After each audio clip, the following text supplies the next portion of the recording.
Yeah, that fucking intro. It's worth pointing out, like, Akira Yamaoka, he got a promotion after Silent Hill 2. They made him one of the lead producers for the Silent Hill 3 project when they started development. And apparently from interviews and stuff, people have said he was only focused on the soundtrack. He cared more about the soundtrack release of this game than the game, according to a few people. Like, he was so focused on the music and how well the soundtrack would do. And honestly, I mean, like, it's good that the game also came out well, that the rest of the team was still keeping that to high standards. But it definitely shows that Yamaoka was, like, way more invested with the music of this game than the first two. There's so much to it. It's like, you get these, like, that opening rock track with all of the Barry McLin vocals. We've now got our vocal track stuff kind of starting, which he did a little bit of. You have, like, Esperandote from the ending of Silent Hill 1, like the bad ending of Silent Hill 1, and that's about it until this. So yeah, now it's like a lot more interesting with the vocals and just the style. He brings back a lot of the industrial stuff from Silent Hill 1. He brings back a lot of the down-tempo chill stuff around and ambient stuff from Silent Hill 2. Does a lot of new things, does a lot of interesting twists on old things. I feel like Yamaoka really kind of found his style and stuck with it with 3. Love that intro. As is tradition for these story playthroughs, normally I've played them on the hardest possible difficulties. Again, this is a fresh install, so it only goes up to hard mode, but this game actually goes all the way up to Extreme 10. Once you beat it on hard mode, you unlock Extreme 1. You beat Extreme 1, you get Extreme 2, etc., all the way up to Extreme 10. Hard level is the most you get for riddle difficulty. But I've done enemy randomizers, hardest difficulties, no crazy New Game Plus weapons. I've challenged myself enough in this game, and it can be fucking challenging. This game is nutty. It is super hard in a lot of instances on Extreme 10. So we're gonna do easy action, because there's a lot of situations where I'm gonna need to be able to take care of enemies and still stop and show interesting little things in the environment, and stop and talk about lore, and stop and do things in order to talk about things more often. And even on normal, a lot of that stuff can be a pain in the ass. So we're going to do the easy action riddle for dealing with enemies and stuff, but we're going to do the hard riddles so that we can talk about all the hardest puzzles in this game, because we have to talk about Shakespeare and face keypads and cock robins. Enemies in this game are so tanky, even on normal. Final boss on hard is normal. Extreme 10, if a slurper knocks your ass down, you're dead. Yeah, Extreme 10 has, like, attacks in the game that will just kill you. If a slurper knocks you down, you will die. If a slurper grabs you, you will die. If a dog does the move where they bite your foot and shake it around, you will die. Your health is so low, and their damage is so high that you cannot escape the attack before they kill you. This game's nuts on Extreme 10. I speedrun that, by the way. Used to, anyway.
Where are you indeed? Well, if you read the sign, that giant glowing sign with that scary looking clown back there,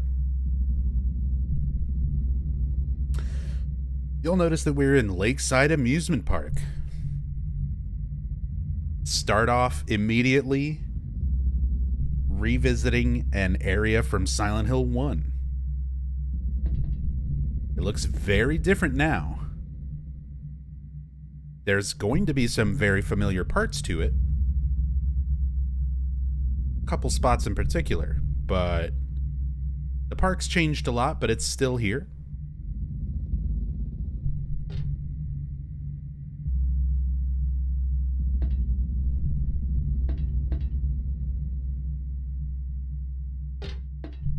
And, of course, let me know if everything looks okay, if everything sounds okay, if any audio levels seem off. The game seems a little bit loud right now compared to my voice. Let me know if that's all right. I might bump it down just a tad.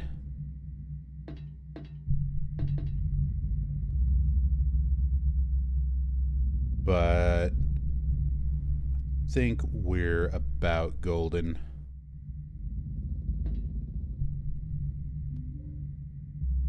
A rabbit doll? No, it's a costume. Is there someone in there? It looks like there is, but I don't feel like making sure.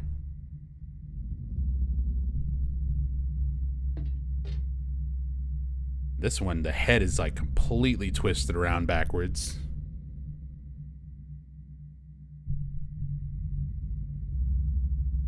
Whatever mod you're using has this looking so good. So there is like a mod pack that has a lot of things all together out there, but I was having a lot of trouble getting that to work correctly. So I wound up doing a bunch of separate individual mods, which wound up, you know, helping me find like a good looking middle ground where everything is still stable and working. But yeah, it's higher internal resolution, widescreen. There's some Silent Hill 2 Easter eggs that are like when you're playing the PlayStation 2 version, you just have to have a save file for Silent Hill 2 to get those Easter eggs. But the way your PC, you know, version works, it's not going to read your PC memory and look for Silent Hill 2 PC. So it's like the Easter eggs are there in the game code, but they're normally not accessible on the PC version. So there's a mod to activate those Easter eggs, those Silent Hill 2 Easter eggs that we'll get to a little later.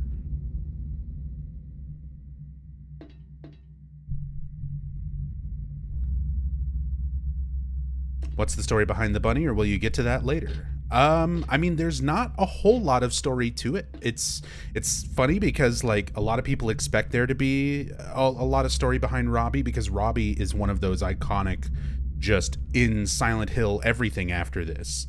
He's in 4. He's you know, like in everything after this. And this is where Robbie comes from. He's a mascot. He's one of the mascots for Lakeside Amusement Park. And that's about it. He's not even the only mascot. There's 4. There's Robbie the rabbit, Huey the horse, Dawn the duck, and Kathy the kitty. And nobody outside of me and a handful of you nerds who are here watching me even know about those other 3 mascots. Most people don't even realize that there are 3 other mascots. There's 4 mascots for Lakeside. People pretty much only know Robbie. He sells merch, exactly.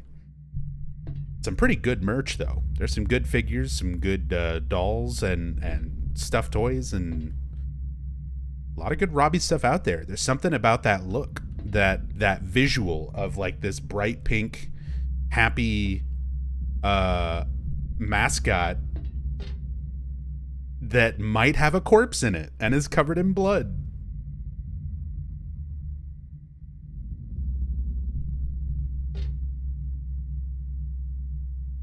It's a giant rabbit costume. Why would this be here?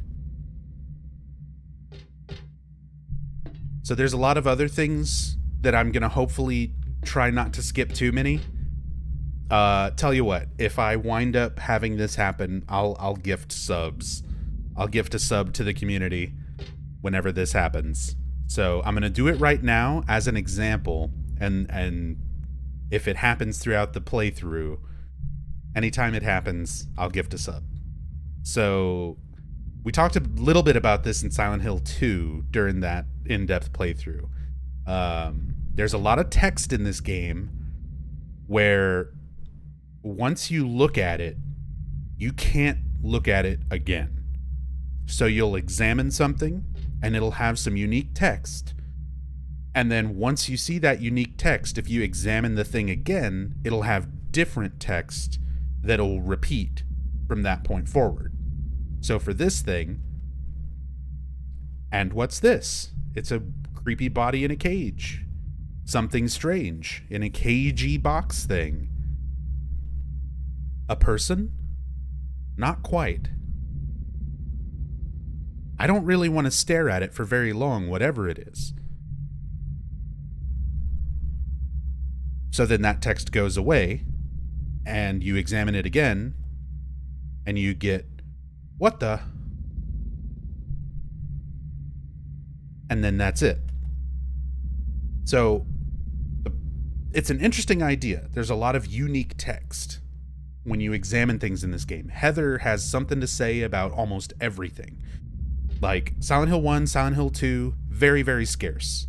Every once in a while you'll come across something, and most of the time they'll just say, oh, it's this thing. I don't need this thing right now. I don't have a use for this thing.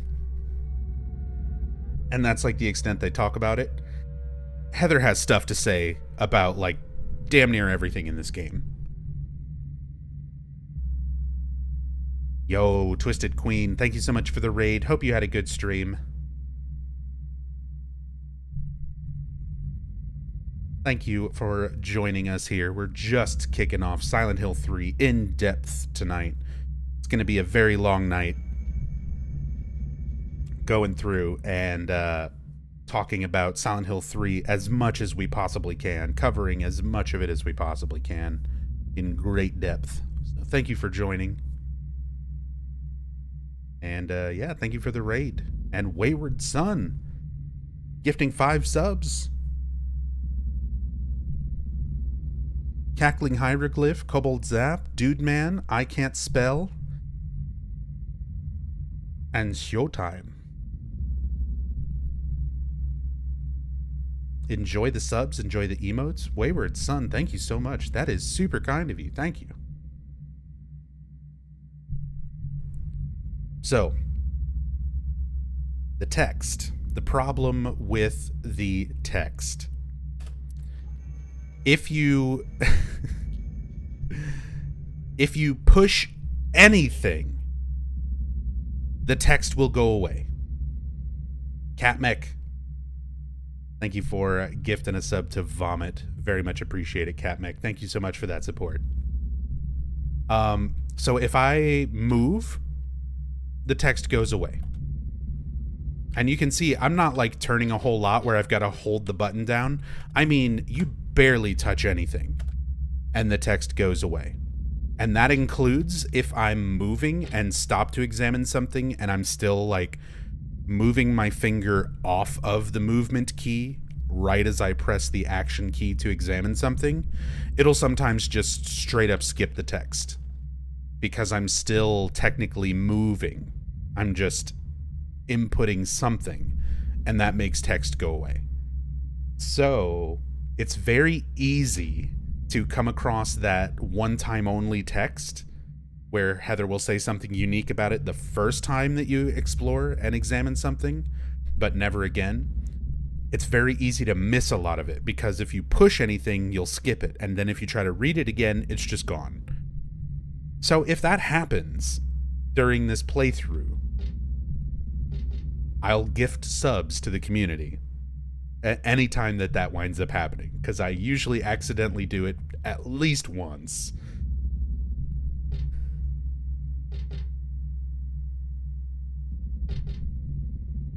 Tonight I'm here to consider. We are going to consider some parts of this game.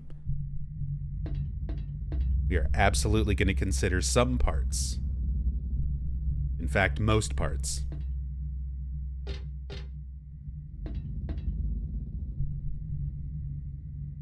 What the?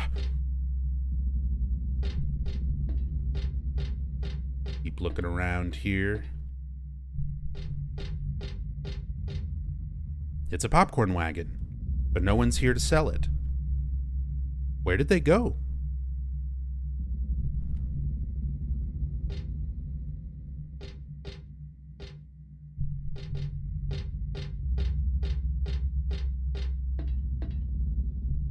It's a giant rabbit costume. Why would this be here?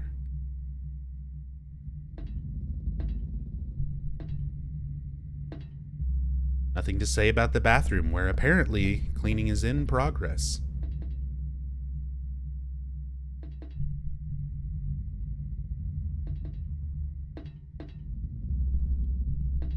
I just love the look of this very first screen. Like, just, you're thrown into here, into Lakeside Amusement Park.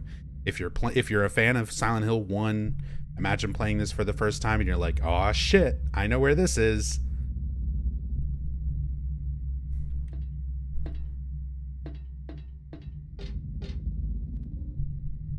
Was this game marketed as a sequel to Silent Hill 1, or was it a surprise to the player? So we were talking about that a little bit during the intro, but yeah, it was supposed to be a surprise. Konami went out of their way to sort of not be specific when it came to promotional material and things for this game, to give away the fact that it is a direct sequel to Silent Hill 1. Because it is. It parallels Silent Hill 1 in many, many ways. We'll be talking a lot about how it's got a lot of parallels to 1.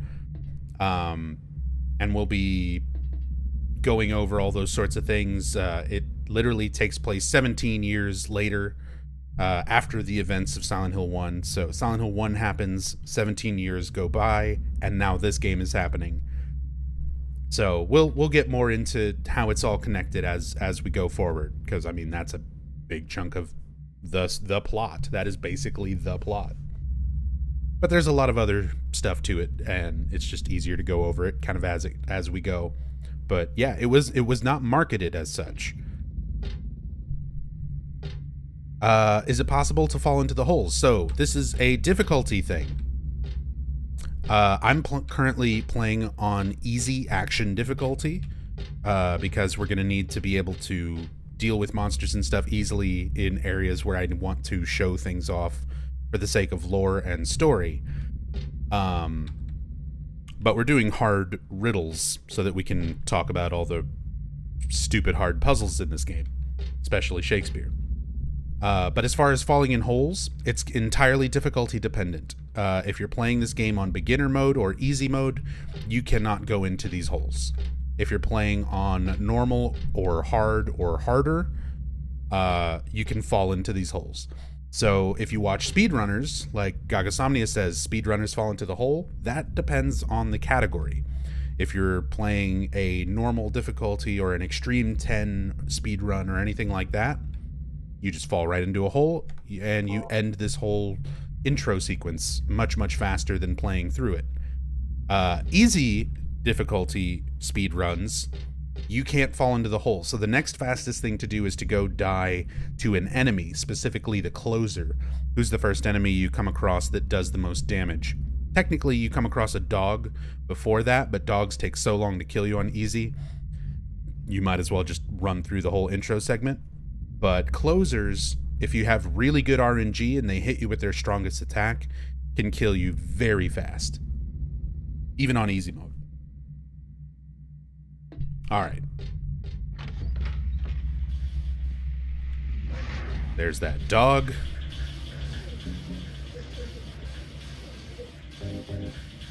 They give you a couple of weapons to kind of like foreshadow things that you get in the main scenario as well. You start with your knife. Switchblade for self-defense. Never used it, but just in case. Steel pipe. About 3 feet long, not very powerful, but not hard to use. Handgun. Holds 10 rounds of ammunition, small and not powerful, but easy to use. Submachine gun holds 32 rounds of ammunition, great for its continuous firing. The starting equipment that you get is also based on difficulty. You get different starting equipment depending on what difficulty you select, and if it's New Game Plus and all sorts of other things. King Stefanos, thank you so much for the bits. Very much appreciate the support. Thank you, thank you. A couple other things we've got here. We just start with our radio. It's a small portable radio. It plays static when monsters get close. It won't play normal stations. Is it broken? Flashlight. It's in my chest pocket, a must-have in darkness. But monsters will notice me more easily when it's on. So they tell you right away. Game mechanics. Monsters notice you if your flashlight's on. Radio goes off if monsters are close. No figuring it out through gameplay intuition. They just tell you. It's the third game. They expect you to know this now. Some health drinks full of nutrition should help me recover a little of my strength. First aid kits. This will help me patch up my wounds fairly well, I think.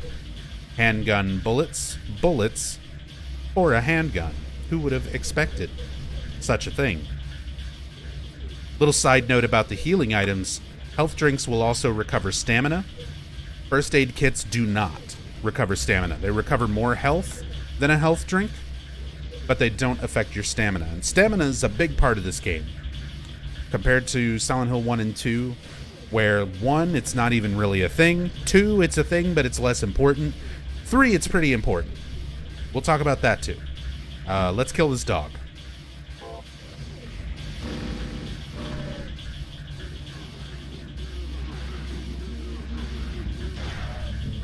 Heather likes to step on things.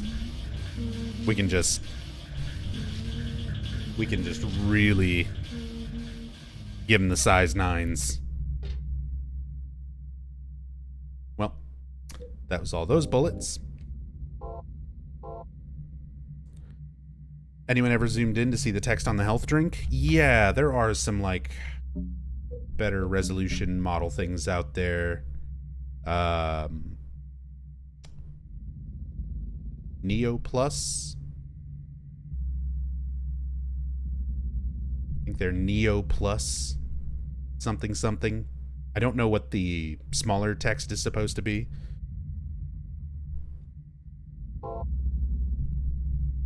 Based on some kind of Japanese sports drink. Possibly. This one's a little bit more generic. I know the Silent Hill 1 health drinks were based on a little like vitamin drink that was a real thing that was in Japan at the time. I'm not so sure about these ones.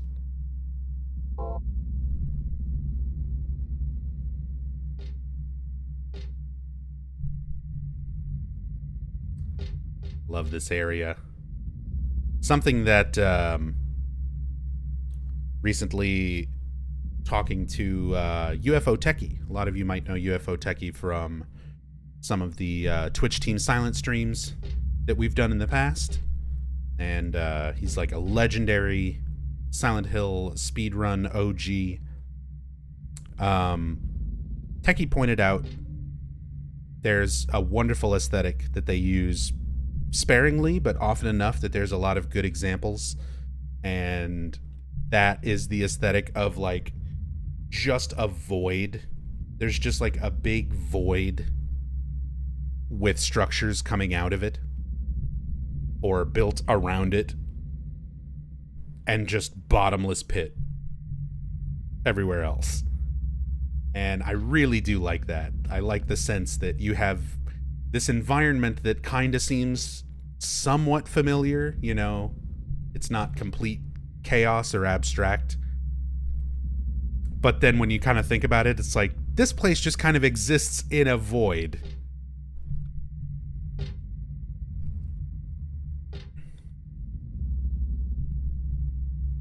Backwards Lakeside Amusement Park banners.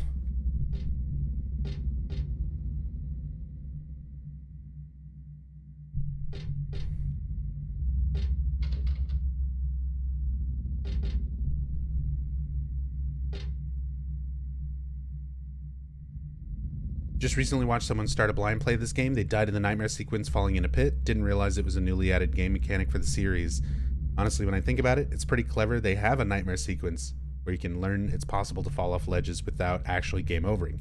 Yeah, that's the whole point, is like this whole intro sequence, nightmare sequence, you know, you can finish it, you can get to like the end of it, but no matter what, the whole point of this is that you die. So if you die to an enemy, or if you die by falling in a pit, it ends just the same way, and then you go to like the main part of the game. But yeah, that is definitely a mechanic that kind of existed in Silent Hill 2, but not really. There was like falling and fall animation stuff, but it's rare where you can even do it and see those animations, and even more rare where you can do it and die. As opposed to this game, where there's a lot of pits that you can just fucking fall in and die, just all over the place. So it's definitely a mechanic you've got to learn. And as said, that mechanic, we don't have to worry about it. We're playing on easy action, which means you cannot fall into pitfalls. But if you're playing on normal or anything else, yeah, they're a thing. You know what? In fact,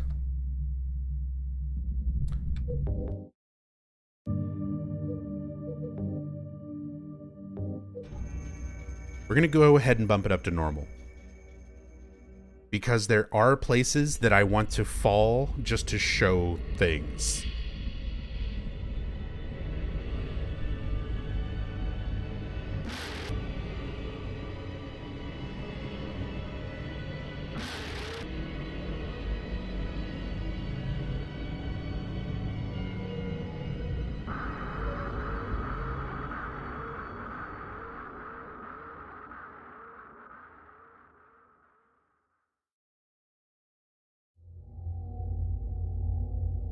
Does Heather get a grace period before falling on normal hard? Yeah, she still gets a grace period. There's like an animation of her staggering on the edge, so you have time to recover and not fall.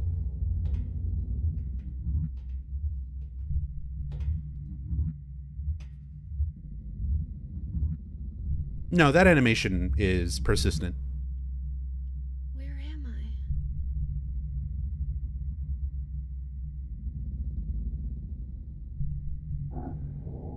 Hey, Freeman. I'm glad you liked the Death Stranding playthrough. Can you cancel it by strafing? Not by strafing, no. You have to actually stop and let go of your controls and then, like, press the opposite direction. So you'll start falling, you have to let go, and then start moving away from the hole. So we'll do this, start moving away.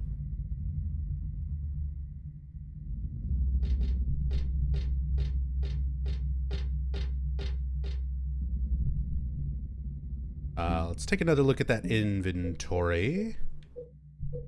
Okay. Pretty much the same between easy and normal. So you can't fall via strafing. Oh, I didn't say that. You can strafe into a hole and fall. You can walk forward into a hole and fall. You can walk backwards into a hole and fall. Like, anything that you do near an edge can cause you to go into that animation, and then you have to stop, let go, and move away from the hole to not fall.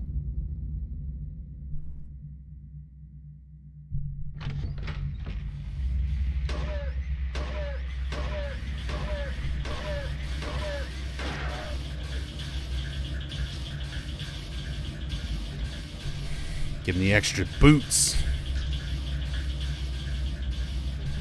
Hey, what's up, Fen? Hope you're having a good night so far.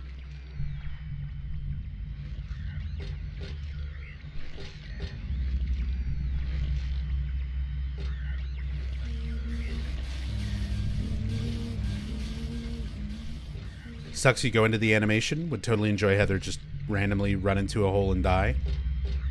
I mean, that would be pretty brutal if they did that. And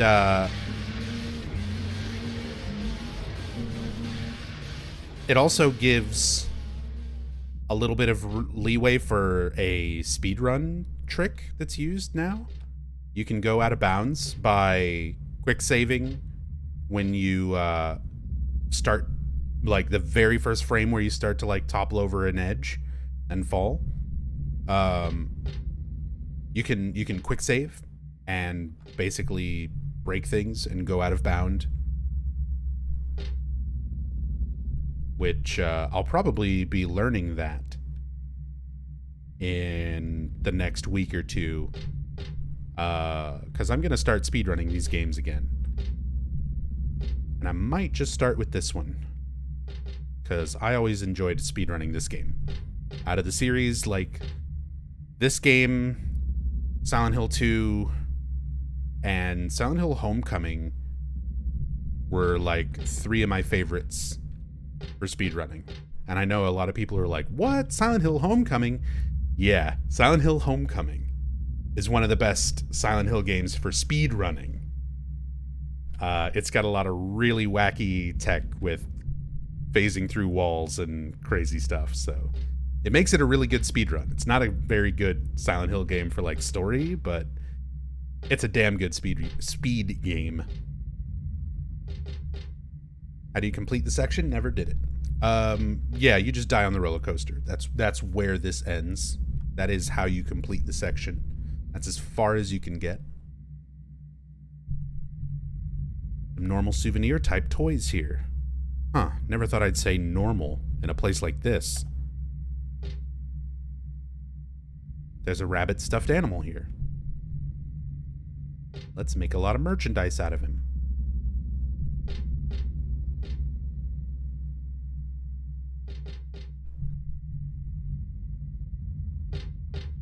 You'll see me repeat trying to examine things and look at things a lot because there's so much text in this game and sometimes it changes, so I'm just gonna examine things a lot. There are boxes of cookies and chocolates on display. I love this kind of stuff, but I don't feel like eating it here and now. See, this might not seem like a whole lot to people, but I love this sort of flavor text. And the fact that it's not just Heather being like, it's a stack of cookie boxes, I can't do anything with that. You know, very Silent Hill 1, Silent Hill 2, a lot of stuff that you look at, you barely get any sort of insight. I go out of my way in Silent Hill 2 to look at some liquor bottles that are in Heaven's Night, just because James talks a lot about, you know, oh, liquor bottles, I don't need that, but it's not that I don't drink. I used to drink a lot, get away from the pain and loneliness. He has this whole little thing that he goes on about drinking when you examine that stuff. Most things that you look at in Silent Hill 1 or 2, protagonist doesn't say much. Heather will talk about stuff in a decent amount of detail, and it also gives you little bits of insight to her character. Like, you learn more about the character. She gets more fleshed out as a believable character because you're finding out the things that she likes. You're finding out the things that she dislikes. You're finding out the things that she thinks are gross.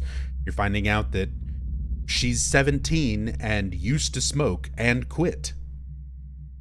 So there's like all these little elements of her character through examining things in the environment, and she'll say something about it that kind of clues you into a little bit more about her and about who she is, how she was raised, things she likes and doesn't like, all sorts of things. So I love that you get so much information and so much character building just from exploring and looking at things.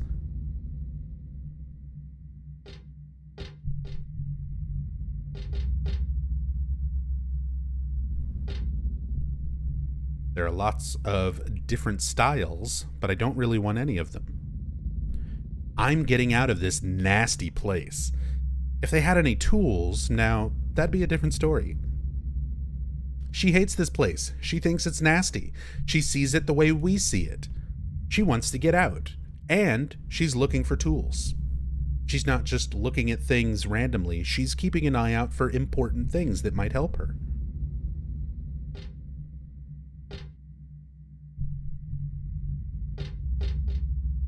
It's a row of shirts for sale. I don't think they'd help me at all. Well, too bad, because they gave you so many alternate t-shirt outfits in this game. There's a ton of unlockable costumes for Silent Hill 3.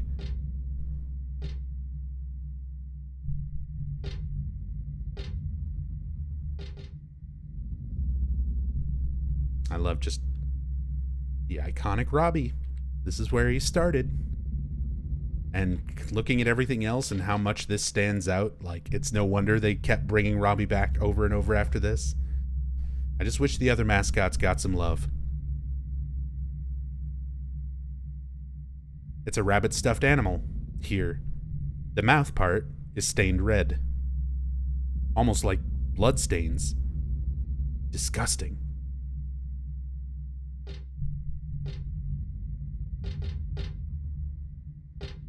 Recently, they did some actual Robbie dolls that when you buy them, they come clean, and they come with like a marker. They're made to be drawn on, so you can mark them all red and put red splotches all over them, and then wash them clean again.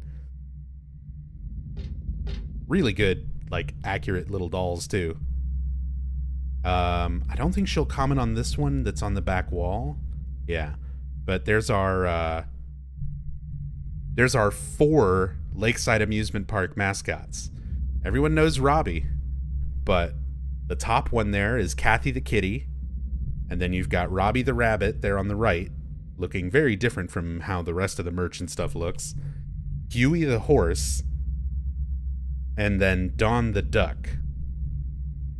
So Kathy, Robbie, Huey, and Dawn. And most people only know Robbie. Everyone doesn't like those other mascots, I guess. Does Heather have Cheryl's memories from before Silent Hill 1? Not yet. But that's a big part of the plot. Rosewater's chocolate. Boxes of cookies.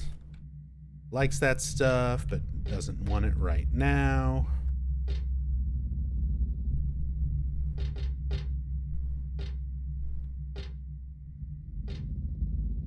Different styles, don't want any of it. Normal, who would ever say normal about a place like this? Okay, I think that's everything we can see in here.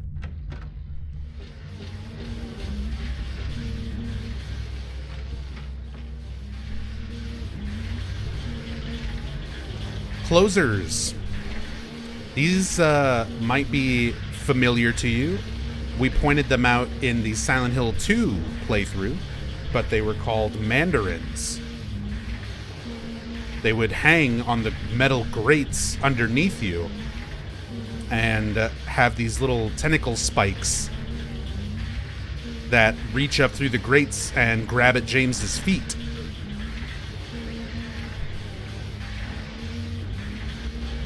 Now they're bigger and a little bit slightly different design, but mostly the same. And they walk around, all these new animations, how they walk around and try to spear you, club you with these big meat hands, swollen arm things that also have little spikes in them that will shoot out. Let's see if I can get one to do the strong attack where the spike comes out. Ow.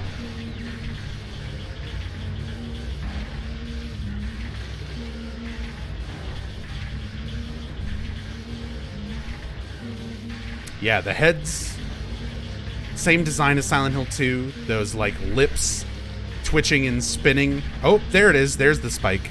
Double spike.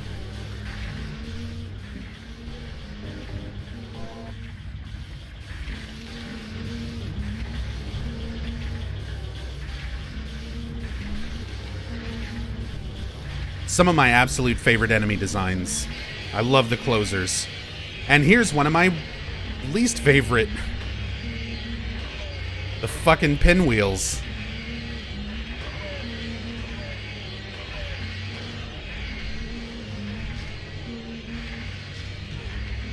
Ow. Ow.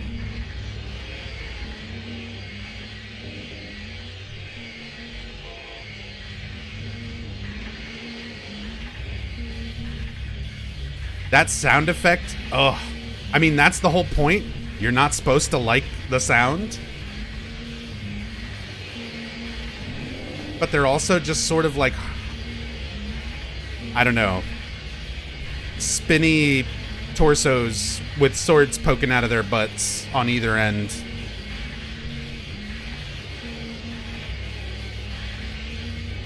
But that sound is just so grating.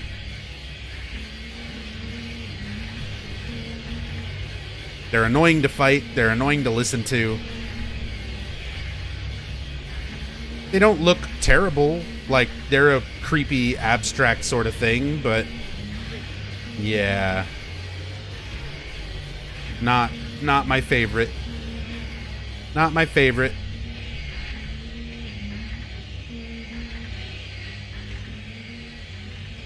It's locked. You can see there's some meat, nondescript meat hanging on the wall in there that seems to have like blood or something moving around on it. The way it's designed, it and the art of it, it looks like it's under the skin, like just under the skin, creeping around whatever it is. That's another thing that this game does really fucking well, is how they handle like animated textures and moving textures applied to things to make them look more gross and more disturbing. They apply it to character models, they apply it to things in the environment, they apply it to whole fucking rooms at certain times. And it's such a great effect. Like, there's so many good effects. Like, visually, this game still impresses me. Like, the fact that this is a game from 2003. Like, I'm playing on the PC version and I'm upscaling and stuff with mods, but even the base PS2 version for this game is not far off. Like, it's fucking beautiful. It is, to me, I think, the best looking PlayStation 2 game. Very close would be like Metal Gear Solid 3. And like a couple other things, but to me, like, this is the best looking PlayStation 2 game. I know, can you believe 2003 was 50 years ago, Laffy?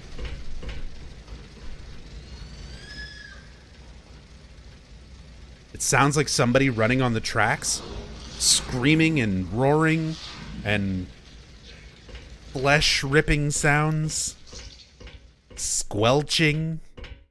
You know it's a good horror game if you're barely into it and there's already squelching happening.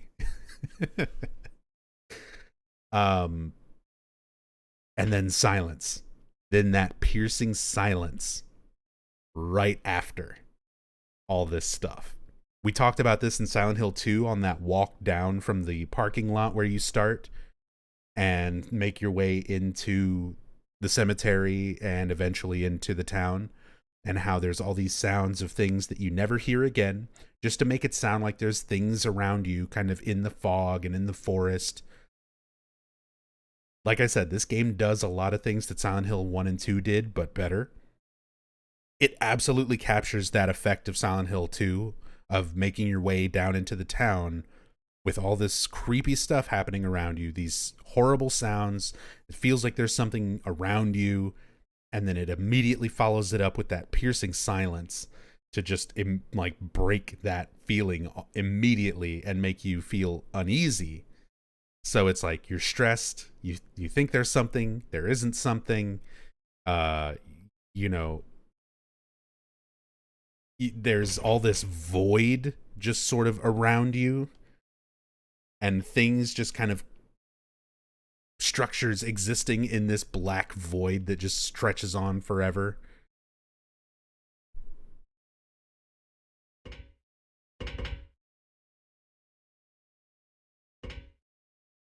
It captures so many things that they were doing to build up that intro of Silent Hill 2, and it does them in a much better paced amount of time to get across like everything they need to tell you about this game and its atmosphere, like right off the very bat.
What a nightmare.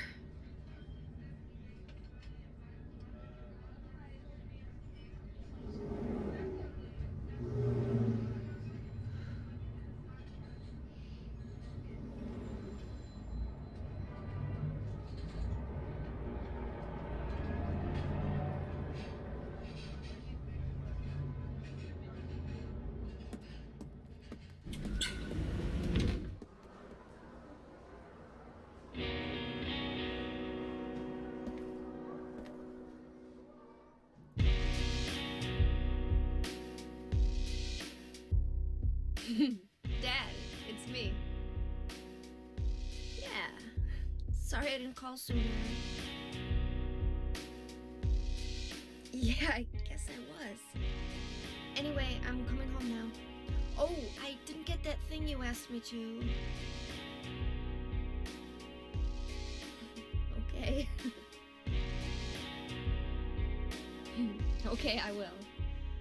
I love you too, Dad.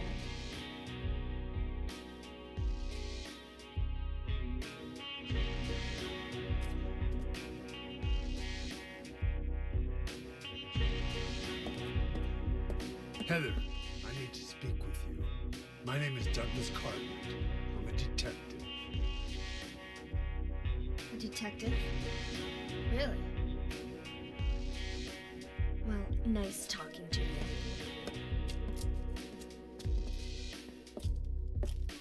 Hold on. There's someone that wants to meet you. Just let me have an hour. No, half an hour of your time. My daddy always told me not to talk to strangers. This is very important. It's about your birth. I'm not interested.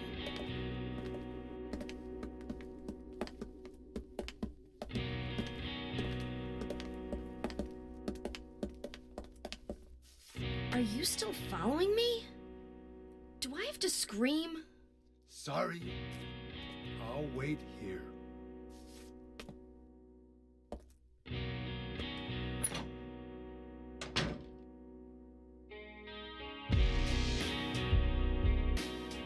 Oh, Douglas.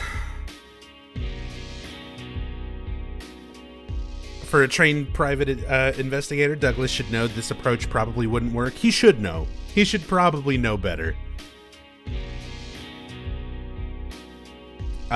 We talked a little bit, kind of brought this up at the very start, how this game provides a very unique sense of horror, being that it is a female protagonist, and there's a lot of situations that you're put into, like a creepy old man following you to the bathroom, that gives you that sense of like, ugh, like an extra layer of sort of disgust and horror that kind of is very unique to the perspective.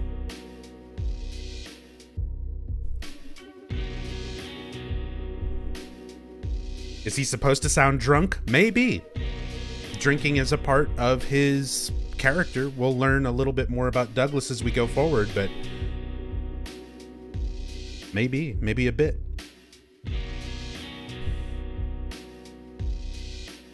Looks like a Silent Hill 2 bathroom. There are some reused assets. We'll definitely point a few particular ones out. So it does an interesting thing of kind of making stuff feel, it feels like Silent Hill. Like it feels familiar, but is still very different and distinct as well at the same time.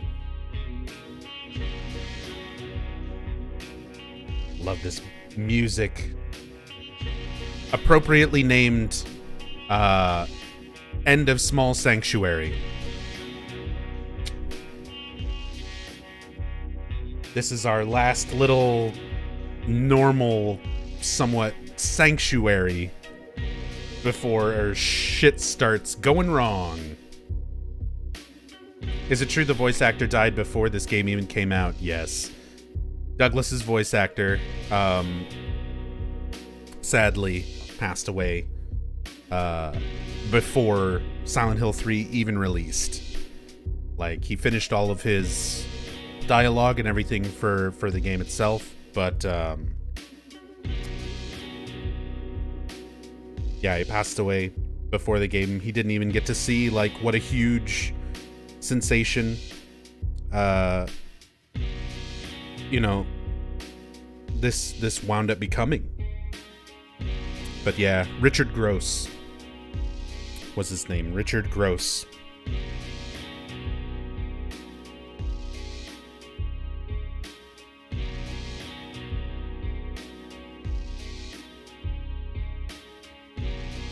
The mark on this mirror, it looks so familiar somehow.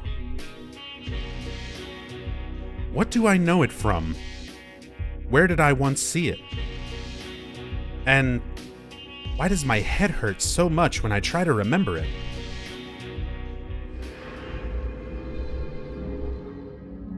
So, I love talking about the save points. We've made a point of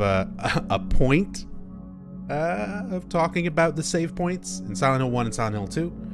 Silent Hill 1, Harry is by profession a writer. His save point is a notepad. You find notepads, Harry writes down what he's been experiencing. That's the save point. Silent Hill 2, much more abstract, little nondescript red squares that you come across that James says makes it feel like someone is poking around inside of his skull. And then when we actually go to the save screen, the background design looks like neural pathways in the brain, little branching neural pathways, and it has like a watery overlay over James's face in the background. So it's like we, as the player, are poking around inside James's mind for Silent Hill 2. Silent Hill 3, we have the Halo of the Sun, a recurring cult symbol. Bears a bit of a resemblance to the Seal of Metatron, so you kind of, again, if you're familiar with Silent Hill 1, this should already be somewhat of a clue that, like, this is the same cult or a similar. So there's a lot of those elements that they're kind of starting to clue you in. Because again, when this was made and marketed, when it very first came out, it was not like it's the sequel to Silent Hill 1. They didn't market it that way. They made it a big sort of twist partway through the game that this is, you know, more of the story of Silent Hill 1, like after the fact.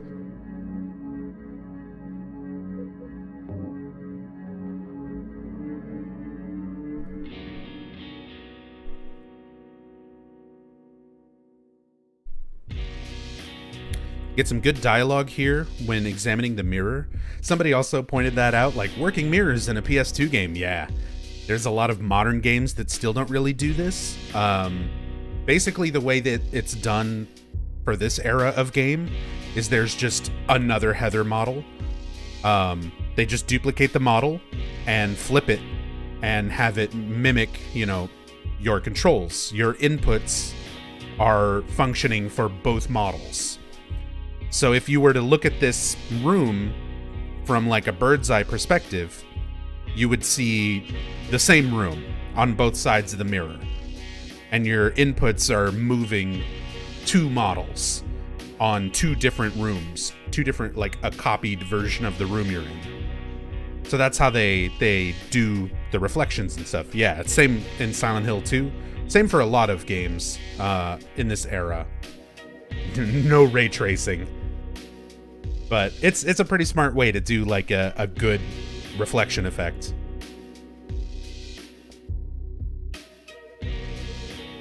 I don't like mirrors. It's almost like there's an unknown world right on the other side. And the person staring at me isn't really me, just an imitator. I know how stupid that sounds, but that's how I feel. But if I keep thinking about it, it just makes me feel sick.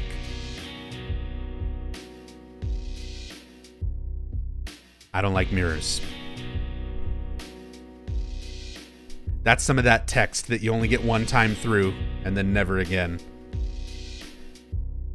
So, a little bit of foreshadowing with Heather feeling like, her reflection is not really her, that she feels like someone else.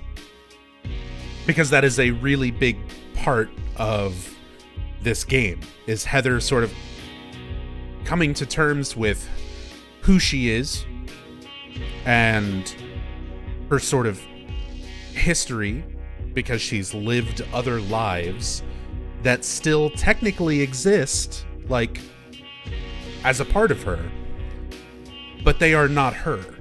They're very distinct from who she is now. And that's a really big part of this game and her character. So I like that even just looking at things like the mirror, and you get so much text there alluding to this theme.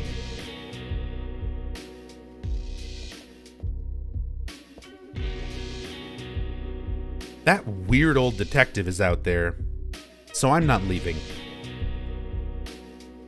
Don't want to go back out there with that weird guy.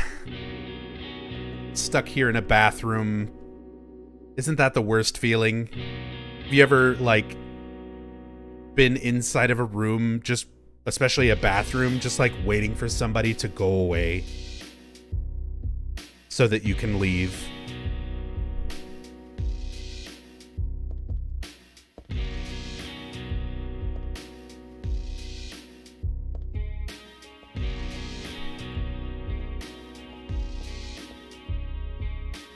One closed stall.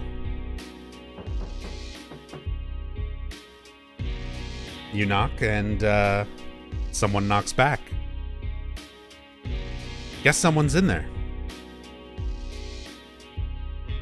Yeah, it's occupied. Rude of me to keep on knocking, huh?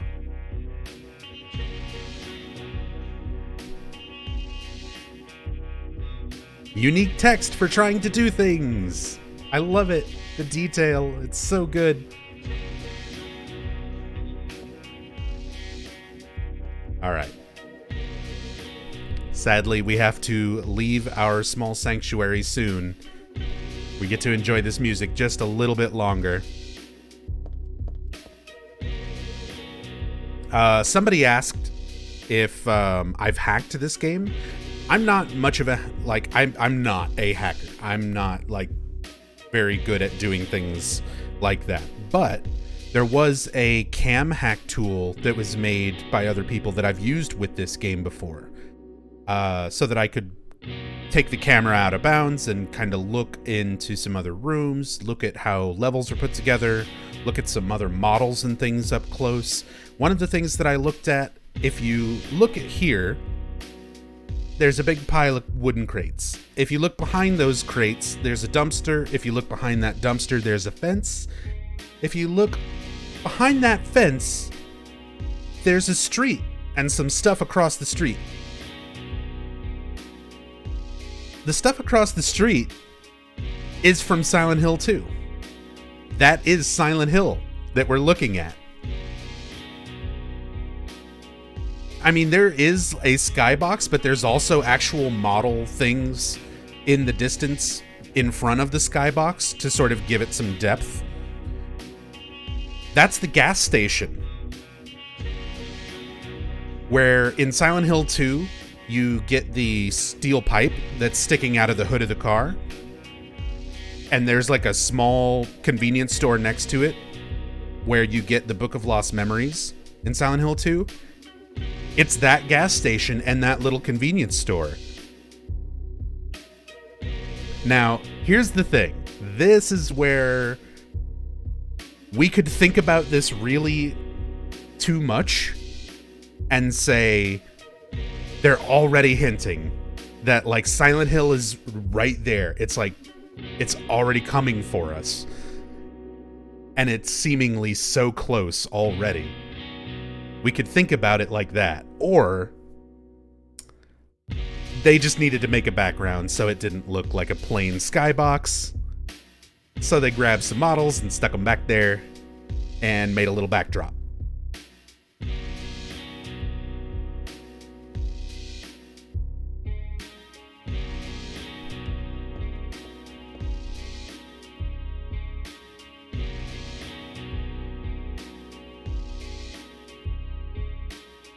The road is blocked with empty boxes and stuff. I can't get through. Okay. We'll go the other way then.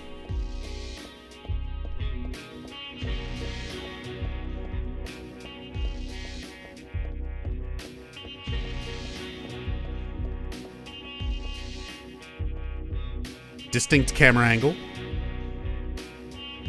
We'll try to keep going.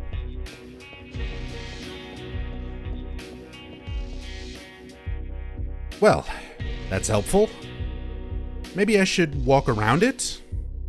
Never mind. But how did this car park here?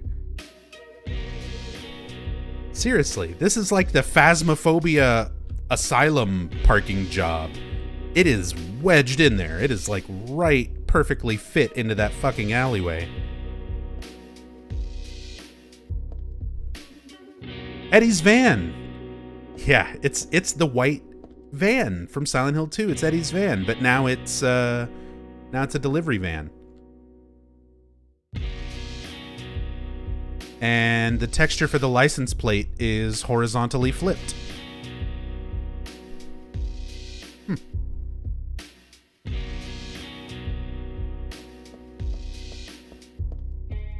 It's mirrored. After that whole big conversation about mirrors. Is it intentional, or is it just a texture slapped onto a thing that you're not supposed to look that hard at? The world may never know. Trans King 26, thank you for the brand new sub. Very much appreciate that support. Thank you, thank you. Enjoy your stay. Enjoy the new emotes. And sadly, End of Small Sanctuary now gone. We can go back, but Sanctuary's gone. It's gone now.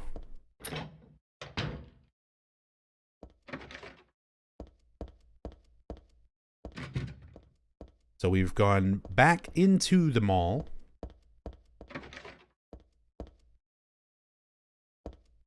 But we're back in like the employee hallways and stuff behind all of the stores. There's a lot of stuff posted up here, but nothing useful. Turnail. The Revolt of Turn Ale. 30% off sale.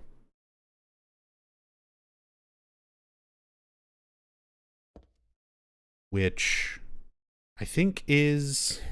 oh gosh.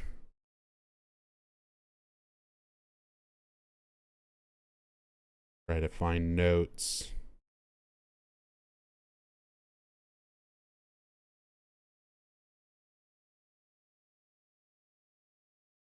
I forget what that's supposed to be a reference to. And the image itself is also, I believe, from like a fashion magazine or something. God dang it. Oh well. I do have some notes and reference images pulled up. I thought I had this included and I don't. But there's some other posters and things that we're going to stop and take a look at later. Locked. So we'll come back through this door from the other side.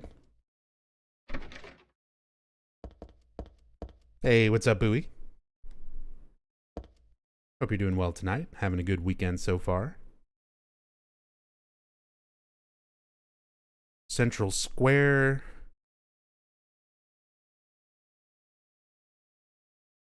Inside of a shop. Something, and list of shipping info. Pierre X Coffin. Pierre, thank you so much for the brand new sub. Enjoy your stay. Enjoy the emotes. Thank you very, very much for the support. Used to work in a mall, and the back hallways gave such Silent Hill 3 vibes too. Same. I used to work in a mall and always thought about it whenever I'd like go back into, you know, we'd have to get new stock and go through the back and load all that stuff in. And yeah, they fucking nailed it. I'm sure they did their research, or they watched Terminator a bunch. But it definitely, like, if you go into the little back hallways and stuff in malls, like most of them are just this, like the nondescript concrete, and you know, because it's just usually like for bringing inventory and stuff in. Hey, Booty Call of Cthulhu, my favorite name on Twitch. Got the alert an hour or so ago in the middle of work. Fuck, I'm missing out on so much. Found out it was an in-depth stream, so sure enough, we're still in the beginning. Oh yeah, we've barely left the bathroom. It's been an hour and a half, and we've done the nightmare sequence, the intro cutscene, the scene with Douglas, the bathroom, and now this.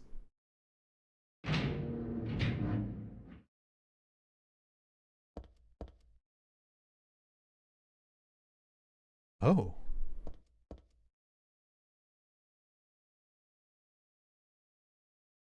There's...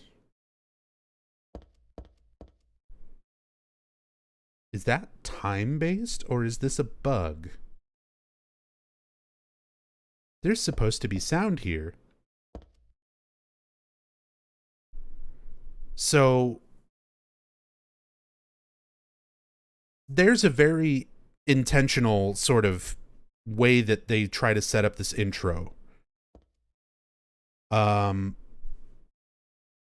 You start off, you know, in the whole nightmare sequence, you wake up in the Happy Burger, and the background noise, you hear cars outside and like traffic, and like there's car honking, there's the sound of people like washing dishes and talking and background chatter. They make it sound like it's, you know, like a busy mall, like a busy shop with people in it. They even went out of their way to put the a head of another person right in the very edge of the frame when the camera very first starts zooming in on Heather sitting at her table and waking up. You see the back of somebody's head, which, if you cam hack that scene, it's Angela from Silent Hill 2. It's just her head floating there just to make it look like there's other people in the diner.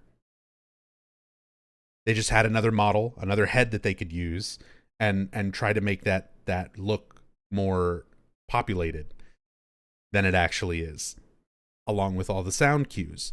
So you're supposed to get this idea that it's like busy, you know, bustling people around. and then you go through the whole thing with Douglas, you go through the bathroom, you come back into the mall, there's still supposed to be a little bit of sound, like some distant chatter right here, like a couple of people talking, but they're a couple hallways away and all the shutters are closed. So you just kind of hear it as like distant murmurs being blocked by the walls. And I'm wondering if I spent too long getting here and that sound ended, or if something is bugged and it's just not playing. Let's load from the bathroom and run straight here and see if it plays.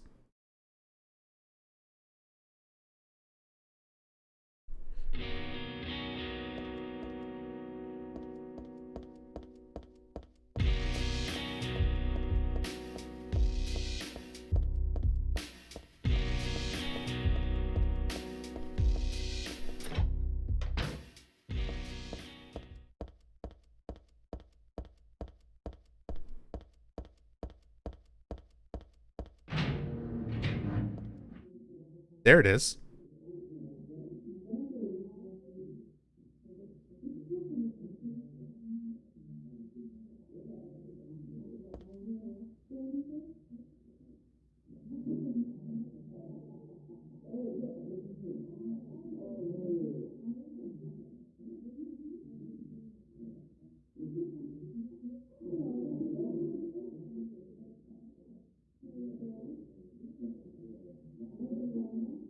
I think because I spent so much time leading up to this that it just didn't play. It might have just been like a weird sound bug too, but...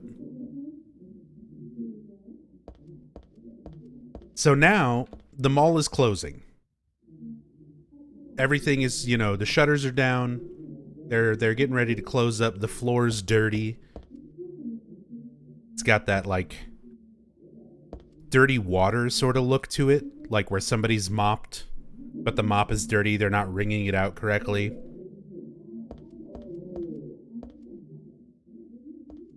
Couple things that look a little more out of place. The walls and things are cracked. It's a lot more dingy. A little darker reddish orange stain there. Somebody spilled their General So's.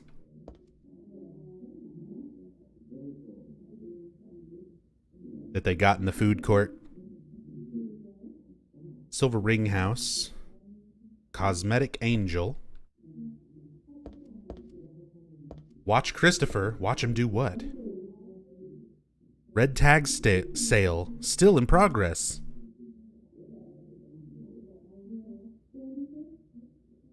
Closed. Please call again.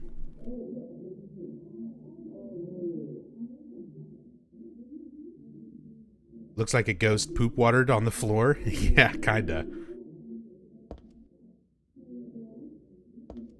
Clothing store. You can just barely see like a dress hanging from a mannequin. I don't know if it's just coincidence or not, but it's also kind of similar to the colors of Alessa's dress, just more patterned.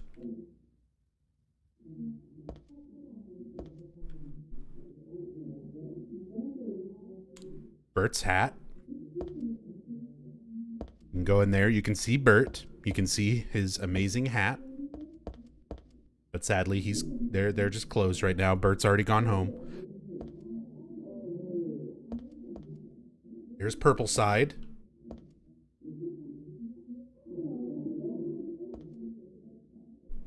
Where you can buy sparkly purple jackets. That's probably where Enigma got his. Probably came all the way to Portland to get it. Because this is not Silent Hill. A lot of people don't realize that. There's a big turning point in the game where you finally go to Silent Hill. This is not it. We are well away from it. This is Portland. This is one of our few instances where we get referenced directly to being in Maine. Douglas mentions to Heather later on, you know, I thought you grew up in Portland. And there's, you know, there's a lot of buildup around that of where Heather's from, how long she's been here, and when they actually go to Silent Hill. Get some fancy goods.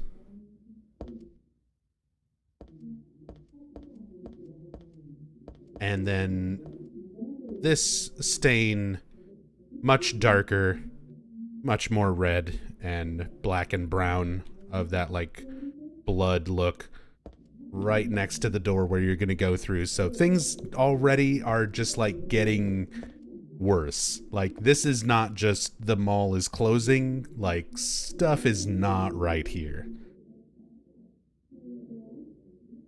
Legate asks, you think this is the god already enacting its power, or is that overthinking it? I don't think that's overthinking it at all. I think that's literally the start of what's happening. So we have to spoil the game. We have to start talking about overall larger plot points to talk about some of the minutia and stuff here. But Heather was Alessa and Cheryl. So at the end of Silent Hill 1, well, we learn in the events of Silent Hill 1 that Alessa split her soul into another being. And that other being wound up being Cheryl, a little baby found on the side of the road by Harry Mason and his wife Jody. They raise Cheryl for 7 years, go back to Silent Hill, a bunch of stuff happens, go watch the 14-hour playthrough to figure out all that. But Alessa's soul reunites with the other half of her soul. So Cheryl and Alessa become one again. But Cheryl would still have her memories, her life, for those 7 years. Alessa was alive for 14 years. 7 as a child, and then 7 after she split her soul. So that 14 years as Alessa, that 7 years as Cheryl, still exist in the mind of Alessa when her soul is reunited. And in the good and good plus ending of Silent Hill 1, after you defeat God, Alessa once again passes on her soul into the form of a small baby. And Harry takes that baby and runs out of the town. So Harry takes that baby and raises her for 17 years. And this is her. That is Heather. So she is the reincarnation of Alessa after her soul was reunited. But the problem is, given the circumstances of her reincarnating after being the incubator for the cult's god, the god also still exists in her and has also reincarnated and is once again growing. And that god, if you'll remember what Dahlia mentions in Silent Hill 1, that god feeds and grows off of negative emotions and negative experiences. So pain and fear and sadness all feed that god and cause it to start growing. And Heather, she's experiencing some stress. She's worried about Douglas. She's worried about some other things that are happening that we get into a little bit more, but it's starting to feed that god. And as the god inside of her begins to grow, it basically has the power of Silent Hill in it. So even though we're in Portland right now, even though we're miles away from Silent Hill, the power of Silent Hill is still affecting reality around her. And now that that god is waking up and growing inside of her, especially during the events of this game, it starts affecting reality more and more. So we're seeing the first effects of reality sort of being affected. Reality changing and the other world sort of coming through into reality and affecting reality because this god is sort of waking up and starting to affect things.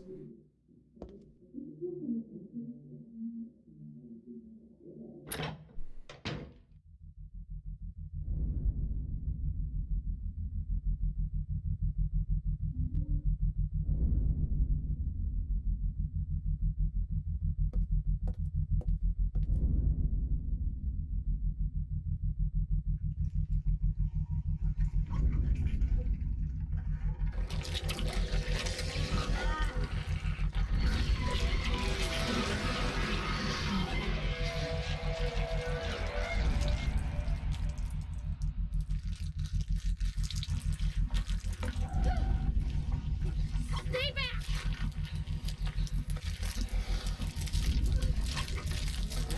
Get the hell away from me!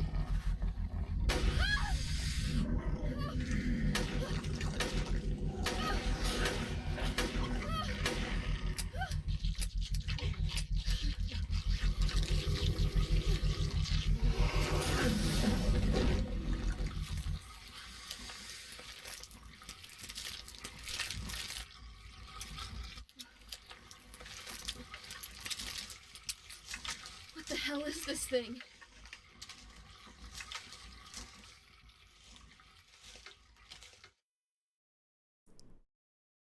So like we talked about during the nightmare sequence, this thing is a closer.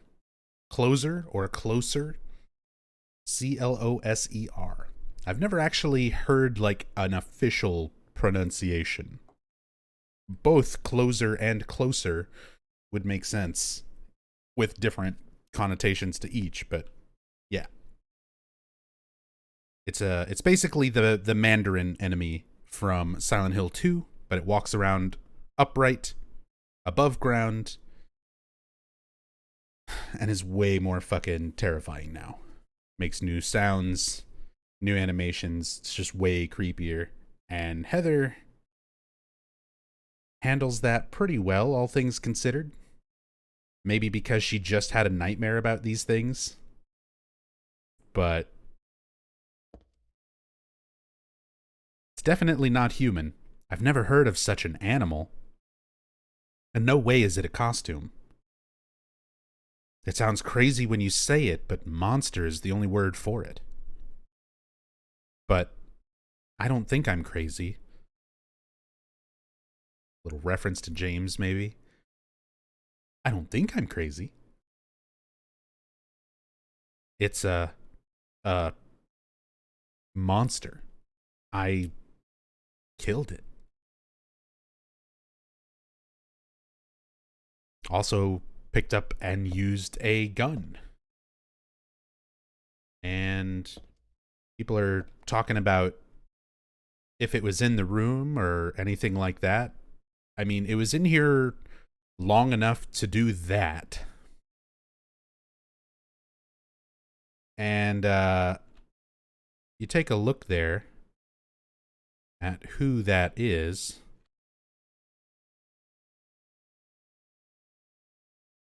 And that's Angela. There's Angela Orozco from Silent Hill 2. I don't think it's actually supposed to be her, like, in context. I don't think it's her character, but they reuse her model for the sake of needing a corpse. Which, we get a couple of reused Silent Hill 2 models for corpses. We'll get to the other one later.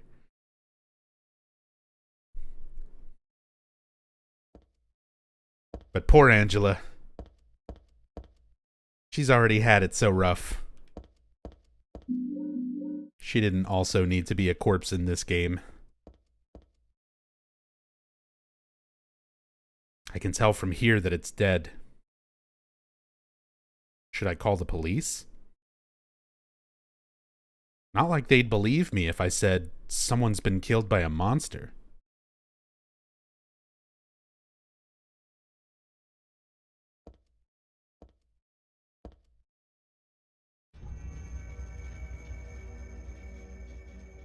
Useless Bathhouse, thank you so much for the Prime sub.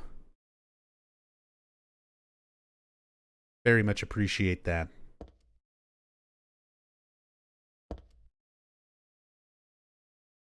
Who knows what's actually there? Maybe nothing. Maybe it's all in her head. It's definitely not in her head, Dr. Rockstar. That's a big part of how the power and things work. Like, it's not personal perspective the way it was with Silent Hill 2.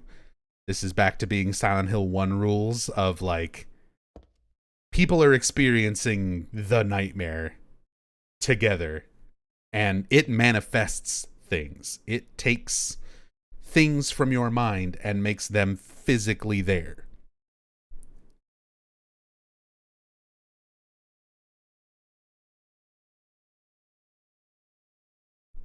Yeah, the whole they look like monsters thing, I feel like that's literally a reference to Silent Hill 2. Silent Hill 2 was all about perspective and how different people see different things. James saw things completely differently from what Angela saw, from what Eddie saw, from what Laura saw.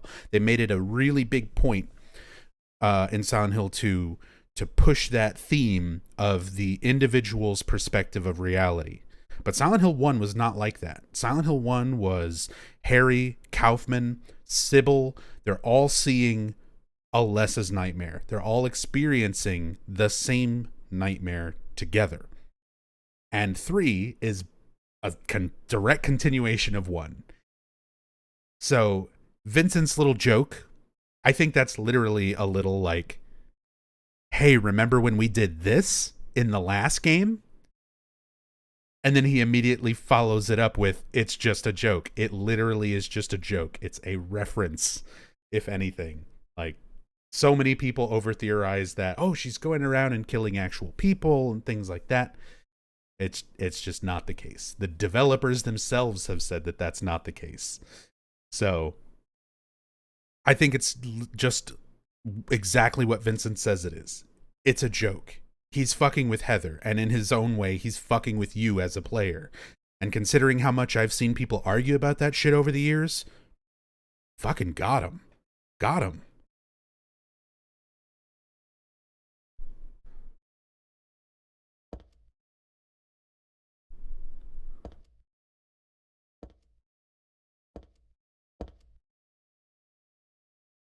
It's not that I hate clothes, but this isn't the time or place.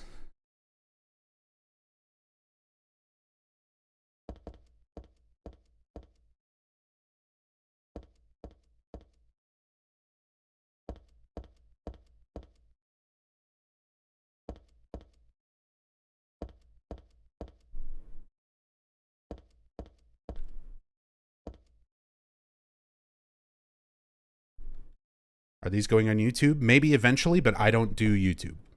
If Dorian wants to take them and re-upload them on his channel, that is entirely up to him.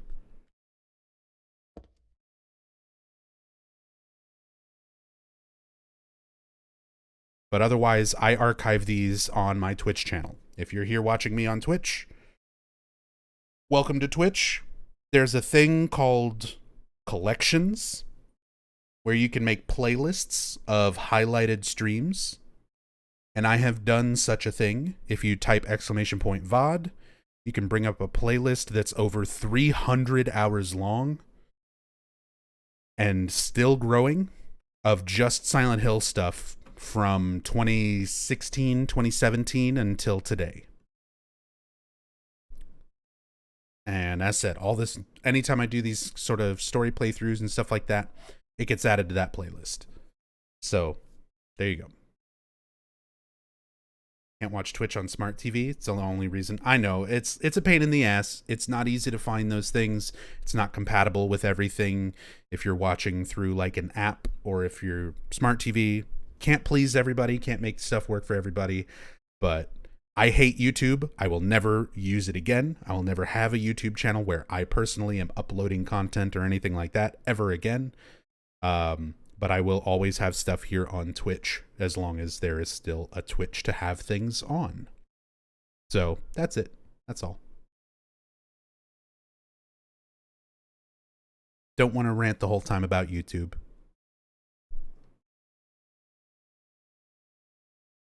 Nothing on the shop counter particularly catches my eye.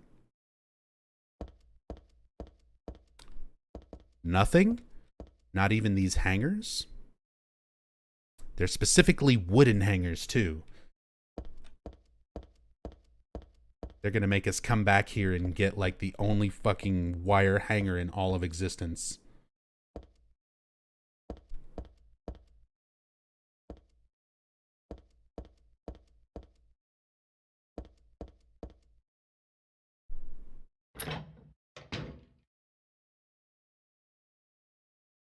Yeah, I won't take stuff down.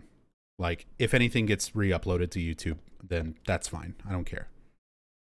A lot of people re-upload my stuff. If you're gonna watch it anywhere, Dorian House, aka Sci-Fi, has them. K Priest, thank you so much for the $10. The power of money that we view with such scorn. Thank you so much for the power of money. $10 whole. Seriously, it means a lot to me. Thank you so much for the support, K Priest. Hope you're doing well tonight. Hope you had a good weekend.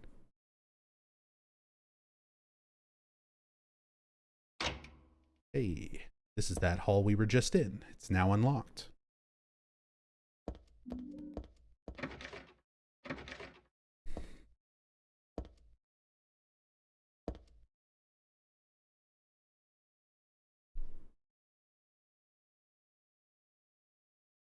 Patreon wouldn't be a bad place to store the types of odds. That way you'd also get a little extra revenue. I just don't like splitting stuff up because I feel like it overcomplicates things for people. If you want to watch me, I'm on Twitch. You know, like that's the simple way to go about it. I am here. If you want to support me, there's buttons down below. You can sub. You can tip, you can give bits, you can buy merch, and even just chilling, following, turning up for the streams, all that, it supports me. So, don't want to have, you know, links to Ko-fi and, whatchamacallit, Patreon, anything outside of this. And as I said, YouTube is a fucking nightmare to actually make, like, gaming content on. Because every little sound effect... As I said, let's not get into it. Let's not. It's a pain in the ass to use. Because anything that I upload tries to get claimed by somebody, and their whole claim system for copyright is bullshit. There's the short version. I don't use YouTube. That's it. That's the short version. It's stupid. It's fucking ridiculous.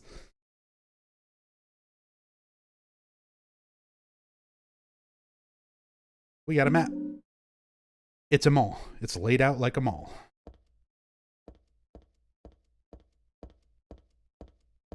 Can you download video backups from Twitch? There is third-party software out there that lets you do that. You cannot do it through Twitch natively, but there's software for it. And as I said, if you want to download a stream, get the software, download my past broadcasts or collections or anything like that and save them yourself, go ahead. Don't care.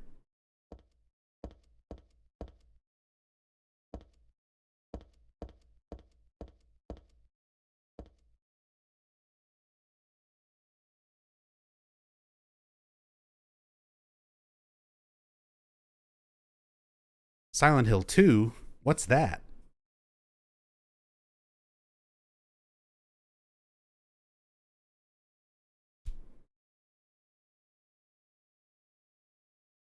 Big old picture of Angela's face. See James in the bottom left. And Laura. Is that Laura? Mary in the bottom right? Skullface?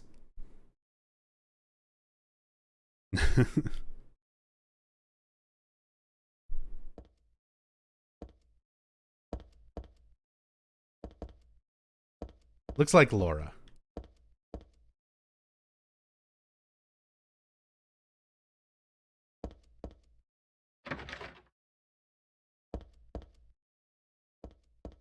Michael Myers. If I find Michael Myers in this game and never noticed it before, then I think it's James? Nah, because the bottom left is James. Bottom left is definitely James. That's the, like, ending credit silhouette face James. With the eyes blacked out. The bottom right, though, I'm pretty sure is Laura.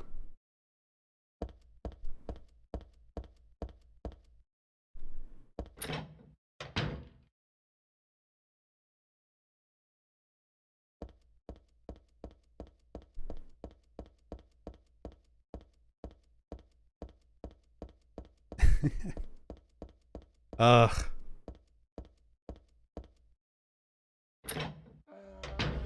Sorry. Reading chat. I just don't want to talk about YouTube.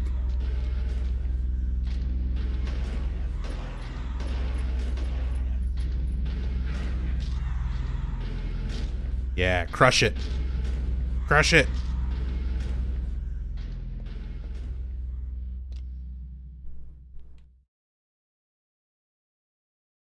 Another creature here.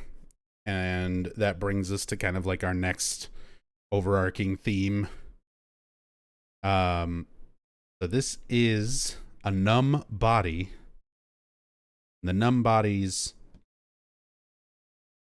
they look a little bit like undeveloped fetuses. Or developing fetuses. But also a little bit like tadpoles, frogs, sperms.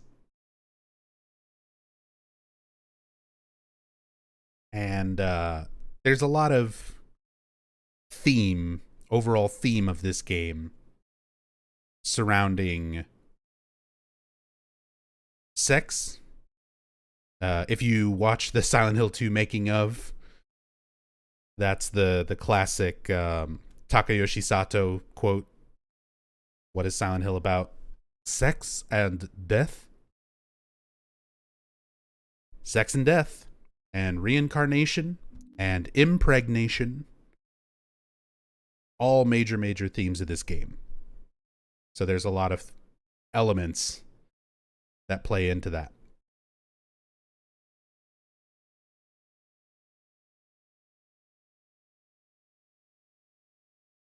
And yeah, one of my cats is named Harry Meowson, which is what I named the bot after.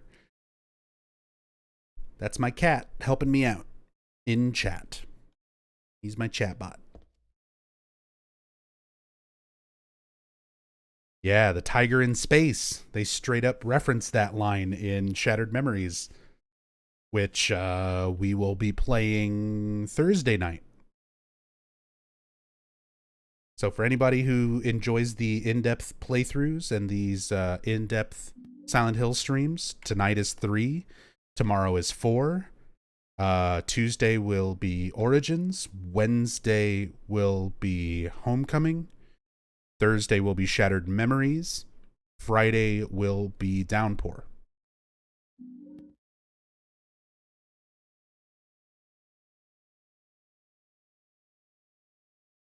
That Silent Hill 2 poster again.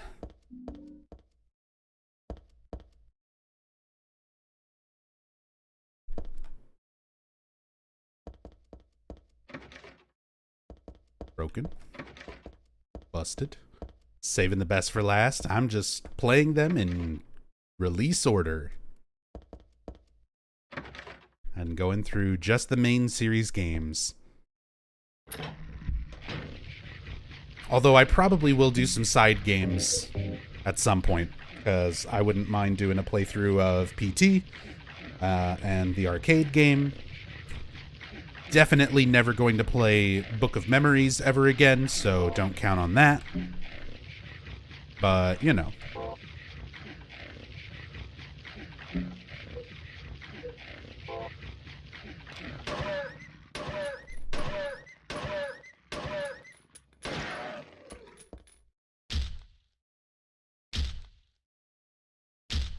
Kick it. Kill it.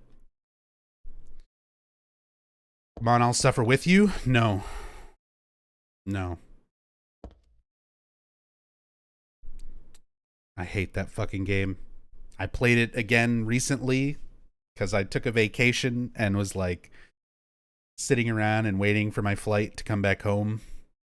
And I played I was going to say 2 zones. It wasn't even 2 zones. It was a zone and a half. And I was like, oh, why? Why did I even bring this as an option? Just to like even kill time in an airport. Rather fucking find the nearest pencil and jab it in my eye.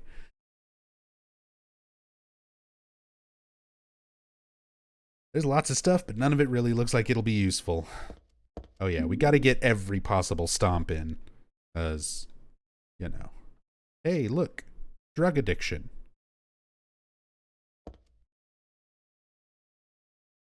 Just boxes of drug addiction. I'm not sure why or how that works. A little recycling wastebasket that says step on cans. Right next to stepping the fuck on a dog.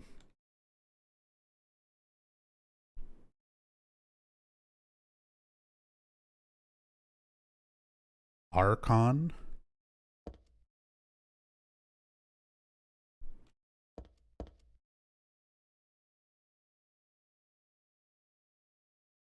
Oh, can't use any of it. Doesn't look useful.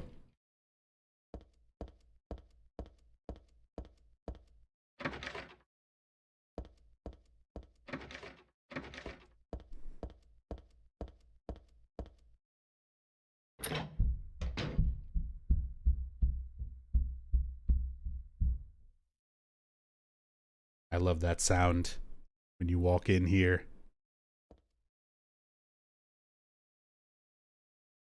Just that thudding. And it's so rhythmic. And it still makes me like feel like there's something, because I'm streaming and playing, you know, got headphones on. And that sound is just so perfectly mixed that even when I'm expecting it, like part of my brain still thinks like it's a sound coming from outside my headphones, like someone's thumping on the wall or something. Yeah, kind of similar to Jumanji drums, as that rhythmic pattern to it.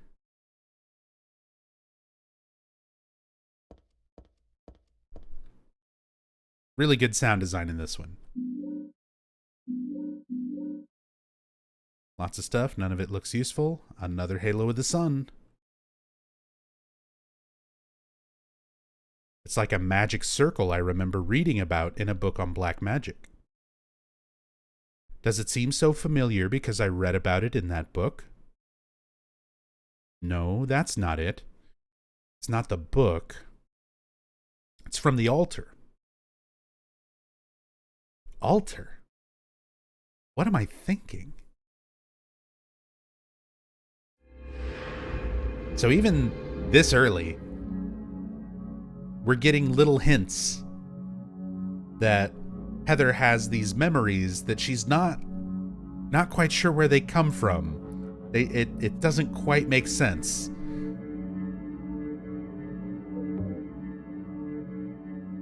But it's making these symbols, these halos of the sun, these cult symbols, feel familiar. So those memories that she has from her life as Alessa and her bits of knowledge from the cult, things like that, are still deep, deep down in there. But they're only just now, like, kind of starting to really resurface with everything going on. Although we will find out with some stuff later that this is not new. She's had these memories basically her whole life, but now they're being made to feel a little bit more prominent. Yeah, Vulcan. We had that conversation earlier, so yeah, I feel like this is pretty much the best looking PlayStation 2 game. Obviously, I'm playing the PC version with a bunch of mods and stuff, but even when you play the original PS2 version, it looks really fucking good. This is like one of the best looking games for its era, its time.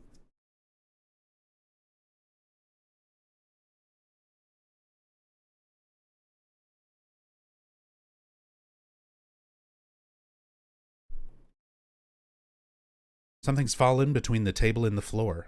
I think it might be a key. If my arms were a little longer, I might be able to reach it. There's a huge pile of cardboard boxes on the table, full of books. It's way too much of a pain to move something that heavy. Come on. Just open them up. Set the books over there. Then move the empty boxes. And then pick up the pallet and get the key. Too much of a pain. Too much work. I'm 17 years old. I don't care. I'm not doing that.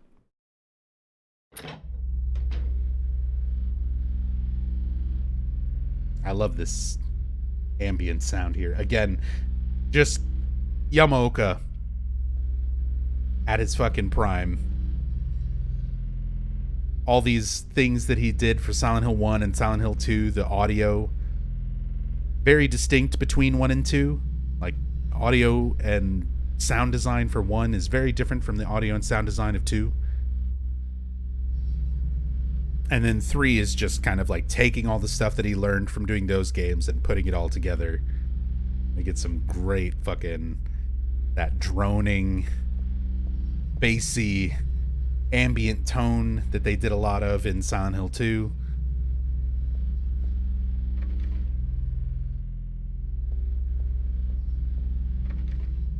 Lock's broken.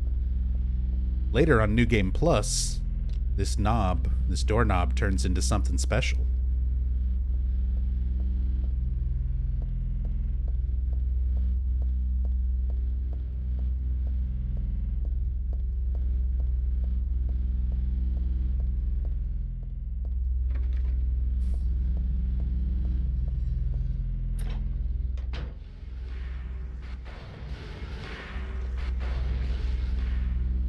Helen's Bakery.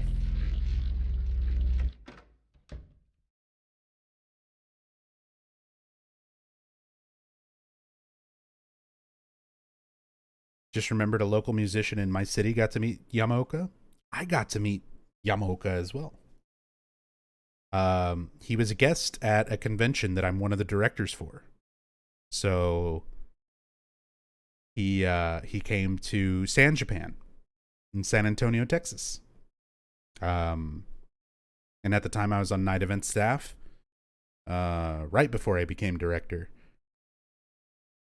And yeah, that was 2014 that he was here. And it was Kiri Yamaoka, Mary Elizabeth McGlynn,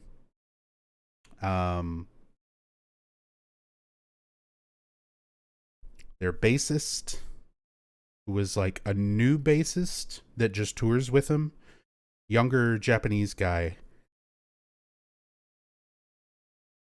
Chihiro something. I wish I could remember his name. But I actually took a guitar that belongs to Hirimi. We took a guitar and got it signed.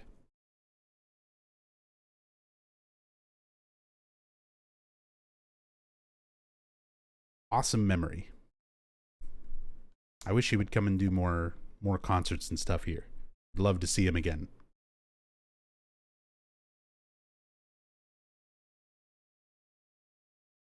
Say the line, Heather. All right.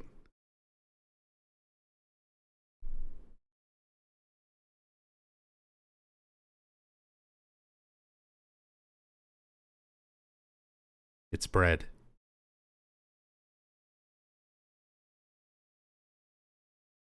This is what we all came for, right? Do we even need the other 9 hours of this playthrough? 8 hours? Whatever? Or is this all anybody wanted? Bible. Yeah. I always think of this one compared to Harry seeing the Bible in the church and just saying Bible. She learned it from the best. She got it from Dad.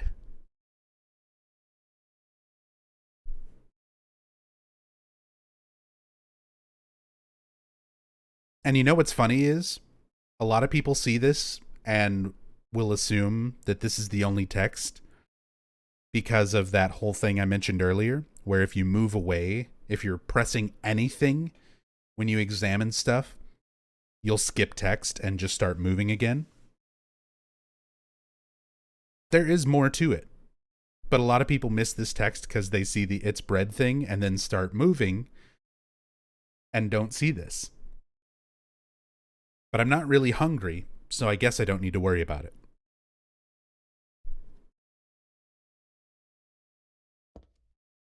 See? It's bread. Move away. And you don't get that extra line.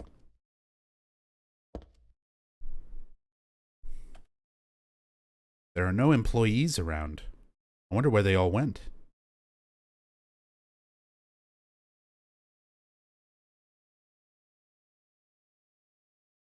Helen's Bakery. Crispy toasted bread. Right to your very door.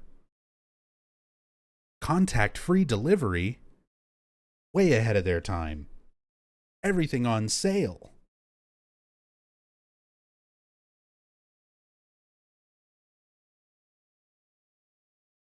There's a flyer. Crispy toasted bread right to your very door. So, a little bit of a reference in the name of the bakery here. A little bit of developer backstory. So when they were very first writing out the script and the scenario for Silent Hill 3, before they had cast any of the voice actors or done any of that, when they were just writing the story out, originally, the main character's name was going to be Helen Mason. But once they started going and hiring voice actors and casting for the game, they hired a voice actress by the name of Heather Morris.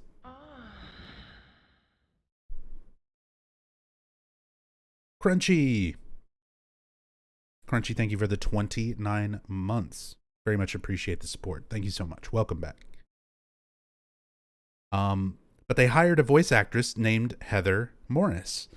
Heather Morris was, asked by the development team about her name because they wanted that parallel to Silent Hill 1. They wanted that same sort of structure in the name. Harry Mason. They liked that 2-syllable H name. So they were going to go with Helen as kind of like a feminine version or variant of Harry for this character.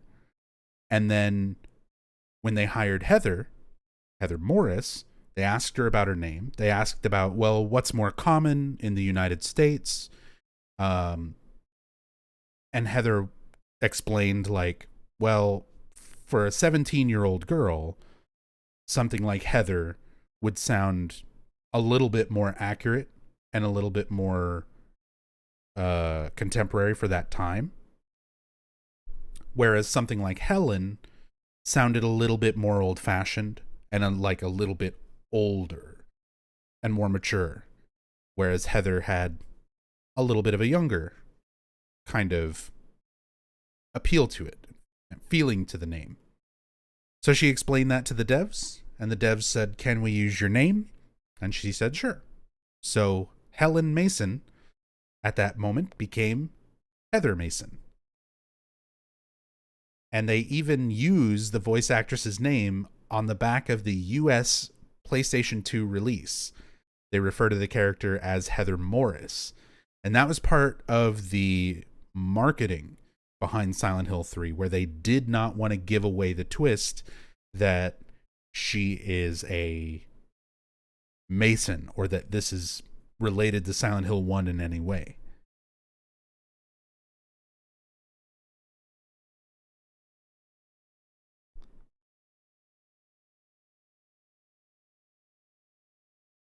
Ever played Alone in the Dark?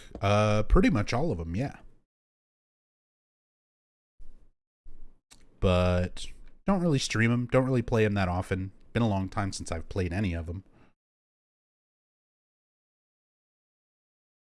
And I definitely don't know the lore behind them, where I would do these kind of streams. I don't really know anything the way that I know Silent Hill. The next closest things would probably be like Metal Gear Solid, Dark Souls. But outside of that, there's not a lot of the lore things that I know like in great detail.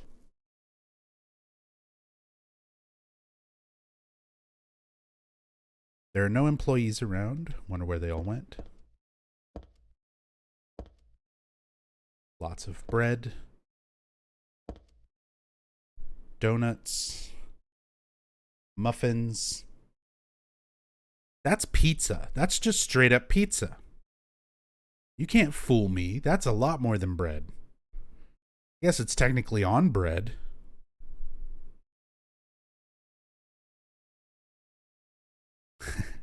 You can actually read the little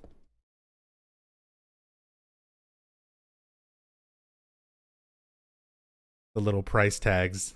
Say tasty bread. Can't quite read what the other one is. Like starts with an N, ends with an O.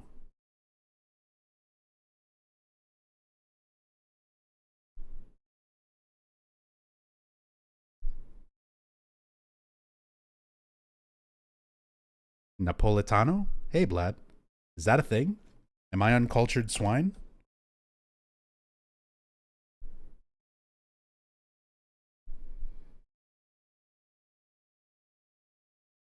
It's a type of pizza, Napolitana. Shit. Don't tell anybody that I worked in 3 different pizza restaurants and didn't know that. Whoops.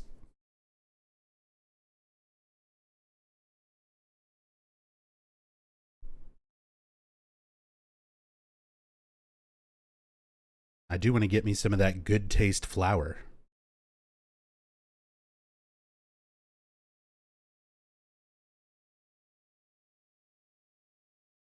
Fruits paste. Tomato sauce? Cool.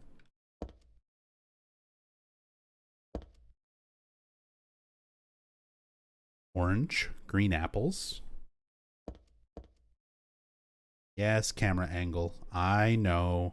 I know, camera angle. You want me to do the thing. Got a pair of tongs. Let's take a moment and go through our inventory, because there's a few things that we have here that were not in the nightmare sequence. We saw like some of our weapons, the radio, the flashlight, stuff like that in the intro nightmare. But our inventory is different now. We've picked up some different things, and some things are missing. We don't have the same weapons that we had in the nightmare. We don't have the flashlight or the radio.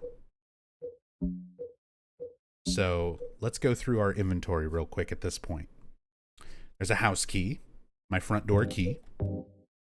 Daisy Villa, apartment number 102, is carved into the key. So, name of her apartments, which apartment is hers, keeps her house key. A pendant. Dad gave me this pendant on my birthday. It's one of my treasured belongings. There's a jewel inside, like a little red tablet. When I asked Dad what it was, he just said, "Just a lucky charm." But then he told me to take good care of it and never take it off. So that lucky charm is a Galaphatus. The very same substance used to force the god out of Alessa 17 years ago. Harry got a little bit of it and put it in a locket. Somehow learned how to put it in a capsule. I guess it's like one of those empty gel caps that you can get. Just put a little bit in there. Where do you think he got more of it, though? Okay. So now let's have a discussion, because this is something that my opinion has changed on in the past and continues to change. So I used to be very vehement about what ending of Silent Hill 1 was considered canon, based on how it continues into Silent Hill 3. So I was like, only the good ending, not good plus, not bad plus. You know, only the good ending made sense to me. Because it means that you would pick up a Galaphatus, not use it on Sybil, and then leave with it at the end of the game. So in the good ending, Harry leaves the town with the Galaphatus he scooped up in the hospital, in Kaufman's office, and put into a plastic bottle. And he leaves with the reincarnated Alessa. He leaves with his new little baby Cheryl. So it gives him what he needs for this game to happen. I used to be really vehement about that kind of thing. Now, I've kind of rethought a lot of that. My feelings on canonical and things like that have changed a lot because, again, Team Silent didn't have Silent Hill 3 thought out when they were making Silent Hill 1. They didn't have an intended ending that was supposed to lead into the sequel and all of this stuff. This was made later. Like, they made the first game without any intentions or any ideas for what they were going to do for sequels. When they started making Silent Hill 2, they were looking to Jeremy Blastin for like script ideas and story ideas. So even by that point, they were just sort of writing it as they went along. Now, Team Silent is very good at expanding on previous story elements. They're very good at taking, what they did in a last game and then knowing what elements that they can expand on and talk more in depth about. So that's one of those things that, they're really, really good at doing to make continuity seem really good. But as far as like the Galaphatus and being like, well, Harry has to leave the town with it. Kaufman got it. And we don't really know exactly how, but he got enough to have 2 fucking bottles of it. Enough to have a decoy bottle that he could let Dahlia smash to bits, and then still have another bottle hidden away. So it's like, I don't know, he got it on Etsy. He ordered it from eBay. Like, it's a substance that exists and is out there. And if you're looking for it and you have money, you can probably just get it. So it might have been, some situation where you could go by the good plus ending from Silent Hill 1 and say Harry just got some later. It's not impossible. If Kaufman can do it, then surely Harry can.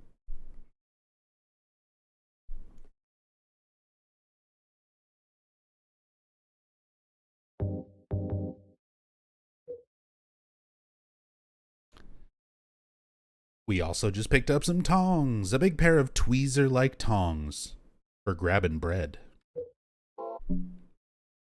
Same handgun and same knife that we had in the nightmare sequence, but now we can actually examine the knife and get a little bit more flavor text for it. It's a switchblade for self-defense. Better with than without it against those monsters. I know it's terrible, but I just love walking around with this. Of course, this is the first time I've used it against anything living. She's only poked dead things with it before.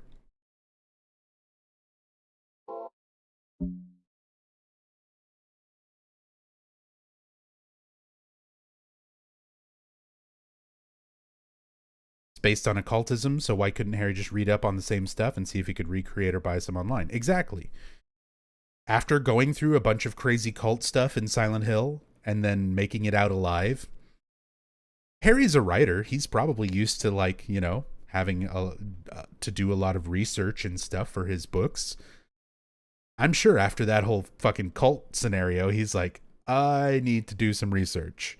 I need to look up these things. I need to figure out more about this cult. I need to figure more out about these religious iconography things and this substance that forced a demon out of a girl. He could have just looked it up. And bought some wherever Kaufman bought his. Or, you know, as said, it's not like it's unique to the ending scenario of where he got some. As said, I used to think of it that way. I used to be like, yeah, that makes the most sense. You get the good ending, you let Sybil die, you still keep your Aglophilus, and he leaves with it, so he would have some.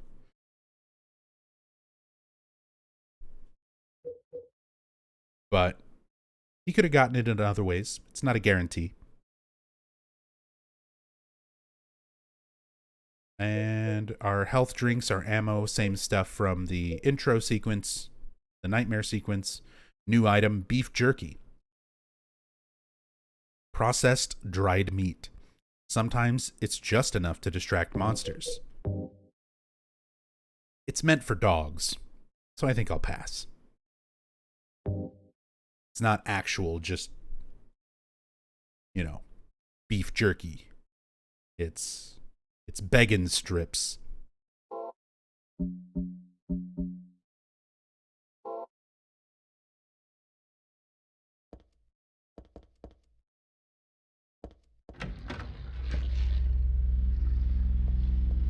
And it is used to distract monsters.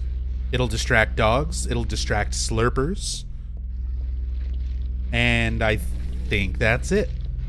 Most of the humanoids like these and nurses and everything else don't really care. They don't really care about the beggin' strips.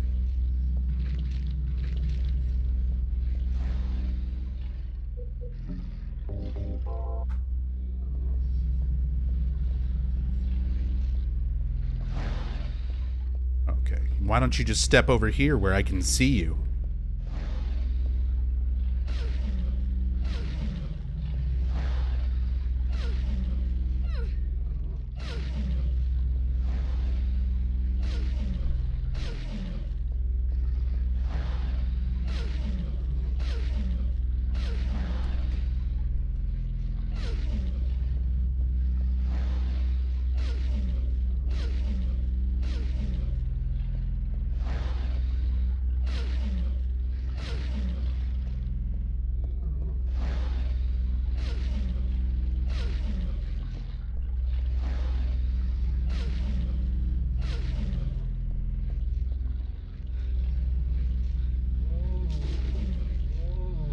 But you're groaning. You started this. You tried to stab me first.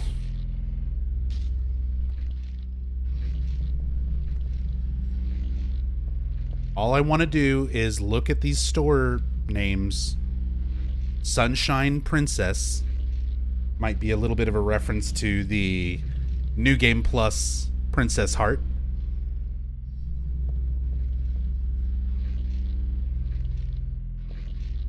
One of the more iconic alternate costumes in this game that somehow is still not a cosmetic in Dead by Daylight. Come on, it's easy money behavior. Bluebell. I don't think that's the ice cream.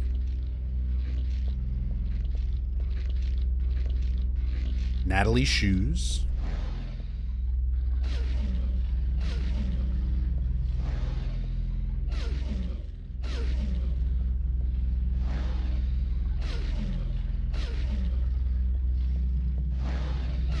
Just like Dark Souls.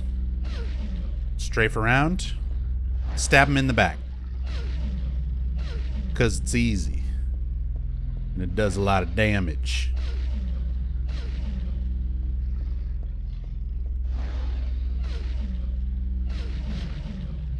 Although this game does have a surprising level of combat mechanic going on. I know this is not the best display for it. Oh god, right in the grundle. Right in the grundle mumph.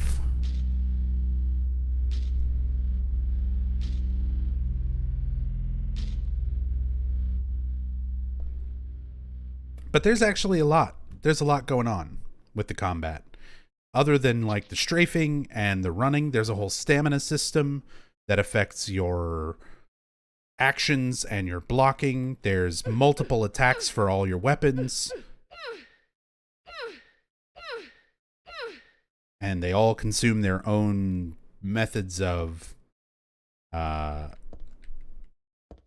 their own amounts of stamina and things like that. Oh, look, the Silent Hill 2 bloody footprints when you walk through blood trailing around you. Gotta bring that effect back because it's too fucking good not to. There's blocking and counterattacks. If you interrupt an enemy's attack, you can do more damage. And likewise, they can damage you more if you are caught during attacks. It's surprisingly a lot of nice updated combat stuff while still kind of keeping it familiar. My bestsellers, written out in the Final Fantasy font.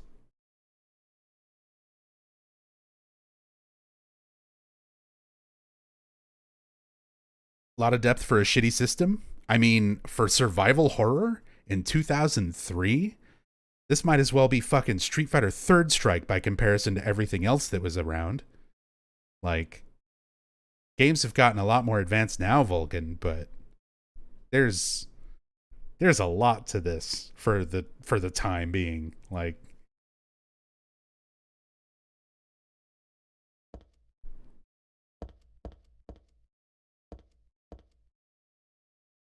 Cafe Paradise Noon. Like, if you want to see some of the alternatives to what combat was in those era, in that time period, go play Rule of Rose.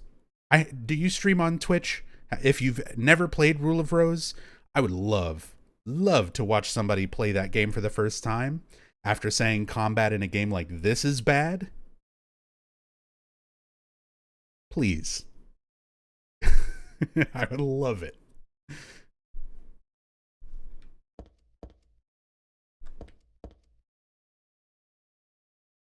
Boutique Marguerite.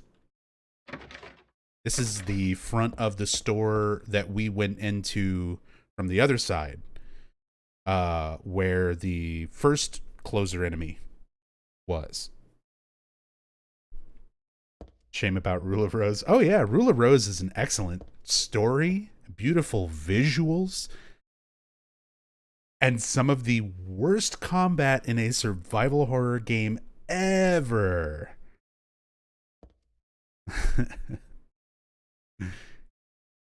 It's such a great game in every aspect except for playing it.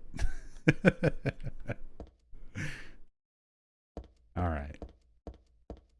Well, we got some tongs. We can go get a key. That Heather was being too lazy to move boxes, so we can do it this way.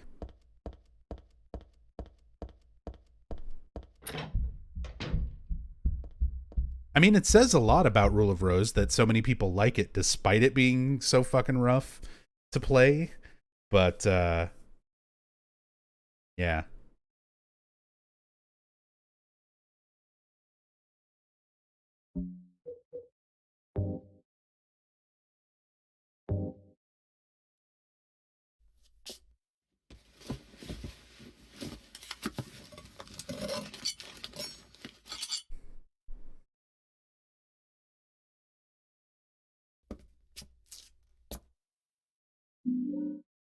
Got the key taken with tongs.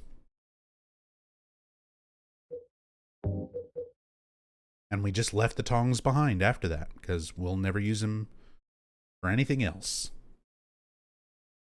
Key was dropped in the storeroom. I used the tongs to get it. There's a tag on the key that says My Best Sellers.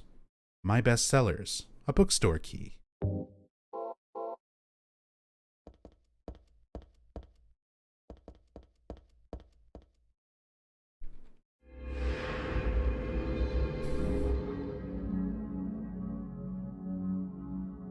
Would love to play Rule of Rose, but it's so expensive.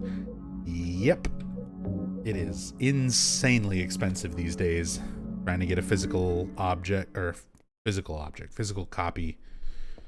My brain is not working. I'm thinking about Valheim. Excuse me. Ow, my butt.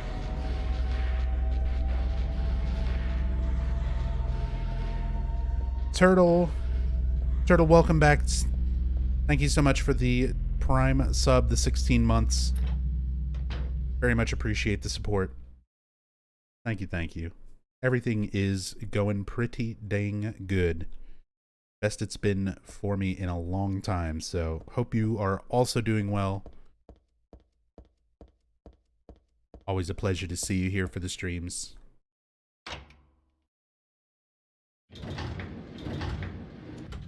All right.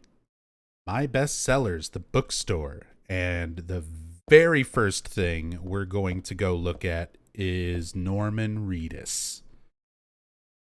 And I'm sure there's a bunch of people who might not have seen my Silent Hill 3 playthroughs in the past, or some of the playthroughs where I didn't talk about this, but you're going to be like, huh? What? Norman Reedus? Yeah, Norman Reedus. Right there. You see him?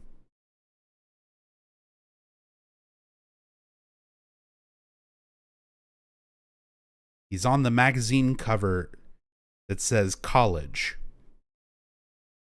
I know. It's very blurry, and it's a very low-res texture.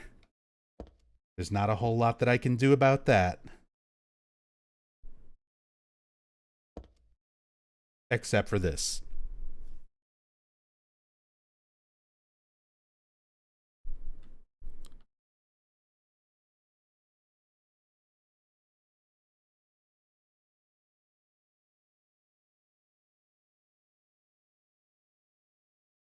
That's the texture. It's the promotional shot from a film called Gossip, in which Norman Reedus was a co-star.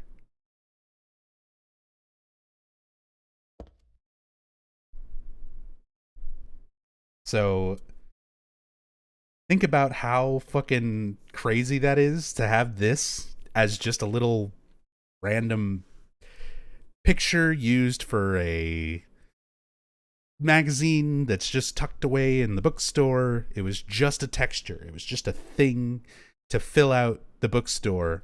And, you know, they wanted to use real magazine covers and real photos and make all of the magazines and stuff look authentic.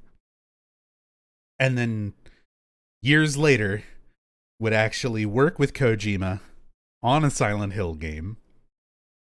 Two people, Kojima and Norman Reedus, at this point in 2003 had nothing to do with Silent Hill. Then years later, he would get to kind of work with him on a thing, and then Konami would ruin that.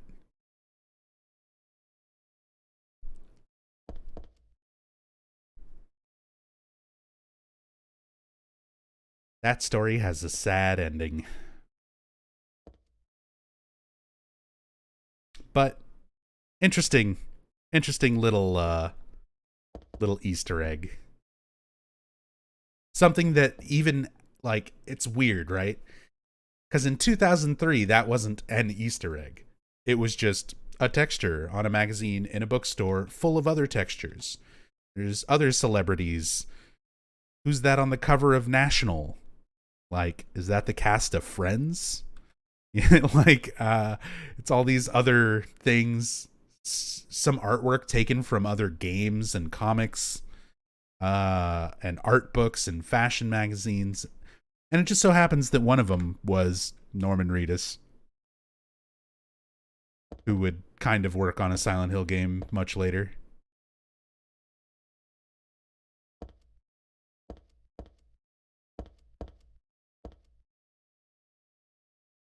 Yeah, some of these art books, watercolor.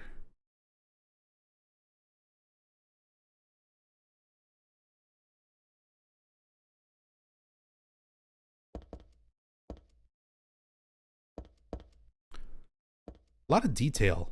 And again, this plays into this being like one of the best looking PS2 era games. Because, like, you think about a bookstore or like a store in general in any other PlayStation 2 game, and there'd be like,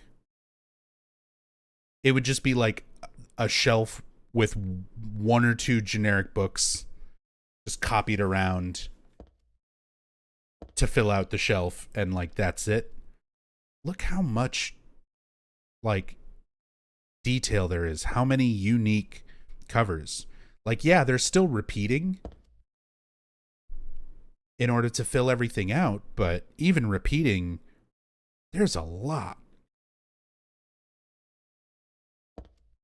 A lot of unique little textures and things for all these books and covers and posters. Got to very carefully look up at all of these things, because you never know when you're going to find something new. I found Michael Myers in Silent Hill 2 the other night. I found Cammy from Street Fighter in Silent Hill 2 the other night. Things that I had never seen before, and then I was going through Enhanced Edition, and I was like, what? What are these textures? Is that concept art for Cammy White? And then it was. And then I was like, is that fucking Michael Myers just stuck there behind a photo of Japanese men? Probably a team photo. Yeah. That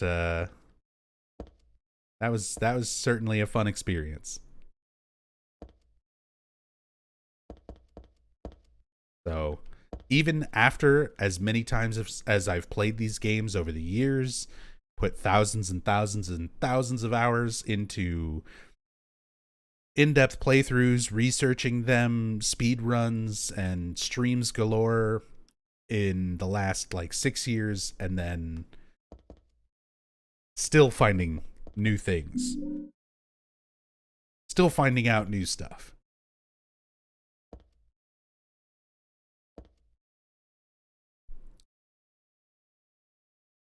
Which brings us to the thing we're going to be talking about for the next hour. Hope you like Shakespeare. In here is a tragedy. Art thou player or audience? Be as it may, the end doth remain. All go on only toward death. The first words at thy left hand, a false lunacy, a madly dancing man. Hearing unhearable words, drawn to a beloved's grave, and there, mayhap true madness at last. As did this one playing at death, find true death at the last. Killing a nameless lover, she pierced a heart rent by sorrow. Doth lie invite truth? Doth verity but wear the mask of falsehood? Ah, thou pitiful, thou miserable ones! Still amidst lies, though the end cometh not, wherefore yearn for death? Wilt thou attend to thy beloved? Truths and lies, life and death, a game of turning white to black and black to white. Is not a silence brimming with love more precious than flattery? A peaceful slumber, preferred to a throne besmirched with blood. One vengeful man spilled blood for two. 2 youths shed tears for 3. 3 witches disappeared thusly, and only the 4 keys remain. Ah, but verily, in here is a tragedy. Art thou player or audience? I'm the player, you guys are the audience. They know. There is nothing which cannot become a puppet of fate or an onlooker peering into the cage.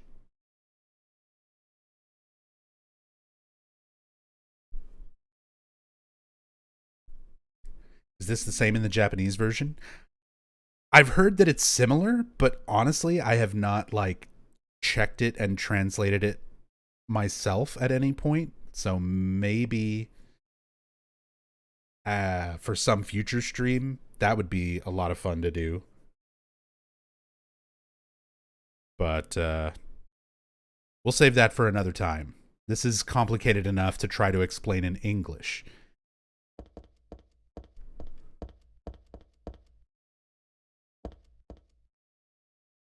So we read that poem, and there's some Shakespeare books on the floor.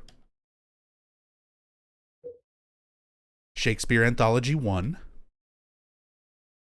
was on the floor at the bookstore, a Shakespeare book, just like it says. If you read the description, I'm not much for sentimental slop like Romeo and Juliet. So, Anthology 1, Romeo and Juliet. Anthology 2, it was on the floor at the bookstore. King Lear is in this one. I've never read that.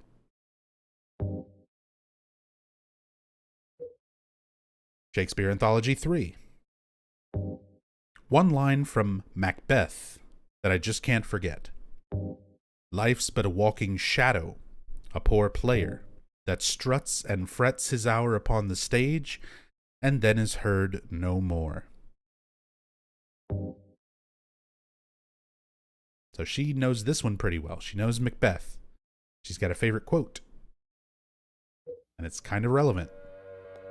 And we're getting raided by Ducky during the most hard to explain portion of the game. One of them, anyway. Ducky, thank you for the raid. Appreciate it, man. Sit down. Enjoy some Shakespeare. Shakespeare Anthology 4. Hamlet is in this one. I've never read that. Never read Hamlet. Never read King Lear. Heather does not have enough Shakespeare knowledge to solve this riddle. Our main character does not have the Shakespeare knowledge to solve this puzzle. She would have to solve it like everyone else did and look it up in a strategy guide or on the internet. Or sit down somewhere here in the bookstore and read those books. Shakespeare Anthology 5. Othello is in this one.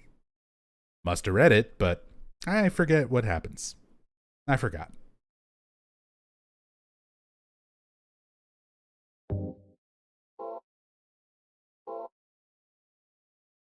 So, 2 of the books she hasn't read. 1 of the books she doesn't remember at all. 1, she's got a favorite quote from Romeo and Juliet. She knows it, but she doesn't like it.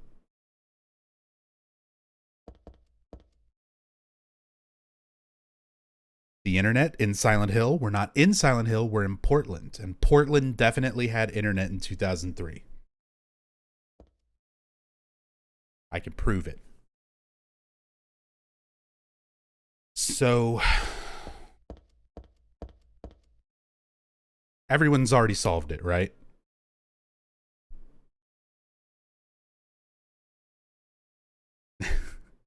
You've got everything you need.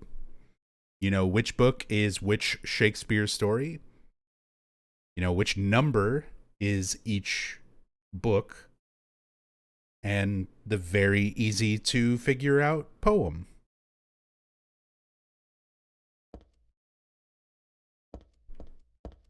All you got to do is know which book applies to which section of the entire poem, and then place them in order, and then figure out some math, because of course there's also got to be math involved.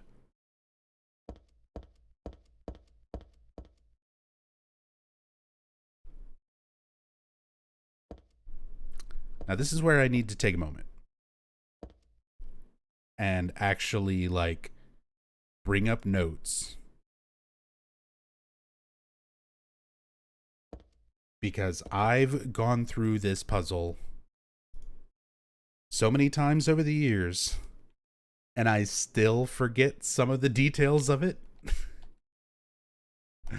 Because I also don't know enough Shakespeare by heart to solve this puzzle.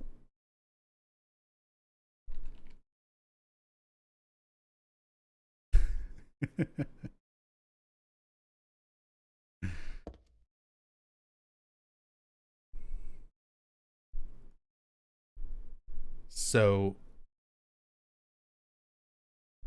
here we go.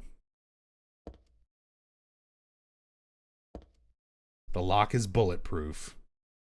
Yeah, if only we could just shoot the lock. There's bullets right there. All right. Screen frozen? It's because I was tabbed out bringing up my notes.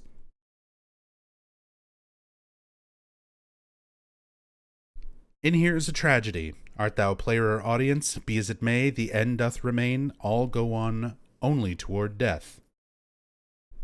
So, in here's a tragedy. A really hard puzzle. By the way, the localization translator for Silent Hill 3, Jeremy Blaustein, he apologized. He apologized for this puzzle. So, Jeremy says he's sorry. That's the tragedy. The first words at thy left hand. A false lunacy, a madly dancing man, hearing unhearable words, drawn to a beloved's grave, and there mayhap true madness at last. So this is supposed to be a reference to Hamlet. The false lunacy is meant to be a description of Hamlet faking his madness. The unhearable words are supposed to be a reference to Hamlet's father's ghost. And Hamlet's beloved is Ophelia. So these references from this first part of the poem are supposed to clue us in to Hamlet, which is book number 4. So we've got our first part of the poem, book number 4, Hamlet. Next part. As did this one, playing at death, find true death at the last. Killing a nameless lover, she pierced a heart rent by sorrow. I, like most plebs, can at least kind of figure out this one. Piercing the heart rent by sorrow, nameless lover, that whole arose by any other name would smell as sweet. Romeo and Juliet. It's been made and remade many, many, many times. It's probably one of the most, if not the most popular work of Shakespeare that most people will at least kind of figure out this one. But even then, I've known a lot of people who just like, they didn't learn any Shakespeare. They didn't watch any of those adaptations of it, or English was second language to where like they didn't really know what this was supposed to be referencing. So even without the proper knowledge or understanding of it, like this can slip by, this whole puzzle can slip by you so easily. It's so hard to put together. You have to know so many things outside of the game. You're expected to have this knowledge to piece these things together. Otherwise, you're just brute forcing it. Which it is possible to brute force it as long as you can figure out one part of the puzzle. But then that's a lot of brute forcing that you have to do from that point if you can't figure out any of these.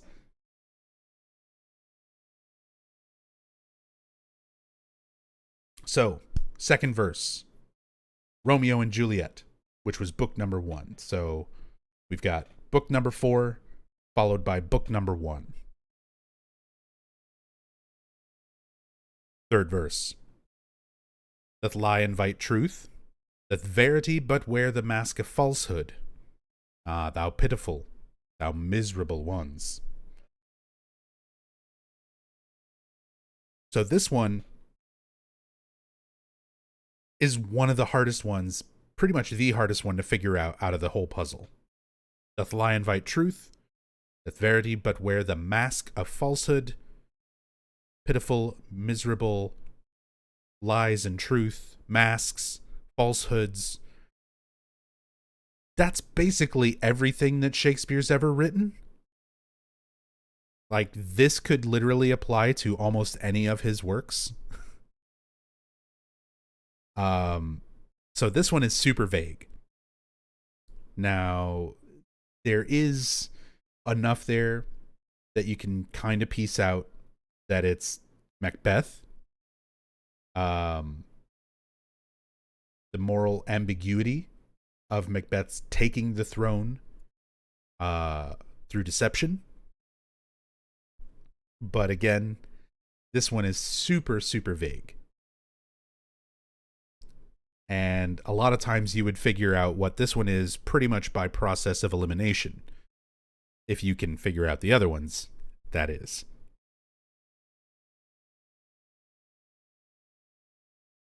So we've got Hamlet, book 4, Romeo and Juliet, book 1, Macbeth, book 3. And it said we're placing these, first words at thy left hand was the first part of the poem. So from left to right on the shelf, putting those in order. 4, 1, 3. Book 4, book 1, book 3. Hamlet, Romeo and Juliet, Macbeth. 4. Fourth verse. Still amidst lies, though the end cometh not, wherefore yearn for death? Wilt thou attend to thy beloved? Truths and lies, life and death.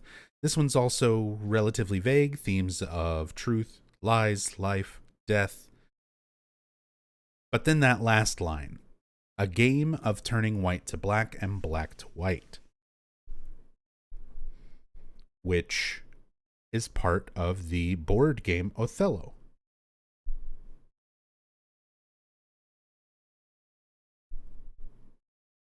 So they give you an extra clue with this one.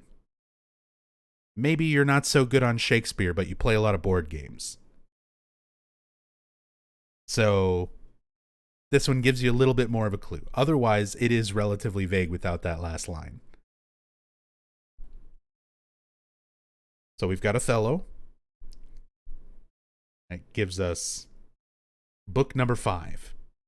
So we've got book 4, book 1, book 3, book 5. Which at this point leaves us with book number 2, King Lear. For this last one. Is not a silence brimming with love more precious than flattery, a peaceful slumber preferred to a throne besmirched with blood? So this is in reference to Cordelia, King Lear's daughter, and how she, of all his daughters, cared for him the most, but her sisters would flatter King Lear and, suck up to him just because they wanted the throne after he died. Whereas Cordelia actually loved him, but was silent about, how she felt about her father and how she wasn't pursuing the throne. So the silence brimming with love, more precious than flattery. Peaceful slumber, preferred to a throne besmirched with blood. So, let's say by this point you couldn't quite figure out what the third verse was in reference to. If you knew King Lear, you can kind of glean that from this and leave you with Macbeth for that third spot. So, now we've got the order of the books, and we can put them on the shelf in the correct order based on the poem. So that would be Hamlet, book number 4,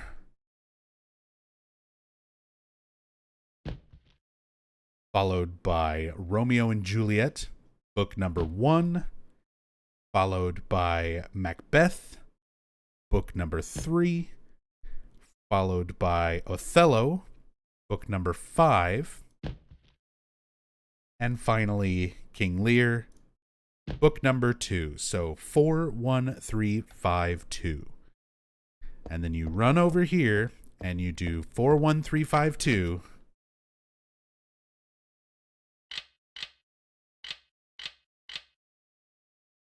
And it don't work.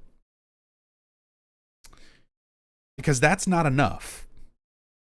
You've already graduated. You've got your degree in English literature. You're a big fan. You've got Shakespeare posters all over your room. You figured out all the vague little references to each of his works, read the descriptions of the books in your inventory to figure out which volume was which book, and put them in the correct order on the shelf. They said add another step.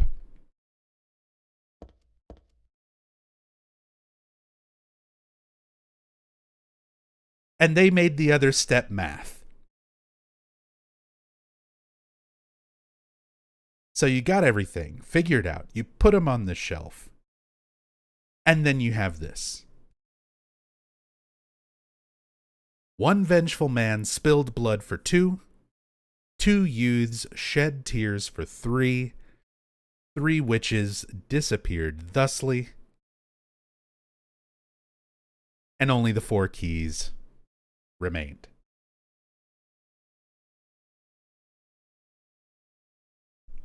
So the vengeful man, you still got to figure out the references so that you know what reference goes to which book. So if you manage to guess it even up to this point, you still have to do this. One vengeful man spilled blood for 2. The vengeful man is Hamlet, book number 4. Spilled blood for 2. Do you add 2? Do you divide by 2? Do you multiply by 2? Like, there's so little to go off of. You multiply it.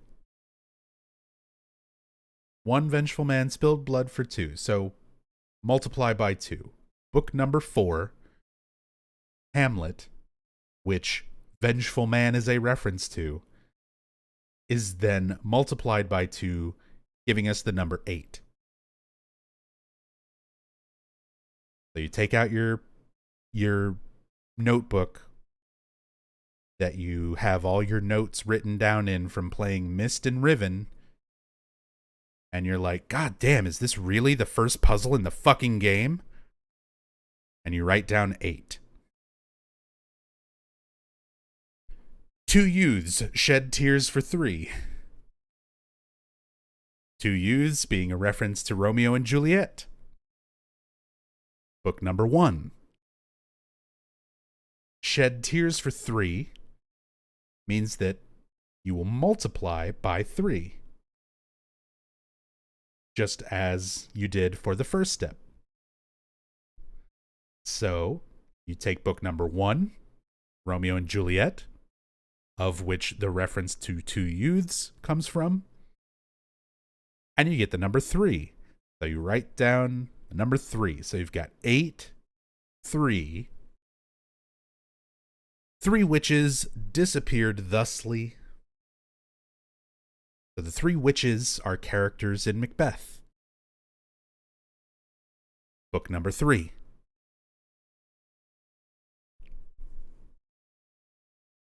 So instead of doing anything else with book number 3,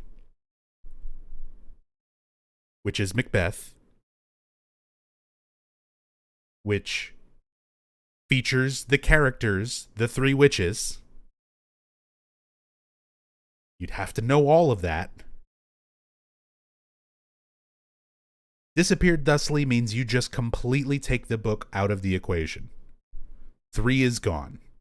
You take 3, you throw it away. So you wrote down 8 for the first part. You wrote down 3 for the second part. You start to write down 3 for Macbeth, and then you realize you scribble it out. It doesn't matter. You don't use it because only the 4 keys remain. And there's only 2 other books on the shelf, which are books number 5 and books number 2.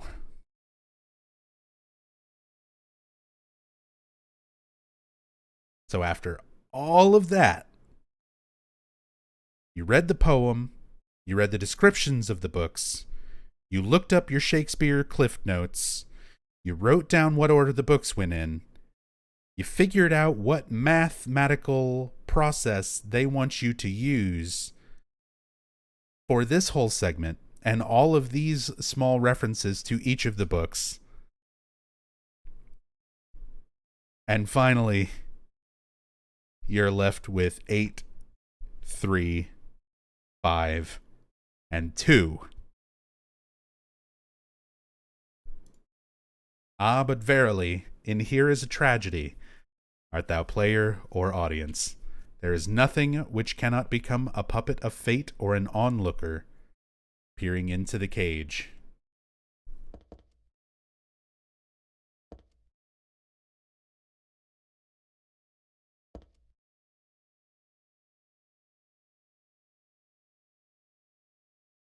Eight, 3, 5, 2.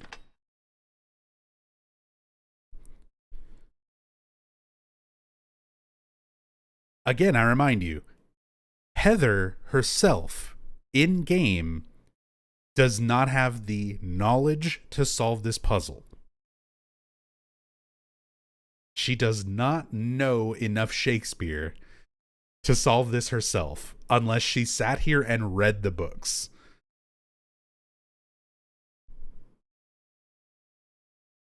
She says that? Yes. When you open up your menu to read the book descriptions, one of them she says she doesn't like it, 2 of them she says she never read, and one of them she says she read it and doesn't remember it.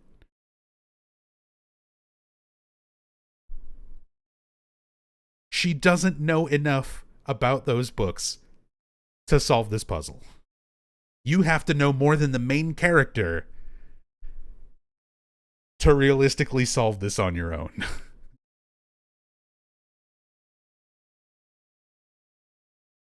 It's a trap. If you enter, you die? No. Does she have any comments after solving it? No. Because immediately we're going to get distracted by something else going on. A creepy cult lady with no shoes.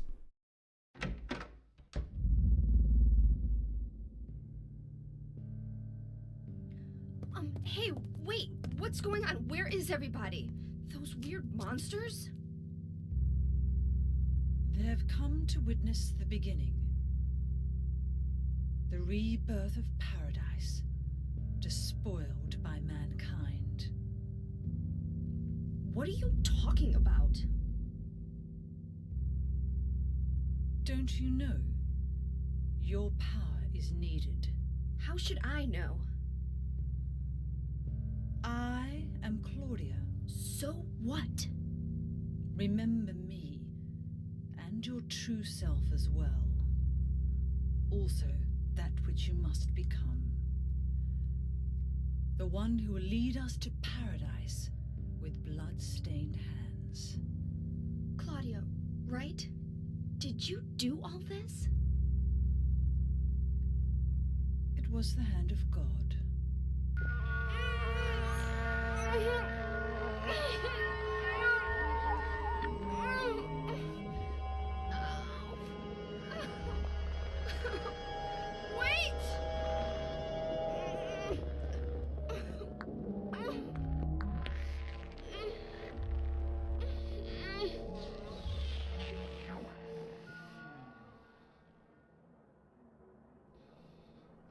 I don't get it.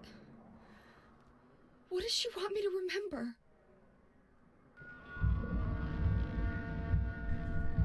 Don't worry, Heather. It's easier to remember than Shakespeare.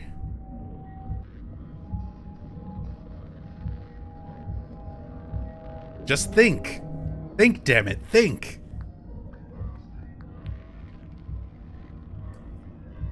So, we're introduced to Claudia. Claudia Wolf, a member of the Order, the Cult of Silent Hill. Very, very, much a parallel to Dahlia Gillespie. Another shoeless, barefoot, white-haired priest woman of the cult back in Silent Hill 1, who tells you things that sound kind of true and direct you to where you need to go, but she's not really helping you. Very much a parallel to Dahlia in the context of Silent Hill 1. And I love how they do these parallels between Silent Hill 1 and Silent Hill 3. Like, they're giving all of these elements that hit so many of the same beats as Silent Hill 1, because they didn't want to outright say that it was a sequel to Silent Hill 1. They didn't market it as being, here's the thrilling conclusion to the story of Silent Hill 1. No, they hid the character's last name from promotional material. They did not advertise it as like a continuation of Silent Hill 1 in any way. But there's all these little hints, all these little things that are happening that parallel Silent Hill 1 so closely.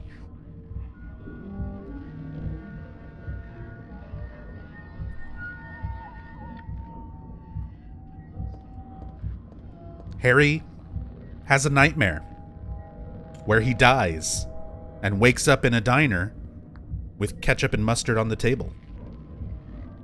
Heather has a nightmare of a place, well, Harry, nightmare of a place that he visits later in real life and then dies and wakes up in the diner, ketchup and mustard on the table. Heather has a nightmare of a place that she'll visit later and then wakes up in a diner, ketchup and mustard on the table.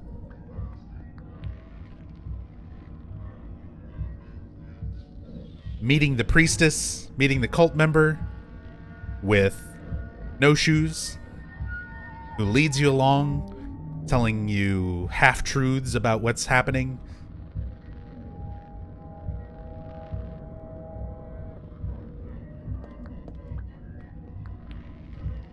Even the name follows the same syllable structure. Heather Mason, Harry Mason.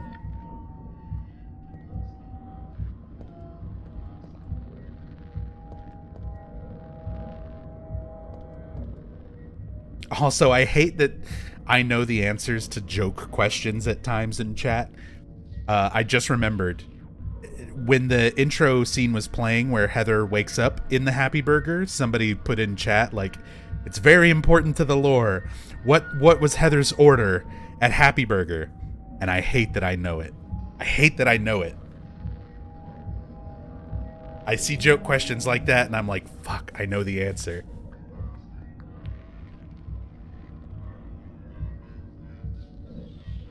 If you paid attention to the scene, you would know the answer too.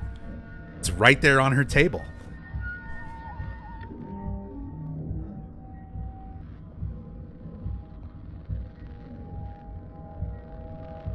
It's a basket of French fries. The basket of French fries and a soda. That's what she got. It's the only other thing on her table when she wakes up.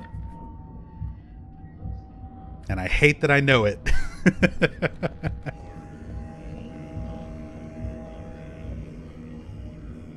Hey, that voice.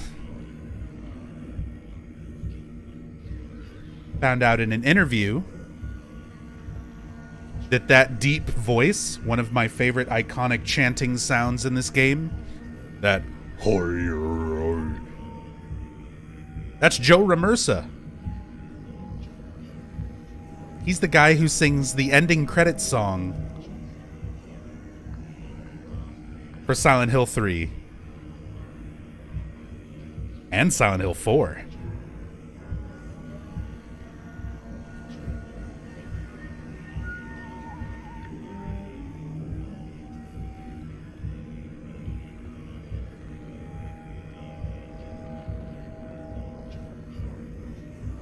He's also the drummer for Akira Yamaoka from this point, well, for 3 and 4, and for some of their tours that they did. And he composed the song Room of Angel, the opening song for Silent Hill 4. So Joe Ramersa did a lot of contributions to the music for Silent Hill 3 and Silent Hill 4. It would not have been what it was, would not have been the same without Joe.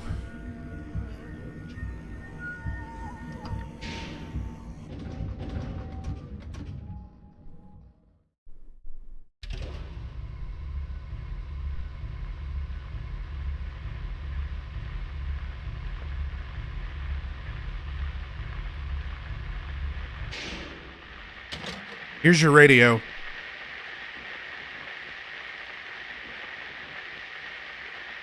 I love it. Silent Hill 1, they have the whole setup. You have the fucking air screamer smashing in through the window. The radio doesn't work, but then the air screamer pops in and the radio's going crazy. And Harry's like, this thing goes off when monsters are around. I should take it with me. Silent Hill 2, James finds a radio. It starts going off because there's a monster near him. He decides to keep it. He also manages to hear little bits of his wife through the static of the radio, so he decides to hang on to it. Silent Hill 3, it almost feels like they forgot. It almost feels like they forgot. So you're just like on this elevator going to a different part of the mall, and they're like, oh right, we need to give the player a radio. Here.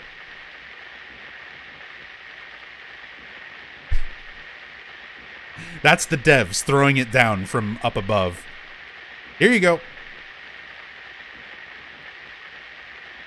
A radio. What the hell is this doing falling down from the ceiling? Anyway, I guess that explains the static from just before. But all it's picking up is static. I wonder if it's broken. I'll take it anyway, because I have klepto tendencies. She really does. They account for the personality of horror game protagonist syndrome in her character. Later on, she admits to acting like a thief now and again and taking things that she shouldn't. And I love that they just make that a part of her character. That they explain it's in her personality to just take things. All right.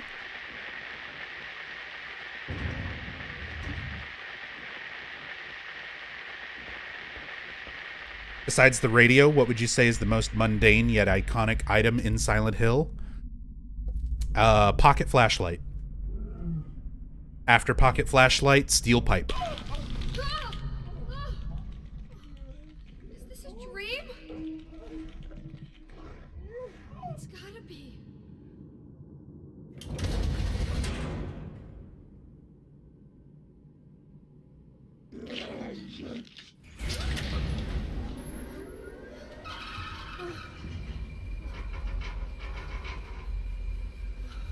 Not even a kid could believe in this.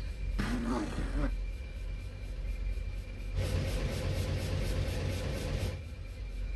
when am I going to wake up?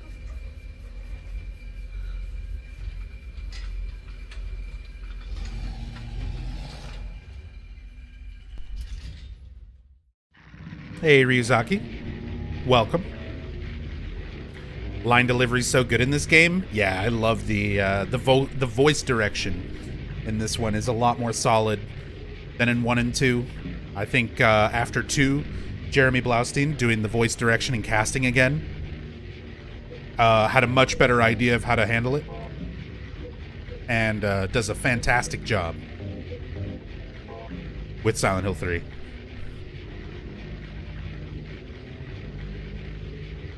Not even a kid could believe in this? Yeah, likely a bit of a nod there towards Alessa being the one who thought of all this in the first the first game. That was all a kid. That was a kid believing in this stuff and a town making it all real.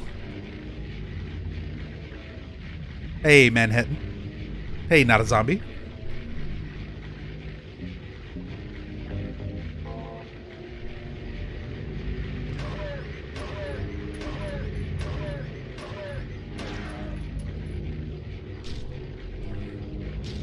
Step on it. Step on it more.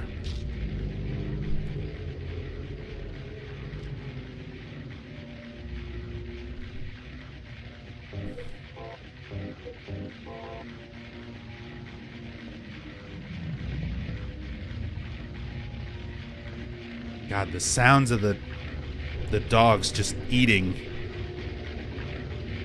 Not to mention we've got monster dogs again.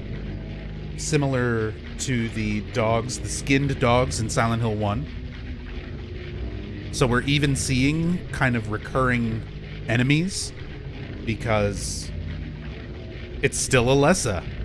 Like, Heather is her own person, but she is also Alessa. She is also Cheryl. And because the god that's growing inside of her is affecting reality, bringing the other world into the equation and projecting these nightmares out into reality, it's manifesting a lot of the same things that were manifested for Alessa. So we see some similar things like the dogs.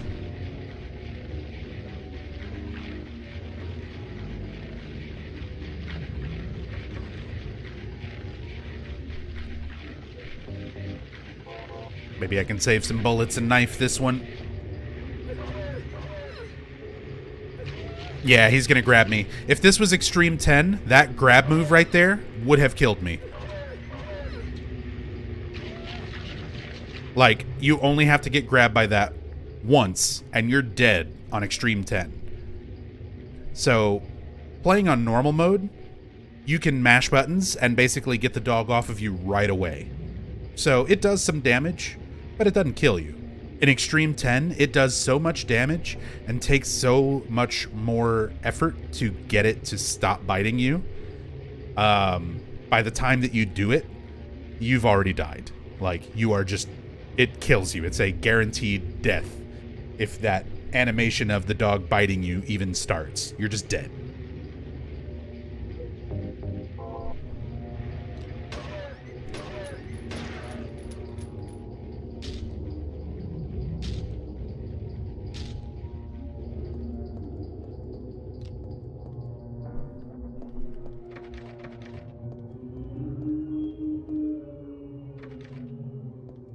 Never played this game on PC. It's really cool watching it run at 60 FPS. Oh yeah, this game, it's got a really nice PC version, even without mods. It looks pretty good.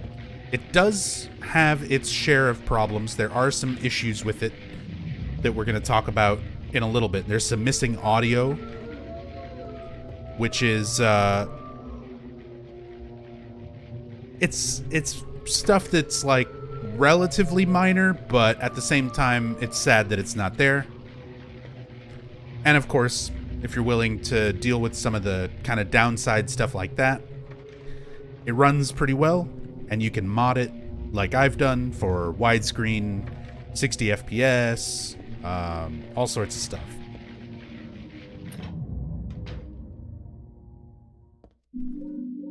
Good supplies in here. Get some health drinks. Doesn't look like there's anything useful on the shelf, except for all the stuff that we just stole and put in our pockets. And an ampule, or an ampoule, depending on where you live. Apparently, it's okay to pronounce it either way. It's a regional thing. Ampule, this is the stuff. This is the stuff. It'll wipe out all the pain and help recover my strength. Basically a full heal. It also makes it so that you don't drain stamina for several minutes. It's a part of the speedrun routes, because in this game, stamina is very important. Every action, shooting a gun, swinging a weapon, running instead of walking, basically everything takes some amount of stamina. When your stamina is low, Heather will start to run slower. She won't run at the same speed. So having the ampule work to not only heal you, but also make it so that you're not draining stamina for a few minutes is really, really good. Very useful for this game and its mechanics.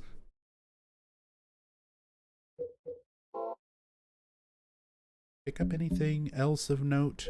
We have the radio now. Small, portable radio, plays static when monsters get close. Won't play normal stations. Is it broken? Same as it was in the nightmare scenario at the beginning.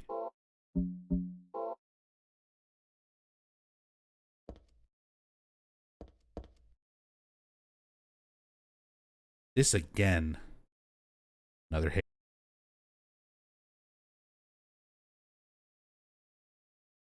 We still got a lot of Silent Hill 3 to cover.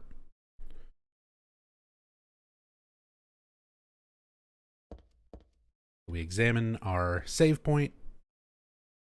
Heather slowly starting to get back these sort of suppressed memories that she has from her past lives, both as Alessa and as Cheryl,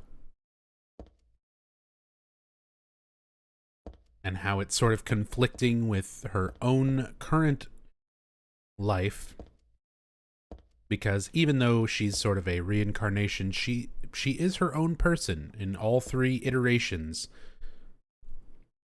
with her own different thoughts and her own different will towards things, her own different feelings towards everything. So they're all sort of unique aspects and unique characters, just sharing a soul. That's all.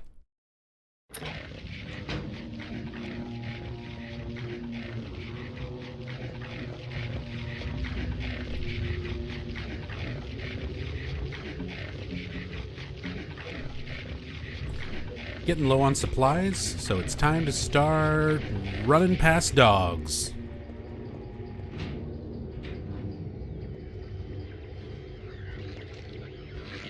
And closers.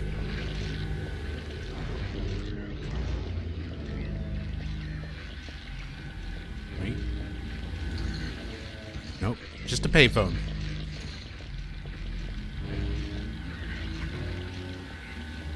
Make sure to double check all of our doors here.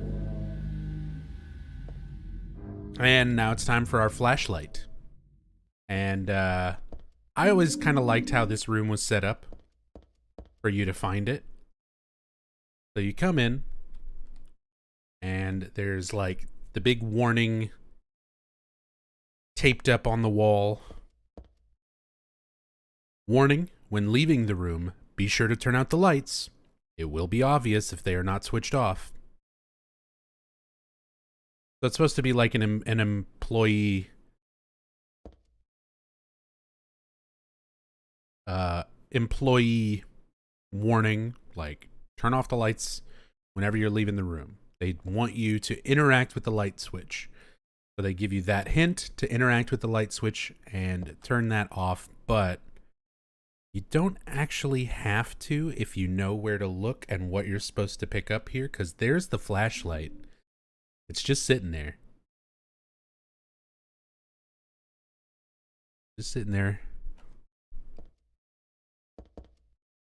And you can actually pick it up even without turning the light off. There's a light switch. It's on right now. Will you turn off the light? Sure. And then, of course, you get your little spotlight effect right at you to grab your attention and be like, oh, hey, there's the thing here. But even if the light's on and you don't turn that off and you know where it is, you can run over and pick up the flashlight.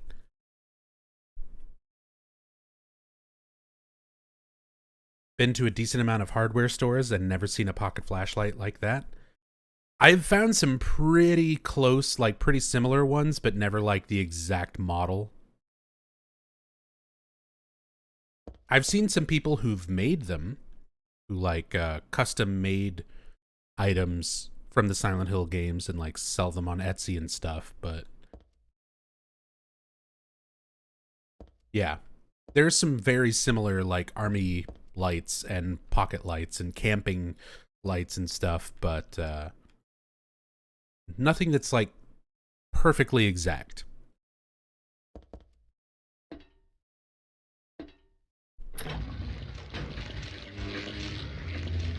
So the switch turns off the lights, but also turns on the flashlight? Yeah, I guess kinda, huh? It's just both lights are on at the same time. See, because when it's this far away and facing that wall, it just kind of looks like a bright room.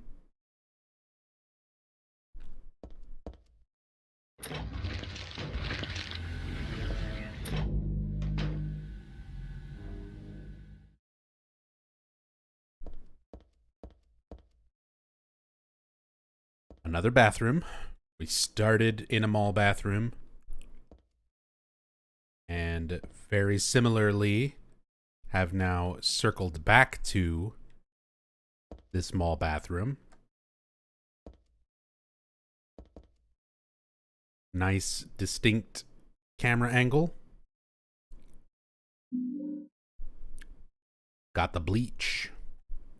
Since we're doing hard riddles, we're going to have to do a puzzle with this bleach. Let's take a look at the new stuff in the inventory. Bleach, sort of stuff you'd use to clean a toilet. A toilet. I think I have the same kind at home. The bottle says danger, do not mix. Mix with an acidic detergent and it'll produce poisonous chlorine gas.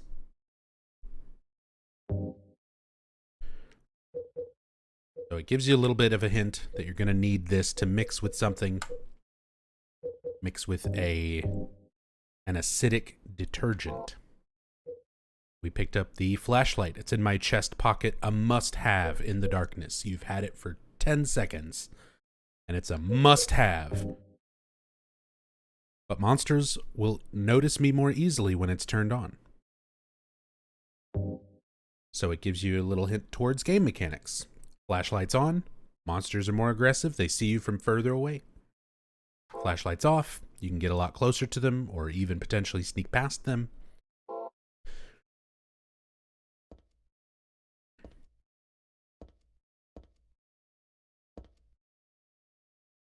Hey, Pico McNugget, is this the HD Collection Edition? No. The HD Collection for Silent Hill 2 and Silent Hill 3 is horrible.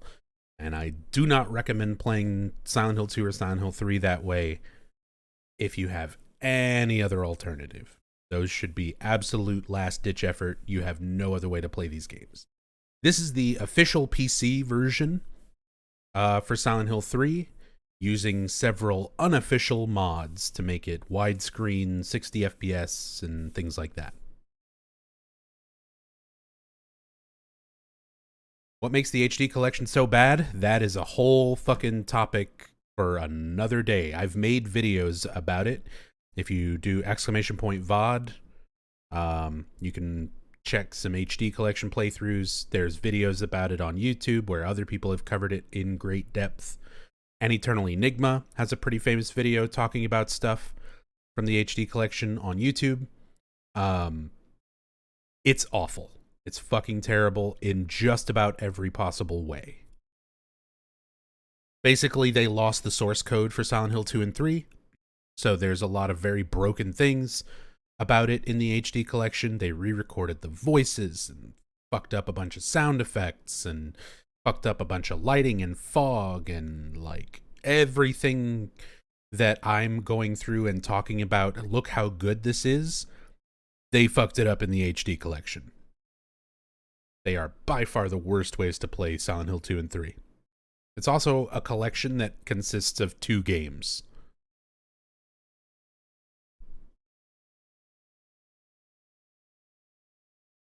Still don't understand how one loses source code except a major fire or flood or whatever. That was just how things were back then.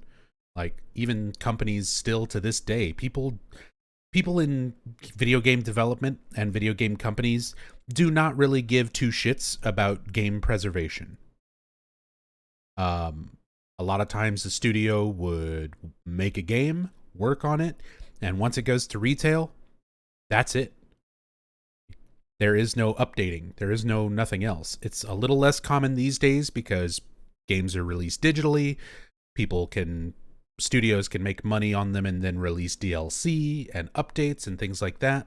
So they stick around longer. Back then, for like a hard console like PS2, you make the game, you release it, and then that's it as far as they were anticipating. So it was common practice for a lot of companies, not just Konami, but lots of development game devs and companies would just make the game and then put it out to sale. And then once it's sold, that's it. You wipe the computers, you wipe the hard drives, you delete all that shit, and then you start working on your next project. Like, that's just how it was.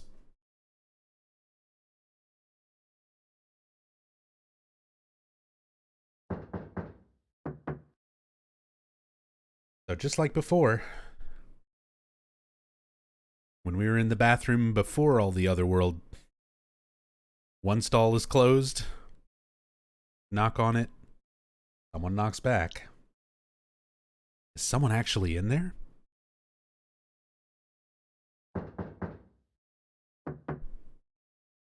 And with this one, you can knock multiple times, not like before, where it's like, it would be rude to keep knocking. In this situation, Heather has deemed shit is weird enough right now. Who cares about being rude?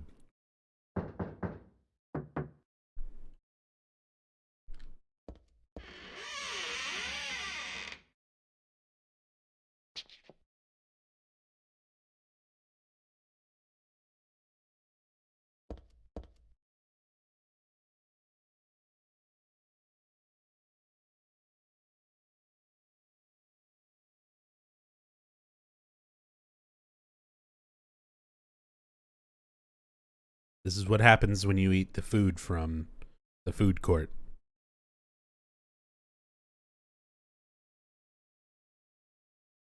It's soaking with blood. But there's no one here. Did someone respond? Or is it just me?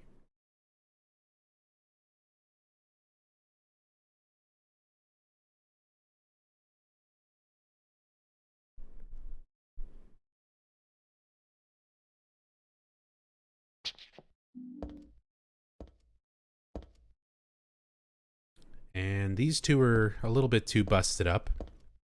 There is also a toilet here.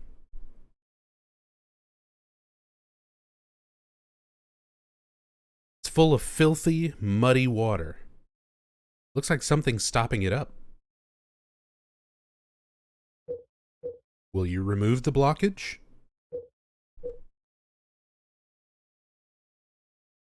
Would you do it, chat?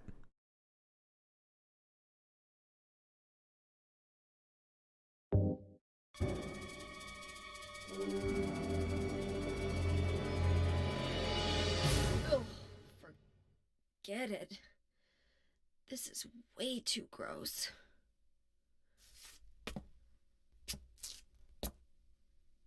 Who would even think of doing something so disgusting?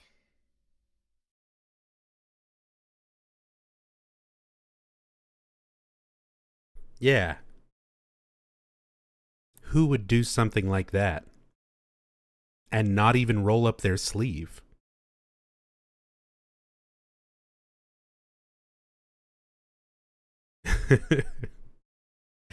I love this. Such a good Easter egg.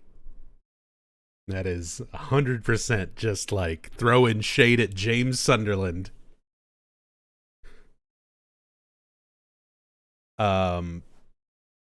So yeah, normally this is an Easter egg that for the longest time people couldn't actually use. They couldn't see this on the PC version, which is what I'm playing. If you were playing this back on a PlayStation 2 and you had a memory card in your PS2 that had a save file from Silent Hill 2, you could get these Easter eggs when you're playing through Silent Hill 3. There's a couple of them. There's another one that I'll point out later when we get to Heather's apartment. But that was the only way to see these little extra scenes, these little extra Easter eggs. So for the PC version, there was no way for it to like check your save files and look for Silent Hill 2 data. Those games are installed on computers in different directories and things. It just doesn't work that way for PC. But the port of the PC port still had that data there from the PS2 version. And eventually, modders were able to make that accessible through the game code. So I've got this modded so that we can see those Easter eggs, because, come on, that's too good. Volatile ass. Hold on, I feel like I should be looking at this.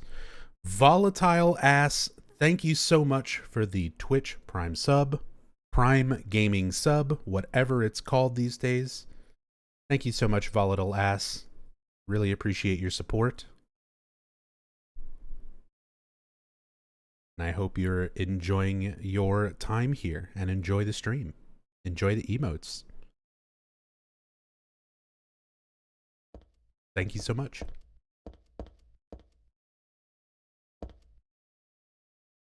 Disgusting. I'm not getting any closer. I don't even want to look at it.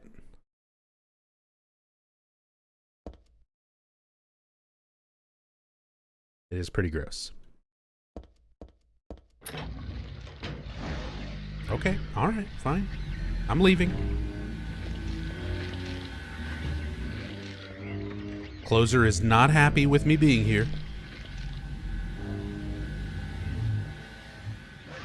Nope. We're going back into the beauty store, the boutique. This was Marguerite's Boutique. There was a big sign saying that it was Marguerite's Boutique right up here. As you can see, not there anymore. Everything is all fucked up.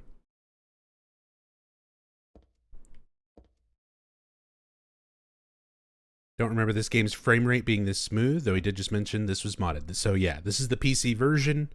It's up-resed internal textures. It's running at 60 frames per second instead of the default 30. All of the Silent Hill 2 Easter eggs are modded and enabled. So, a really, really nice way to play Silent Hill 3.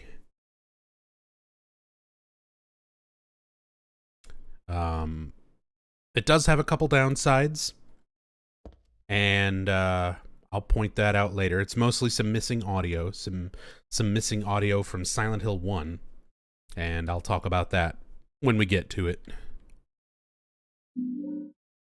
Hey, bulletproof vest.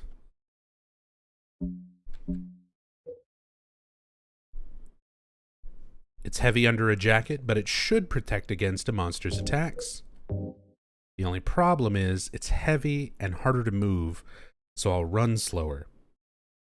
So it's a trade-off. You move slower, it's harder to avoid enemy attacks, but if you do get hit, you're okay. You'll take way less damage, especially if you're blocking and get hit.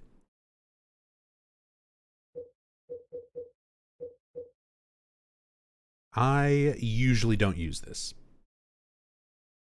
There are some specific Extreme 10 speedrun strat things where you can equip this for a bit of safety, where stuff would really otherwise kill you.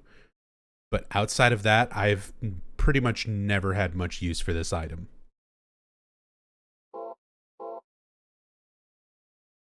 I feel like it's always much better to like be able to move quickly. You know, just strafe out of the way. Like right when I entered the hallway leading up to this store, a dog started running at me and I just strafed to the side of it as it pounced by me and didn't hit me.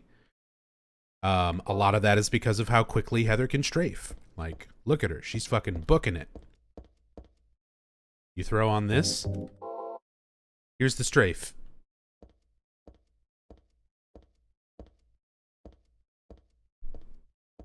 That's not walking either. That's full run speed strafe. This is run speed with it on.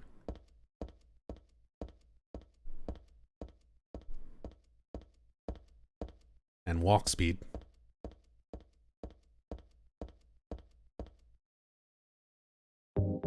And then without it.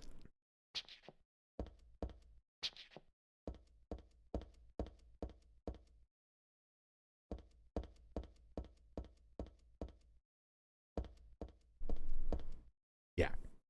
It's such a dramatic cut in your speed. It's just, I don't know. I feel like it winds up getting me hit way more often when I could have avoided attacks. So I just don't use it. Here's the one and only wire hanger that exists in this world. I even pointed out when you get to this point the first time, like all the other hangers are all these like wooden type hangers. So, wire hanger.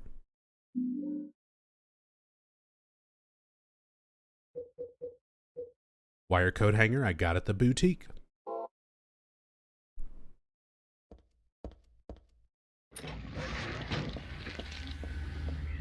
Pardon me, excuse me. Pardon me. Can you move fast enough to escape the red haze while wearing that vest? I think just barely. We'll test it. We'll test it, Billy. I don't think I've ever tried. Or if I did, it was so long ago I don't remember.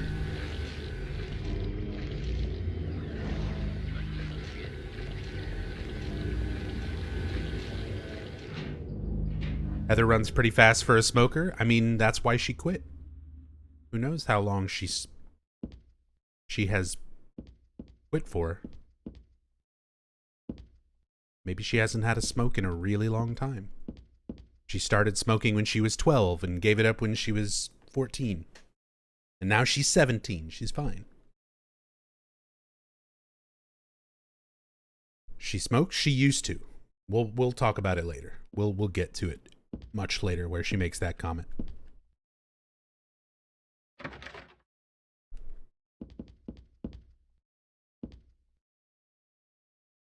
A ladder's hanging halfway down from the ceiling. Even if I stand on the table and stretch my hands out, I can't reach it. If only I had something long to snag it. Try to snatch it.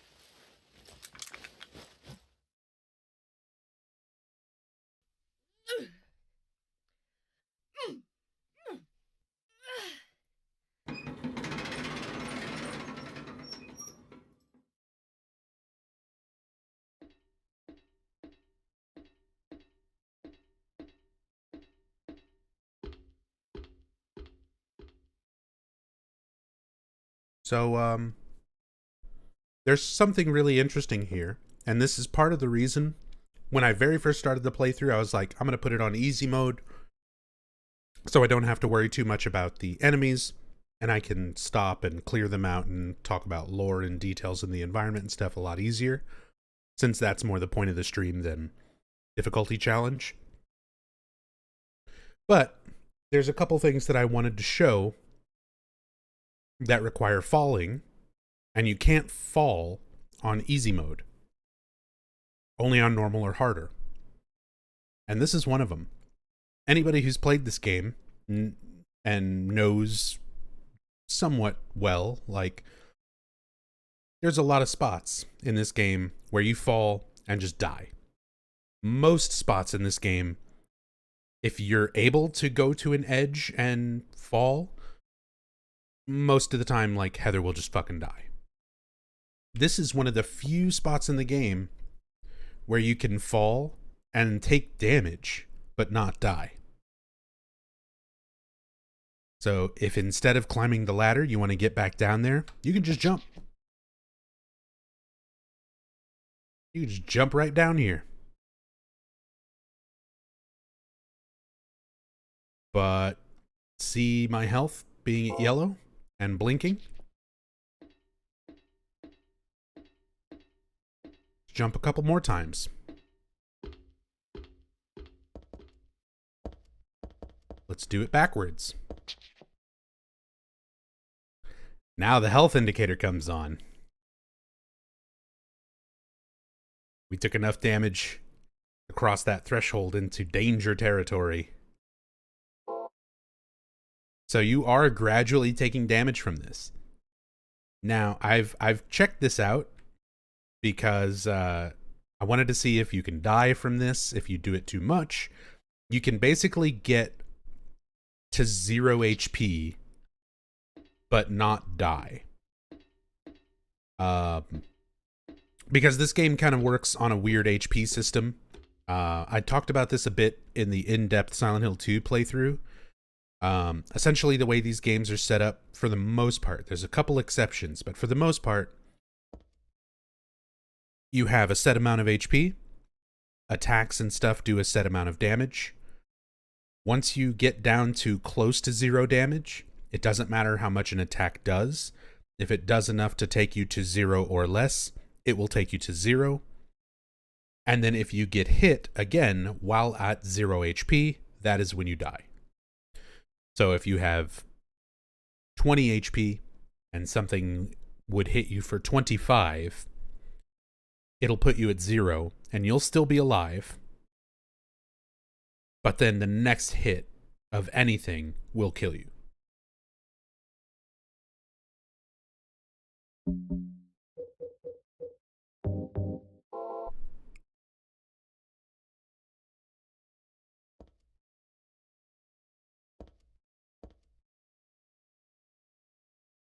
And things are getting even worse. We're in this like otherworld version of the mall. All this creepy shit is happening. Reality is not what it should be. And now there's things from hospitals. Bodies on gurneys just starting to show up. Again, memories. A lot of this game is about Heather's previous lives as Cheryl and as Alessa, more importantly. And with Alessa, a lot of her memory, half her life was spent in the basement of Alchemilla Hospital. Hospitals, bodies on beds, bodies on gurneys play a big role thematically in Silent Hill 1 and Silent Hill 2 for different reasons, but it's something significant to Alessa. And now they're showing up here in a mall. Why would something like this be here? This isn't a hospital. And it's definitely not a hospital in Silent Hill either. This is a mall in Portland, in Maine. Are there any 0 HP runs? I don't know. There are no-hit runs, which I guess would be basically the same thing.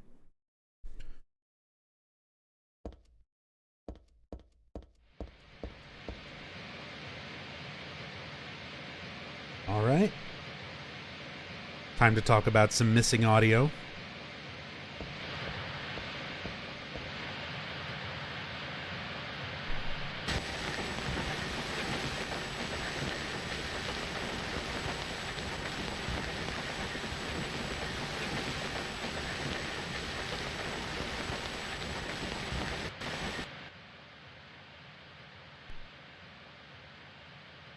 I can't see anything. I can't hear anything. What was that, I wonder? I thought I heard someone say daddy. So, originally, you're supposed to hear the voice clip from Silent Hill 1 that played on a TV in the mall in Silent Hill 1. And it's supposed to be one of those really good parallels. If you're playing this game on the PlayStation 2, you will hear that audio because it's there for the original PS2 release. And here's what happened. Konami didn't mention to anybody, any of the voice actors from Silent Hill 1, that they were going to use some of their voice clips for Silent Hill 3. And the game Silent Hill 3 came out for PS2. People played it. People heard those audio clips. And people contacted the original voice actors from Silent Hill 1. One of whom, Thessaly Lerner, the voice actress for Lisa Garland, who does have a voice clip later in the game, she got told about it by somebody else. And she was like, Konami never said anything to me about that. That's my voice. Like, I gave him permission when I did the voice lines for Silent Hill 1, but they never said anything about reusing it again for other games and things. So she felt like she had a pretty good case. So she approached Konami about it. She threatened to take them to court. And Konami, pretty much knowing that she would have had a case, they settled out of court. They said, hey, we won't use it for subsequent releases. Here's a couple $1,000s. Go away. And she took it. She took a couple $1,000. And Konami said, any further releases of Silent Hill 3, we got to take out the Silent Hill 1 audio. So, no more Cheryl voice saying daddy. No more Lisa voice reciting the VHS tape audio from Silent Hill 1. No more Harry Mason saying it's being invaded by the other world. None of that. All the Silent Hill 1 audio voice clips, all removed from the PC release because of that threat of legal action. Konami! Yeah.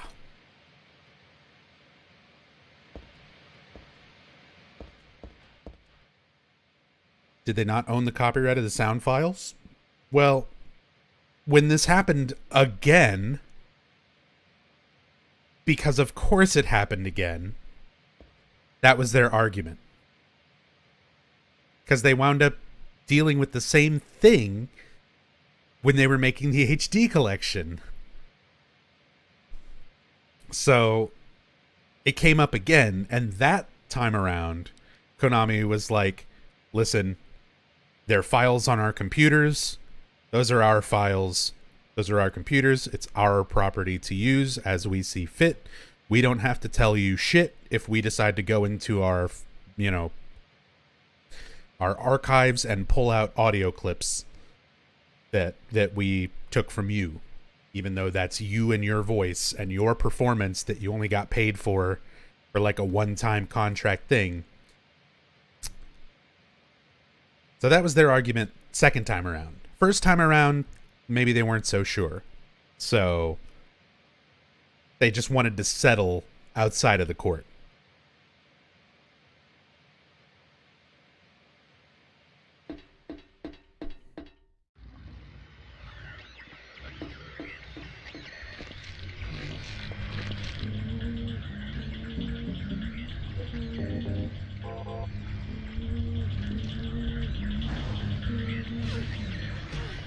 Ow.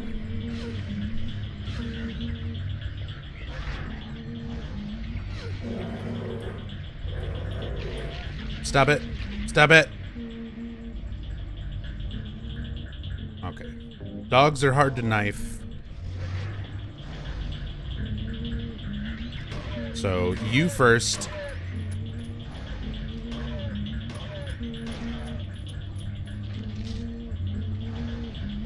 Then over here. Switch to the knife.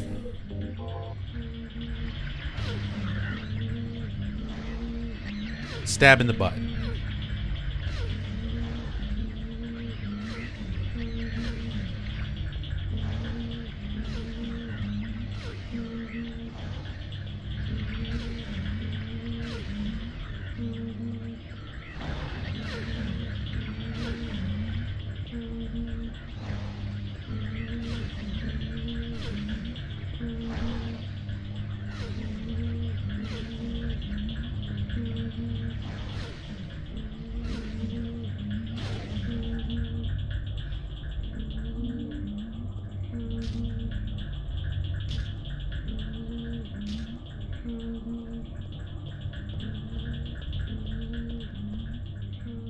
Never seen someone circle strafe like this? I've got, I don't even know how many tens of thousands of hours playing the Silent Hill series at this point.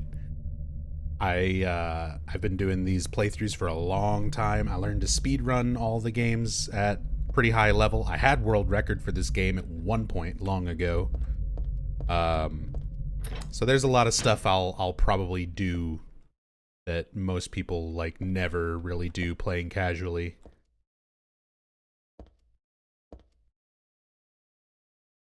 Now Heather just kind of slides out of this bathroom stall. I'm not pressing anything. I just try to walk her in here as far as she'll go.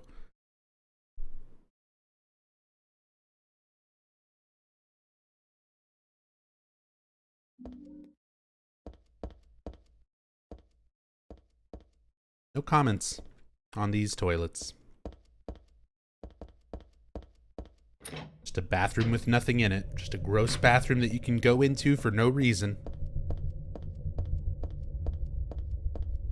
It's toilet.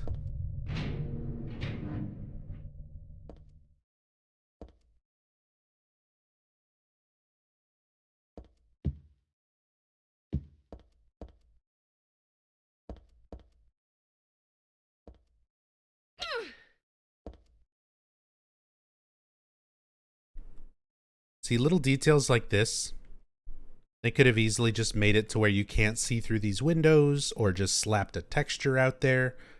But they actually modeled like a building with like a little balcony and stuff over there and a street down below, even though there's no way for you to really see it without cam hacking.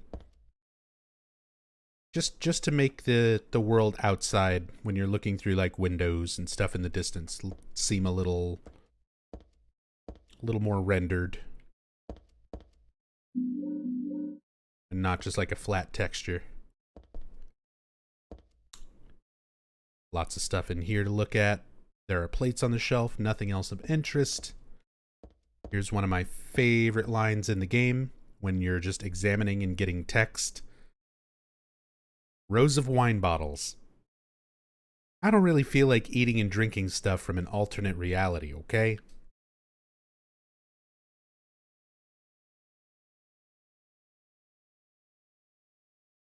Come on, Heather, geez. It's not an alternate reality. It's the same reality, just being influenced by the nightmare. Haven't you ever read the wiki? Haven't you ever watched the real Silent Hill experience on YouTube?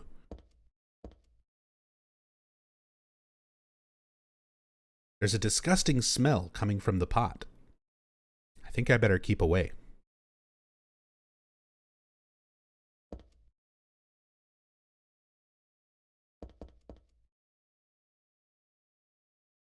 It's just a normal wine glass. There's not much reason to carry this. Plenty of reason to carry that bottle of bleach. And some beef jerky. but not the wine glass. No.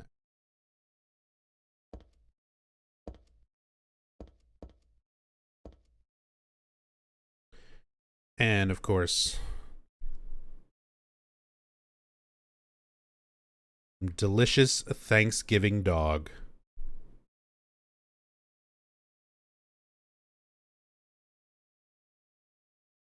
Like laying on a piece of lettuce.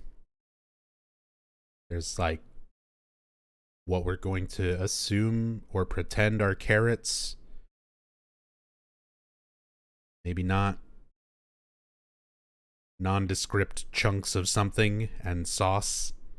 I hope it's sauce.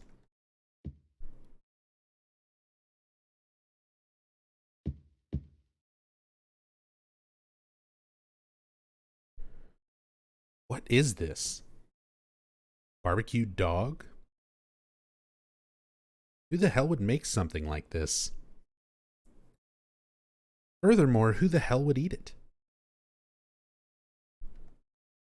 There's something in the dog's stomach. Got the cooked key. Maybe that one guy, that chef who does that TV show, Bizarre Foods. I bet you he would eat it. He's probably already had barbecued dog.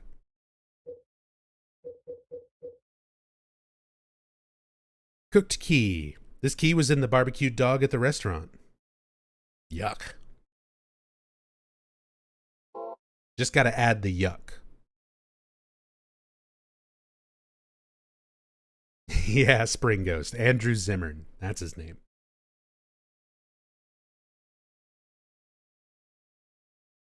I'm sure that guy has eaten dog.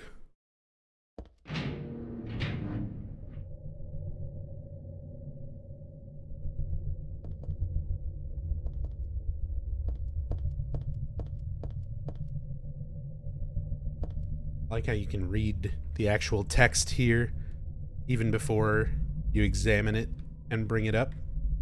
A lot of the text in this game is like that, where it's kind of legible. And interesting thing here, which a lot of people, you know, you have a lot of control over your camera in this game. And a lot of people, especially playing casually, don't really take advantage of that to look at the environment and stuff a lot closer, because if you look up, there's a big old halo of the sun stuck right up there that usually a lot of people just don't see, because this is your default camera angle. It's locked. The door has a red crescent and a round dent. Something's written here in the same color red. Piling up the 300th day and night, from beyond the door, cries of pain are heard. And the final destination has become real, though not a blessed beginning. So someone has helped me figure this one out. Several people have helped me figure this one out over time, because this is one of those ones that for a long time I was not really too sure of like what that would mean or infer. But they brought up the 300-day thing as being like a pregnancy gestation period. Very close to, anyway. And again, this game's got a lot of themes around pregnancy and impregnation, birth and rebirth. And then from beyond the door, cries of pain are heard. The god growing inside of Heather literally feeds off of pain in order for it to grow and eventually become born. And the final destination has become real, though not a blessed beginning. So, if the god were to be born, the other world, the hell that would exist afterwards, is becoming real. The same way that reality is being warped by it right now, creating this other world. Definitely not a blessed beginning.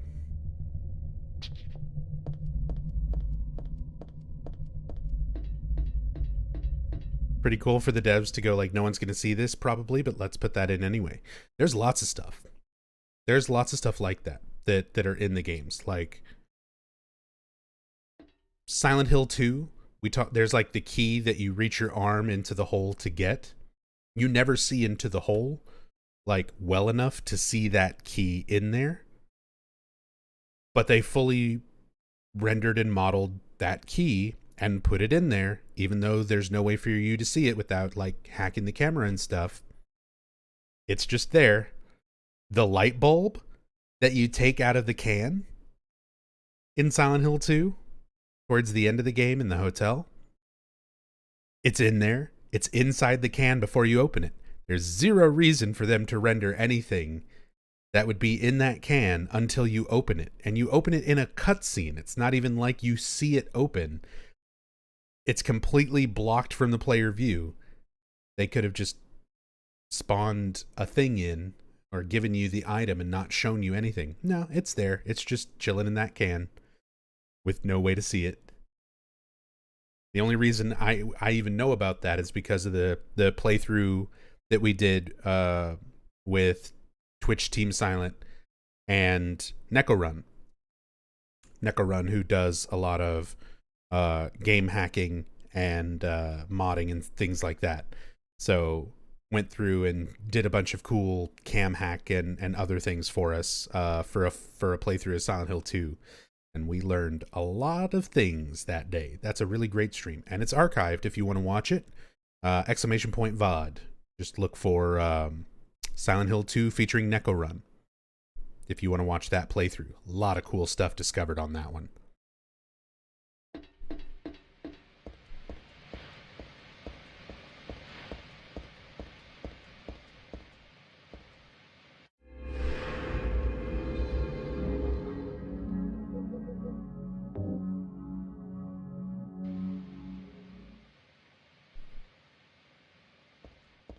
Yeah, I don't have a specific command for it, Monopoint, but that's the link to the collections page. Look in the Silent Hill playlist and just look for the NecoRun VOD. It'll say NecoRun in the title. A hospital. Another fall location. Like most fall locations, this one is just death. If you just fall, you die. Just kidding. I mean, you will fucking die, but I'm not falling off. Not here. Later, maybe. Maybe. Maybe we'll do it.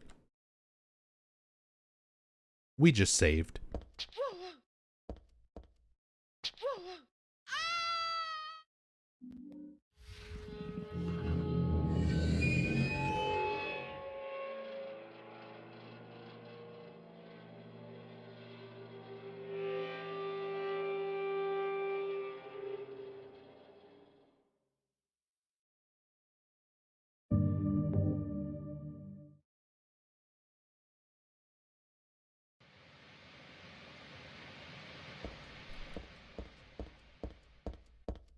This time in reverse.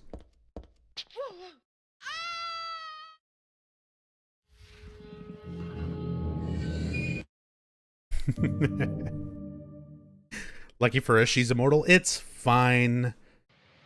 Valtiel catches her. He brings her back. It's fine. She'll be fine.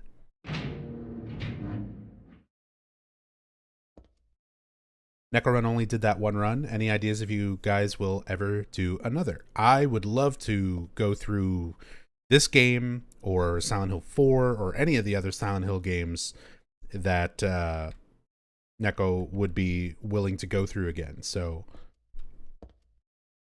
I would love to collaborate again. I just need to get with Neko and see about doing it. See if they're down for it. They do a lot of other stuff now. They've been uploading to YouTube and handling their own channel stuff a lot, doing a lot of new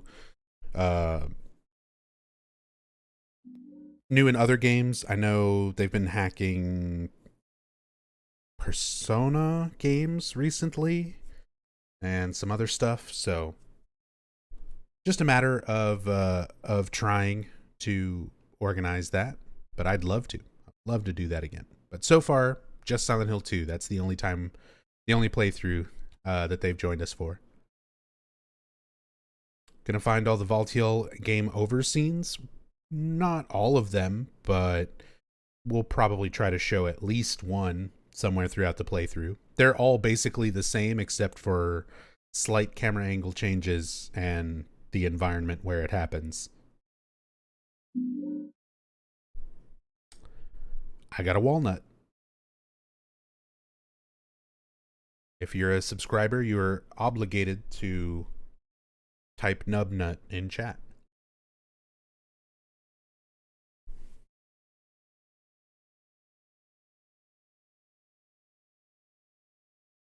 I'm not moving forward till I see some nuts. Take a break, take a bite of my cookie, drink some tea.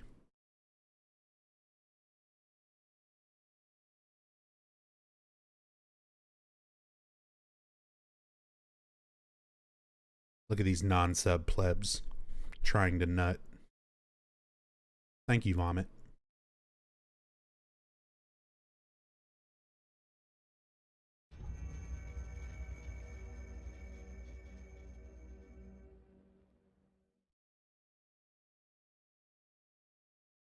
Vampire Noms.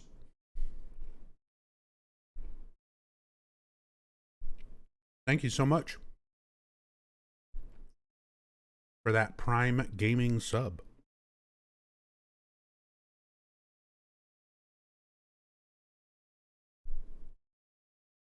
Thank you, thank you. And thank you for the nut.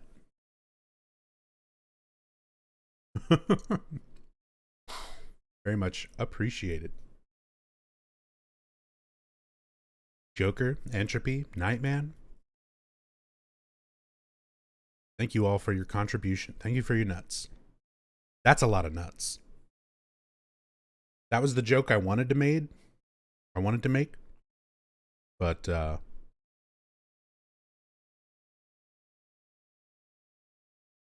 we only had a few nuts, let's be honest.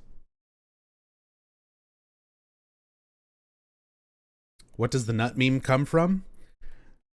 So it comes from all the time that I spent speedrunning this game. Picking up this walnut. When you enter this room, it's almost a straight shot, but like a little bit of an angle to run from where you spawn in this door to that door on the left. And you need that walnut for a puzzle. So if you just barely graze against the side of this, you can pick up this walnut without stopping and turning and getting it and then turning back and running towards the door. You can kind of keep your angle facing the door, get the walnut, skip the text for getting the walnut as quickly as possible, and then just kind of keep running to the door all in one very smooth motion. And we just started referring to that as the quick nut. So whenever I was doing speed runs, this room, you always want a quick nut.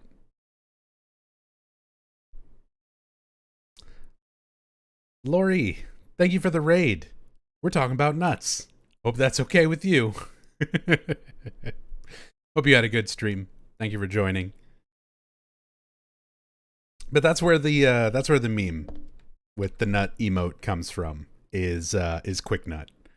Trying to get through this room and get that walnut as fast as possible while continuing to run towards the door. And sometimes I would mess it up and bump into this and have to turn or adjust or not skip the text quickly enough, and then we would have a slow nut. But you know, that's what the emote is. It's a nut with little speed lines to the left of it. It's a nut going quickly. It's a quick nut.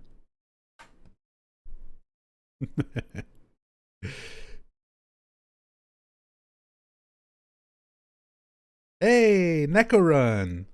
Just joined in, and the first thing I hear is you always want a quick nut. You missed the part where we were talking about you. We were talking about the Silent Hill 2 hacking stream and how much fun that was, how much stuff we discovered.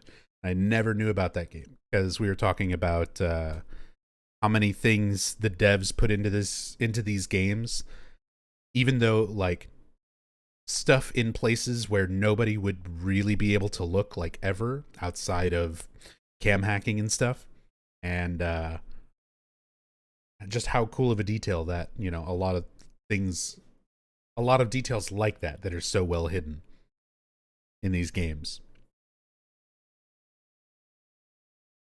But we definitely need to try and go through some of the other Silent Hills at some point. This is where the walnut used to be. There was a nut here. It's gone now.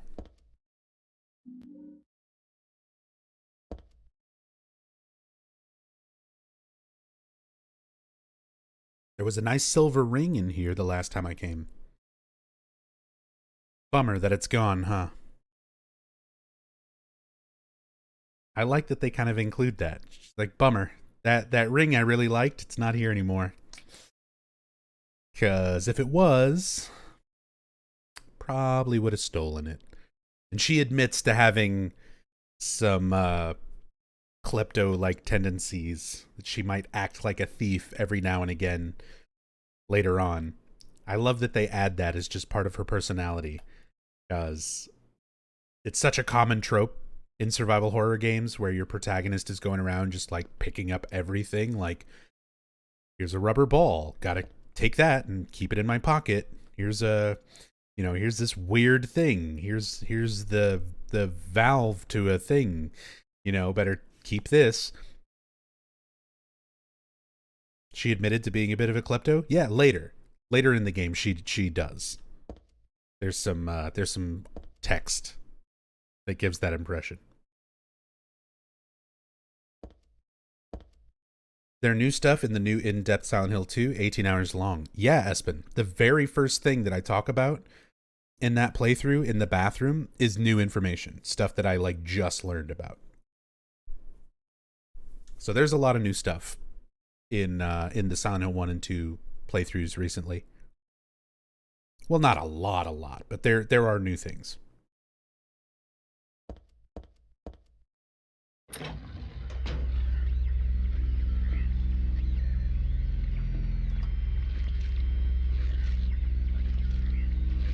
Elevator's the same as that weird one earlier. Did I get to this world by writing in this thing? I'm reading. Rude.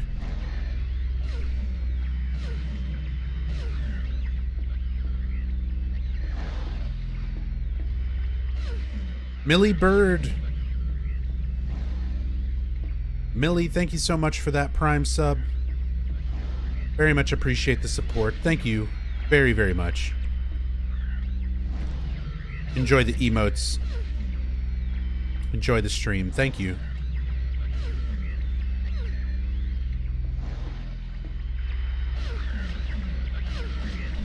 Game doesn't pause for on-screen text? Oh, hell no.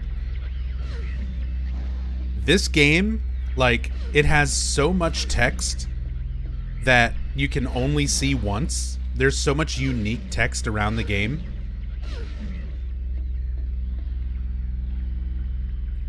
And basically everything makes text go away. Getting hit, inputting any sort of input, including movement. Like, if you're still holding movement inputs when you examine text, it can just insta-skip text.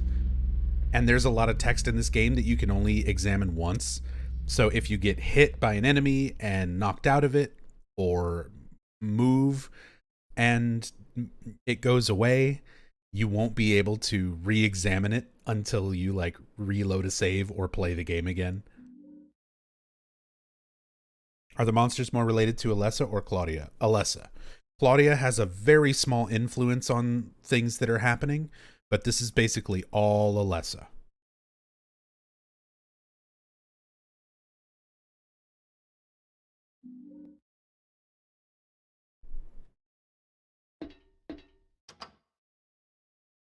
Even the call button seems to be broken. The doors just won't move.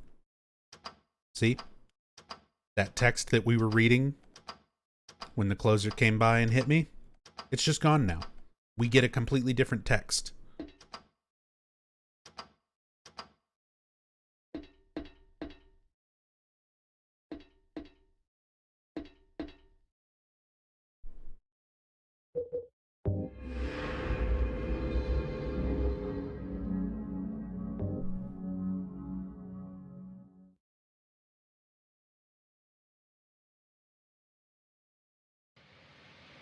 All right, ready for this quick nut?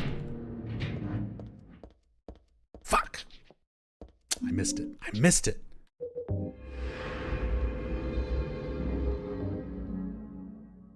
I'm rusty. Give me a chance.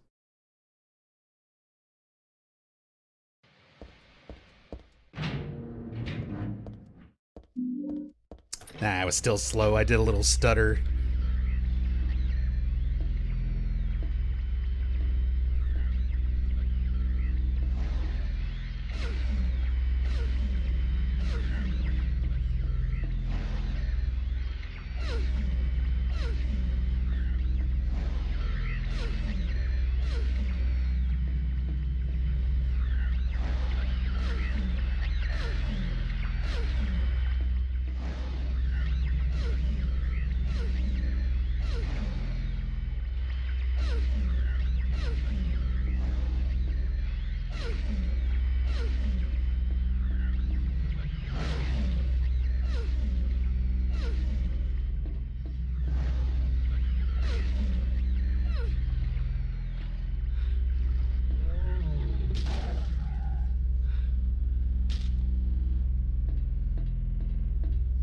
Closers are definitely your favorite monsters from Silent Hill 3. They're one of my favorite monster designs, just like across the whole series.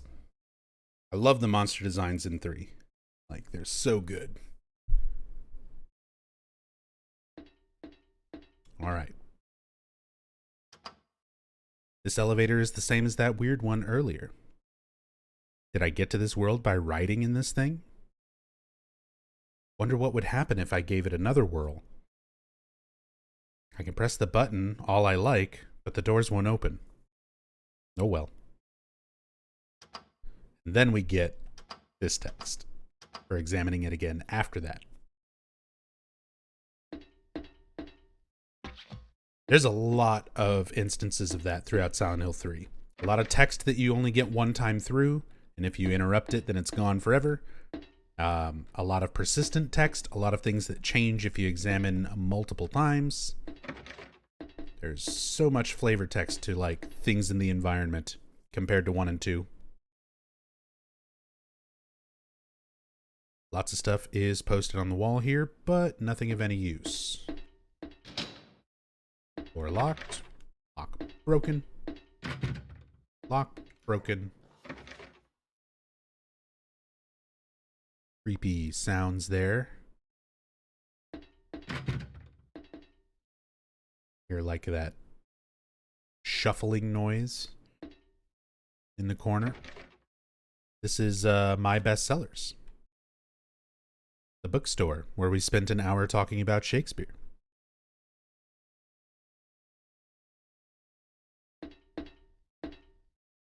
There are a lot of potential lore you can miss due to these one-time texts. Oh, tons. Tons and tons. There is a lot of like bits of lore that makes up quite a bit over the course of the game that can very easily just be missed or skipped accidentally. And a lot of times you might even not realize that you missed it.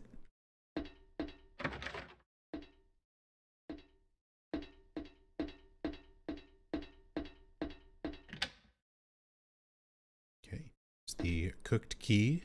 Going into Cafe Tirn Ale. Has the game script been dumped? Oh yeah. At this point, like, it's all been picked apart. All the pretty much everything that's in the game files has been picked clean and posted on the internet.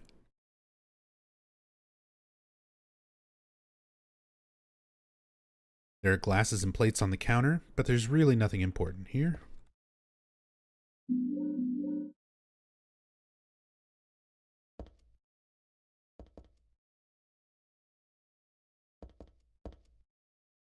Get a nice unique camera angle here for the broken pipe and the steam effect coming down.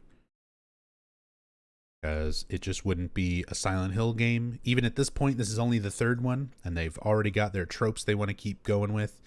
Flashlights, radios, steel pipes.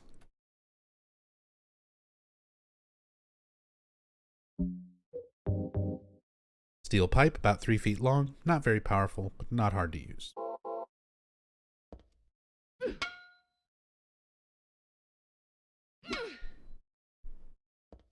Very satisfying to hit against things and hear that bing.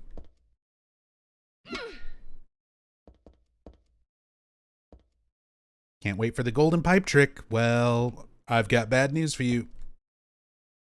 That's only on New Game Plus. And this is regular New Game, because this is like a brand new, fresh install, because I had to install this game like 4 times today, getting all the mods and stuff to work.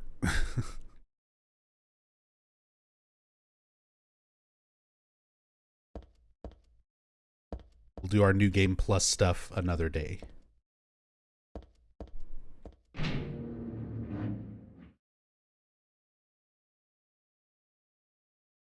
Oh God, no. Oh God, please no. Why? Why are we crashing? Everything was working so well. Why am I cursed? Why am I cursed to play Silent Hill anymore? Silent Hill 1, Duck Station crashes. Silent Hill 2 crashes. Intro cutscene, ending cutscene of Silent Hill 2, 17-hour playthrough, ends with a crash. Silent Hill 3, fucking tested this game after installing it and doing all that stuff earlier, and we still crashed.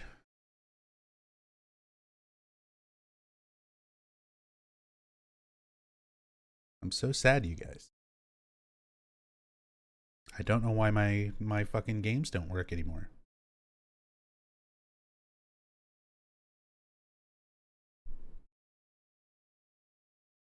I mean, on the plus side, I speedrun these games, so even if I were to like crash and lose everything, I can get back to that point from the very beginning in like, I don't know, 5-6 minutes. Not even 6 minutes is like all the way up to the boss fight with Splitworm.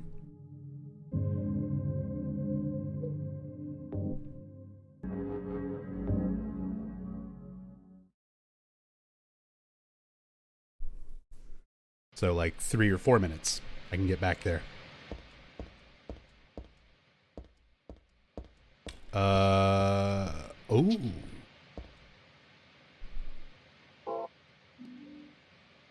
It changed some of my settings. My walk run is not reversed anymore. And display mode got set to sharp.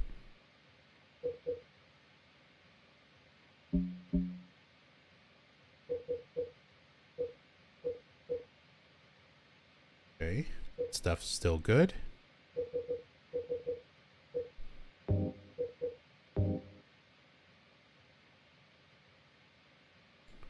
Hey, Dark Fantasy. It's all your fault.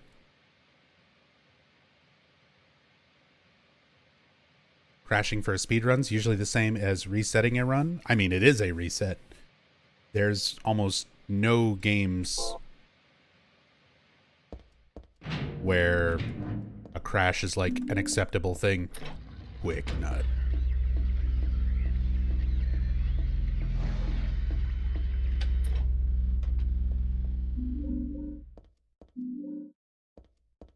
Don't crash, don't crash, don't crash. Hey, it was a fluke.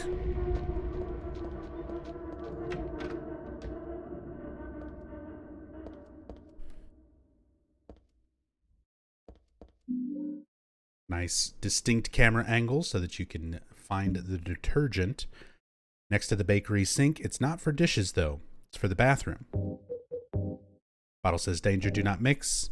Huh, mixed with chlorine bleach. It'll produce poisonous chlorine gas. Well, we did pick up some bleach, so we're going to be making poison gas.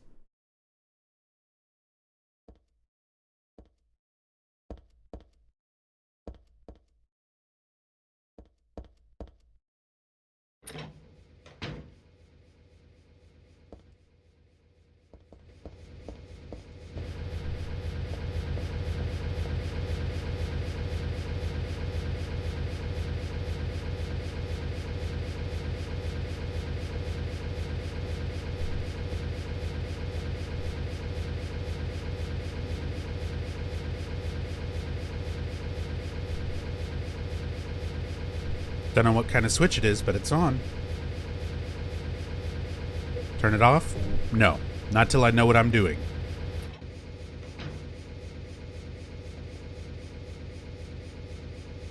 It's empty.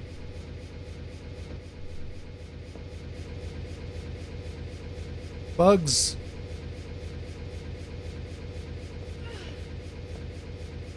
I'm not going any further. It's creepy and dangerous to boot. There's got to be a way. I can't very well stab them one by one. Some insecticide would do the trick.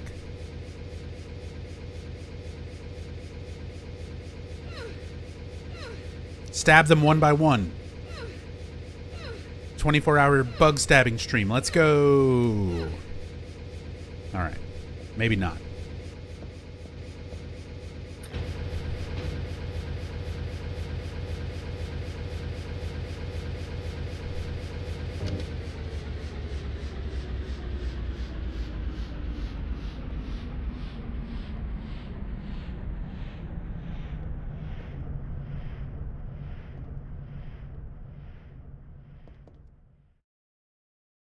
Easy ban. Do I have moderators? Blad's here, fucking laughing at shit. Oh boy.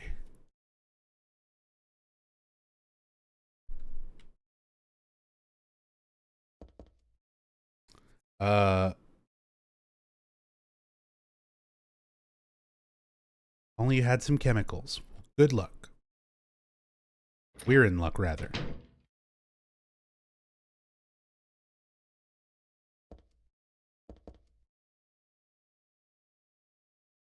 Empty. We combine our bleach and our detergent.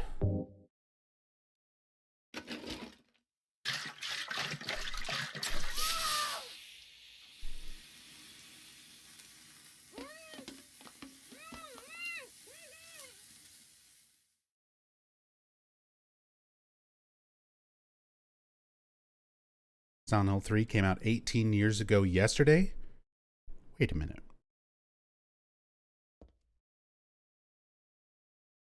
I thought...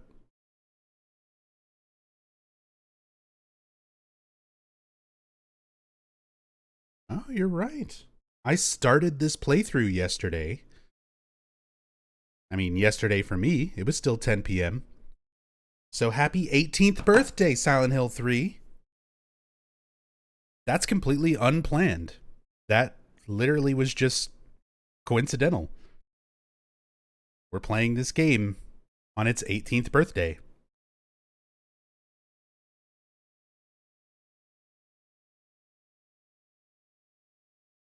Hell yeah. Silent Hill is now a grown-up. Give it a beer. Well, it's American. It takes place in America. It's made for American audiences. So, not until it's 21.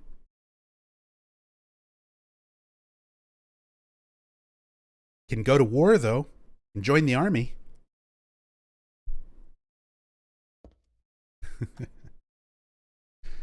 So, Heather made some poisonous gas. Give it a gun. A birthday gun. That's great. Hey, what's up, Queen? Good morning. So, a little thing about this game's difficulty. So we're on hard mode on riddles, which changes how this puzzle like is done and how much information Heather gives you about making mistakes. If you play on easy riddle, this puzzle does not exist. There is no bugs, there is no bleach, there is no detergent. You just run through this hallway and nothing happens. Nothing is here. You just skip the whole thing. On normal difficulty for riddles, you get the bleach, you get the detergent, you make the poison gas. Heather will give you a hint about turning the fan off first. And then after you make the poison gas, you try to go back through the door before turning the fan on, and Heather will say, you know, I'm not going back in there while there's still poison gas. It's dangerous. I should turn the fan back on. Hard mode, you have to do the puzzle. Heather does not give you any context. No hints about not going in there. It just lets you go in there if you want to. And you can run around and die in the poison. So we're going to make a quick save. Come on. Run. Run, Heather. Run. Run, Heather. We can make it. Pop the ampule. Go. Fight through the pain. It'll be okay. Heal. Heal again. It's fine.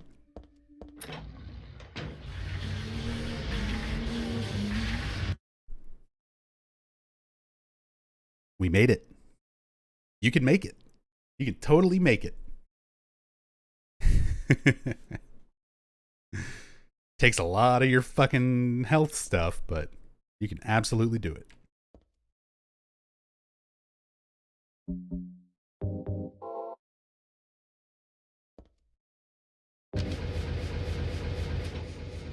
Yeah.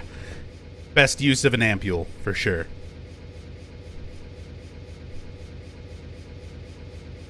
Use this to make gas earlier. Best not to stick my head in too far. Who knows what's left in there? What do you mean, who knows what's left in there? More bleach and detergent. More poison gas.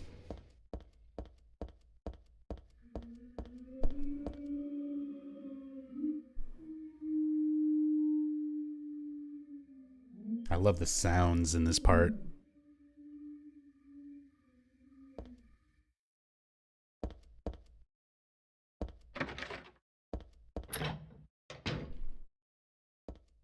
Whales? Sounds like combination between whales and dogs howling. A lot of animal noises in general used for like monster things, monster sound effects and stuff in this. And in a lot of media in general, a lot of games and movies. Nothing in the dirty cardboard box. Give me that beef jerky right up on top, though.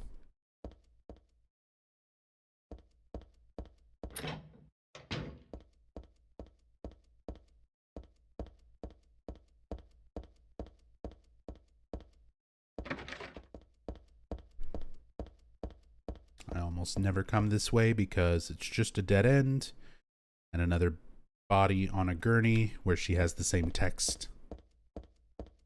But I like to double check things if I can. I wonder if that's there just as like a, if you do try to brute force run through the gas, it's also got like a dead end that you can run to if you don't know where to go. Catch your breath. Take your time.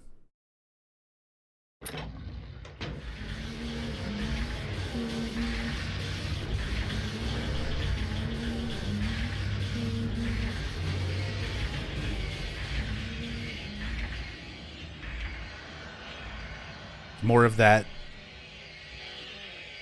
wonderful level aesthetic of there's just voids. Big empty voids with structures and platforms and things around them. Ow. That almost killed me. That almost killed me. I was very close to the edge of falling off that, falling into that pit when the, keep wanting to call them pinwheels. They're not officially called pinwheels. They are called, my brain doesn't work. Pendulums.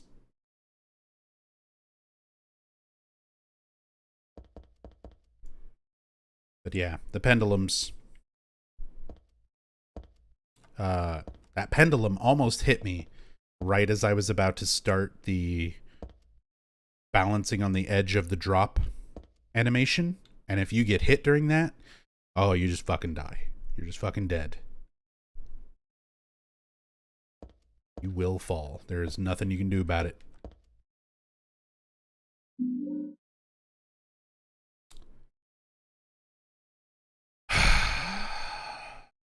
I told you I'll do it at least once. At least once. Let me fucking tab out of the game. So shit. I made a promise. I made a promise at the start of the stream that if I try to read text and I fuck up, that I'm gonna gift a sub. I'm gonna gift subs because I was still holding an input at the very same frame as I tried to examine that text. So it's like, oh, better skip all of it.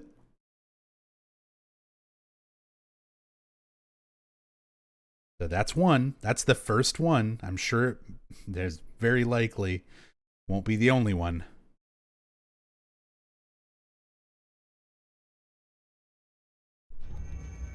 Who got it?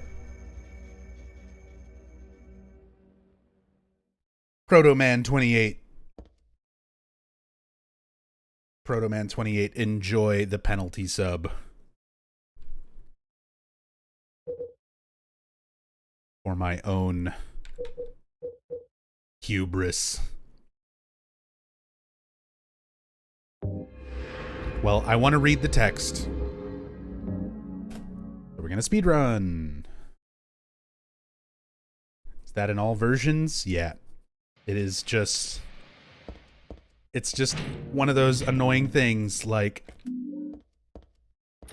Any input at all will cancel text, and there's a lot of text in the game that you can only see once, just like that. Just like that text there. So... It's really rough. Because a lot of times I'm just like... By the time I stop thinking about it, something happens where...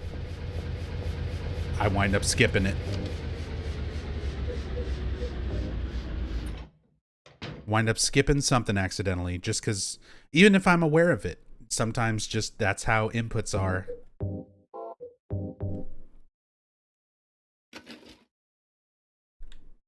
It's just how sensitive all the inputs are.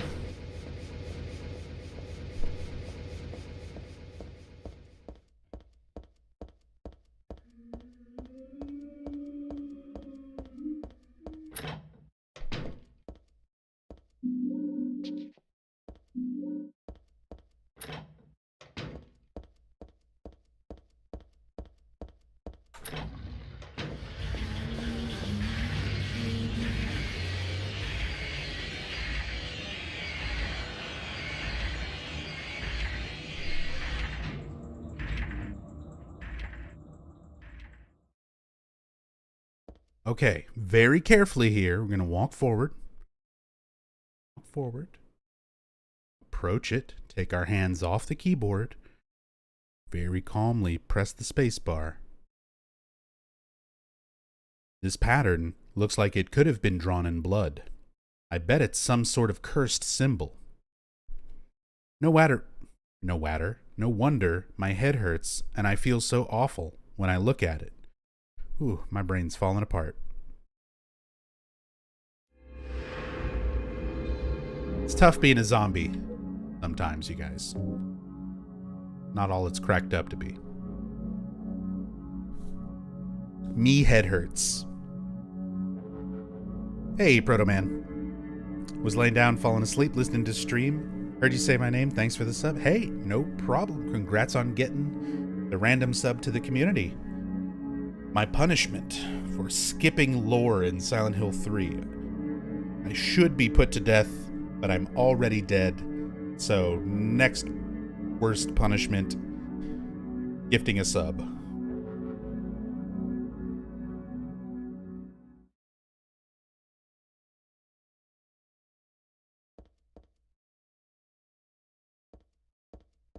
Starting to see some familiar imagery.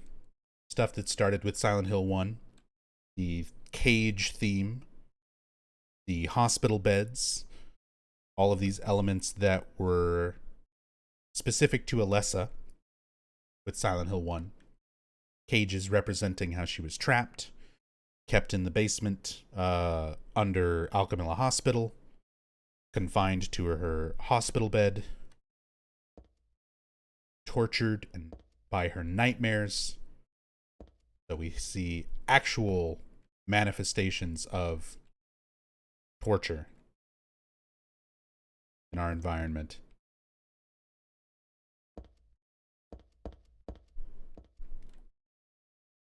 What is this? Trash? No, it smells different, Humsow. Holy shit, I can't even talk, you guys. It's only been 5.5 hours and I'm already just like, my brain's melting. Like blood or rotting meat. So this might be... Okay. Don't worry. There's something that I can do that always clears my head, always makes it easier to think. I can read and speak and think more clearly. And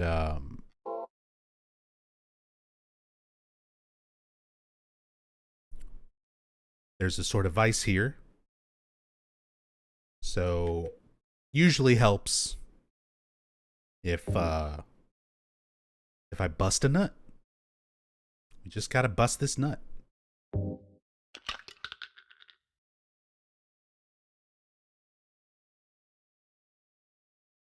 Don't you feel better now? I feel better now.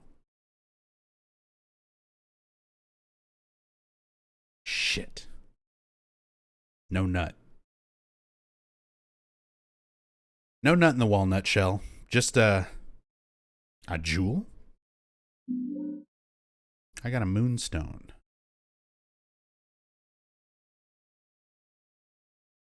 I can evolve my Clefairy into Clefable now. Moonstone, it's just a type of jewel, not really from the moon. It was inside the walnut somehow.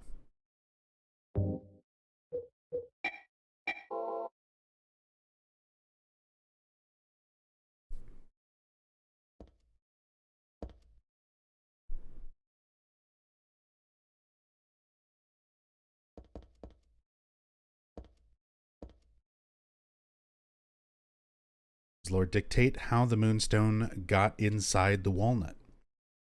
Not specifically. I think it's more of a symbolic thing. The same way that, like, a seed, sperm, growing inside of a womb. It's like this white stone inside of the walnut. Again, this game is full of themes regarding pregnancy, impregnation, birth, rebirth, reincarnation. I don't think, as much as I'm joking about the bust a nut stuff. I'm pretty sure that was not the intention, but that also sort of works now as well. Back in 2003, people didn't really say that. That wasn't really like a phrase back then. That's a newer thing.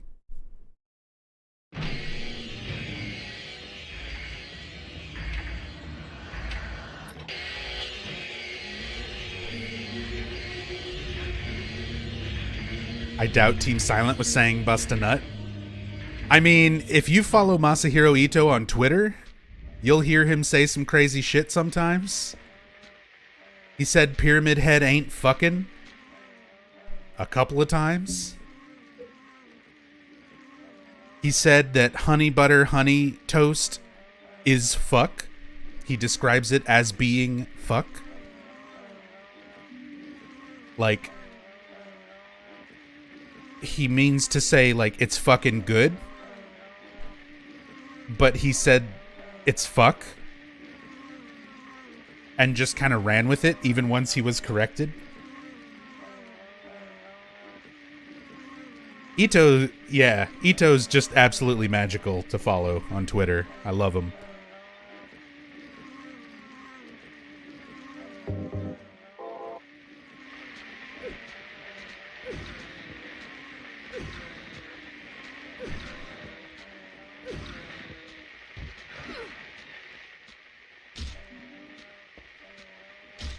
Get out of the way. Get out of the way.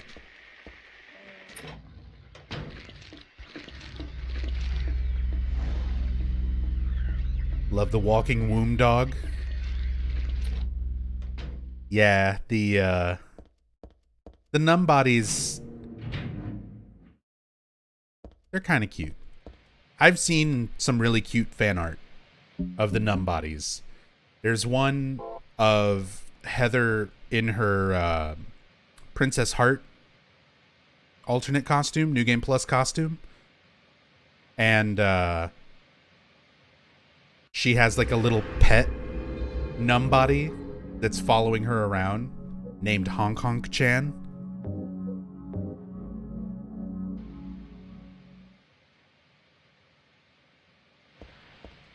Really good art.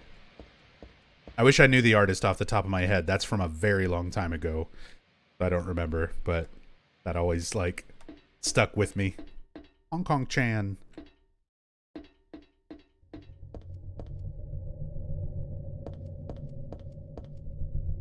Keep one as a pet? There's a good question for chat.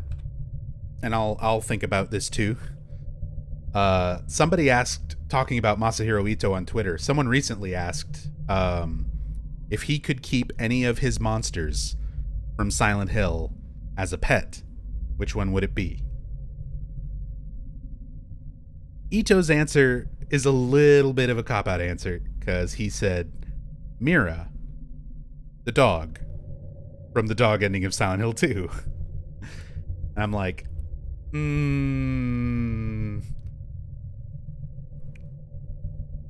that's not really a monster.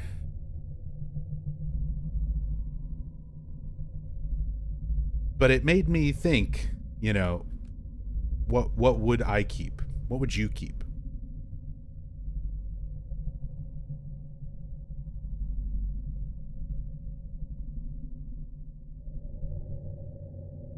A wall tentacle? I won't ask any questions. We're not here to judge. Shadow babies? Oh, a larval stalker from Silent Hill 1 would be great. Little squeaky baby.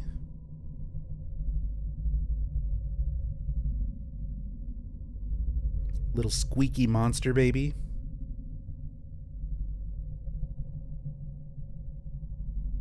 A twin victim. That wasn't Ito. Ito only did 1, 2, and 3.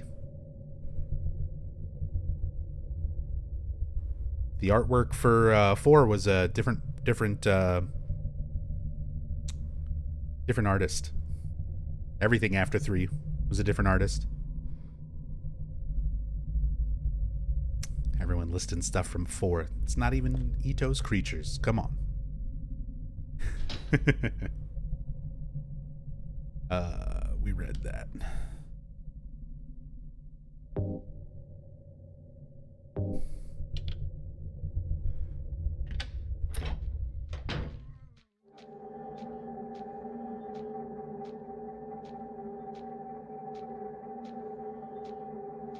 Big Moth from Silent Hill 1. Float Stinger.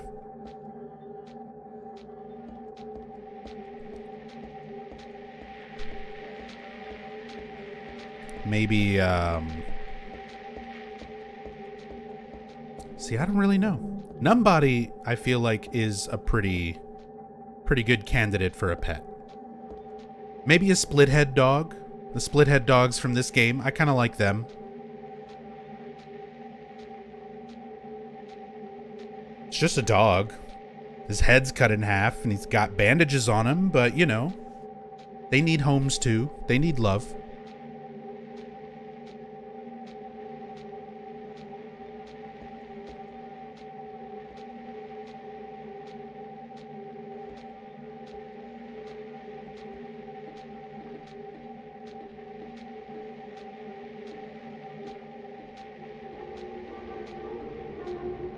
What a thrill. With darkness and silence through the night.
Yeah.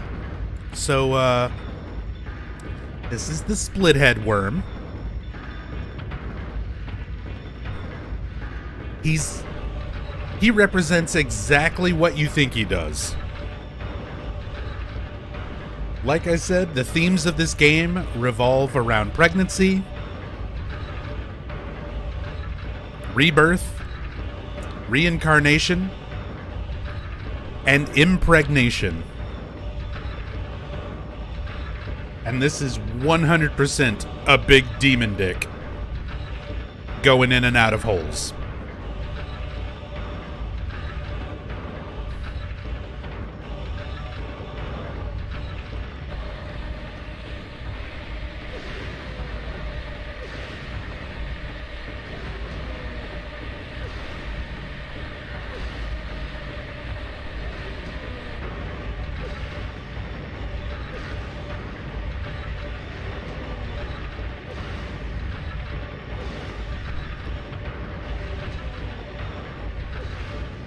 So this is the speedrun strat. I'm gonna let it do other things so you can see it from other angles and some of its other animations and attacks. But you can 100% just kill it with what I was doing right there.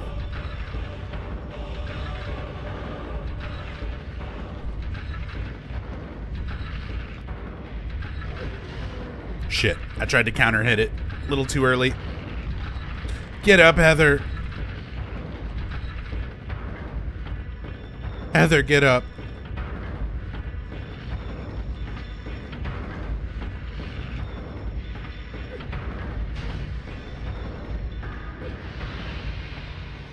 Got him.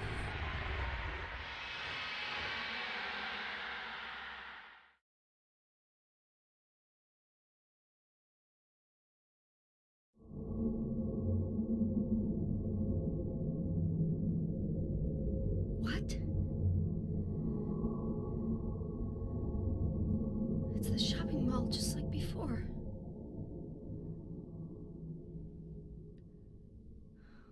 Am I back?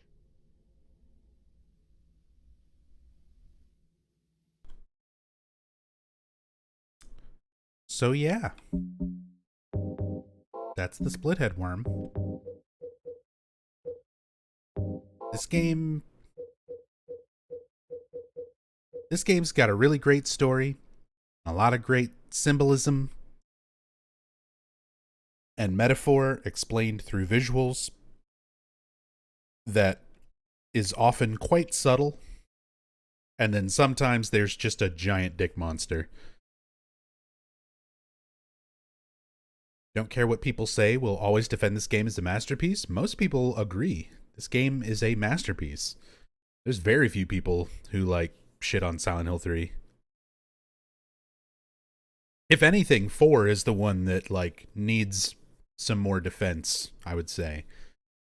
There's a lot of people who really shit on 4, and I think 4 is still very good. Very, very good. It's very different, which is why I think a lot of people don't like it. And it has some pacing issues. It's very long, which is why I think a lot of people don't like playing through it. But for what it is, I like 4 a lot.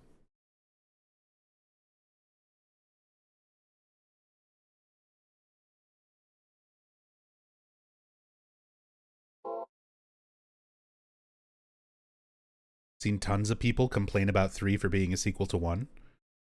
It's funny because this game got made for literally the exact opposite reason. Silent Hill 1 came out, it was very well received. Silent Hill 2 came out, a lot of audience, especially in Japan, did not like Silent Hill 2 when it first released. Everyone loves 2 now, like, looking back at it 20 years later and, like, how much it established things for the genre. But when 2 came out, it was pretty mixed in reviews. Like, a lot of people liked it because, you know, it's very good. And it was doing some very different things. A lot of people disliked it because they were big fans of Silent Hill 1. And when they announced Silent Hill 2, they were like, yes, finally, more Harry Mason. I want to see more of that. And it was something completely different. And because of that response, that's why they made 3. They wanted to go back to the story of 1 and try to give it more of a conclusion.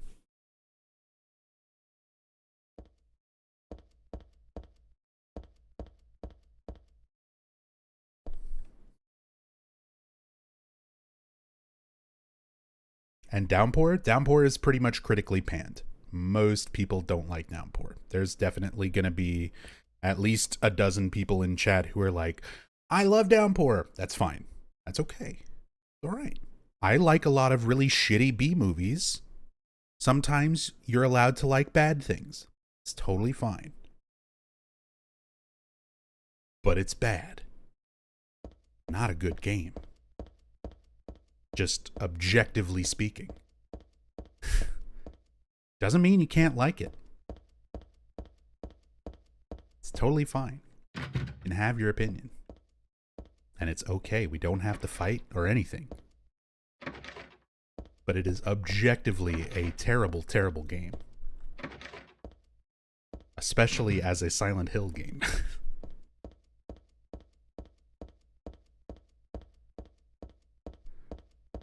We'll get to Downpour. If you want to know exactly why I say it's objectively a bad game, like, even just on its own, come and watch the playthrough. We're going through it on Friday. The same way I'm going through in depth and talking about how much I love these games, I'm going through all the main series games this week.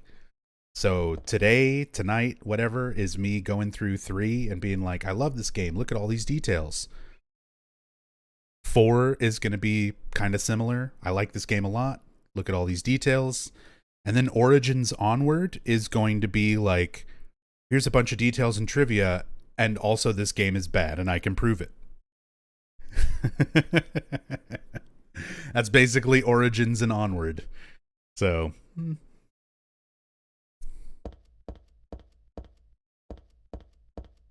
but this game is great because it has Douglas in it.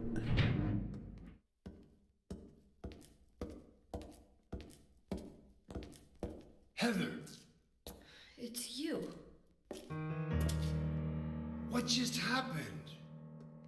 You must be one of them. What did I do? And what do you mean by one of them? You're in on this with that Claudia, aren't you? Claudia? What about her? She asked me to find you, that's all. So you are one of them. Claudia did all that? Look, I was just hired to find you. I'm not on anybody's side. I don't know anything about this. Why don't you start by telling me what happened here? And that monster. What the hell was that? I don't know any more than you do. All I know is that things are getting really screwy around here, and I got a weird feeling it's got something to do with me. Maybe you're just an innocent bystander, but I can't feel sorry for you because you dragged me into this. You know, if you hadn't found me... What are you talking about? What's so special about you anyway? If I knew that, I wouldn't be so confused, would I? But I know there's something. Something I've been running from and forgot for a long time.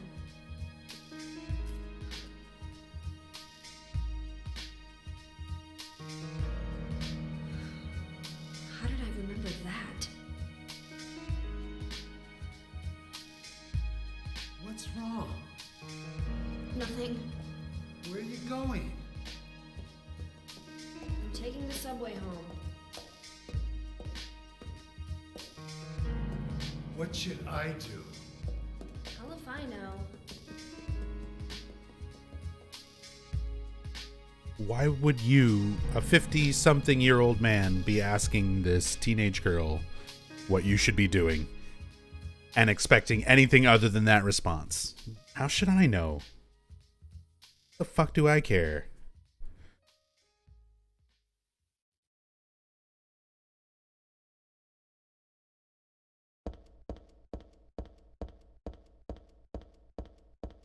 Can you imagine Silent Hill Remastered? I don't want to imagine anything Konami tries to do with Silent Hill these days. After the HD collection, I'm good.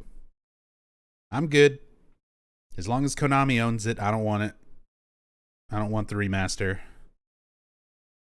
Let Minmo make it. Growing strong and healthy. It is Minmo.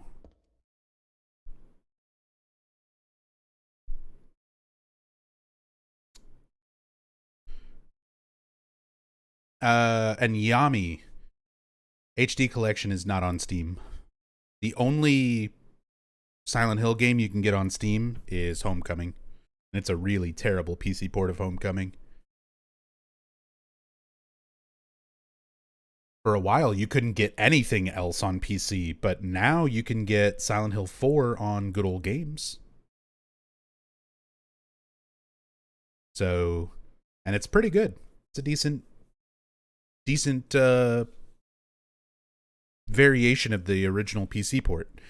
There's an old official PC port for Silent Hill 4, and then they took that and basically made it widescreen and like cleaned up some of the issues with that original PC release. Now, the PC version of 4 is missing a lot of stuff, specifically hauntings. All the different random hauntings that can happen in the room. There's like 6 of them or 7 of them missing. Like, it sucks. Because the hauntings that happen in the room are some of the coolest parts of Silent Hill 4. And some of the best ones are not on the PC version for whatever reason. So, sadly, that is still missing. But you can at least get Silent Hill 4 on Good Old Games.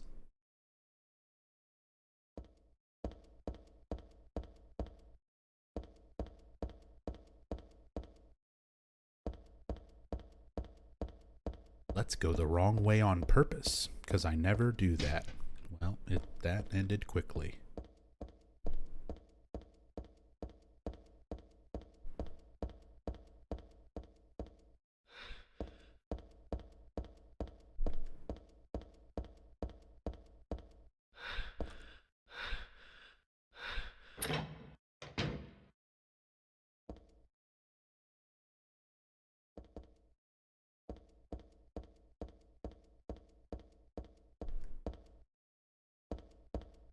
Maybe Kojima will still make a horror game, something like Silent Hill, maybe. You know, I've talked about this a lot, and I mean, you guys who've been watching the channel know me for a long time. I'm a huge fan of the Silent Hill series. This is by far like my favorite video game series of all time. I love these games. I've put a lot of time into playing them, researching them, streaming them, doing all sorts of stuff with these games. They've been a big part of my life since they've started coming out, basically, since 1999. I'm okay with this series dying. I'm okay with there being no more. I'm okay with there not being another Silent Hill game or a remake or a remaster of anything at this point. I'd like the games that exist to be like available on new hardware and stuff like that.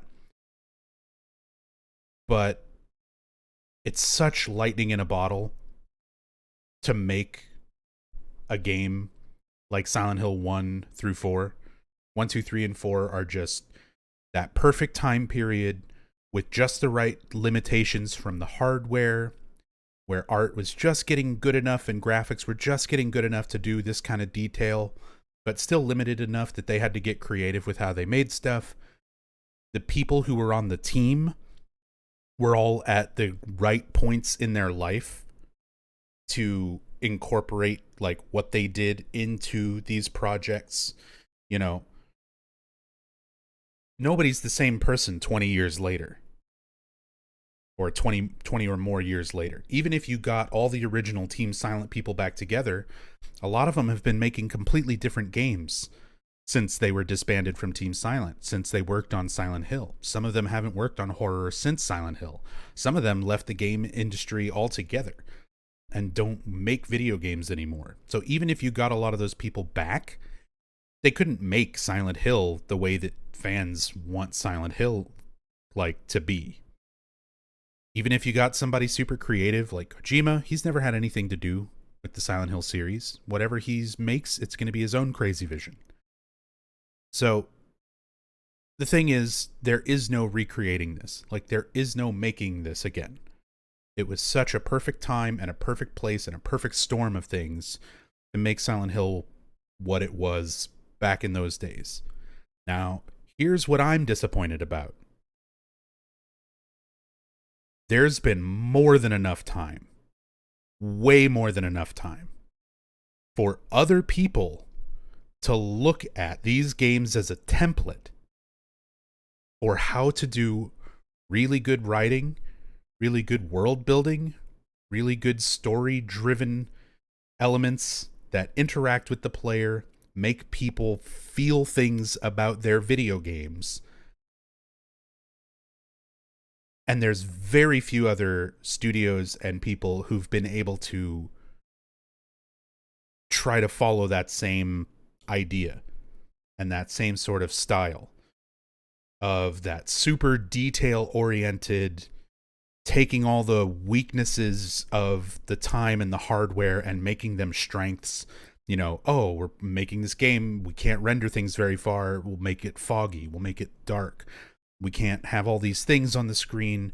We'll just put sounds in to make the illusion that there's things there. All these elements where they were using limitations to make what wound up being the most unique attributes of this game, on top of just super creative writing, really, twisted and unique character design, enemy design, level design.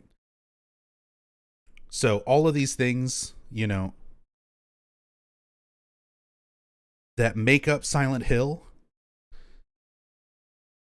should be made aware. Like, other people should be aware of how to utilize those kinds of things and try to make a game like that, in the same vein. It's 20 years later. I don't want another Silent Hill. I don't want more of this. I want something new and better. As time goes forward, ideas are supposed to be expanded on. Techniques are supposed to improve. Things are supposed to get better based on how they were before. And it's like not been topped. There's like nothing else out there. There's some good horror games, don't get me wrong. It's not like there's no good horror games or anything anymore. But nothing that does this, nothing that even tries to do this level of detail, to do this level of character building, world building, symbolism expressed through abstract artistic metaphor. Like, now it's giant vampire women. It sells the game. But, you know, there's a different sort of feel to games and stuff that come out now, as far as how they have to be marketed and how much effort gets put in certain aspects compared to others. So, I don't know. That's where I'm at. That's where I'm at as a Silent Hill fan. I love and appreciate these original games. I'll probably never stop playing them. But I don't think there's any point to hold out and be like, I want a new Silent Hill or a remake or a remaster, because I just don't think there's any capturing the magic of what there was back then. And I would just prefer something new, something better. I want a new series that does everything that Silent Hill did, but better. That I can be like, holy shit, this is amazing. I want to look at everything. I want to play it all the time. I want to see all the detail. I want to research every little aspect of it. Nothing like grasps me that way, the way that Silent Hill did, you know? There's just not enough depth to most things now. I don't know. Maybe that's just the way it has to be.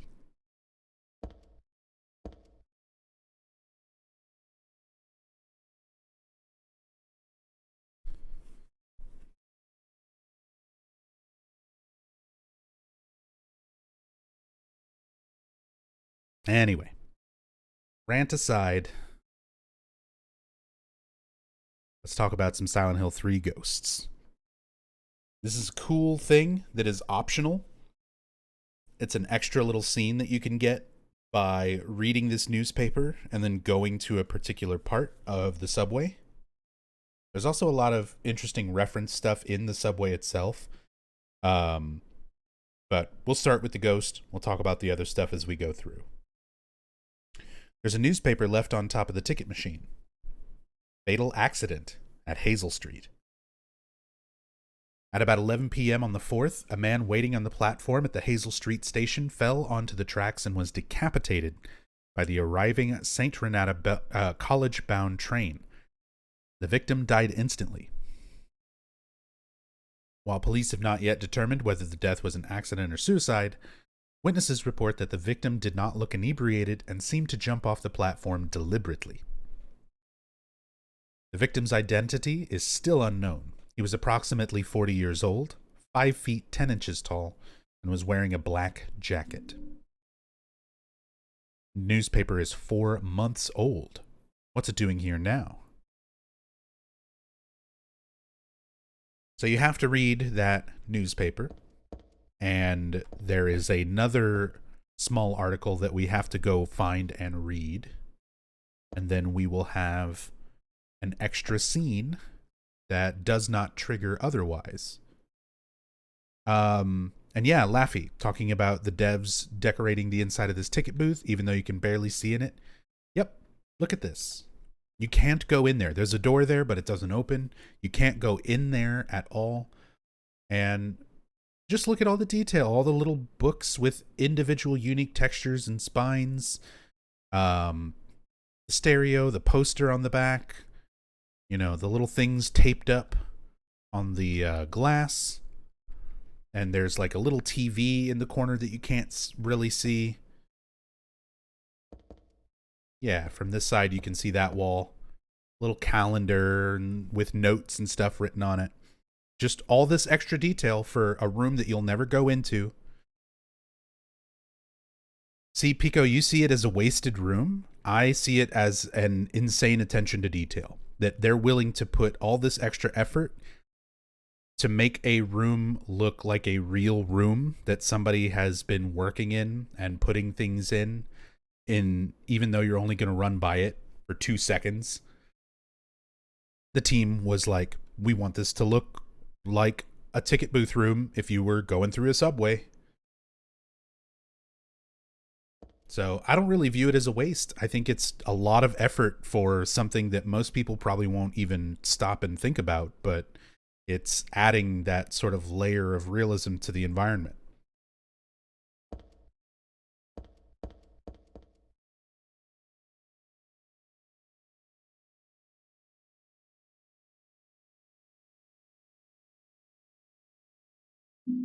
Got the subway map.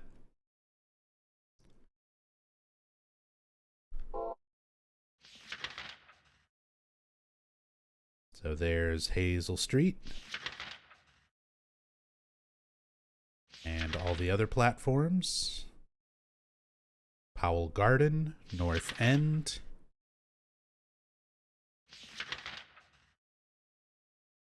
St. Renata College. And Bergen Street. So Heather is trying to get to Bergen Street.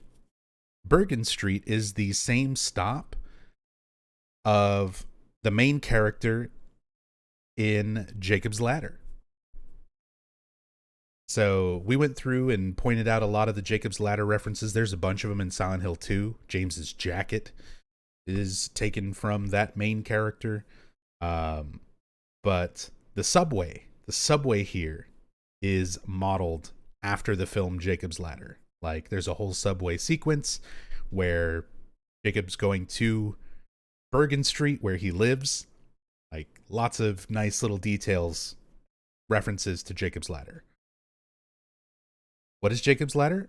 So it is a great horror film, psychological horror film. I almost don't even want to describe it too much without giving stuff away. Like, I look it up and watch it. For a while, it was on YouTube, on like Paramount's YouTube channel or something. It might be on YouTube still. It's probably out there somewhere where you can stream it. But highly recommend watching it. It's basically like a guy getting back from war and not knowing, having a lot of mental issues, and it's a very like question sanity, question reality type of movie. But it's really, really good. If you're a fan of Silent Hill, it's one of the big inspirations for Silent Hill 2 and 3, so definitely worth going and watching.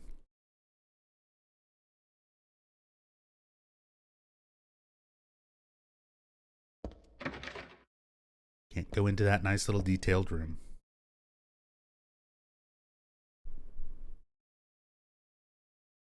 All right, Unlamax. I might check that out at some point. I'm always really bad about getting around to playing a lot of newer games or even older older games. Oh yeah, Yoshio brings up a good point. I always forget that there's a remake now. Yeah, it's the 1990 Jacob's Ladder, if you do go looking it up, not the 2019 one. My brain tries to block out the fact that fucking awful remake exists.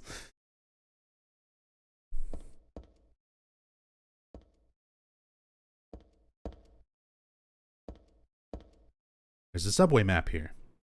But even without looking at this, I still know my way home.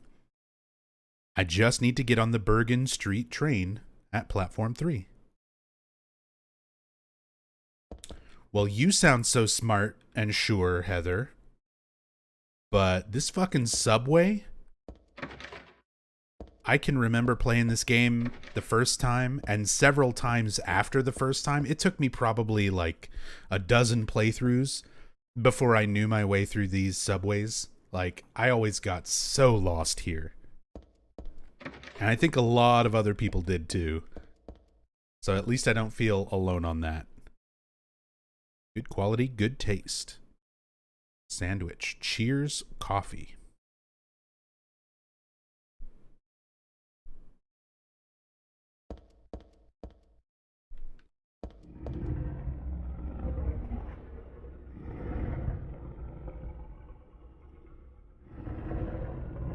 there's a good sound. That's always the sound you want to hear before you go downstairs into the subway.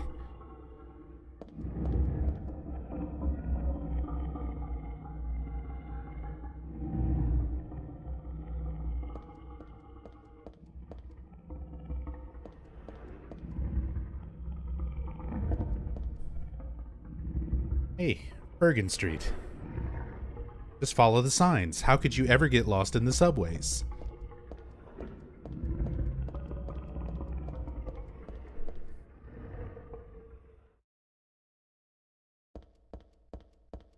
Do you still get scared when playing like it all? No. I've been a big horror fan since I was like a super little kid. Silent Hill 1 still scared me, like freaked me out to the point where I didn't want to play it beyond a certain point. I gave up in Midwich when I got to the Otherworld school and the courtyard, and I stopped playing Silent Hill 1 when I was like 12. I couldn't handle that shit. It scared the fuck out of me. And by that point, I had already played like Resident Evil 1 and Resident Evil 2, and you know, there was a lot of other good horror games before Silent Hill 1, and that one still got to me. It was just so different. But I haven't really felt scared of these games or horror or things like that in a very long time. 20-something years. And being like a big horror fan on top of that, like horror media doesn't really get to me. I'm usually more interested in the story itself, the quality of the writing, the details, those types of things. And horror itself doesn't really get to me and scare me that way. I think a lot of it also has to do with just like, not to get too serious or onto like too much of a downer topic or things like that, but when you're younger, usually unless you're fairly unfortunate or just have like a difficult life, your perception and your knowledge of like things that are scary is very different. And as you get older, you come across situations and things that like really fucking scare you. Real life situations that you have to deal with that are far scarier that you have to confront compared to like being a kid or just being young or sort of inexperienced in life. Because, you know, if you've ever had to deal with like a loved one suffering or dying in front of you, suddenly things like, you know, monsters making animal noises doesn't really seem so scary. You know, there's much scarier things in life, and I think the more experienced you get and the older you get, the more things like that really changes your perspective on fear. But that is something that I also really do like about Silent Hill, is it touches on a lot of very real topics and subject matter that, you know, still is very relevant to a lot of real life things. And that's something that I've always talked about, where like I've had things in my life that make it much easier for me to relate to situations in Silent Hill 3 and Silent Hill 2, where I understood a lot of the themes and subjects. I lost my father at a very young age, so the themes of this game are pretty much what made me get into Silent Hill on like a deeper level, where I started appreciating things a lot more about them, and what kind of kicked off me researching them and looking at them, because it was just before this game came out that I lost my dad. And you know, I was like a teenager, not too much younger than Heather is in this game, so I was dealing with a lot of those same feelings of like losing your dad and coming to terms with that sort of thing, and that's scary. That's real scary shit, you know, like beyond monster stuff and, you know, dogs and loud noises. So coming to terms with that kind of stuff and then seeing something handled in such a relatable way through a game, like nothing made me, no games and stuff had really done that. It changed my perspective on like what a video game could be and what sort of things a video game could convey. So yeah, it's one of those things where like I relate a lot to the events, and it's something that, you know, resonated with me in my life. But the other thing, you know, I'm 33. I don't have a child, you know. I've never had a kid. Maybe one day I will. And maybe one that day, you know, if that day were to happen, suddenly Silent Hill 1 is going to seem a lot scarier to me. Because I don't know what it feels like to be driving my car and have my child, my flesh and blood, even in the case of Silent Hill 1, like adoptive, but, you know, little child that you're responsible for and have been raising for years, and then you crash your car and you wake up and they're just fucking gone. They're not there. And you're trying to find them. Like, to me right now, it's like, I definitely get it. I get why that's scary, but it doesn't resonate with me because of the events of my life. If I had a kid and something like that ever happens, you know, being in a situation where you lose your child and you don't know where they are, or something dangerous like a car crash happens and you don't know if they're okay right away, it would probably scare me a lot more. And suddenly Silent Hill 1 is going to seem very, very different to me than it has all these years. So, yeah, a lot of it comes down to perspective. But I like the way that this game does that. These games in general, the first 4 games, really, really do hit home for a lot of very relatable, common subjects that instill fear into a lot of people.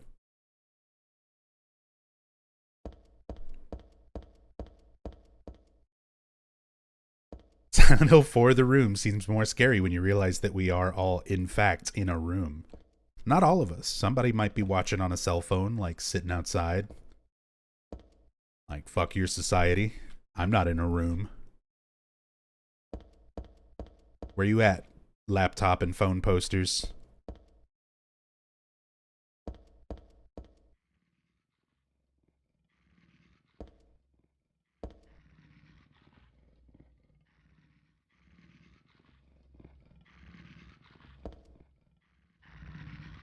Doggos.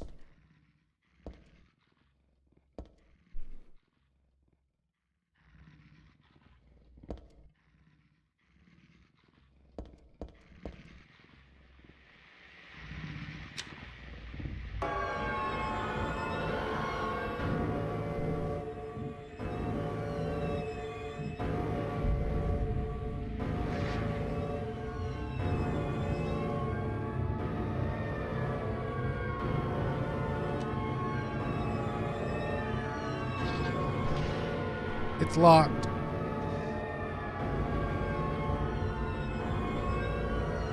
I like the one just running around down there.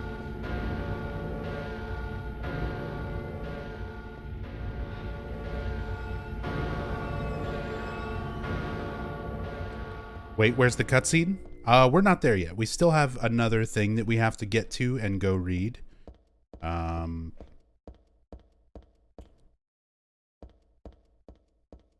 I'm just kind of running around showing some other stuff. We'll go do that.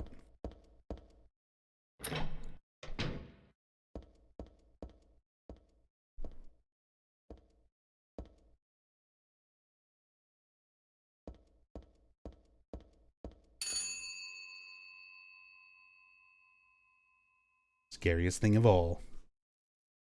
Unexpected phone call.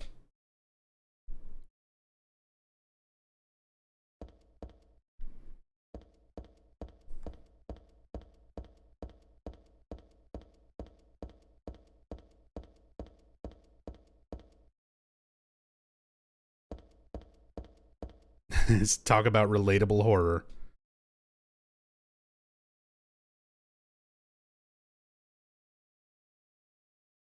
What the hell are those things? Yeah, for all the children watching, there used to be a concept known as a payphone. Cell phones were not invented yet, or they were, but they were not as reliable and not everyone had them. So there were payphones that you would put money into and then use them like a phone to call other people on their phones. It's a really drastic concept, but that's just how we got by in those days. You're lucky there's no pagers in this game. I can't even begin to try and explain. Let's move on. The chains holding the doors together are secured with a bolt and nut. The nut is screwed on tight. I can't turn it with my hands.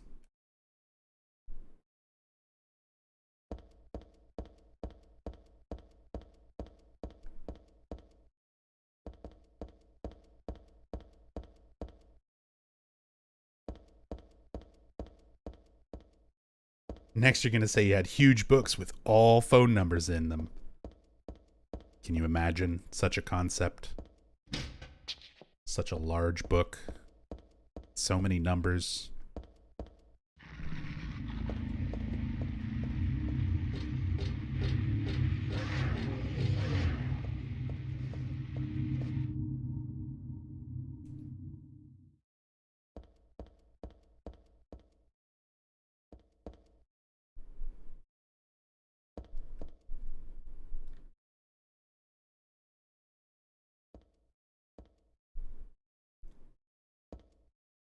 The path is blocked with trash. Can't go through here. There's our nutcracker, so we can get through that fence. But we're going to keep exploring the subways, because there are some interesting things here. And we do still have to go... Quit biting me. Bad dog. Get out of my way. We have to go find a ghost. Path is blocked with trash. Can't go through here.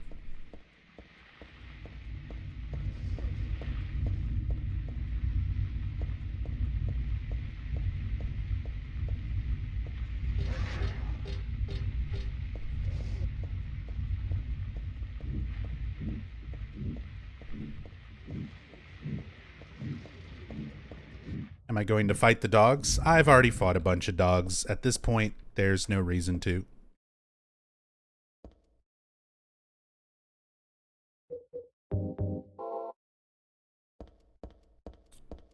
More focused on getting to more lore stuff that we can show and talk about, more little Easter eggs than fighting just for the sake of it.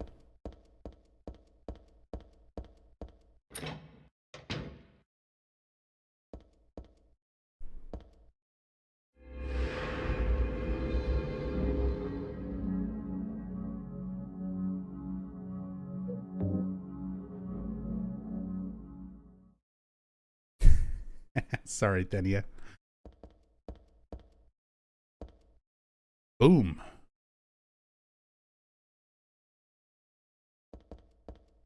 That graffiti always really stood out to me.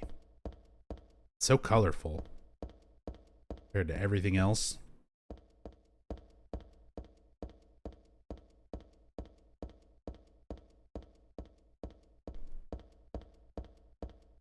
Yeah, trouser guy. Subway, it fucked with me too. Like, you wouldn't think it would if you, especially if you take the time and pick up the map when you first get here, but it's an easy to miss map. So I've seen a lot of people first playthroughs on Twitch. A lot of people miss that map because it's just not right in front of you. But then there's like signs pointing, you know, St. Renata College, Concourse, Hazel Street, kind of telling you where to go. And if you read the subway map, Heather says what you're looking for. You're looking for Bergen Street. They give you all these clues to try to help you, and I just, yeah, I still, as I said, it took me at least a dozen times playing this game before I probably got used to getting through the subways. All right. We read the newspaper about a person who committed suicide, jumped onto the tracks. Now we've got this. I read this a long time ago. It's a nothing little occult magazine. Seemed like a bunch of crap to me. It's not so bad if you just read it for fun, though. The souls of those who died suddenly by suicide or accident don't realize they're dead. Sometimes they stay put and haunt that particular place. These spirits have lost their human senses and memories and can only keep replaying the pain and sadness of the moment they died. The pain can get so bad that they turn to humans for salvation, or they begrudge humans their lives. At such times, they can possess humans. Places known as famous suicide spots or high accident areas are often to blame. You should be careful when approaching such locations, especially on the day or at the time the death occurred. That is, if you don't want it to happen to you too.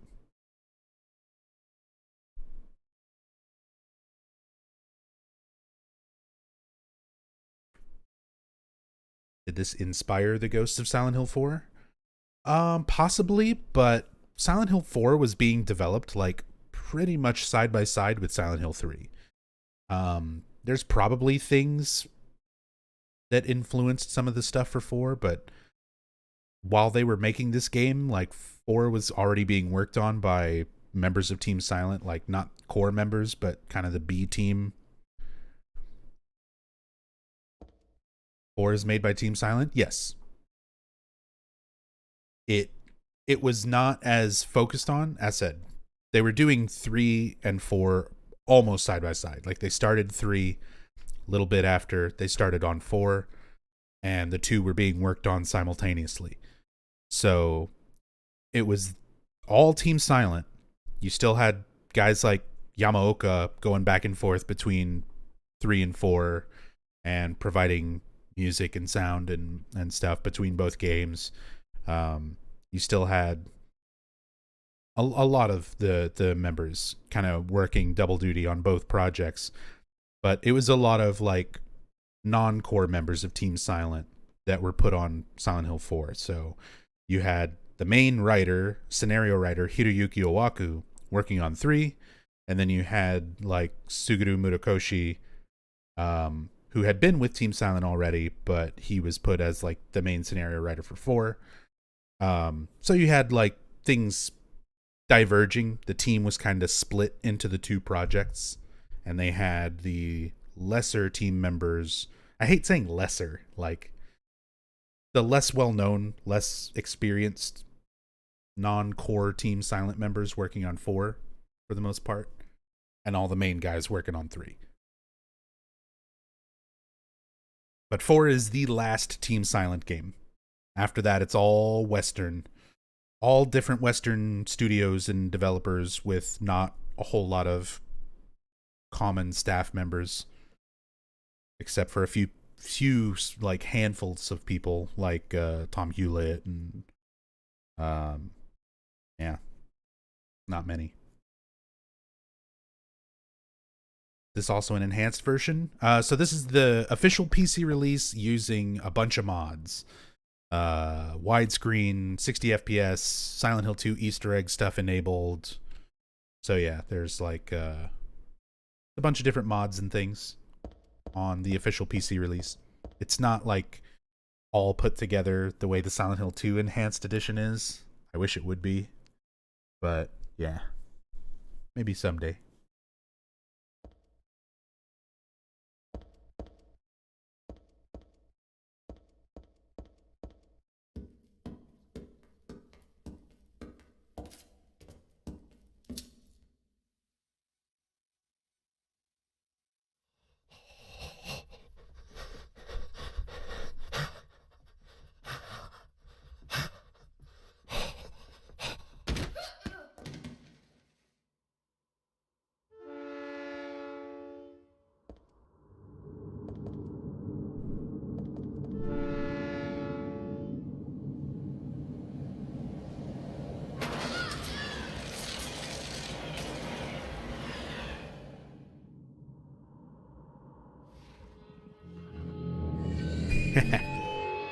I don't want to climb up. I want to show that death scene.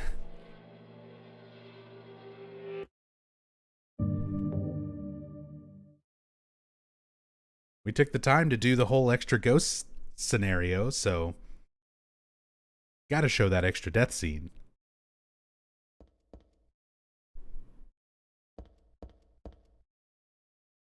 Just for going in and out, I should use the small door at the end. Fine.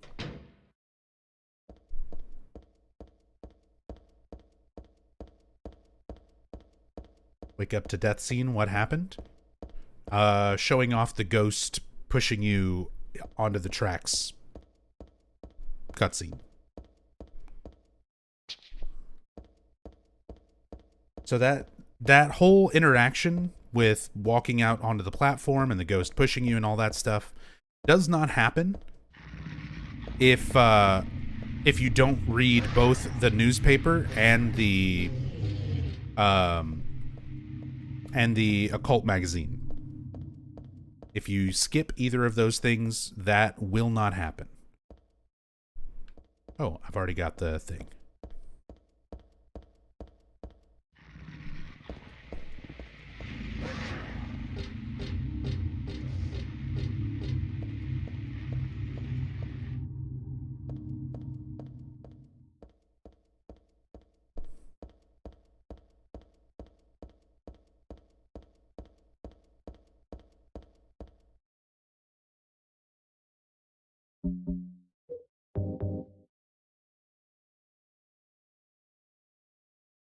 Used a nutcracker. Now we can proceed. Because you have to go such a roundabout way to finally get to Bergen Street. And I do like this introduction of this new creature. It's just like, go in here, do a thing, and then they're out there. Shotgun shells.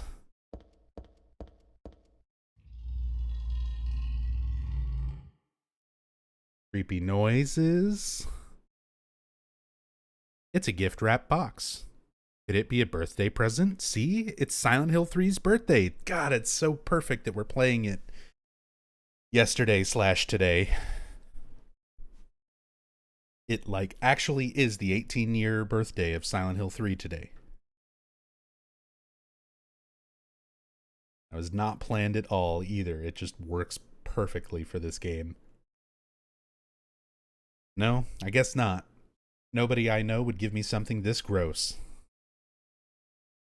But I'll take it anyway. It should come in handy against the monsters. There goes the radio. Once you pick up that shotty.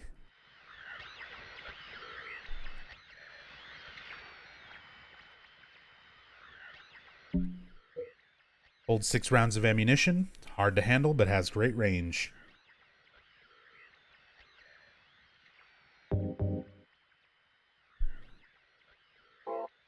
Shotgun in a box reminds me of Terminator 2. Wouldn't be surprised if there's a bit of an influence on that.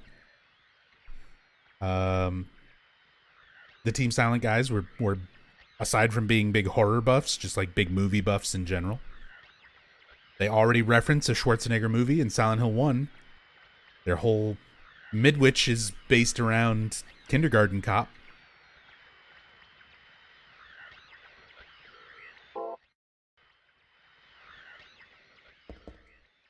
And I'm not joking. Anybody who missed that, go check out the VOD for Silent Hill 1 from last week.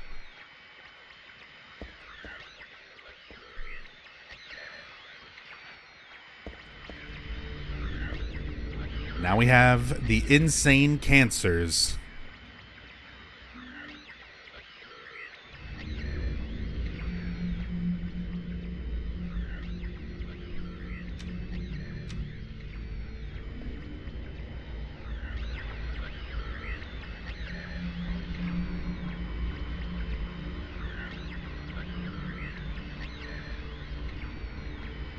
You okay, buddy? You need some help?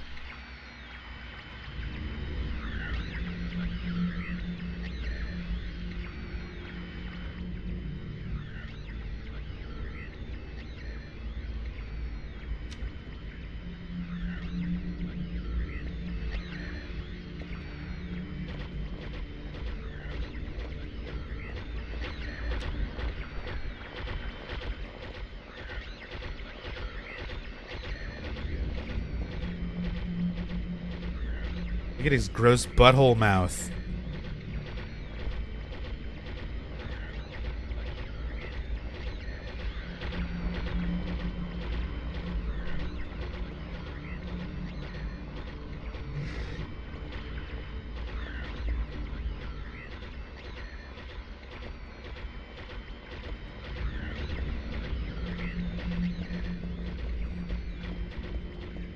And they will run.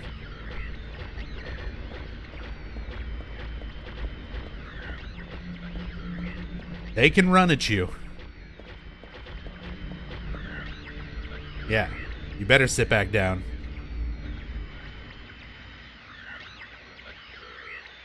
It's just like me after walking around for a very small amount of time.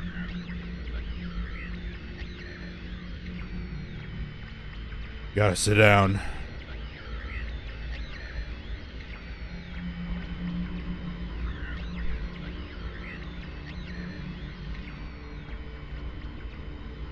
What do insane cancers signify for Heather/Alessa? For Alessa, it's the idea of, you know, she was more or less being kept alive in the basement of Alchemilla. She was burned and horribly, horribly injured, and basically had this god, growing inside of her to be born. And Heather now is having that same thing happen. A god growing inside of her. This sort of like a cancer growing and spreading.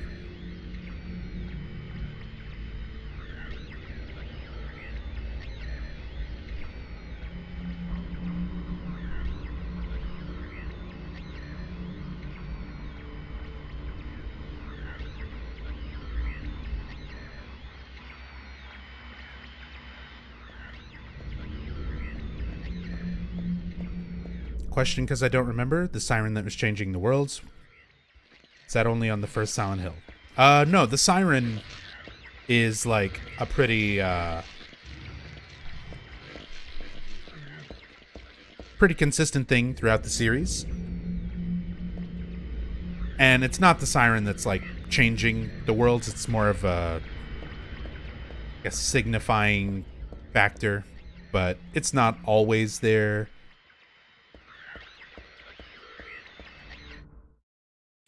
And that's one of those elements that's taken from from an outside influence. The sirens and the general sort of look of the other world, the influence behind a lot of the way the creatures look, how the darkness is handled with the flashlight kind of cutting through it, and that siren being your transition from like scene to scene. A lot of that comes from a David Lynch work called Industrial Symphony Number 1. Let me see. I think that is up on like YouTube or something. I just want to check it out really quickly. Industrial Symphony Number 1. David Lynch, Industrial Symphony Number 1, 1990. Spanish subtitles. Yeah, it's not the greatest quality, but it is out there.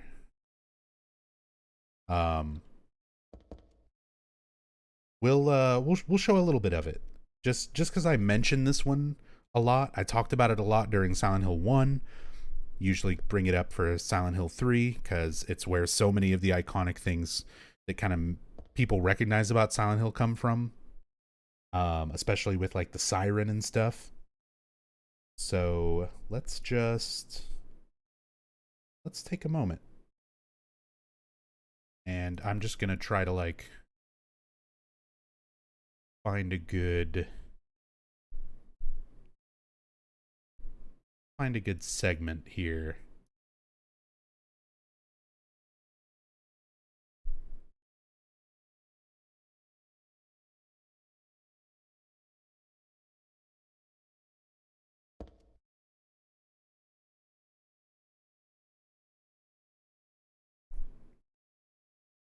and we'll watch a little bit. Just for a minute or so.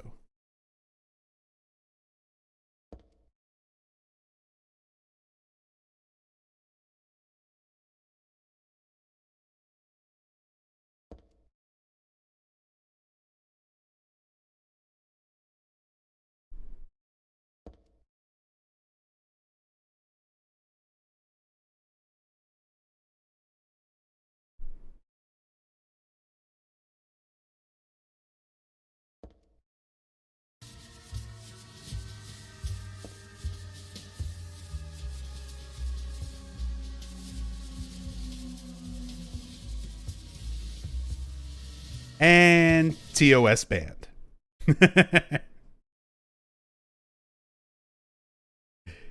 I'm like trying to pick my moments carefully. Let's see. Where would we get Siren?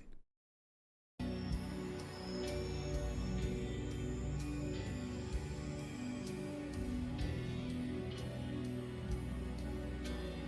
think it actually does it right at the beginning.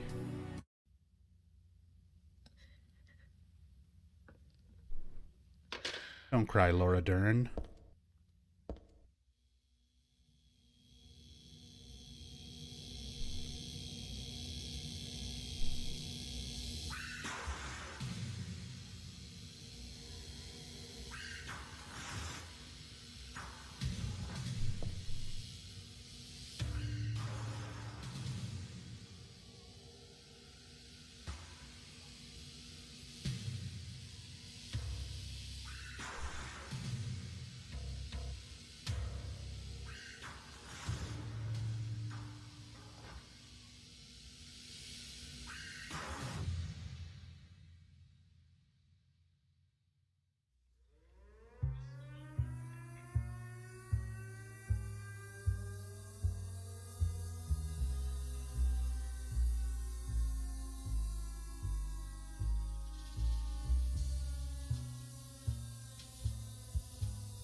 And DMCA strike, and my channel's been deleted. It's been a good run. I really wish I could show more. I'd sit here and watch the whole fucking thing with you guys if I could. But there you go. There's a little taste of David Lynch Industrial Symphony number 1. Watch it. If you like Silent Hill, it was very influential on a lot of aspects of it. That siren for your transitionary periods from like normal things to very strange abnormal things. And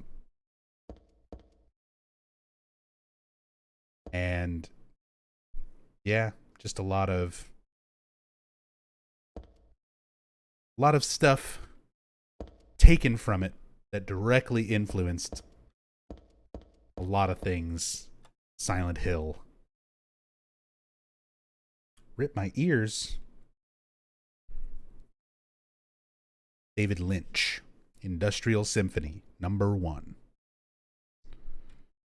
But yeah. Since we talk about it a lot, and I don't think I've ever really shown it off during story playthroughs before, worth taking a moment, showing a little bit. There's stepladder and wheelbarrows blocking the way. I can't get through. Oh well. This is just a fire door. It doesn't lead anywhere. So This is one of those times where it's a very long running thing that I used to get mad about. I used to do story playthroughs of this game pretty often, and I'd always take a moment and complain about this door because I'm like, it's a door. Take it. It should go somewhere. It doesn't say that it's locked. It doesn't say that it's jammed or, anything like that. Why not just open it? Why not just try and go see? And I was wrong. I was stupid. I don't know how things work. Because I've had many, many people point out to me that this door is a fire door that is already open. The whole wall from here to here is a fire door that would close off this hallway. You can see the little track in the ground and in the walls where it would go. Meaning right now it's open, so the only thing behind this is a wall. It literally goes nowhere. For years, I used to complain about this door and be like, just go through the door. She says it doesn't lead anywhere, and I'm like, it's got to go somewhere. It's a fucking door that's doesn't, it's not jammed, it's not locked, whatever. The whole wall is the door, and it closes this whole hallway off in case everything catches fire. And then you go through this part of the hallway through the little emergency door part, if it was closed. I'm stupid. I'm sorry. Look, we don't have subways in Texas. I don't know how things work.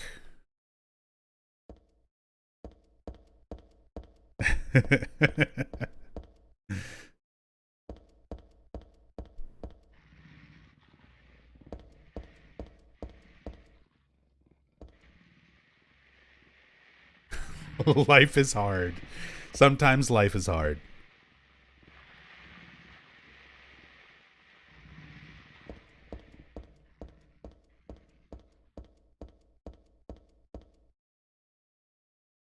Good old cinematography. Nice camera angles showing you what you should go and look at.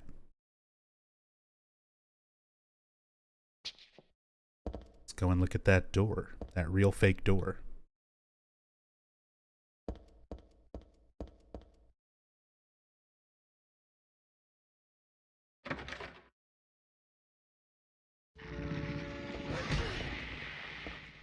Shit.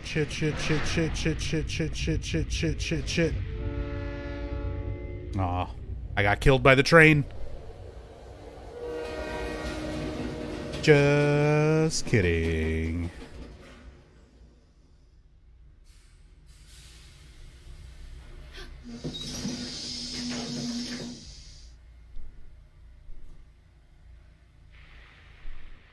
So that's part of the reason why I like showing the death scene with the ghost that pushes you onto the tracks, so that you can compare it to this scene where you actually climb back up and avoid the train. So if you were like me and you played this game, casually, blind for the first time or whatever, you get lost in the fucking subway and you just look everywhere. You're going all the way through it. And because I'm going everywhere and looking at everything, trying to find my way out of the subway, I examine that newspaper. I examine the little book on the ground. I get pushed onto the tracks by the ghost, and I legitimately died to it, before figuring out which side I climb up. So you see that death scene of the train coming and hitting you. Or even if you don't do that whole ghost thing, maybe you're getting impatient and you're on the other side of the platform and you're like, oh, that's the platform I need to get to, but I'm on the wrong side. Maybe if I just jump down onto the tracks and run across, I can make it. In which case, a train will also come by and kill you. But the point being, I feel like they kind of set it up so that you'll die to a train like at least once. And then when you get to this part where you actually do climb up in time, the cutscene starts exactly the same. Like same angle, same everything, with that train coming towards you. And it's only at the last second that you see like Heather actually made it up and climbed up. So they give you that tension, that sort of feeling like, oh, I fucked up, I'm gonna die. And then you made it. Could this be the same train station that Henry passes through in Silent Hill 4? It's a very far off part of it, but it's part of the same subway system. This subway system does go as far as South Ashfield. So you'll see a lot of the same advertisements and things that are around this subway. All these little ads and the street names and stuff. This Havoc's Business Daily, for example. These same things are in the Silent Hill 4 subway, and you'll see little references to stops that are far away. So you're pretty far from where Silent Hill 4 takes place. Silent Hill 4 is another one of those games that, much like this one, does not really take place in Silent Hill. Like this one, you at least do go there eventually, but like right now, we're not in Silent Hill. You start this game in Portland, Maine, when you're going through the mall, going through the subway, going to Heather's apartment. That all takes place in Portland. And then you get in a car with Douglas. Douglas drives you to Silent Hill. Silent Hill 4, you're not in Silent Hill. You're a half day's drive away from Silent Hill, whatever that means. So you're in a different place called Ashfield, specifically South Ashfield, which is where the apartment is. So, yeah, 3 and 4, not in Silent Hill, at least not initially.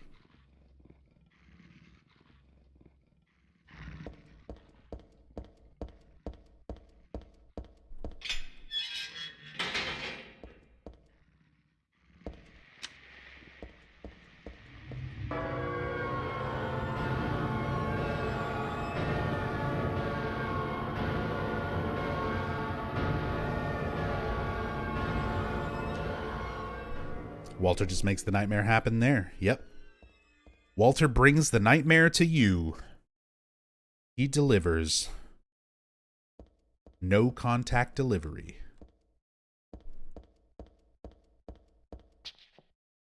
Very ahead of its time. So he just brings Silent Hill to you in Ashfield. And in this game, Heather's god fetus basically brings Silent Hill wherever she goes.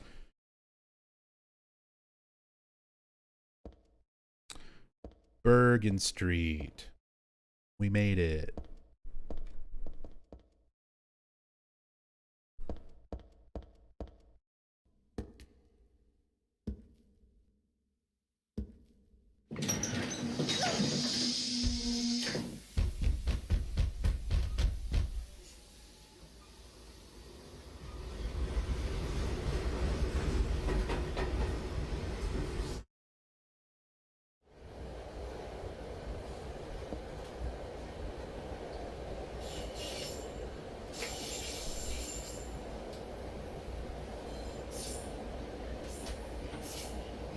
Nightmare over finally, right? Yeah, obviously. Nightmare is over. We're on the train. We're going home.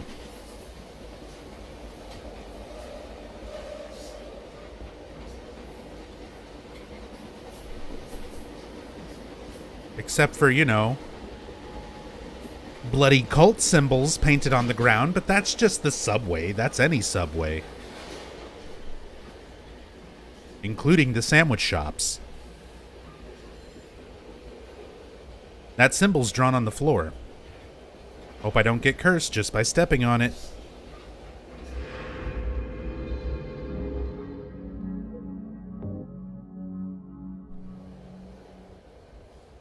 Hey, what's up, Xenix? Oh, you know it's a good story run when we're 7 hours in and we just got on the subway train. We're not even to Silent Hill yet. I thought this was going to be a 9-hour playthrough. It's going to be longer. It's going to be longer.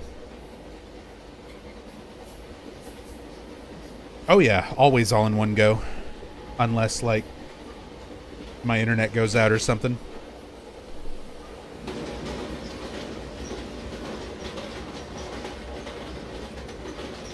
Did you know you could go out the back end of the train?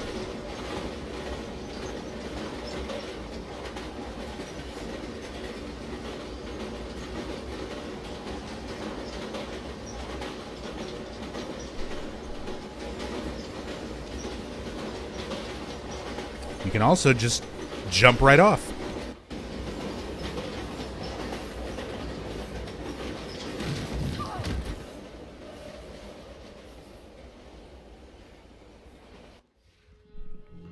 It is almost 5 a.m. It's 4:51 a.m. for me.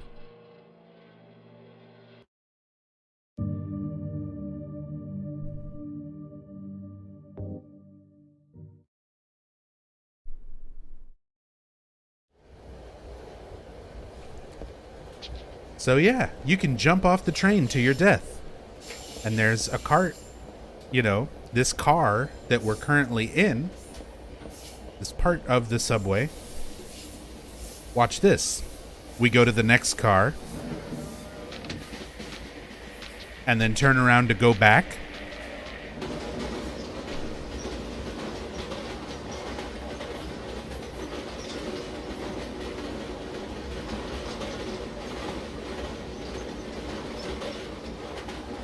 The cars are disappearing from right behind you as you go through.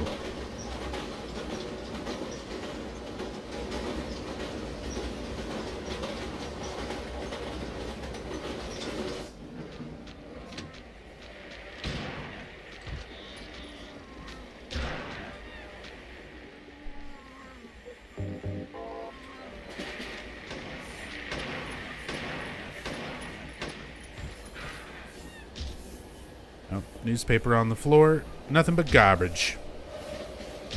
Just garbage.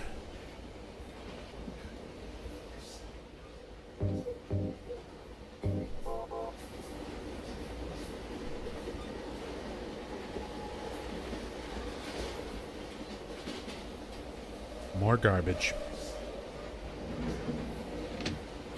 Hey, what's up, old snake? Huh, an empty juice can. Just another piece of trash. Can of juice. From Silent Hill 2. The famous canned juice. Is it the same brand? Is it the same kind? I can't even see it. Because my camera angle won't go over there anymore.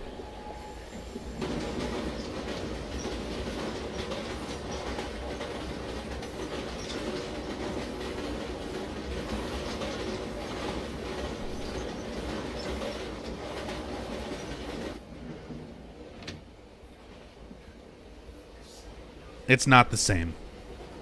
It's like a jug. It's like a plastic jug. It's not those bright orange juice cans from Silent Hill 2. Gonna check the DBD anniversary stream tomorrow. Also gonna reveal the Resident Evil chapter. Oh yeah. Although I will probably be asleep while it's actually happening live. But I'll watch the video when I wake up.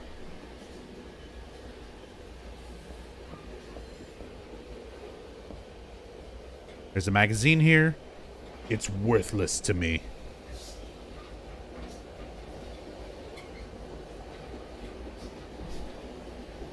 Some graffiti by The Bad Artist.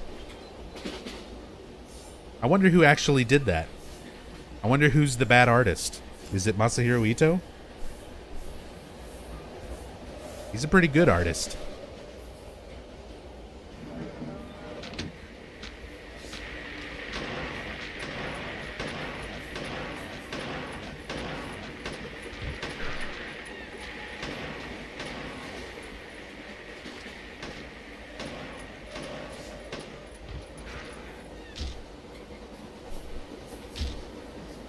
Kick him for good measure.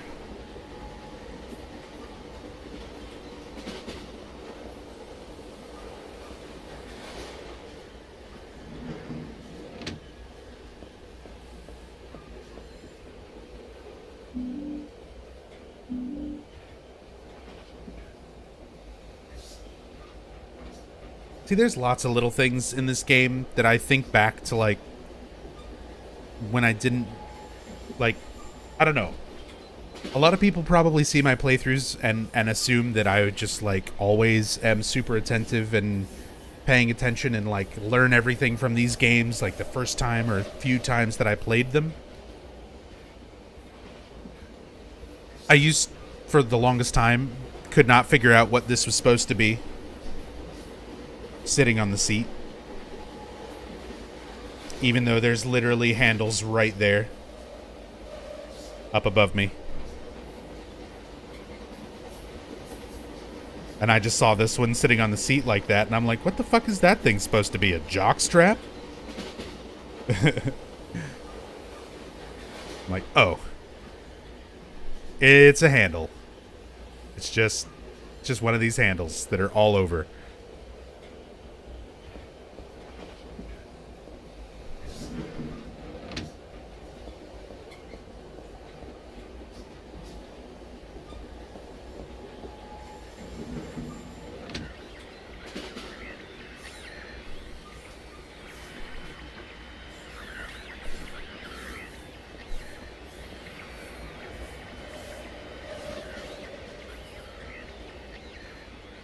Well, if my channel wasn't banned from showing David Lynch for 45 seconds, we're definitely banned now. Just put him in a hot tub. It'll be fine. Put him in a kiddie pool.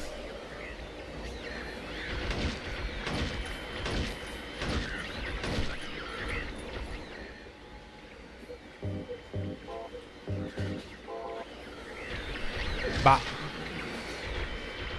Bop. Boop. Bop.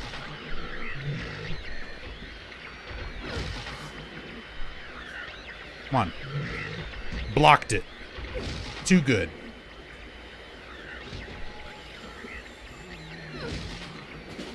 Come on. Get back up. I want to poke you more. I want to poke you some more. No, don't cry about it. Get up.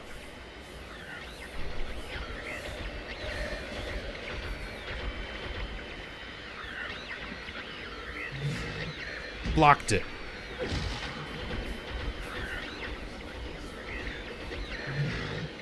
Blocked it.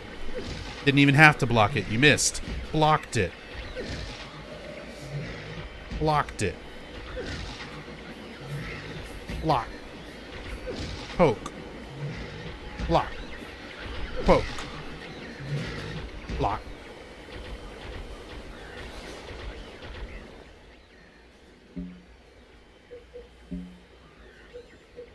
Blocking took me forever to figure out, A, that you could even do it in this game. It's a mechanic that I would say most people who play Silent Hill, like, never use. And then it's like, there's a whole timing thing to it. It's kind of like learning how to parry in Dark Souls. Because you can't just hold block. Like, you have to time it. It's just a very small animation window where I'm holding it, and you can see Heather just, like, does it for a second and then stops, even though I'm still holding it the whole time. So you've got to learn enemy attacks and time when you block.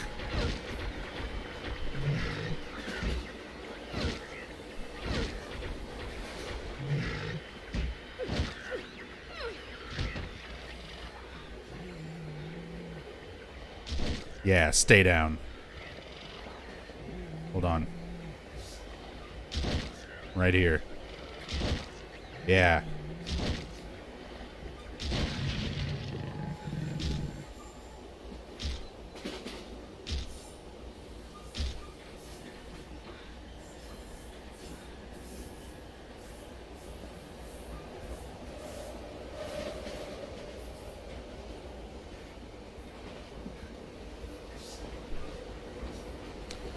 With armor equipped, blocking negates 100% damage. That is true, dude bro. With the bulletproof vest. I like how you call it armor. Really is Dark Souls.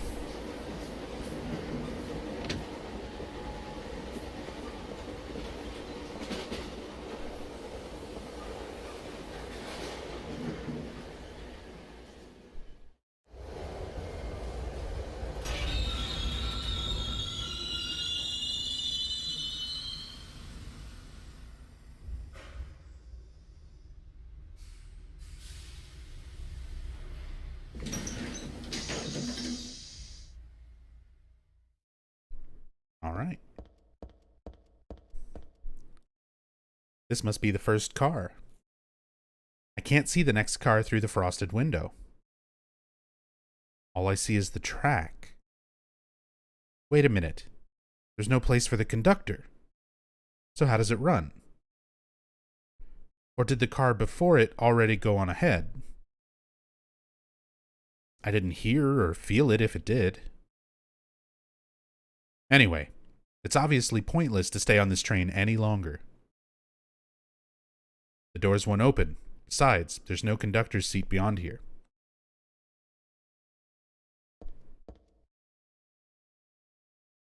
So not only was every car disappearing behind us,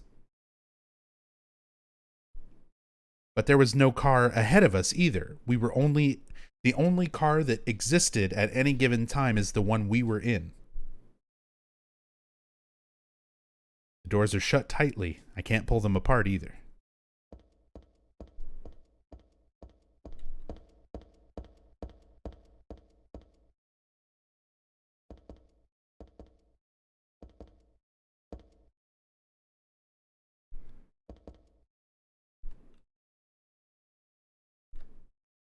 Dragon. I always wondered if this was like a reference to something or like an inside joke between the devs or something, because there's dragon graffiti in Silent Hill 2 as well.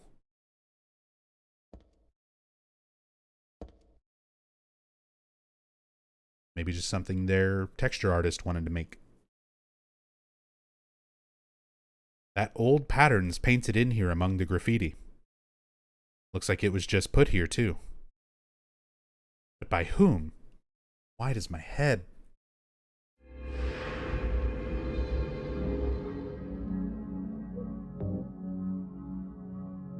Platform unknown station.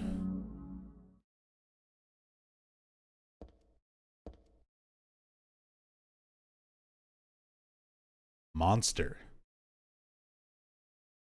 That one I understand. Think I might understand the subtle hint there. What's that one say? Manhunt? Man hat?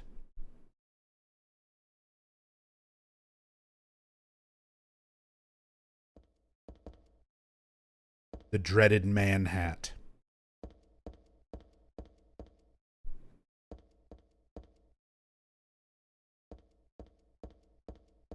Manhattan Station?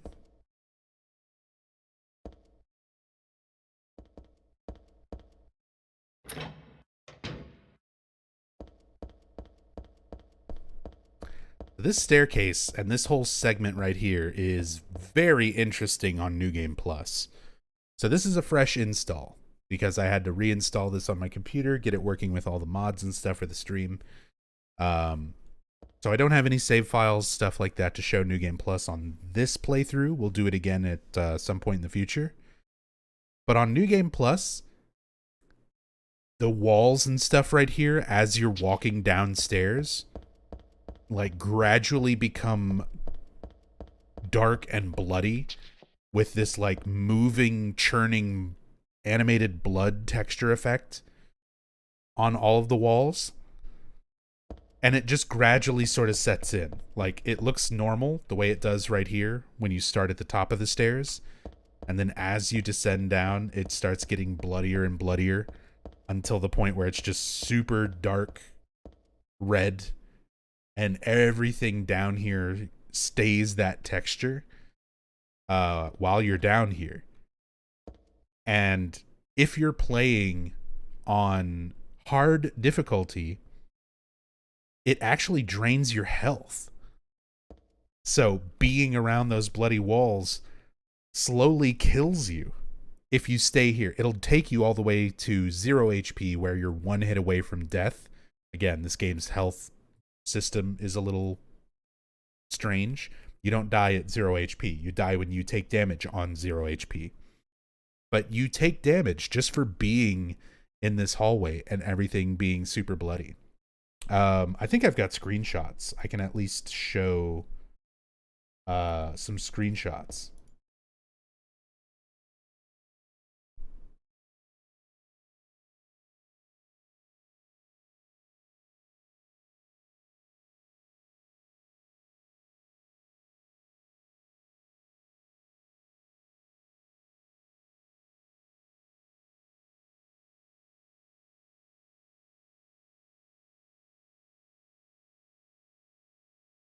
So there's Heather at the bottom of the stairs looking back up. And as said, that whole effect is all animated. It's all like an animated texture.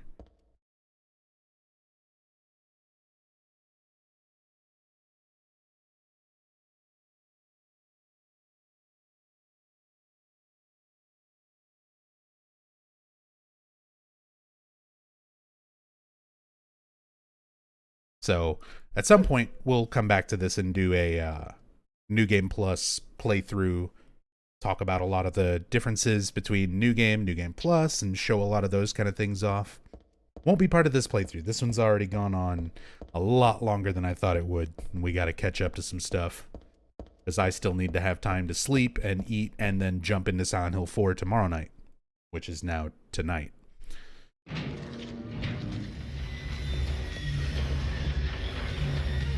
Oh, shit. Texture looks similar to what Heather's skin looks like when she peeks up God. Yeah, they use that moving blood effect multiple times throughout the game, and a few other similar animated effects. But it's just really cool seeing it on, like, everything down here.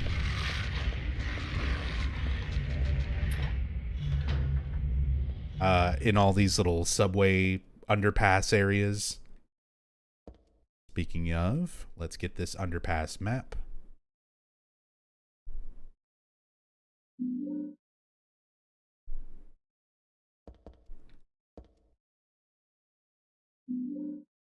Got a mall. The side of the locker is badly bent, as if something hit it very hard. As a result, it's impossible to open. It's also covered in blood, as is the wall behind it. But you just left the mall. Now I own the mall.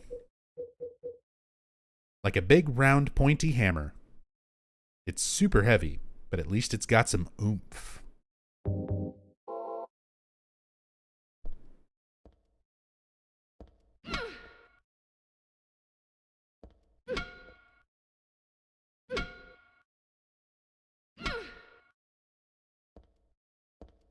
Sure do have that oomph.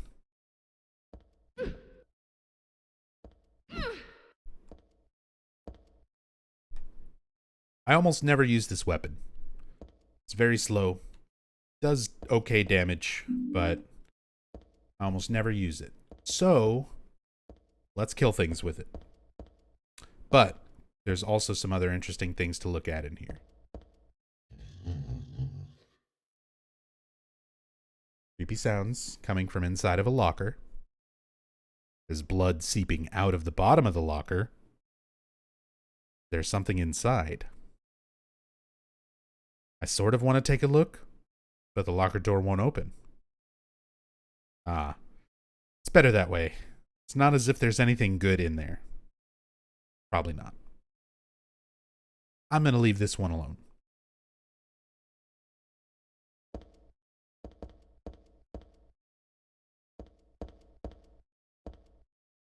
There's There's a toolbox here, but there's nothing really useful inside.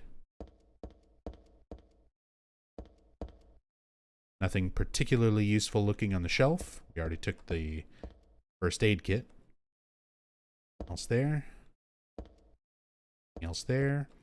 Most important thing to look at last, safety helmets. Helmets. Should I take them with me? Nah, never mind. It's pretty geeky looking.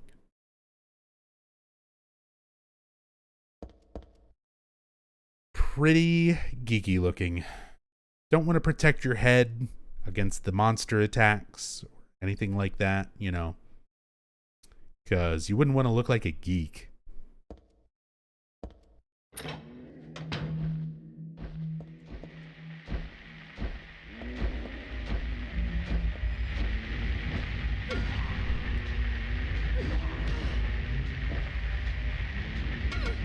Oh my god, he's fucking expert. Oh no.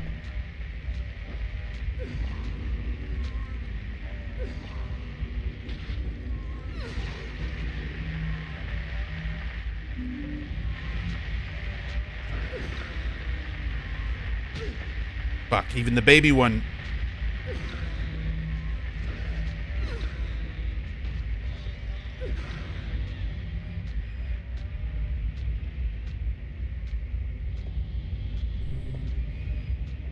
Love how the enemies just sort of flatten out.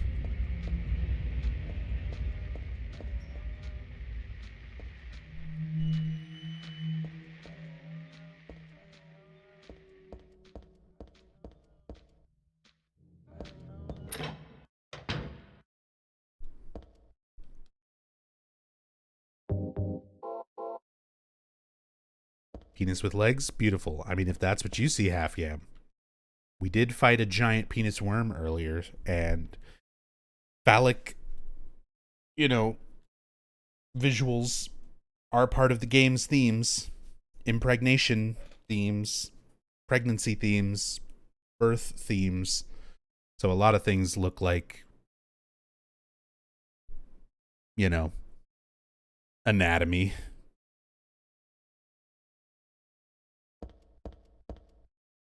It is intentional.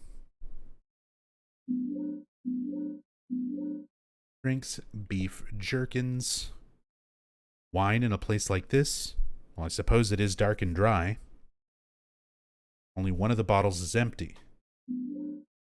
So take one of the full ones and drink it. Got the wine bottle.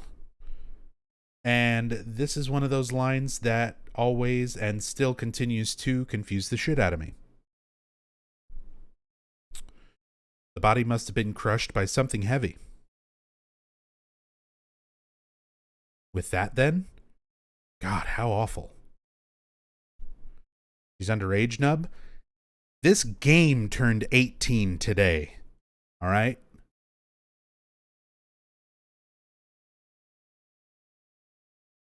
This game is actually 18 years old today. Or I guess as of yesterday, depending on time zone, but whatever.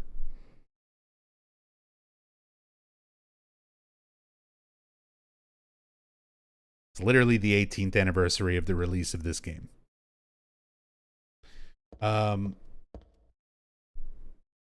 she talks about the body being crushed by something heavy. With that, then, God, how awful. And I'm like, what are you talking about?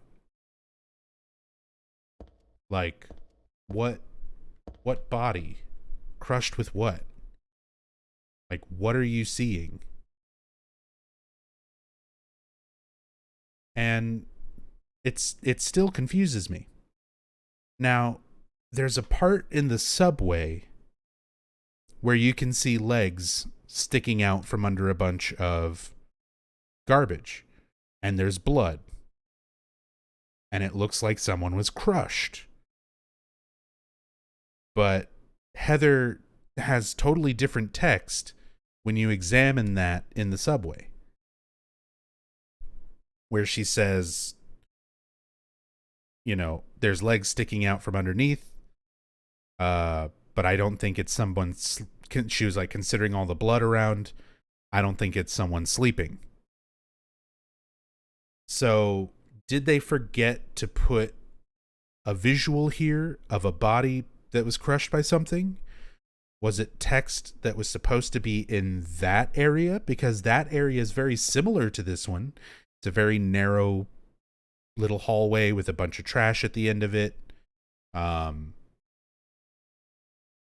I really don't know. I wish I knew.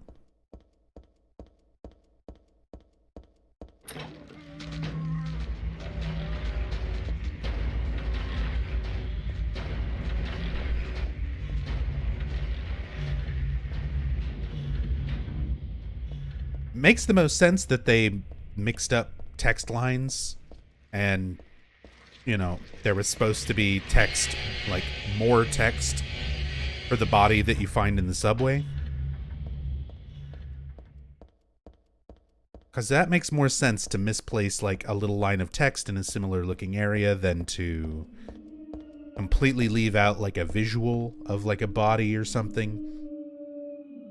There is a free cam mod for this as well, and I've played around with it off stream in the past, and there is no body there, like from what I can see, like clipping into that whole little junk pile. I don't see anything that looks like a body.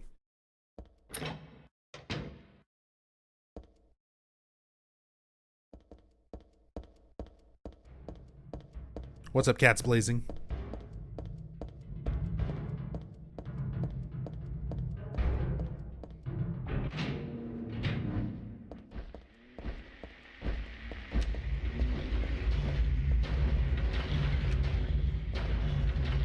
Machine control room. There's that symbol again. Sadly, like, we stopped getting text for a little while whenever Heather is examining save points. I wish they had that little bit of text where she's like trying to remember stuff, like for every save. Would have motivated you to like go out of your way and find all the save points, get all that little bit of text, but sadly only certain save points give you that extra dialogue when you look at them.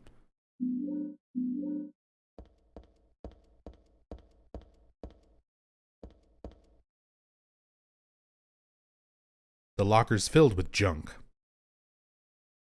No, it's not junk. Looks like somebody's stuff.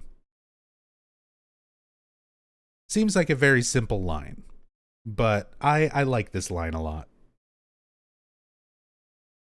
It's the typical protagonist, especially there's a lot of this in like Silent Hill 1, Silent Hill 2, where it's like, it's just junk. I don't need this. This is meaningless to me. Heather's actually, she kind of catches herself, what she's saying and how she's thinking about it. It's filled with junk. And then she's like, no, it's not junk. It's not stuff that she can use, but it's somebody else's things. It's somebody else's possessions. She's conscious of like other people around her.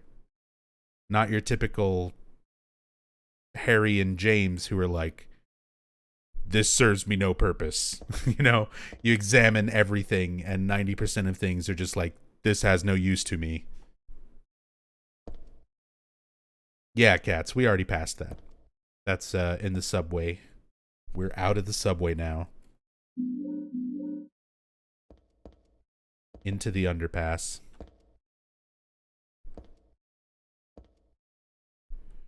There's some kerosene left in the heater, looks like. If I had some sort of container, I could take it with me.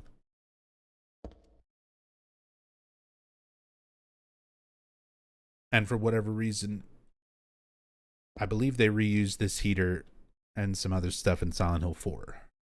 4 is filled with a lot of like reused props in various parts of that game. A lot of things that, because they were working on 3 and 4 at the same time, they were probably like, why would we go through the trouble of modeling this thing when we've got a model right here?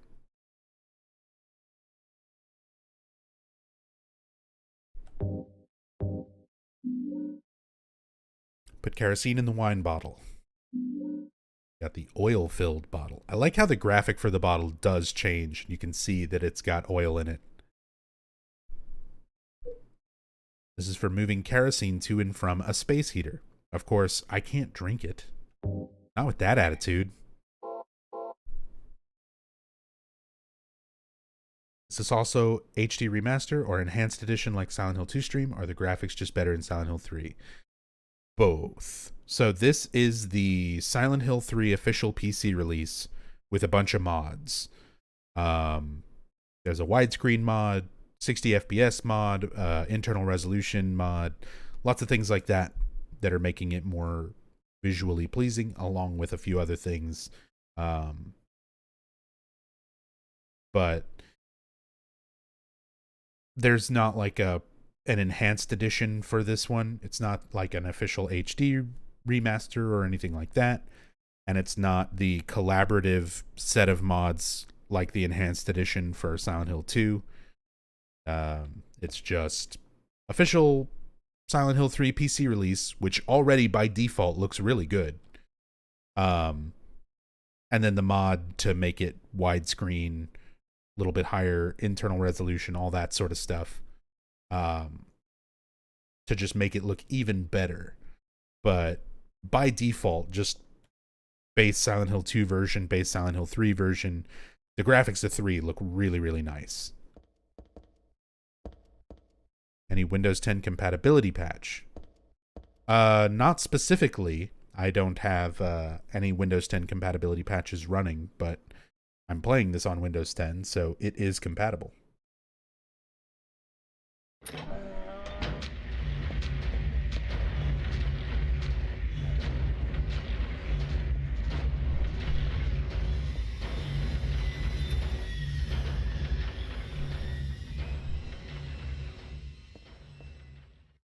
What kind of machine is this? Looks like it doesn't work anymore. Thank God that's not a puzzle.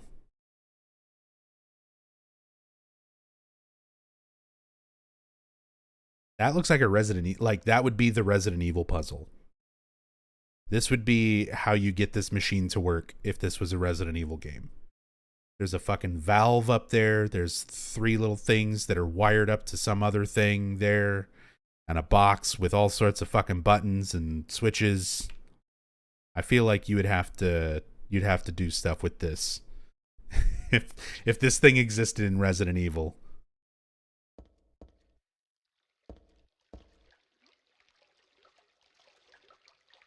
But all we got to do is put in some fuel and push a button.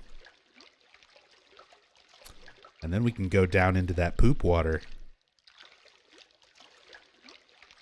The hole's full of dirty water.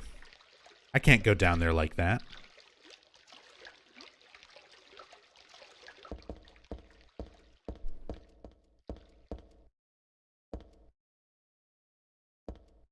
Looks like a hoist on off switch. Throw the switch. Nothing happened. Wonder if it's broken.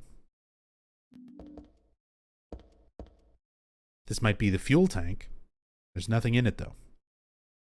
We got our kerosene bottle. Kerosene in the fuel tank. Now we can flip the switch and witness the greatest cutscene this game has to offer us.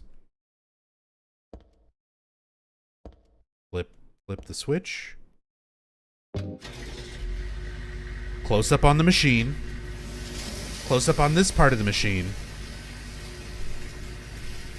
Close up on a pulley. Oh yeah.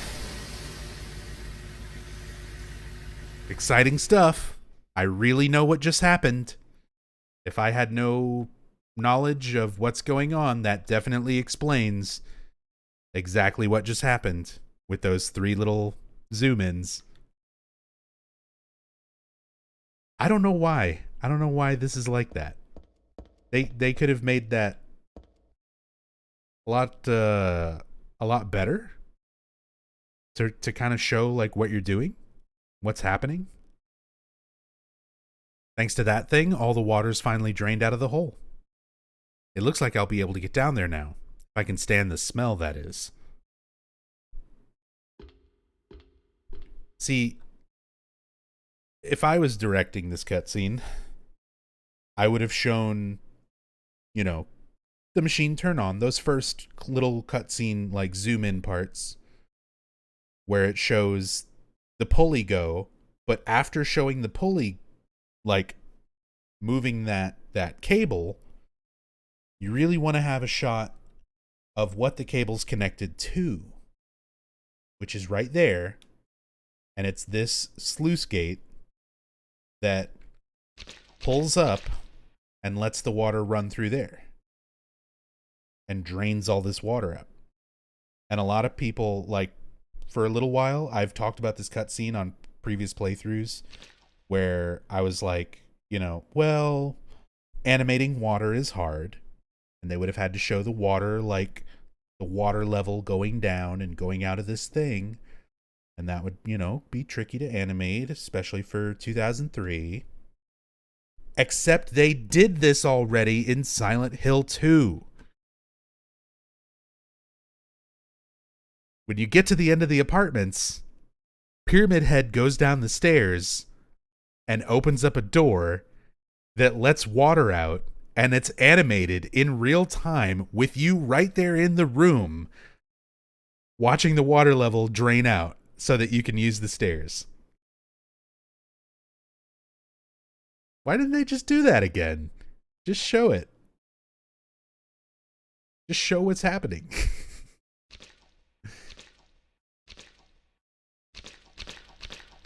I know it's a very small thing to kind of nitpick about, but it always threw me off. Like, why show these little dramatic close-ups of the machine without actually showing what it's doing? Why not just not have cutscenes? Just push the button and the thing happens. Or if you are going to show a cutscene, show what's actually happening. I don't know. Don't know.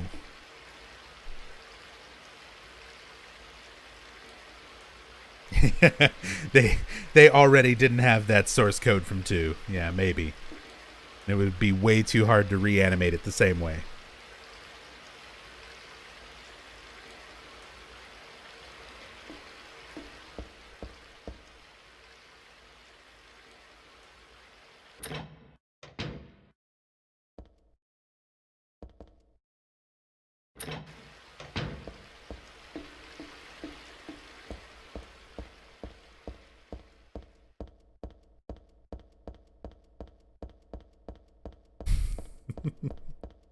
Embarrassed with how the animation looked and took it out? Maybe. Maybe there was originally more to that. What's Heather's backstory in this game? You mean literally the entire plot of Silent Hill 1 and Silent Hill 3? You want me to sum that up for you real quick? When the entire purpose of these streams is to talk about that at great length while we play through them?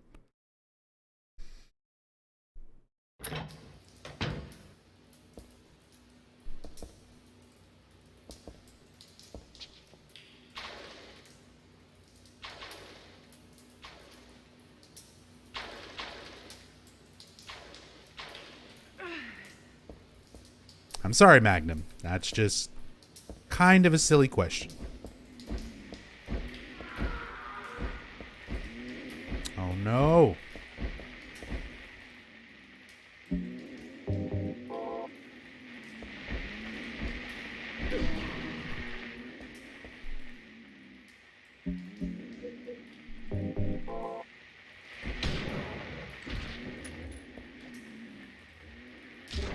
Quit it.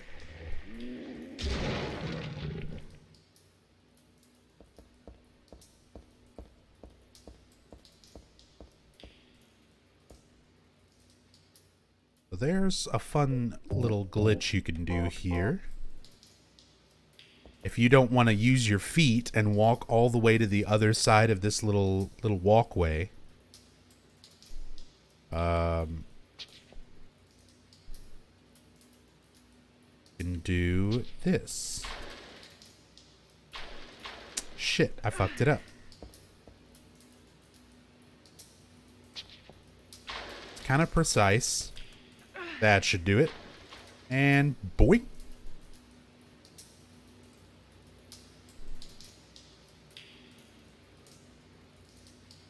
So that teleports us all the way down, and we get this nice little camera pan trying to catch up to where Heather went. And there she is. On the other side. Next to the door we need to go through.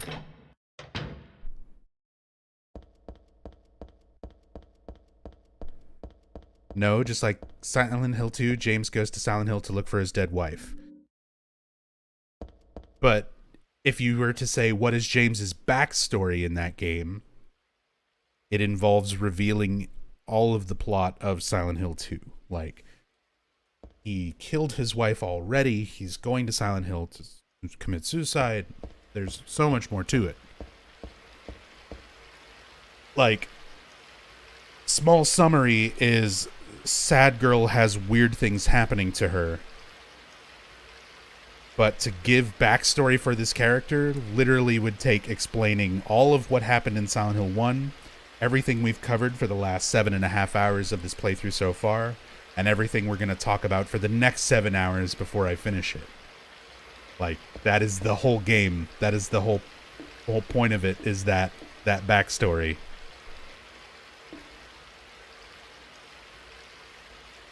Hey. Little bit of a foreshadowing to the next enemies that we'll encounter, the Slurpers. One of them is just chilling down there.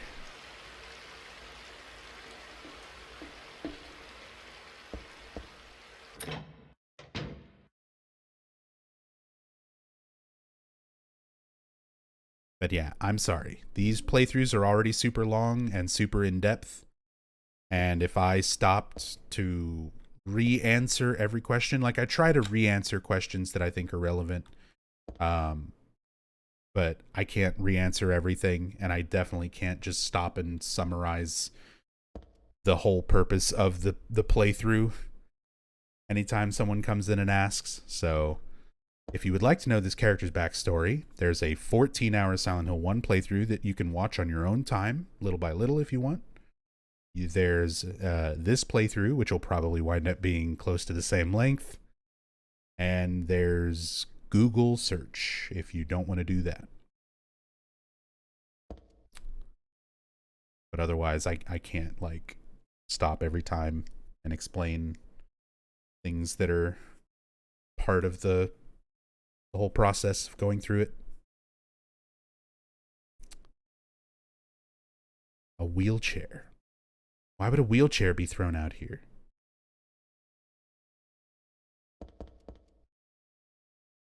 So, wheelchairs, recurring themes, things that came from Silent Hill 1. Alessa, at the end of Silent Hill 1, you'll remember, was in a wheelchair. So now Heather, being a reincarnation of Alessa, is having these same things manifest.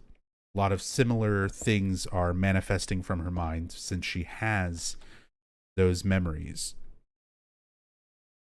It's a broken clock. This is from the sewer too.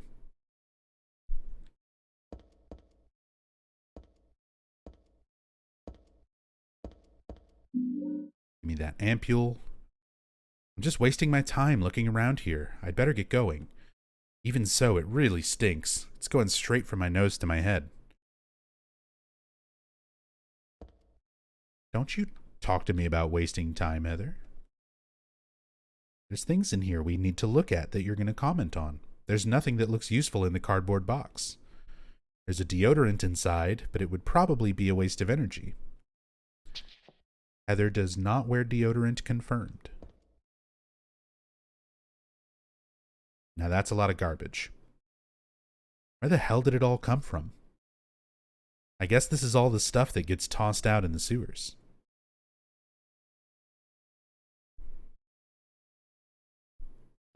Tin can that looks like the tin can from Silent Hill 2 that had light bulbs in it.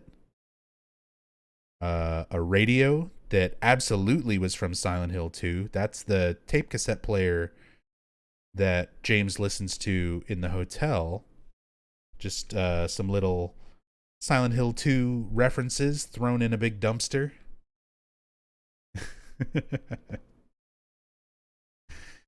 I wonder if that's maybe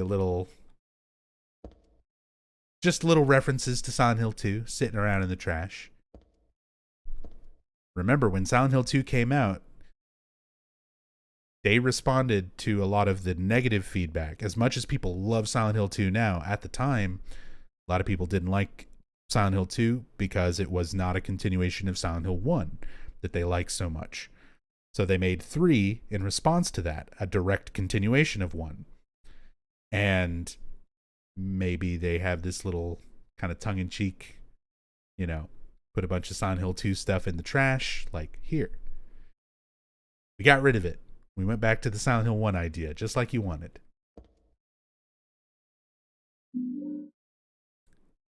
Got a dryer.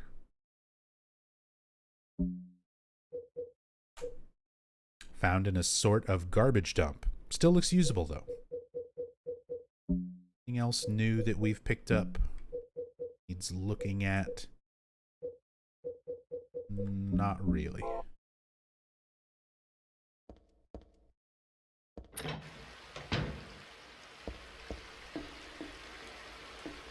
That slurper that was down there underneath the little walkway here is now gone.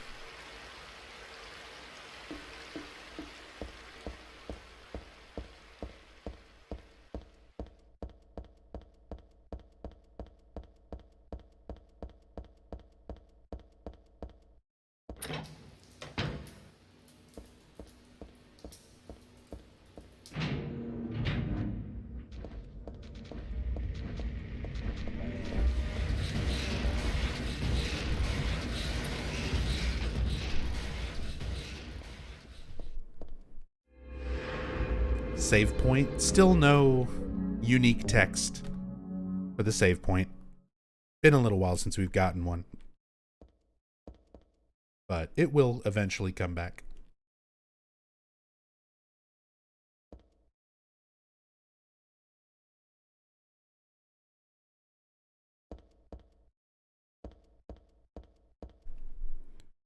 Is this a security monitor? Can't see anything. Must be broken.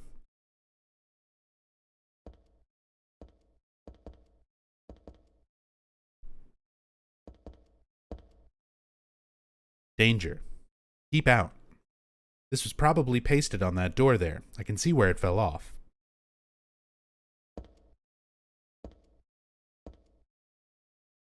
I like that there is the detail there where, like, the door is, the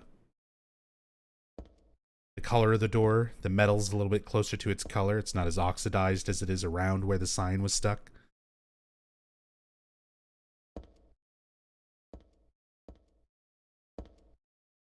There are documents on the floor. They don't look like they have anything to do with me, but they got today's date on them. That's weird.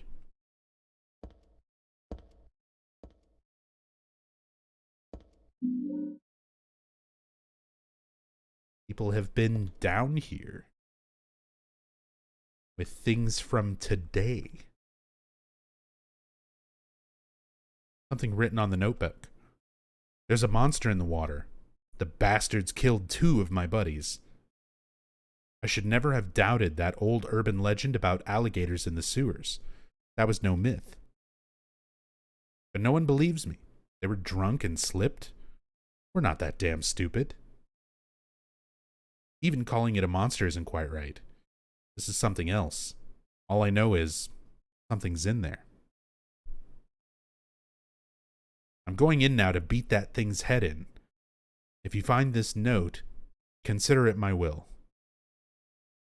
Revenge is futile, or so you may think, reading this. But Jose and Jaime were my best buddies. Wish I knew how to do the deed. Guns won't work underwater. Even my famous knife work won't do much. If only I had a hand grenade. Where's this guy's video game?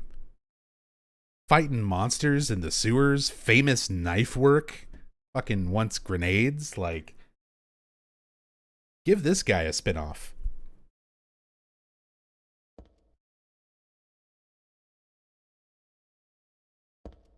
Riddick. Maybe.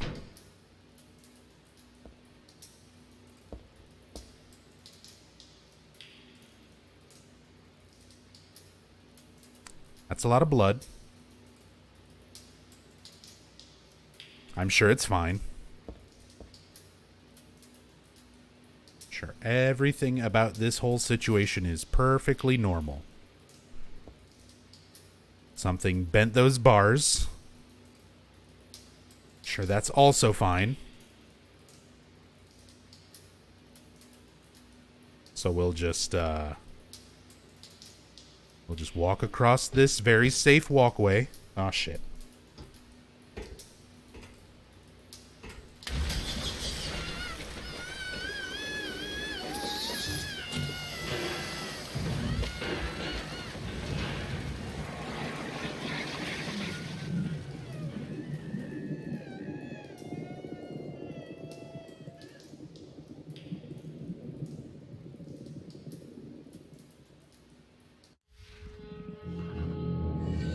That fucking, like, muffled screaming as she gets dragged into the water is so disturbing.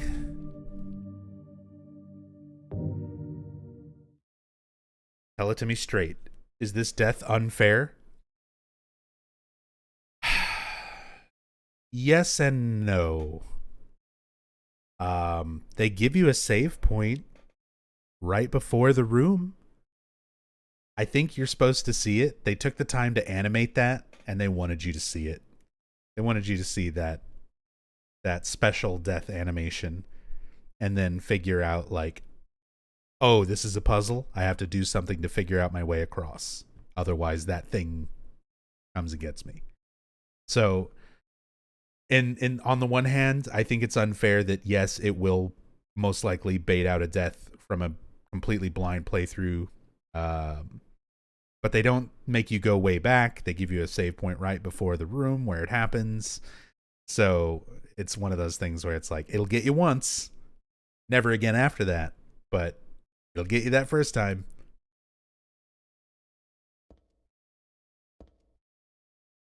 Yeah, rest in peace, no memory card runs.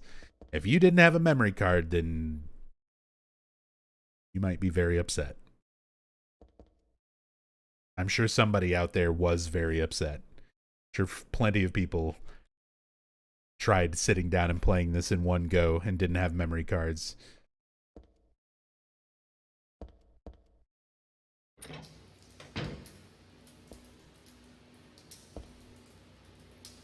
There's an outlet here.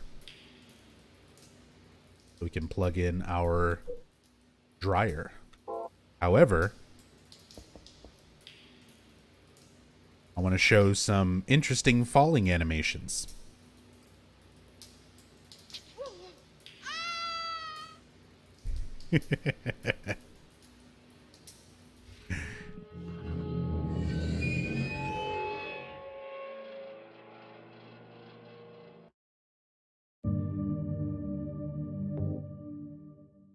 Just plank.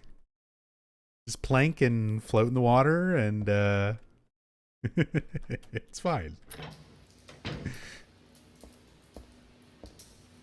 And in reverse.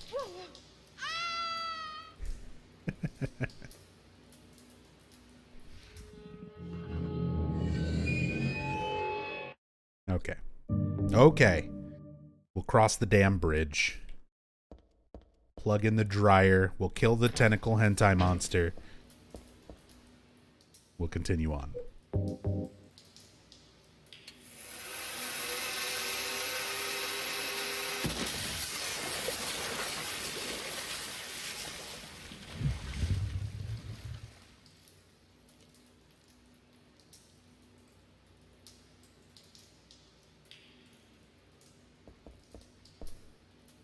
The dryer's plugged into the outlet. Actually, it seems like this dryer has a longer cord than usual. Okay, we're not going to comment on the, you know, that.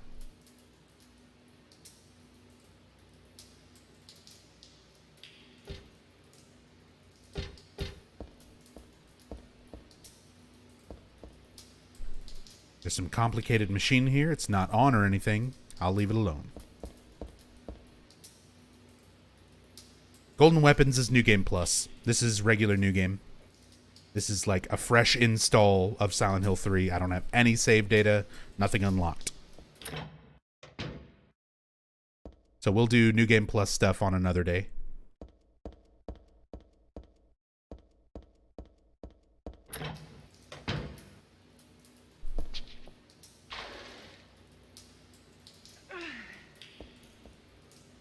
Dude didn't even need famous knife work. He just needed a fucking hairdryer. Exactly. The big brain strats.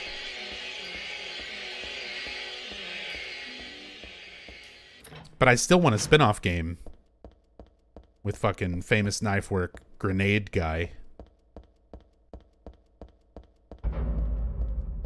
The legend of Jose and Jaime. His two best buds.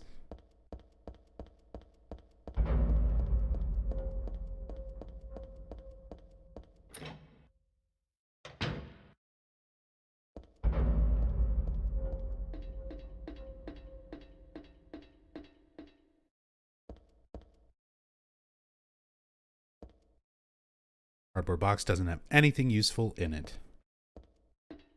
Fair enough.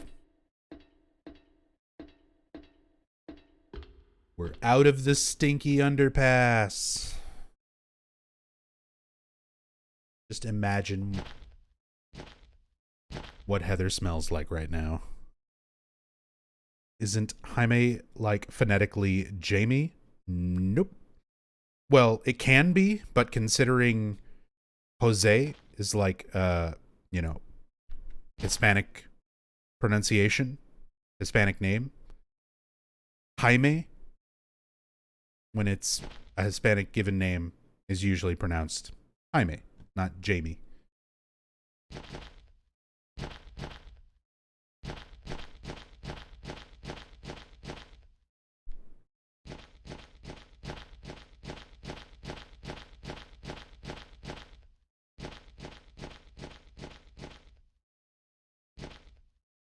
How do we know it's Hispanic given? I mean, technically we don't. Just that Jose is. And I've never seen somebody with that spelling of Jaime pronounce it Jamie. I've always seen Jamie as like Jamie or EY. I've seen different variations of it, but Jaime, maybe it's because I've always lived in Texas, but I've seen that name a lot throughout my life, and I've always heard it as Jaime.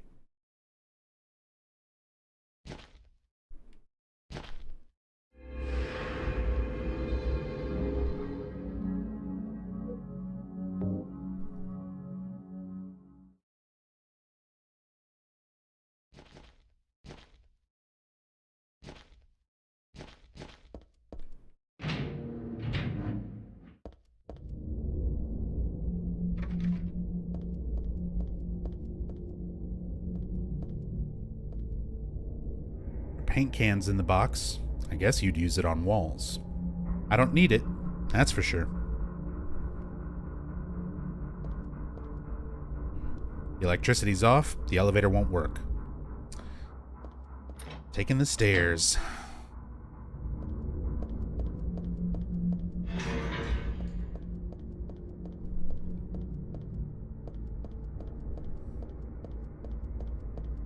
These doors, none of them work.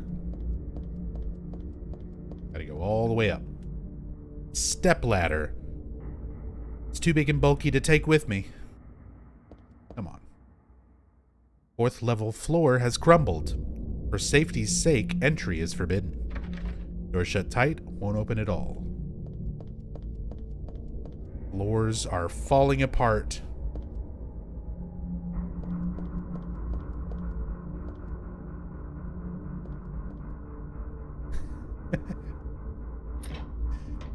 Oh boy. You both went for the same step joke.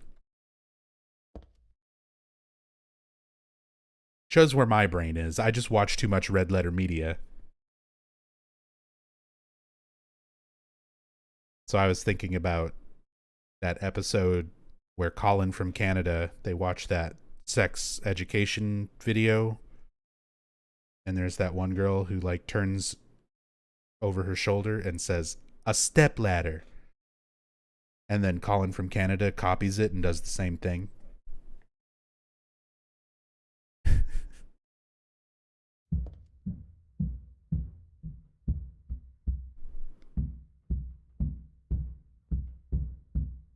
Tell your neighbor to quit stomping around.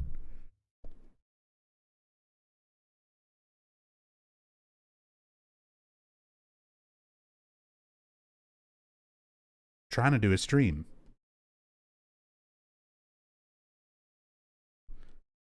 Some more really good sounds. Jokes aside, I love the fucking audio where even when I know it's gonna happen and I'm familiar with how it sounds, it's so fucking well done and mixed. I'm like, God, that sounds like a fucking sound outside of the game. Like, makes me want to take my headphone off my ear. Like, who's fucking banging stuff? 6 a.m. The plain old wash bin. Nothing special about it. It's a toilet. I thought this building was still under construction, but it looks like this has been used.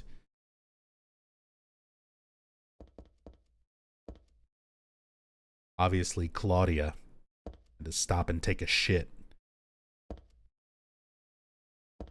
on her way to the Mason family home.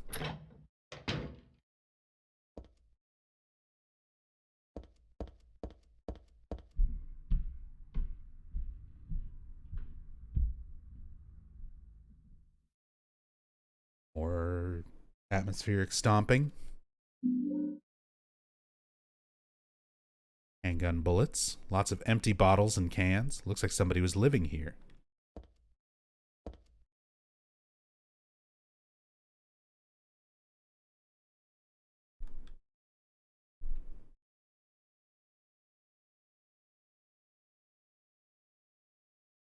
Look at that. Heineken. Look at that Heineken logo. Heineken? Fuck that shit. Pabst Blue Ribbon. For the record, I think Pabst is gross. Just go watch Blue Velvet. Go watch Blue Velvet. It's really good.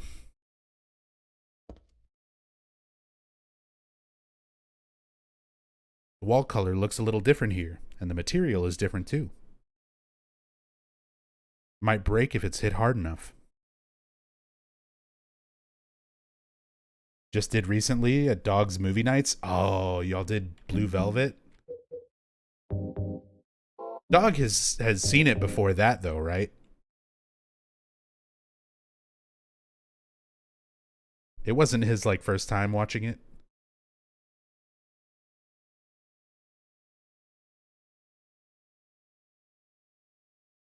Okay. I'd watched it for a movie night before. That's cool though.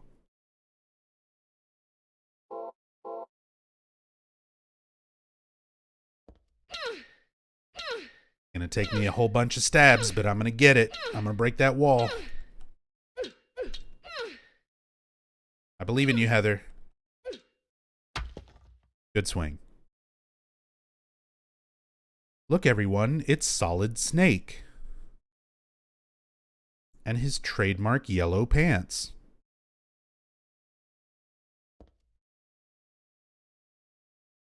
That's a real thing that went around the Silent Hill community for fucking ages. It was in an official strategy guide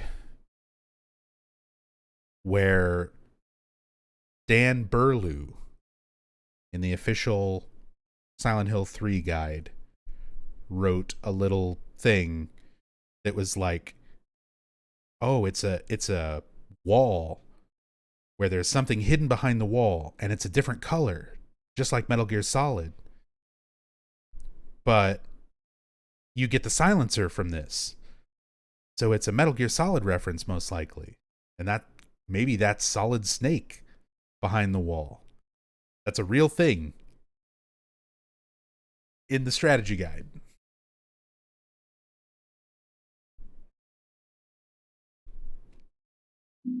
As if Metal Gear Solid invented silencers. Got the silencer. So it's funny that that guy wrote in the strategy guide, like, maybe this is a reference to Metal Gear Solid. And if you examine this again as Heather, she tells you exactly what the reference is. I can see legs through the broken part of the wall. I hope those are just mannequin legs, but I guess I'm not that lucky. Just like the black cat. I wish I hadn't seen that. As in, I wish I hadn't seen that movie. That movie, The Black Cat. That this is directly referencing. All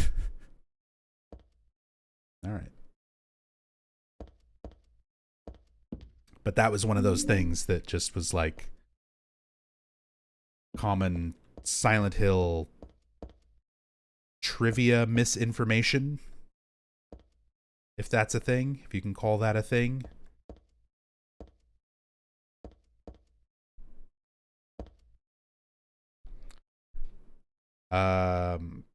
Gagasomnia said, I heard the silencer weakens bullets. That's true. It does. Silencer, put it on a handgun or submachine gun to muffle the blasts. Less noise means it's harder for the enemy to find me. It seems to be a little weaker, though. It tells you right there in the description. So you can turn your flashlight off and shoot things with the silencer, and enemies won't become aware of you as quickly. But it does weaken your shots. It's got an interesting use. I've actually found use for the silencer. You would think like, that's not something you can really use. It's really good on harder difficulties against the missionary. Because the missionary has a tendency to just fucking block everything. Including gunshots. Like, if you don't hit the missionary from very specific angles behind it, it can basically just whip towards you and block your shots. But if you have the silencer on the handgun or on the SMG, you can shoot the missionary and he won't be like drawn to the noise of the gunfire to turn as fast and block. So you can actually shoot him without him blocking. So it can be useful. We doing on ammo for this 51, 23, not bad.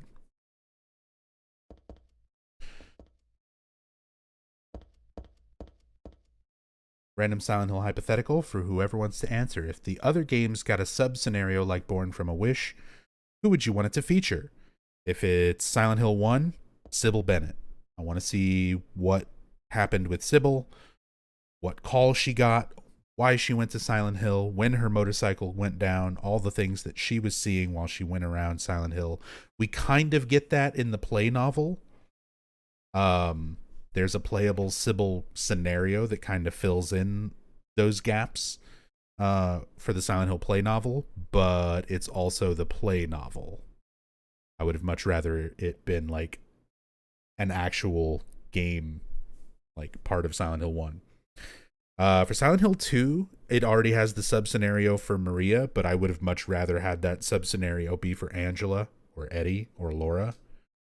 I think it's kind of wasted on Maria. We know a lot about Maria and kind of what she is and what she represents just from playing the main scenario. We didn't really need a sub-scenario to like hammer that point home. Silent Hill 3, Douglas, I think, would be the obvious choice, but Vincent or Claudia would be really, really interesting as well. I wouldn't mind seeing Vincent kind of going around and how he's interfering with Claudia and then making his appearances to Heather and sort of what he's doing back behind the scenes. I think kind of a sub scenario perspective from Vincent would be really cool. Silent Hill 4, I mean, again, obvious choice would be Eileen, but a sub scenario of young Frank Sunderland back when Walter was living in that room and doing weird shit. Imagine like young Frank trying to just take care of the building, be a good superintendent, and he's dealing with fucking Walter showing up and all the other stuff that is kind of hinted at with like what the other tenants in the building do. It would be cool to see the earlier apartment, the apartment before Walter became a ghost and fucked it all up.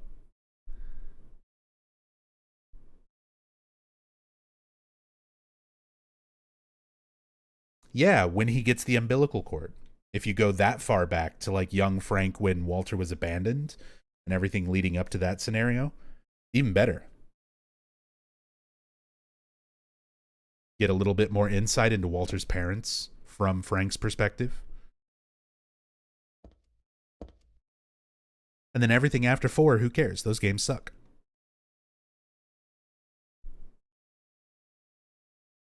Ugh, a filthy mattress.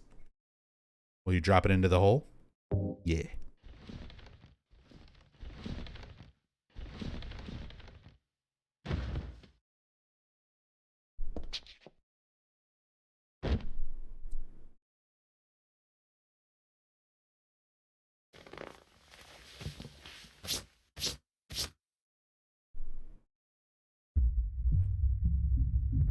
I love this music. That ambient drone. That just little bit of percussion. Doom, doom, doom, doom.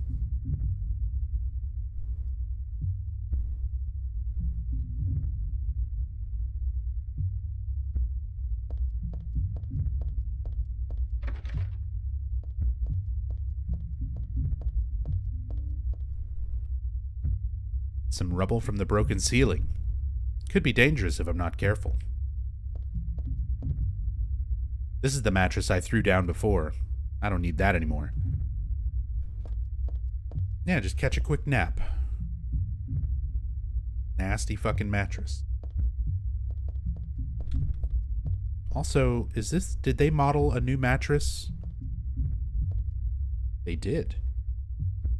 I was gonna say, did they use the same stained mattress from Silent Hill 2 when Maria stops in Brookhaven to lay down and she's like, oh, so comfy on like a really nasty stained mattress, but they modeled a totally new stained mattress for this.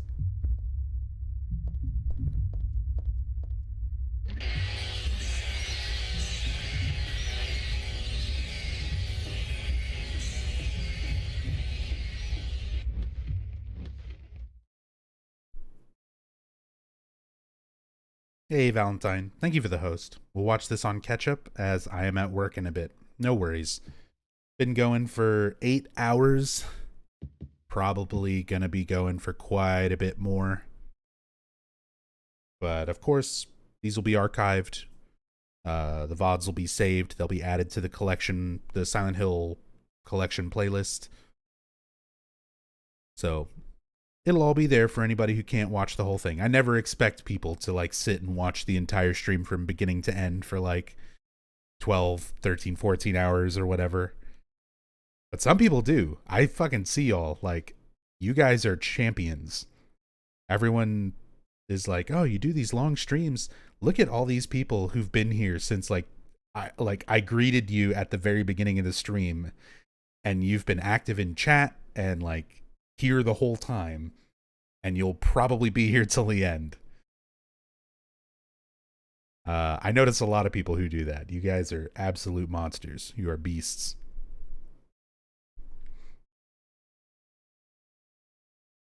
A mannequin catalog. I guess this is the reception area for a mannequin company.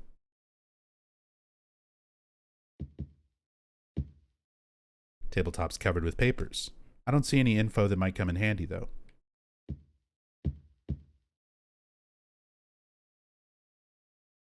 It's a thermal carafe. Carafe. There's nothing inside. Oh, that's all right. I'm not trying to call out lurkers. You are totally fine.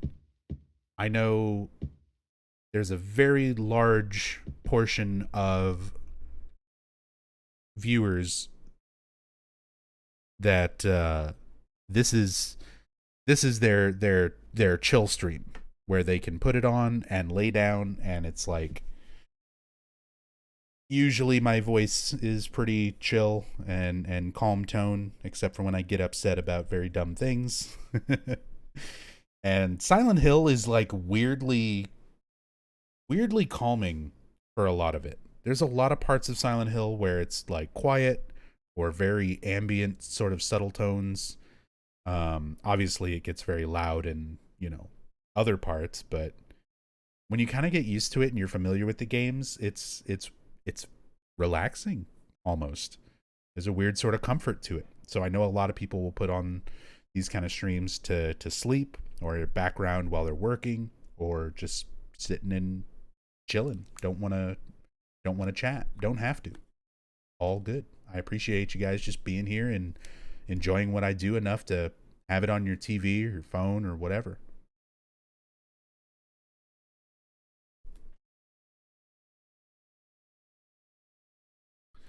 But speaking of,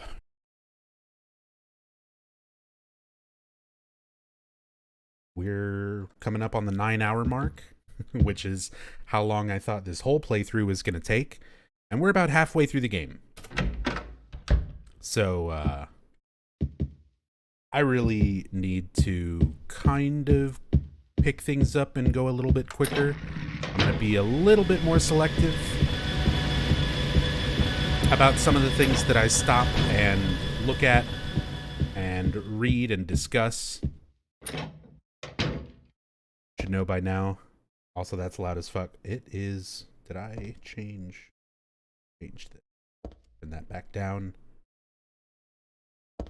That should hopefully be a bit better. No, that's still very loud. Why did the audio change? Think that will be okay. I need to go back into the very loud room and see how loud that is on the mixer.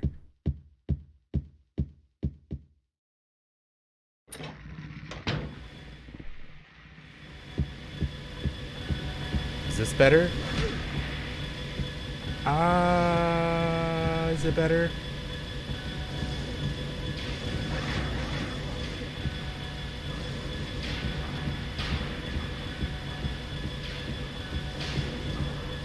It's fine? Okay. Louder. Okay. It looks all right on the mixer. Luckily, this is always kind of a hard game to get the audio and stuff like nice and balanced for, because there's just there's so much. It's such quiet parts followed by such loud parts. It's hard to find a nice medium where everything sounds okay for the whole playthrough. There are photos hung here. Maybe the locker owner's lover.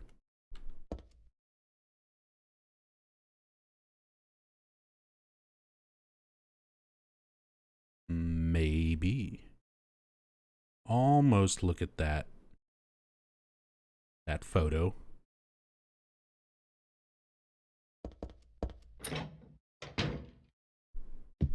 Hey, Empress.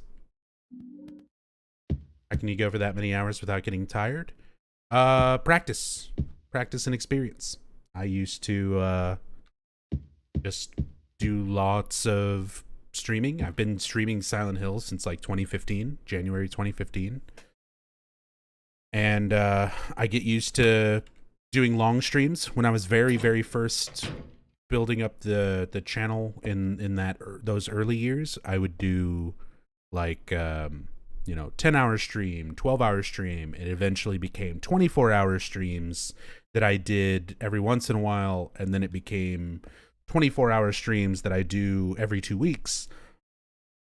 And I would just get used to prepping for them and making sure to have like drinks. I'm actually a lot better about it now than I used to be. I would just sit down and power through with nothing really. I'd almost never take breaks. When I did take breaks, they were not like the one I just took where I actually take a break. I would just hurry through and do my thing and just stay up super late and do like 24 hours in one sitting with like barely any breaks. Sometimes none. But yeah, just a lot of practice streaming, practice staying up and streaming at the same time, because it's one thing to just like stay up for 24 hours. It's another thing to stay up and do one thing for 24 hours, like just play a game.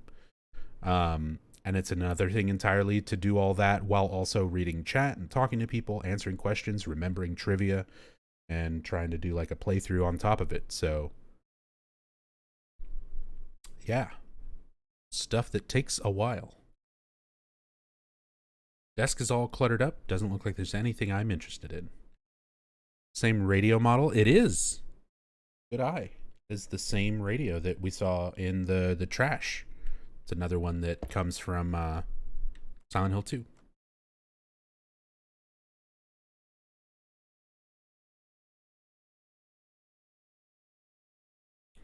Door's open just a smidge. Must be rusted or something. I can't pull it out any further. But there's our puzzle. We need to open that one. You have a question, but I'm kind of shy to ask? I mean, go for it. If it's something that I absolutely refuse to answer, all I'll do is mock you.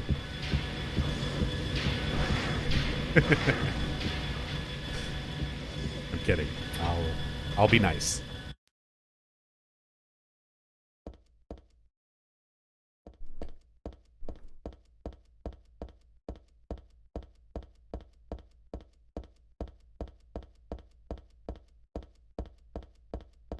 My cat is so sad right now. He is meowing at my door because I've been streaming for a long time, and he just he's too much trouble when he's in here while I'm streaming. I gotta keep the door closed, and he is not happy about it.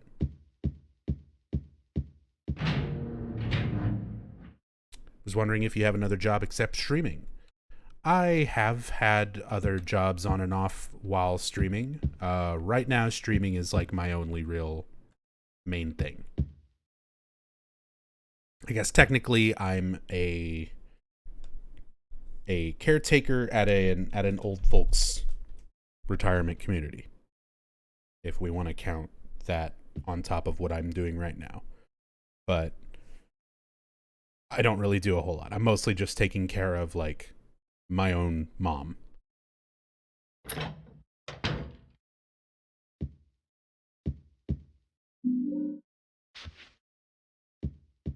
Screwdriver. But when I first started streaming, I was a musician. That's what I was doing on top of streaming. I was a studio musician. So go in a studio, work with producer, record piano or guitar for bands that needed it. Sometimes record some of my own music. But yeah, it was a lot of helping other musicians record what they needed, audio production. So I did that for a few years. A couple other random things, doing like pizza delivery and stuff like that.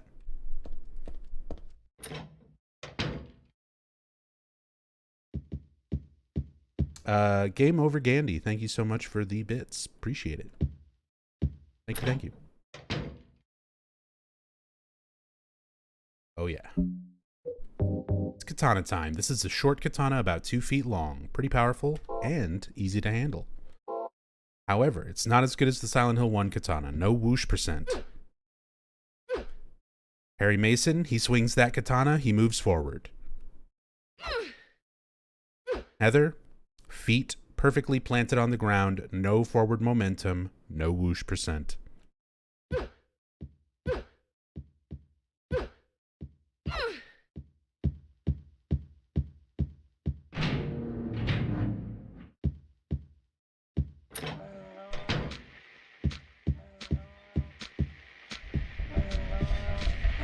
But we'll kill some things with it.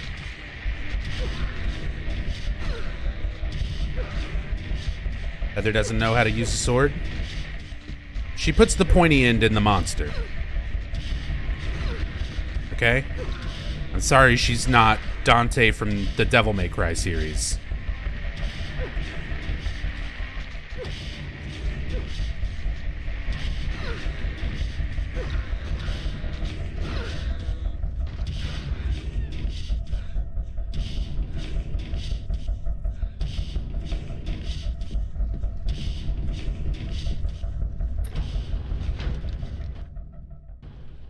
She's definitely not Virgil.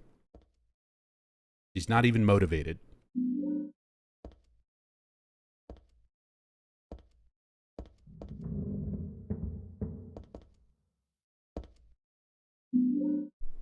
Got a jack. Oil and foil, stuff like that. Can't use any of it.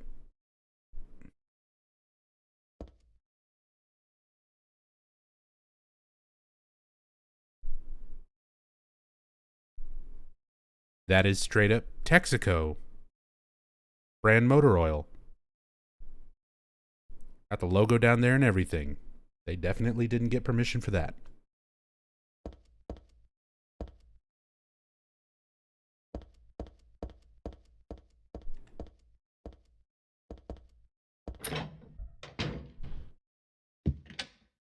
Just like with Shell in Silent Hill 1. At least with the Shell station, it was still called Shell, but they changed the logo.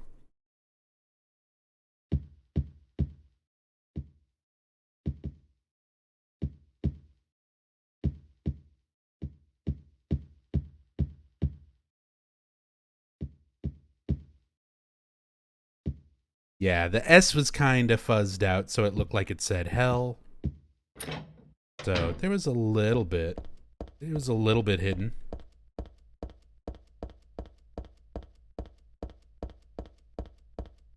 Although when we were doing the Silent Hill 1 on Duck Station with all the up-resed graphics, you could very legibly make out the brand on the bottom of the lighter that just said Zippo.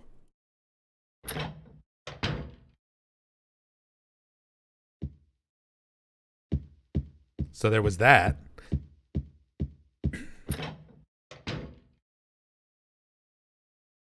Some kind of poster. Looks like there will be a performance soon. Ooh.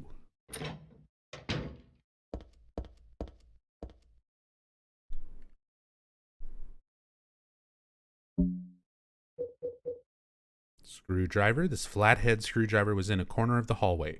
Totally ordinary. And good for prying open drawers.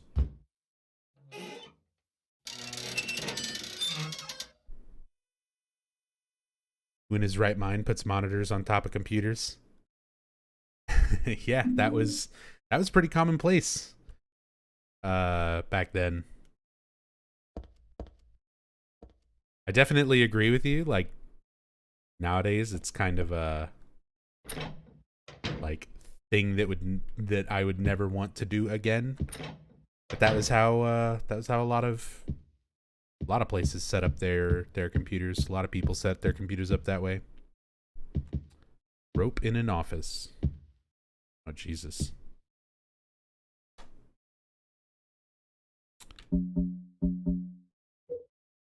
I don't know if I'd go that far, trouser guy. It was in a drawer at the office. It looks sturdy and well used. Get a lot of use out of that rope. The car jack. You use this to raise a car when you need to change a tire or something.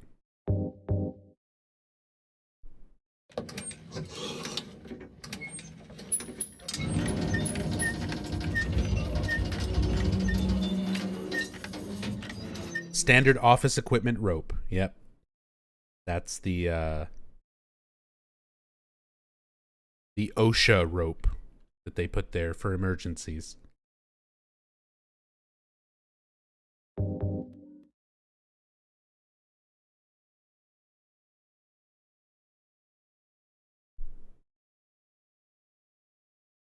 now we can go downstairs.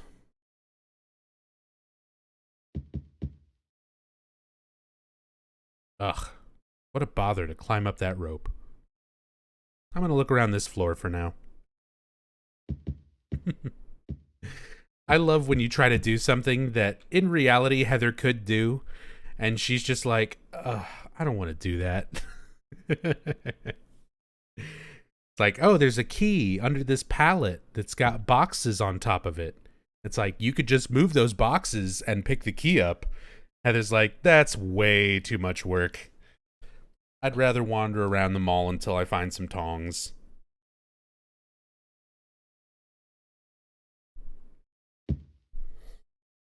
Hey, we've got text for save points again.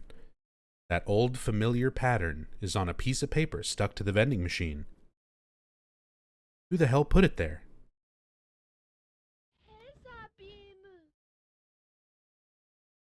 Game Over Gandhi, thank you for that Hezabimu. Thank you. Appreciate it. It's not like it's the latest fad or anything, right?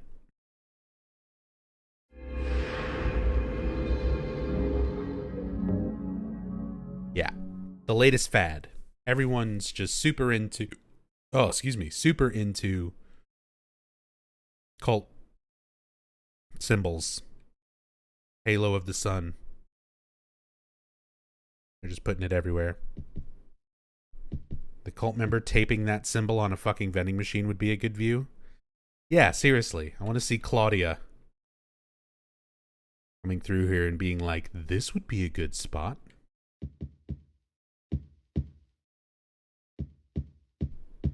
She takes out the masking tape from her cloak. From her, like, robe.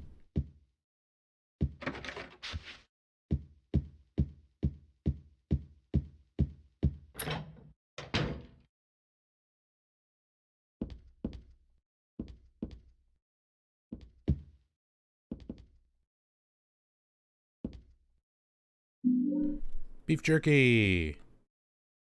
Dalmatians. A dog figurine. Looks real enough to bite.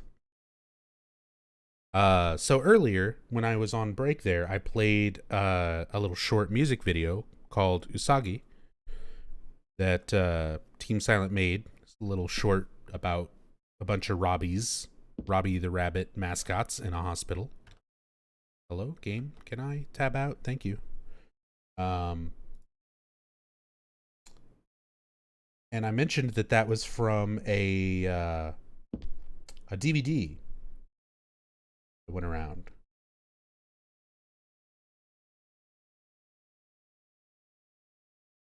Called Lost Memories, the Art and Music of Silent Hill. And the cover of that DVD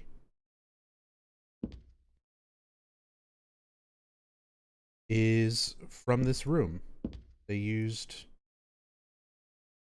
this room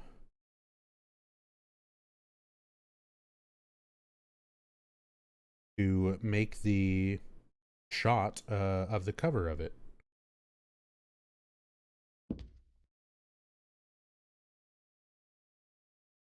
You can see it's just like Heather in her idle pose. Those Dalmatians down in the corner. Just with a custom, overhead camera angle.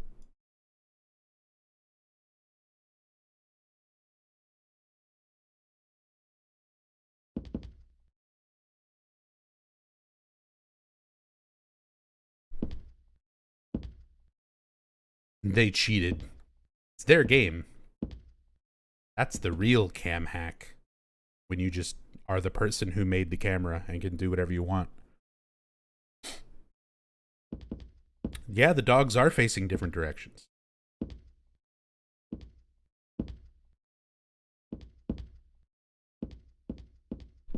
Because they can do that too.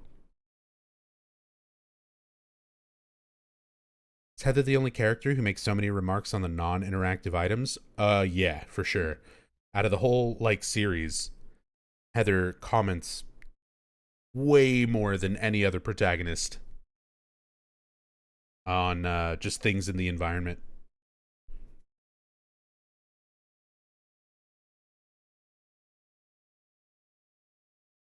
Just a bed. Nobody is hiding under the covers. You're expecting somebody to be hiding under there? Are you at the point where you're just expecting weird shit to be happening? I mean, after the day that she's had so far, pretty much be expecting, anything.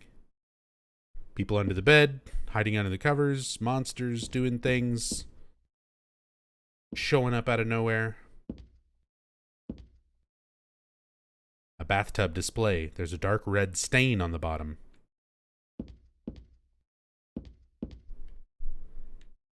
Yuck.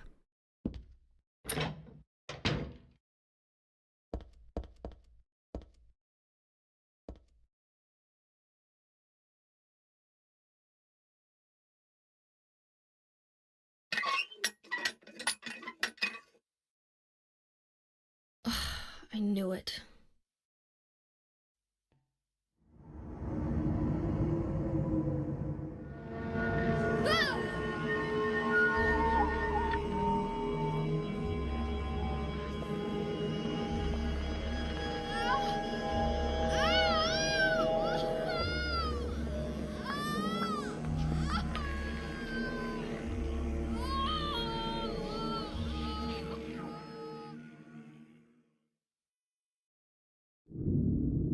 It's being invaded by the other world. By a world of someone's nightmarish delusions come to life.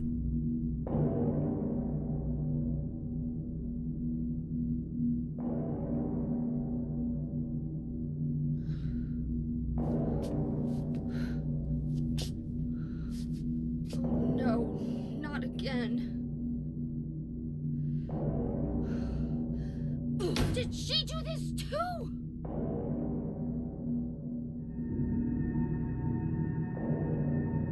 So there's another one of our segments where the original voice acting is missing.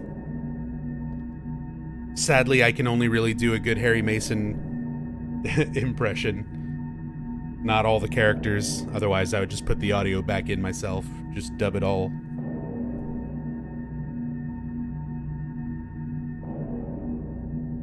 Now the world changes. We turned the valve. And valve turning is another one of those, recurring themes in this game. We're about to meet one of the cult's deities named Valtiel, who is supposed to essentially be the caretaker for the Mother of God. And Valtiel is often seen rotating a valve in transitionary moments throughout the game, where you're going from, real world into real world very much affected by the other world. So once that sort of starts happening, you start seeing those valves turning. A lot of that is symbolic of just kind of the cyclical nature of going back and forth to the other world and kind of the normal world. Not to mention the reincarnation cycle, where this is Heather's third life. She's lived as Alessa, she's lived as Cheryl, she's reincarnated, lives as Heather. So, that spinning as our trigger into getting into the other world here makes a little bit more sense with a lot of the themes Where are these gods from? Are they demons? That's kind of a tough question to answer, Big Strawberry, because there's a few different ways that fans kind of talk about this, and there is no concrete answer in the series. It's explained that there is a spiritual power that just exists in the area of Silent Hill. So they could be gods or demons or deities or whatever that inhabit that area and actually exist, which is what a lot of fans believe. I have kind of a different belief. I'm on the other side of the fence, where the spiritual power of Silent Hill has the ability to take what is in your mind and make it real. So if you've got a bunch of crazy cultists who believe in these gods and demons and deities, while they're in the influence of this town and its power, the power will make those gods real. It makes their beliefs real because it's what's in their head.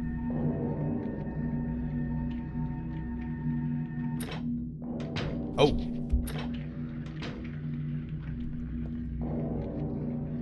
We got to talk about Marilyn Monroe.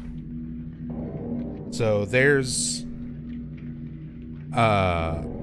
tweets about this in particular, and interviews about this in particular with some of the developers. Masahiro Ito describes this visual of the laughing bloody mouth and the two ears, bleeding ears on either side, as being representative of Alessa. The laughing mouth and bleeding ears supposed to be the shrieking insanity of Alessa, as it was described. The loss of sanity of Alessa over time. So even though Alessa has been reincarnated as Heather, an element of her sort of still exists. Her memory still exists and has been becoming more and more insane over this period of time, in the 17 years between the events of Silent Hill 1 and now. And eventually it comes to an actual confrontation between Heather and her memory of Alessa. The boss is literally called Memory of Alessa. So this is supposed to be that sort of representation. And as for the mouth itself, a lot of people cited that this was from the Silent Hill 1 soundtrack, that this was Lisa's voice, or Lisa's mouth, because it is kind of similar to a soundtrack cover for Silent Hill 1. But here's the thing, it's not, and I'll show you.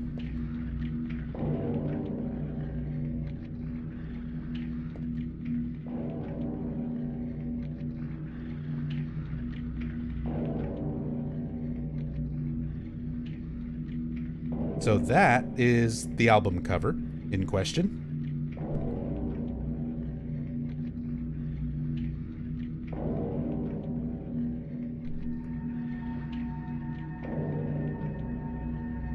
Even if we kind of try to flip it there, totally different. Completely different mouth, completely different render, different pose, everything.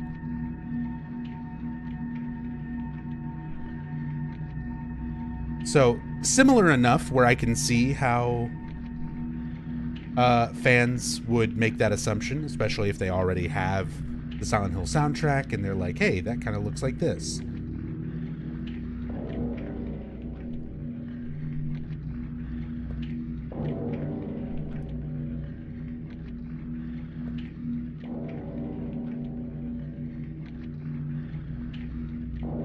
Here instead, I present Marilyn Monroe.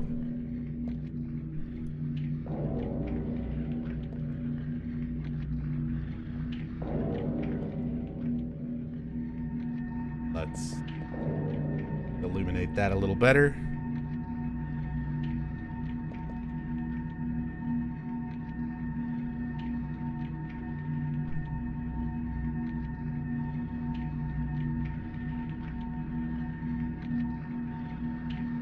Much closer. To the point where you can see that the final one used in game is digitally altered.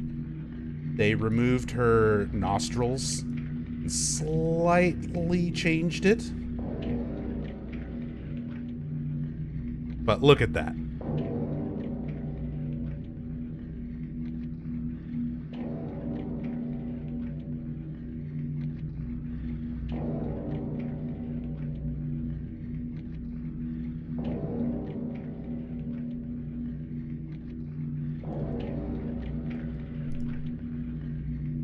Just a neat thing. Kind of figuring out the source for it.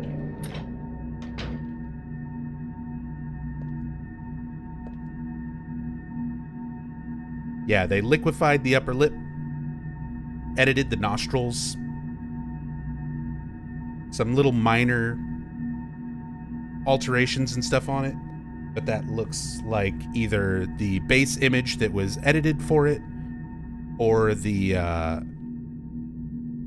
inspiration behind them doing a render of it that's incredibly close. The mummy-like thing in a wheelchair is just a doll. Or is it? Something about it makes me uneasy. Why, I wonder? And why is there a wheelchair in this building? Or a doll, for that matter? There's a doll in the wheelchair. I have a bad feeling about it. More little representations of Alessa, of childbirth, of infancy, which this god is currently growing inside Heather. And very interesting visual display.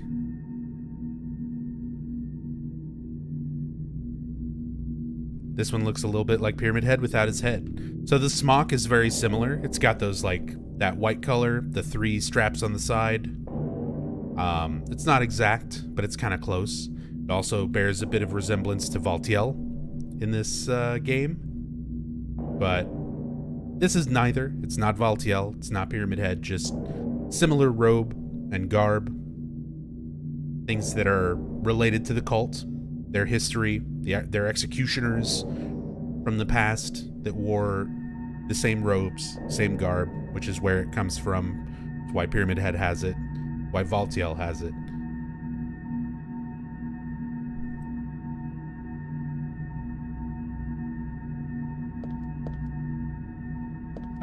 Go ahead, Death by Fugu.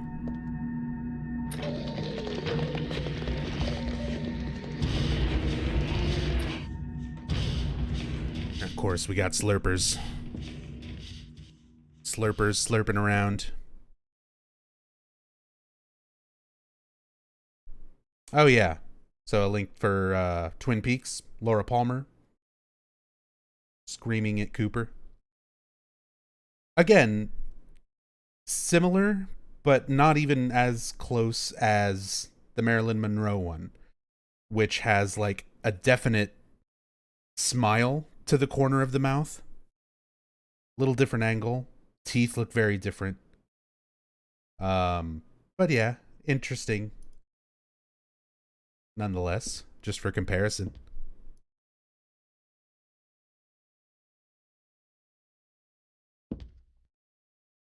I don't know what kind of plant this is, but it's withering away. Poor thing. Resident Evil Yellow Herb. Probably not.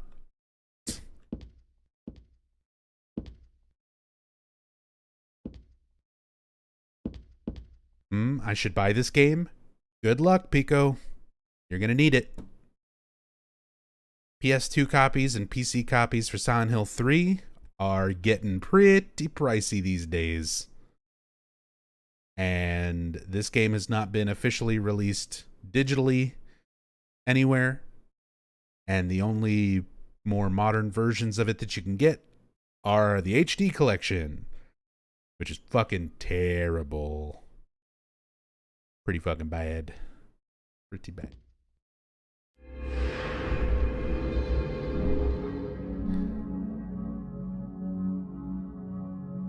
€15-20 PC copy used in Germany.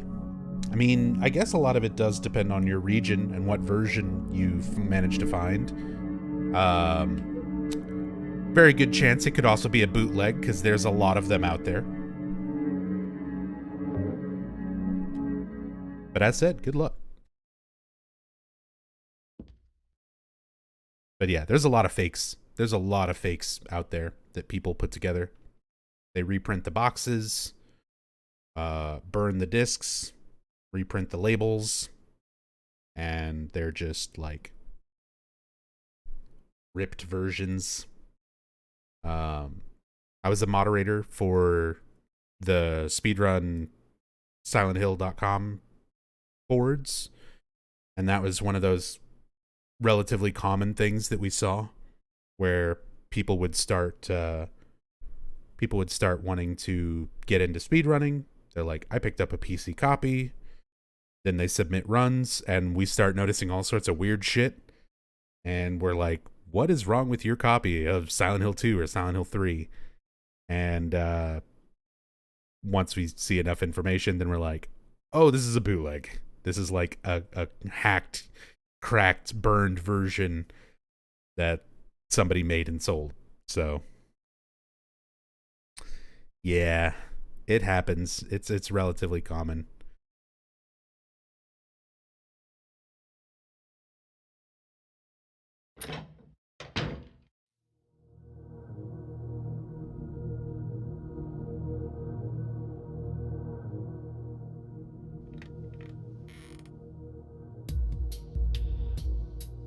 Heather.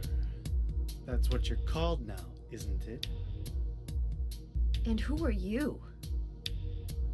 The name's Vincent. Don't forget it, okay? I'm on your side. So you say. But how do I know you're not with her? Her? You mean Claudia? Please don't lump me together with her. She was totally brainwashed by that crazy old hag. Well, I guess crazy old hag is a bit harsh. She is your mother, after all. My mother? What do you mean? You don't remember? Ah, so Harry didn't tell you anything. I guess he hid the truth to keep you on his side, eh? That figures. He's a pretty sneaky guy. Don't talk about my dad like that! Sorry. I apologize. Please, calm down. How do you know my father anyway? I know everything. I know about your past, too. Then tell me what's going on. You don't know even that? That's why I'm asking. If you know everything, then tell me how I can put an end to this. Not yet. Why not enjoy yourself a bit longer? Enjoy? I feel like I'm going crazy. Does this place get to you at all? Oh, it gets to me all right. I find it most fascinating. Wait! I'm not finished talking! I knew you were on her side. How do you figure? There's something wrong with you, too.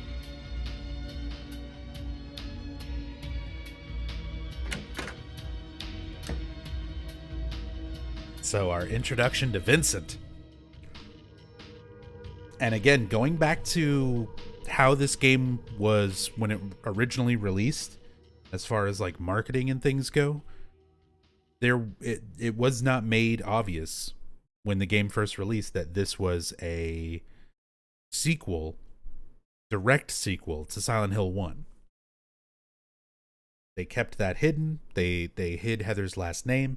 They even went so far as to call her Heather Morris, her voice actress's name, on the back of the North American PS2 first release. And in everything else, they just call her Heather. They don't talk about who she really is. They don't talk about Harry. They don't talk about anything from Silent Hill 1. So they did try to keep it relatively vague. Yeah, there was some stuff, Clark, in like some of the trailers and things at certain points, but for the most part, they wanted that to be kind of a big twist moment where you get here and then you have Vincent, and if you're a fan of Silent Hill 1, you're playing this and you got Vincent talking about, crazy old hag who's your mother,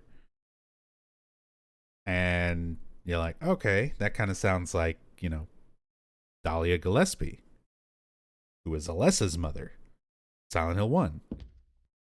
And then when he says, Harry didn't tell you anything, and you're like, oh, this is something related to Silent Hill 1.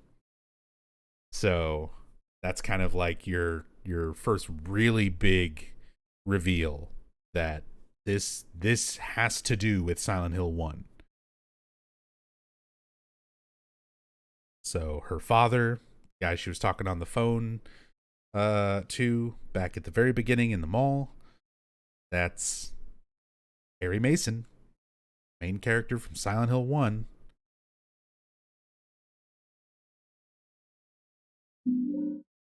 Oxidol, health drinks, first aid. I'm done with these shelves. Oxidol, you use this stuff to disinfect cuts and stuff. It foams when you put it on.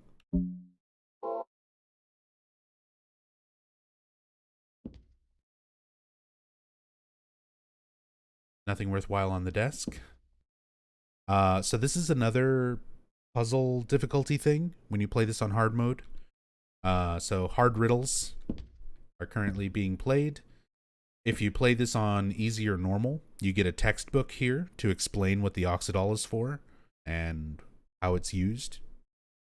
On hard mode, no extra hints.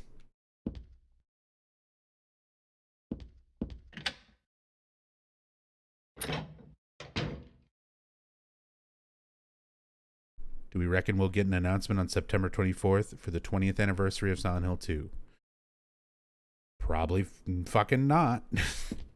Konami didn't say anything for the 20th anniversary for Silent Hill 1. Which, anniversary for the whole goddamn series. So, probably not.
Silent Hill 3 turns 18 this year. Silent Hill 3 turned 18 yesterday. May 23rd, when I started this playthrough.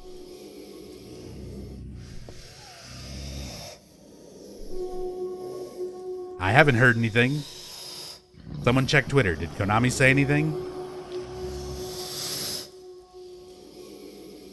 Oh no, that's not me breathing. That is this.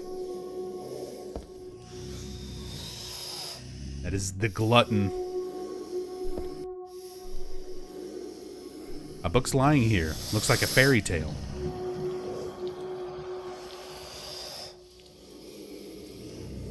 Once upon a time, there was a monster living at the gates of a village. It was a very scary and a very bad monster. It would catch people and crunch them up with its big teeth.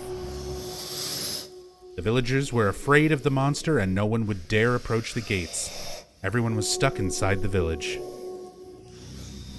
When the king heard about this, he summoned his knights. The knights eagerly rode out to defeat the monster. Ha, take that. Their swords slashed and their spears flashed, but the monster wouldn't die. The monster tossed the knights into its mouth one by one, horses and all.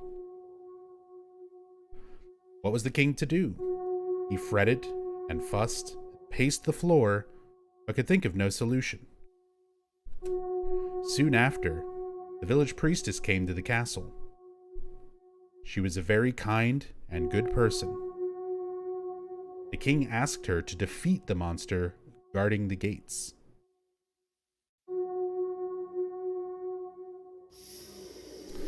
The book's torn. The rest is missing. I remember reading this a long time ago. I think I borrowed it from someone. I don't remember how it ended, though.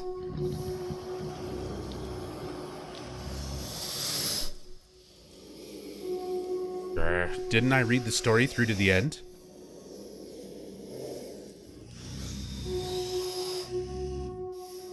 Wasn't sure if I would go by the American release.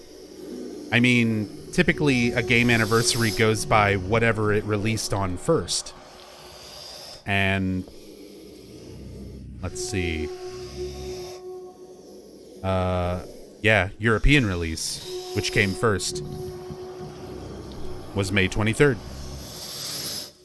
So it was Europe first, May 23rd, July 3rd in Japan, and then August 5th for North America.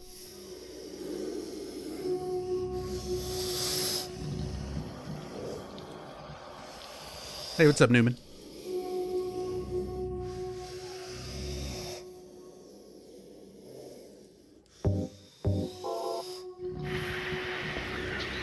So, we have the glutton. It's technically an enemy, but it never attacks you. It just blocks you from exiting.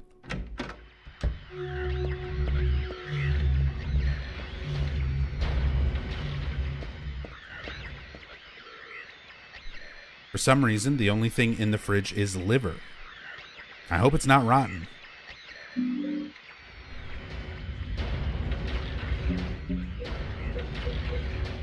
This was in the cafe's fridge. Gotta do something with it before it goes bad. Do we? Does it matter? How has it not gone bad already? Is there any explanation on the radio noise coming off the cancer enemy? It's radio noise from the radio, not the enemy.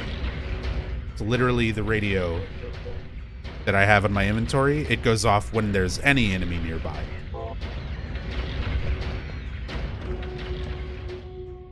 That is a mechanic of the Silent Hill series of video games.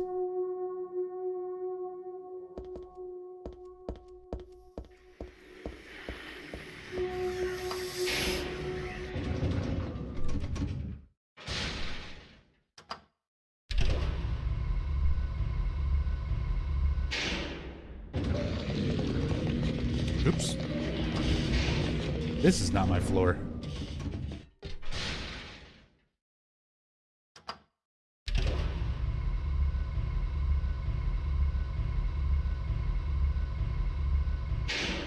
Japanese studio puts a game in Europe first. Is that some marketing mumbo jumbo that I'm missing? No, the first 4 Silent Hill games were made by a Japanese studio specifically for Western audiences.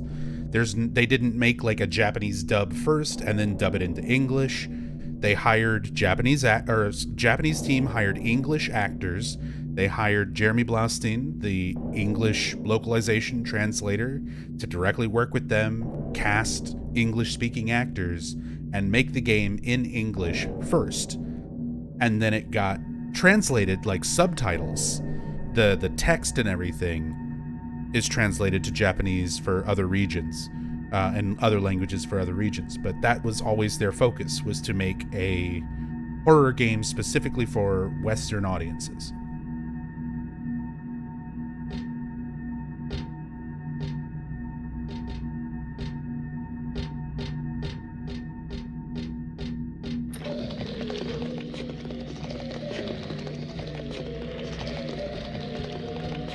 Where can I buy Silent Hill 3 today?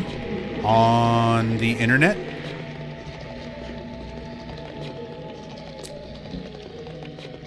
Maybe eBay? Maybe Amazon? Used?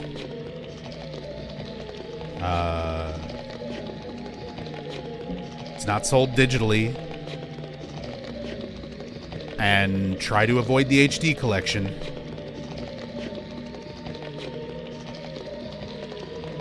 Well, Amazon does independent sellers and game stores and stuff like that sell used stuff, so that's why I suggest it. Ow.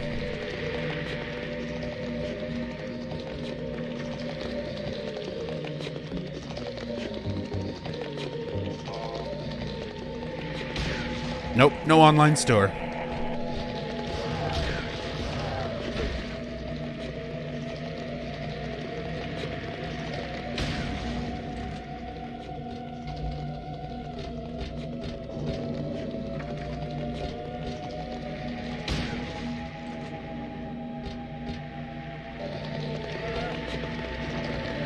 Playing dead.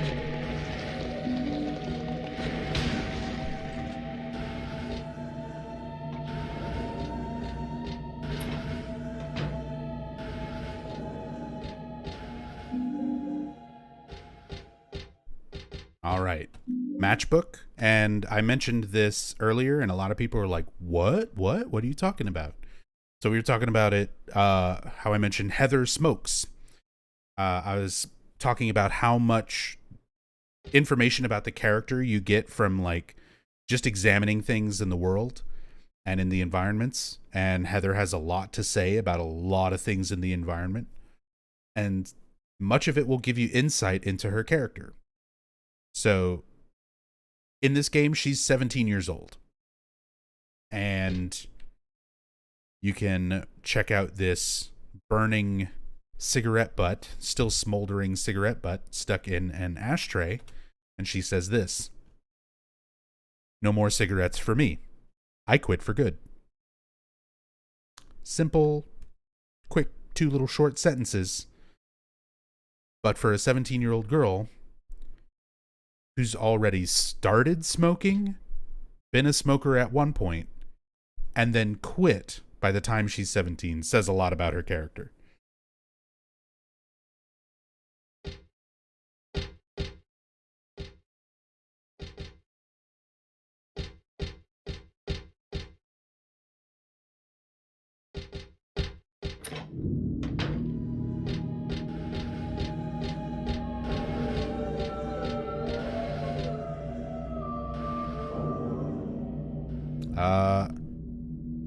Another movie reference here.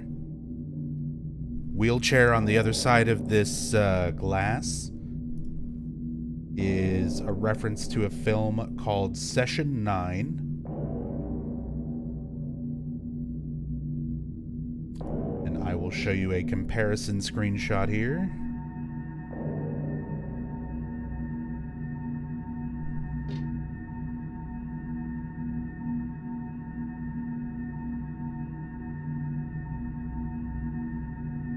Go.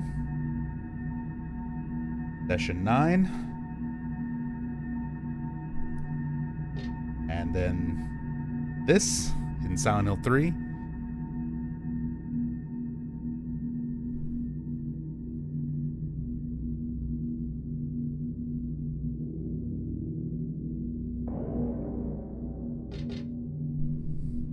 Session 9.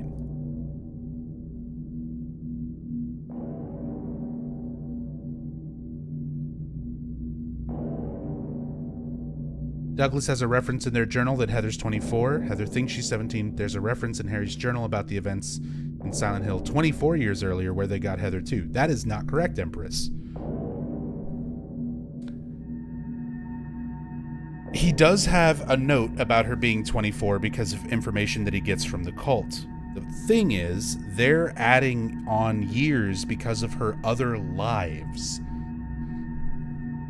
They do this as well in the Happy Birthday call in Brookhaven, where they're cumulatively adding how long she was alive as Alessa, which was 14 years, how long she was alive as Cheryl, which was 7 years, and how long she's been alive as Heather, which is 17 years. So, at the end of Silent Hill 1, after Alessa's soul has been reunited and she reincarnates into a new baby, that newborn baby is Heather. But 17 years.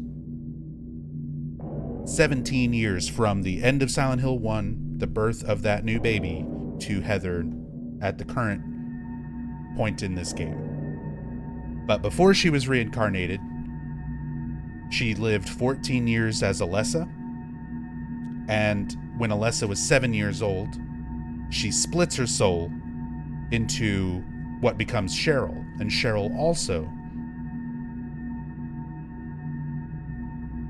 Heather says she wrote in her journal at the church 17 years earlier, too.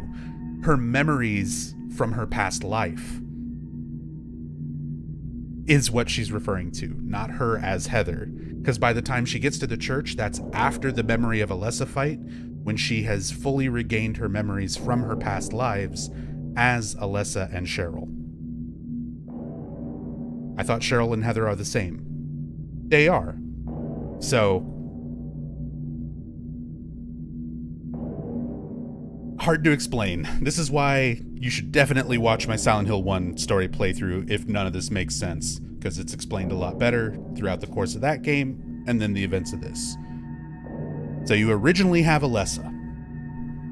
It's just Alessa. Alessa's alive for 7 years. After 7 years, Dahlia is trying to perform a ritual on Alessa to birth a god. Alessa splits her soul as a way of delaying this from happening. So there is one half of the soul that stays with Alessa at the age of 7, and another half of the soul that becomes a newborn baby on the side of the road, just outside of Silent Hill. That baby gets adopted by Harry Mason. He decides to call that baby Cheryl. He raises that baby for 7 years and then takes her to Silent Hill on vacation. That's where the events of Silent Hill 1 start. He goes to vacation with the first baby, named Cheryl. When Cheryl returns to Silent Hill at the beginning of Silent Hill 1, her soul is reunited with Alessa. So Alessa's soul becomes whole again. 7-year-old Cheryl that we see at the beginning of Silent Hill 1 no longer exists. It's just Alessa again. And by that point, Alessa is 14 years old. So then Alessa has the god forced out of her. You kill the god. Alessa's about to die. She reincarnates into a young baby again. She gives this baby to Harry. Harry takes this new baby, this newborn baby at the end of Silent Hill 1, not the 7-year-old Cheryl that he came there with. Newborn baby. And he also calls her Cheryl. But he writes in his journal that we see later that calling her Cheryl, in his own words, was a mistake because it just reminded him of the first Cheryl.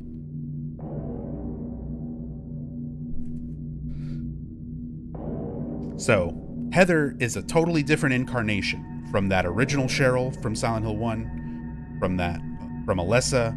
Like, it's the same soul, but her age resets. You wouldn't look at this newborn baby and say, oh, this baby is Alessa's 14 years plus Cheryl's 7 years. It's just a newborn baby. That baby just was born. It's no years old. So the cult looks at all of those different iterations and reincarnations of Alessa. They add the numbers together, which is why, like, their information's a little confused. And they're the ones who hired Douglas. So that's why Douglas has information that's not accurate. But Heather, as she exists, has only been there for 17 years. It's a weird situation, as said. Hard to explain. Dorian, thank you for the 200 bits. Very much appreciated. Thank you, dude.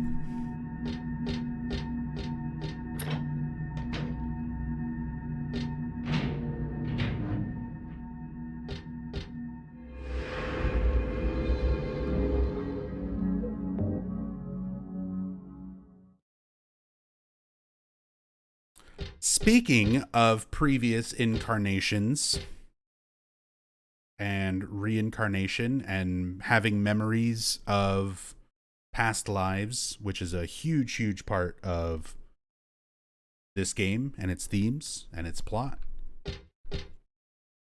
we have this picture. There's a caption under the picture: "Flame purifies all." So in Silent Hill 1, Alessa was very, very badly burned. There's a lot of debate around the reasoning for those burns. Some fans believe that she was burned intentionally as part of the ritual being performed by Dahlia Gillespie and the other cult members. Other fans believe that she was burned accidentally, that the stress of the ritual itself, which did not involve burning her, caused her to stress out because she was being impregnated by to give birth to a god. 7-year-old girl freaks out. She has latent psychic abilities. She blows up the boiler of the Gillespie home and gets seriously burned in the process. Personally, there's decent arguments for both sides. I used to kind of take the boiler explosion side a lot more stronger than the ritual involving, burning Alessa in the first place. But honestly, after kind of like looking at all the evidence that's just there in the games without trying to like theory craft with stuff outside of that, both can work. Literally both can work. There's not enough evidence to disprove one or the other. The boiler explosion could have happened, and that had been the, actual reason for it. Or, it could have been intentional, the way Origins depicts it.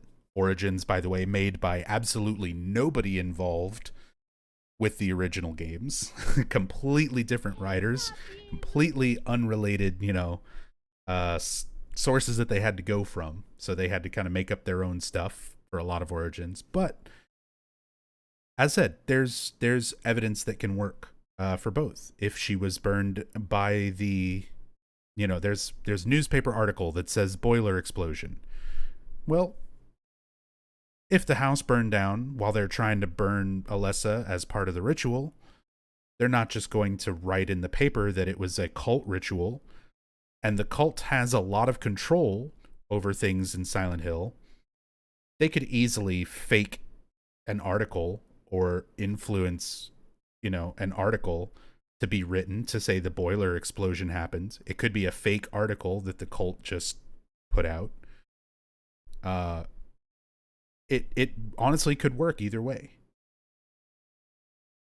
So I basically got to the point where I got tired of arguing with other Silent Hill fans about which it is. If she was burned intentionally as part of the ritual, if she was burned unintentionally by her own psychic powers, blowing up the boiler accidentally. There's evidence for both.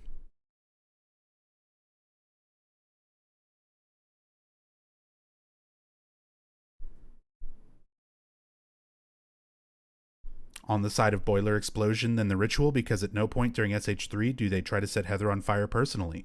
But you could make the argument that they had to initiate the impregnation on Alessa originally. For Heather, she's reincarnated with the god already inside of her. It just needs to grow. And for the god to grow, it doesn't need that. It just needs negative emotion. It just needs fear. It just needs pain. It just needs sadness. Which is why we see that in this game. We see Claudia pushing that negative emotion for her. That's why they go after Harry. That's why Claudia sets those things up. That's why Vincent gets so scared when Heather starts getting mad. We just had that cutscene with Vincent. He starts talking about Harry. Heather gets pissed off. She slams her fist against the door. Don't talk about my dad like that. And Vincent's like, please, calm down. Because he knows that negative emotion is feeding the god inside of her. And he doesn't want that to happen. So at that point, they don't need an impregnation ritual. The god's already there. It's just a matter of awakening it, giving it the negative emotion to grow. So they don't need to burn her at this point. As said, I've thought about it a lot with the information in just Silent Hill 1 by itself, the info in Silent Hill 1 and Silent Hill 3, some of the extra materials and stuff that are out there. The Book of Lost Memories talks a little bit about stuff, and all these sort of supplemental materials that mention little things here and there. And I've just come to the conclusion that it's left vague. It's left intentionally vague. That kind of keeps you guessing. I don't know. I really found stuff that can be used to support either side of the argument. And yeah. Unless you want to go with Origins, in which case Dahlia Gillespie burned her as part of the ritual and set her own house on fire in the process. Sure. Why not? So, that long-winded explanation behind us now, we have a painting depicting a bunch of people surrounding a girl in white. Very reminiscent of Alessa at the end of Silent Hill 1, or as the cult refers to her in this game, Saint Alessa.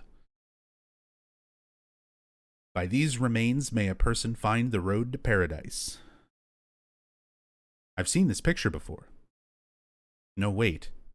I've never seen it. But I do know it somehow.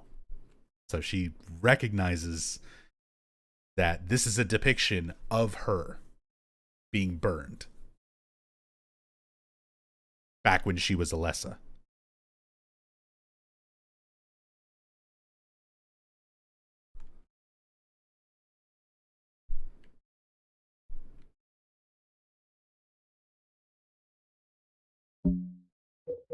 And, of course, flame purifies all.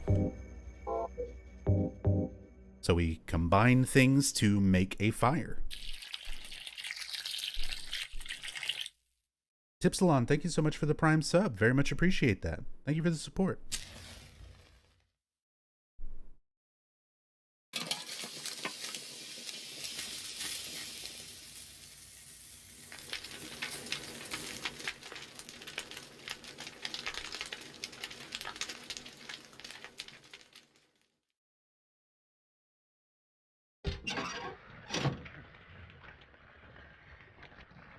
More of the crazy Marilyn Monroe mouth and the bleeding ears. Again, Masahiro Ito commented on this, that this represents Alessa's shrieking insanity, as he called it. I love that description. That this memory of Alessa, this part of Alessa that still sort of exists through Heather's soul, is losing its sanity. That part of her is going insane. There's that moving, sort of bloody texture. Love that stuff. Great visuals.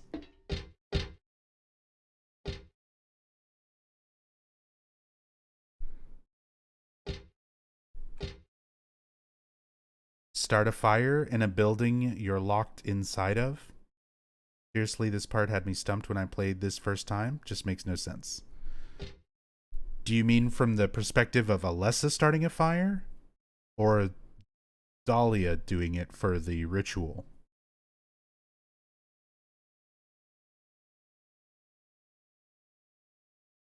Does her insanity explain her nightmare world? No, the nightmare that's happening in this game is happening because there is a cult god that's already inside of Heather, that's been there since she was reincarnated 17 years ago. As that god is growing inside of her, it's affecting reality around her. So it's basically taking what Silent Hill does around the town, what that spiritual power does normally around Silent Hill, and it's able to do it just around Heather wherever she is. Like, we're not in Silent Hill right now. We're in Portland, Maine. So everything is being altered by the influence of that god growing and becoming more and more real inside of Heather. That's what's causing all the nightmare.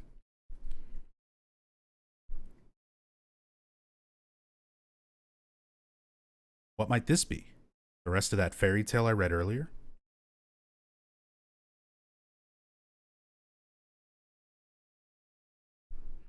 As a person locked in a building, starting a fire inside of a building you're inside of.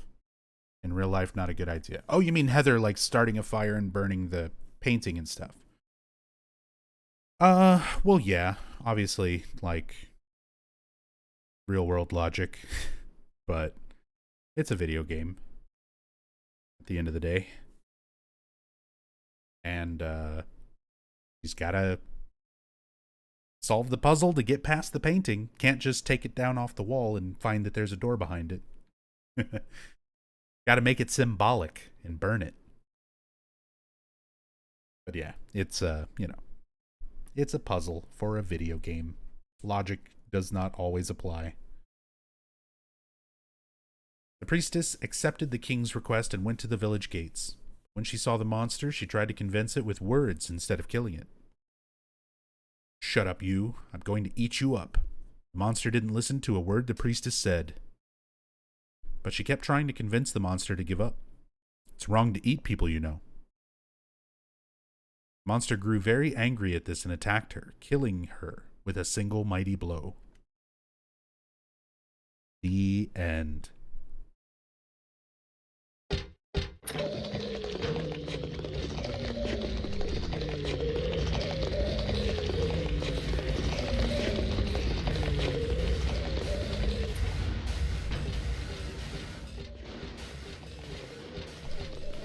I mean, at least she has the fire contained.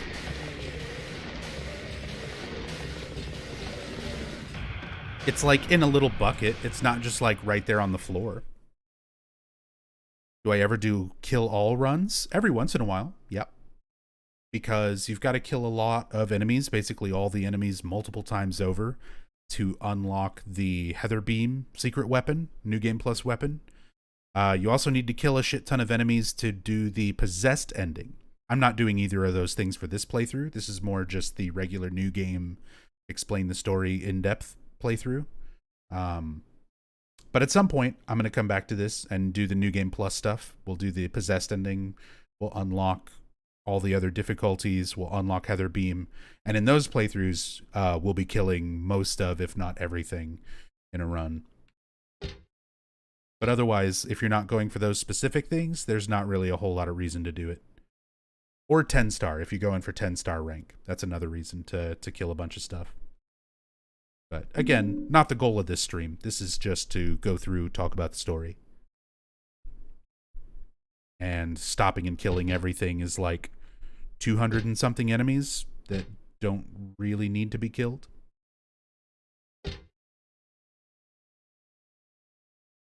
The lamp's shining on some old silver coins I know I've seen before.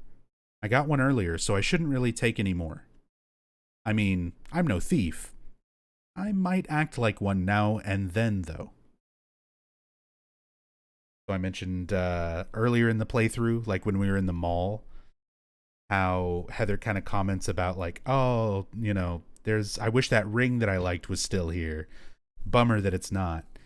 And how they kind of explain the survival horror protagonist tendency to just pick things up and keep them. So they give it to her in like little bits of text like that.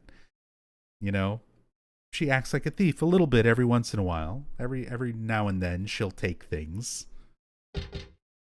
She's a bit of a klepto.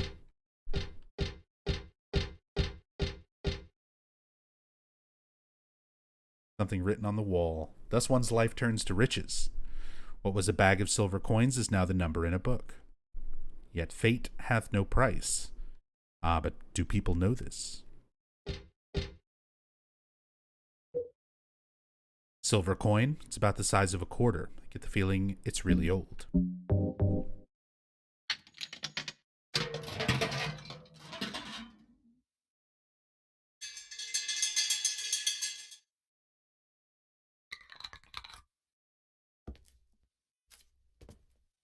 Seems like fate does have a price, and it's exactly one of whatever those coins are. So that we can get a nice key in a can. It's really funny that Heather's mentality earlier was you look at some stuff and she says, oh, I don't want to eat or drink anything from an alternate universe. And now she's like, yeah, put the coin in the machine. Give me a soda.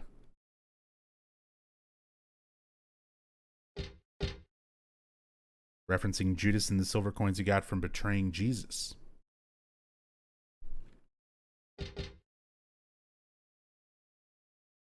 I don't know.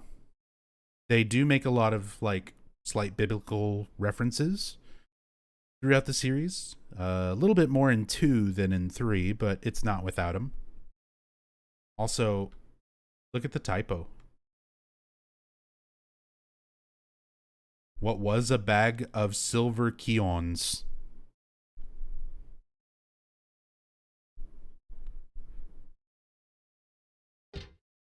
Scions.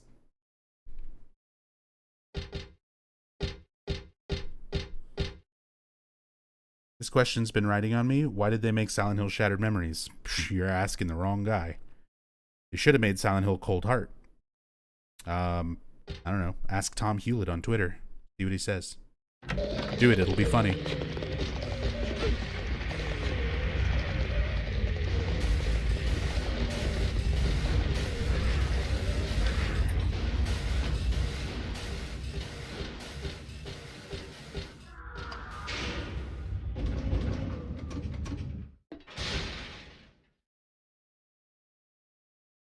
All right. So, got a key. Sure those don't work. Yeah. We're good to go back to first floor. We can get through there now.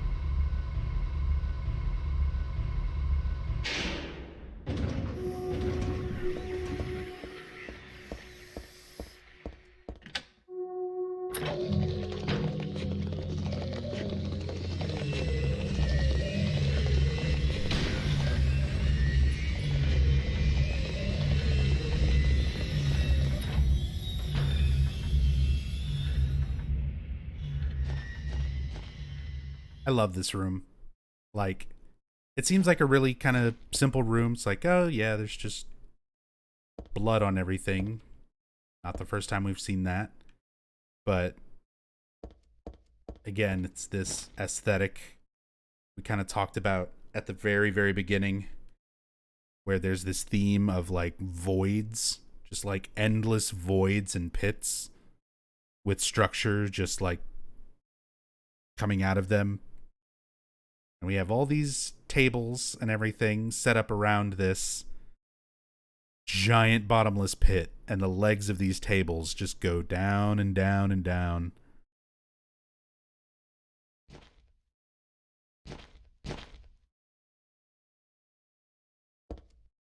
I don't know. I like that. Just a cool visual detail. The end of that fairy tale.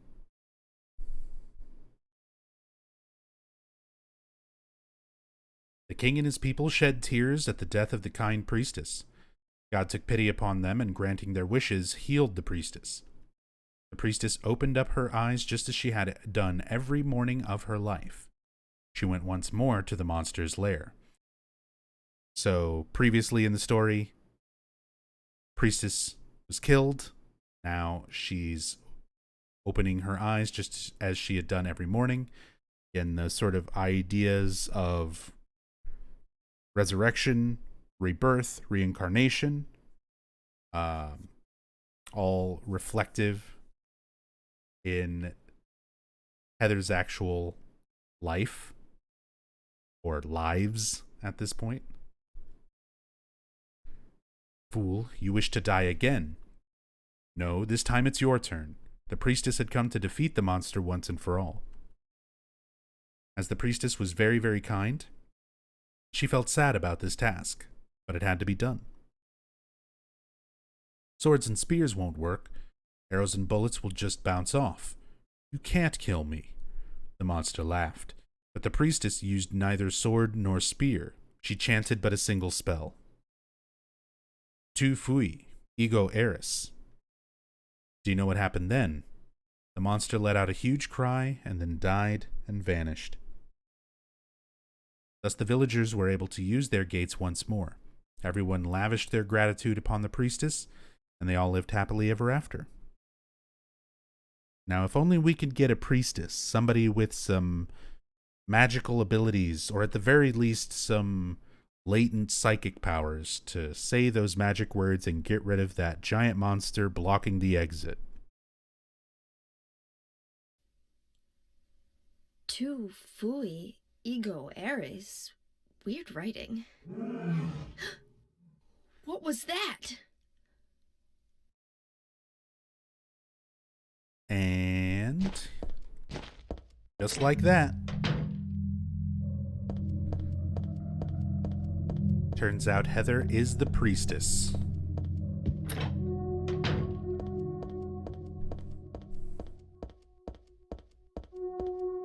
The giant monster blocking the gates, just like in the fairy tale, is gone.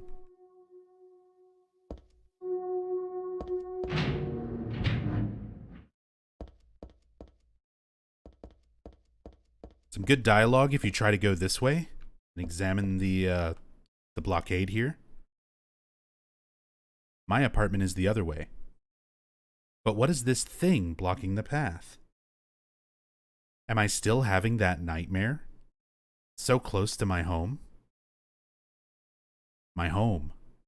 My dad. Is he okay? I'm sure he is. He must be. My apartment's the other way. Like she just remembered. Oh shit! My dad. This stuff is happening so close to my apartment. That weird guy knew who my dad was. There's Eddie's van again.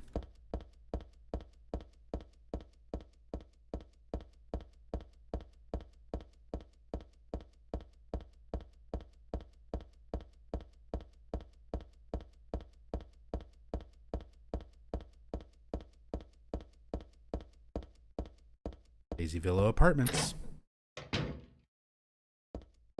And the very annoying hallway with a lot of mistakes. There's like a lot of noticeable little mistakes in text and detail and stuff in this hallway, and I don't know why.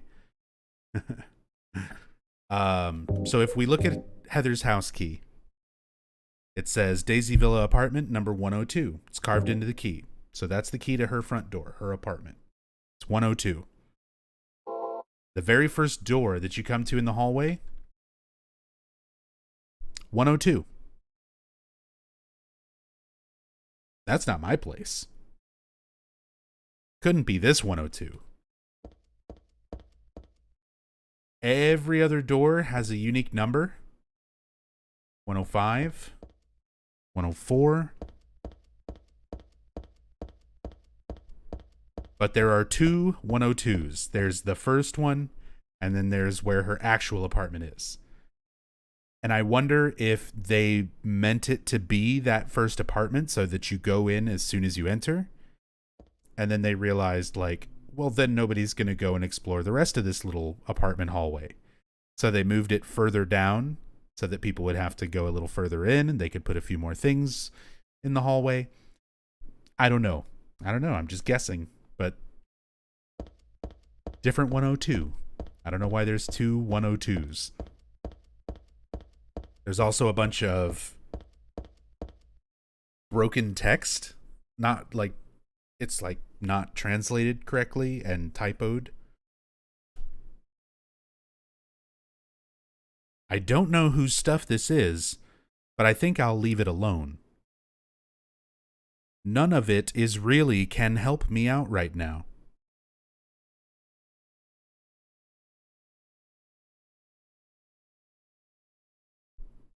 I'll read that again. Don't worry, you're not having a stroke. That's the text on the screen.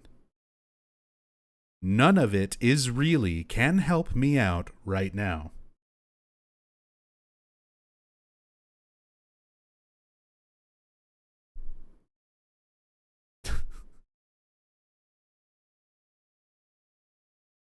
Okay.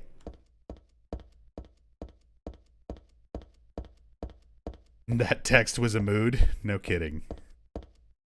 And then we also have another save point. Pretty important text when you examine the save points. And Heather's like remembering things. What's this doing here?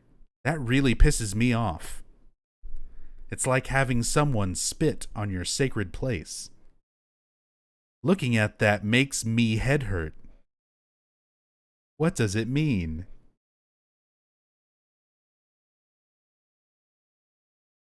Looking at that makes me head hurt.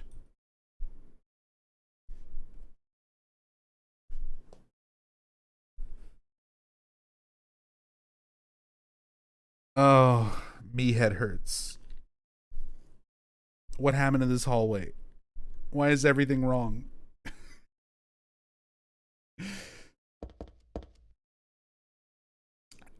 One more Silent Hill 2 Easter egg in this hallway.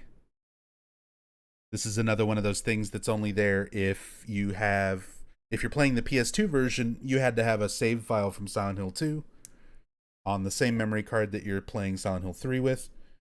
And for the PC version, you just have to use a mod to make these Easter eggs available. The mailbox is empty. Wait, what? Easter egg?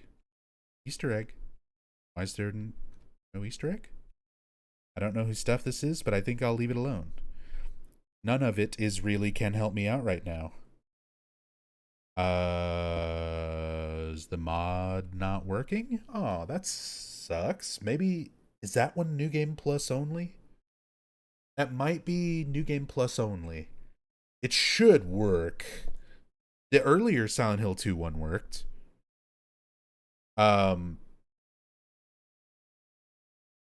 Well, shit.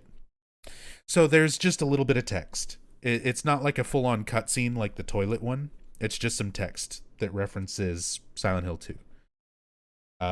Instead of it just saying the mailbox is empty, there's a little bit of extra text that comes up and says there's not even a letter from a dead wife or anything, and I don't have one of those anyway. So it makes a little reference to letter from a dead wife not being in the mailbox. Just more Silent Hill 2 tongue-in-cheek reference stuff. It might just be New Game Plus, or maybe the mod is not working correctly. But it's appropriate that everything in this hallway is broken, even the Easter egg that should be there.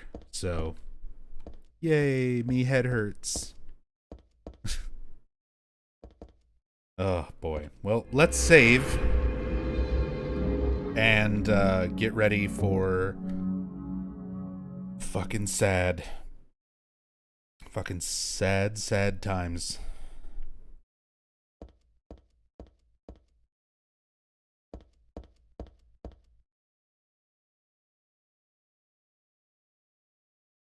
We could just stay here. We could just stay here and never go in and pretend it's all okay.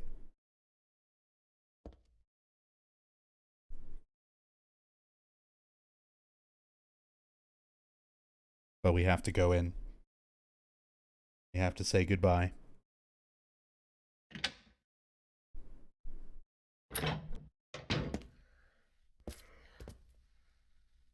Oh. Dad, I'm home. Listen, something really crazy's going on. I think we should... Dad? Dad?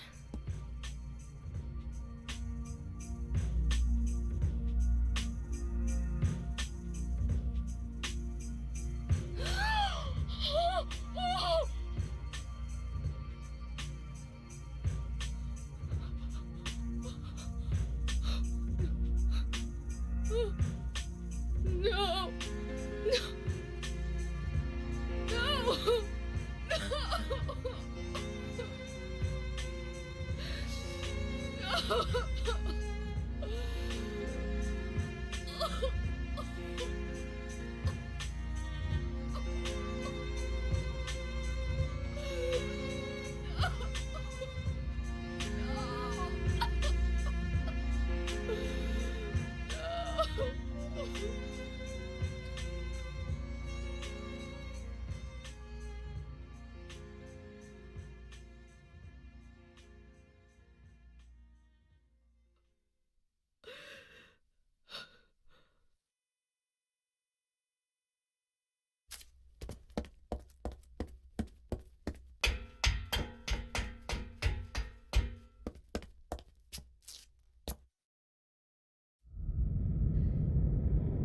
Did you do this? You're late. But why? Why? Revenge for 17 years ago, for one thing. If not for him, our dream would have come true. And then he took you away from us. I'll get you for this! There is another reason. To fill your heart with hatred. It must be this way. One day you'll understand why. No, I'll never understand! You must try to remember me, and your true self as well. You will birth a god, and build an eternal paradise.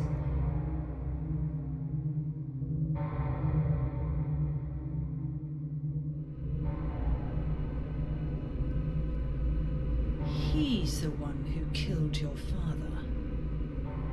I merely gave the order. So, what will you do? I'll be waiting where all begins. In the town of Silent Hill.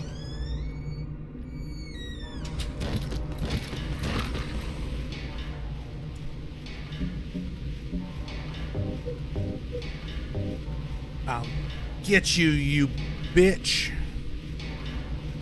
They changed that line into I'll get you, you bitch, for the HD collection. Instead of I'll get you for this.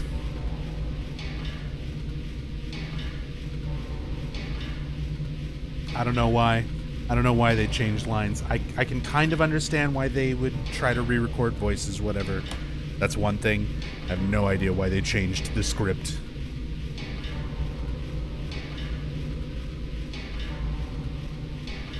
Thought HD said, "I'll fucking kill you, you bitch." No, it's just that last part. That would be funnier though, if they just added a whole bunch more to it. I'll fucking kill you, you bitch. You cocksucker, motherfucker. Heather's just like spouting it off.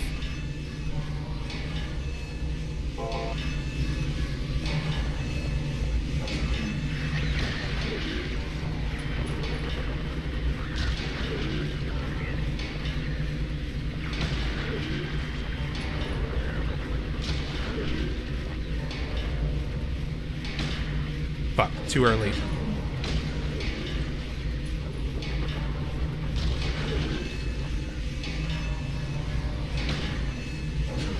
Fuck. Got him. Right in the nuts.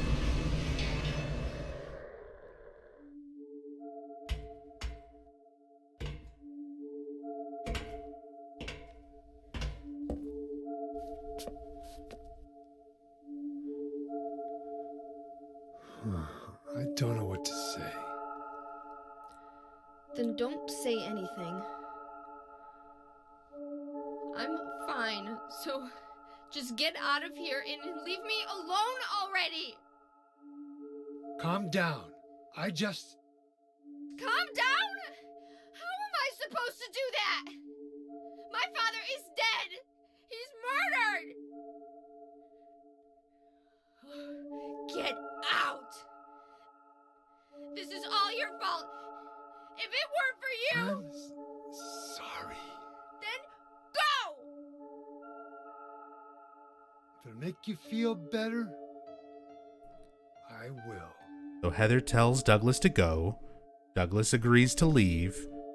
And then Heather realizes that moving a body by yourself is really hard. So Douglas is still here. Is he okay like this? What else can I do? There's no one here to give him a decent burial.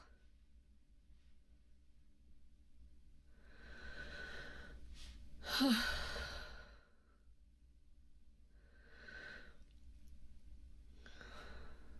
sorry, Dad.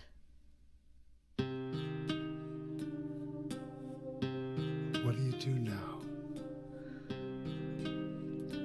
I'm going to Silent Hill. What's in Silent Hill? I don't know. Do you think it's safe? Of course it isn't. I don't know what kind of hell is waiting for me there, but I've got no other choice. I don't care about God or paradise. If that's what she believes, then fine. But she won't get away with what she did.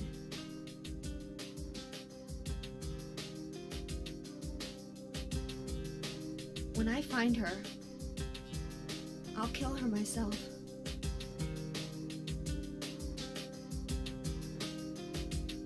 Revenge doesn't solve anything. Maybe not, but that's what I'm going to do. How are you gonna get there? None of your business. I'll give you a ride. I don't need your help. Yeah, but it's too far to walk. Besides, I'm partly responsible for this. I'll bring the car around back. Come by when you're finished saying goodbye. You know, you might die too. That's fine. Nobody's gonna cry over my grave.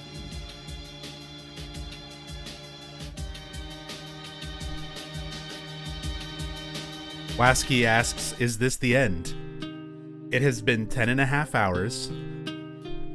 This is the halfway point. This is the halfway point in the game. We're just now about to finally go to Silent Hill. In a game called Silent Hill 3. We're finally about to go there. This is just the first half. And the big reveal that her father is Harry Mason,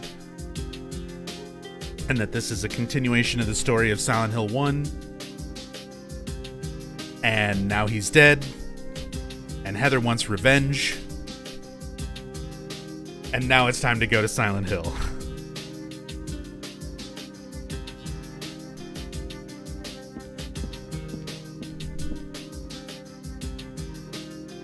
I'll find that woman and make her pay. I promise I will. I wonder if my dad would be mad at me for thinking that way. I'll be back, Dad. I promise I'll come home soon.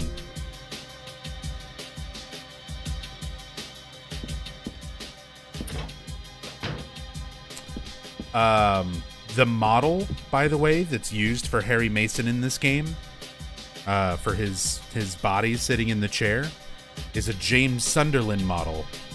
It's James from Silent Hill 2, but they put textures on him to make it look like Harry's clothes and hair, but the core model itself is James.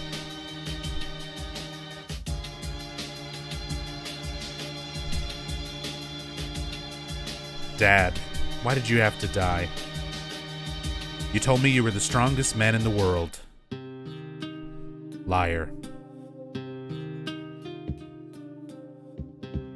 Yeah, it's a little bit different face. Mostly, like, the way the textures are applied to it kind of changed the way the face looks.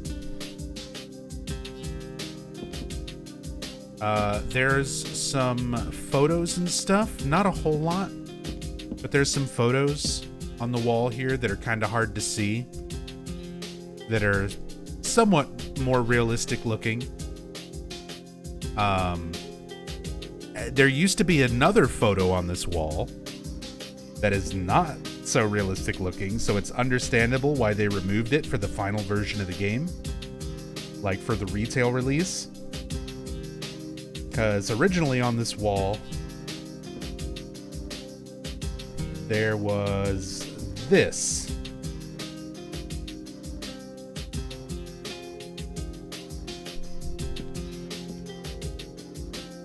And man, that's just so, like, Uncanny Valley looking, with Silent Hill 1 model, like CG model, FMV model. Yeah, me and my PS1 dad.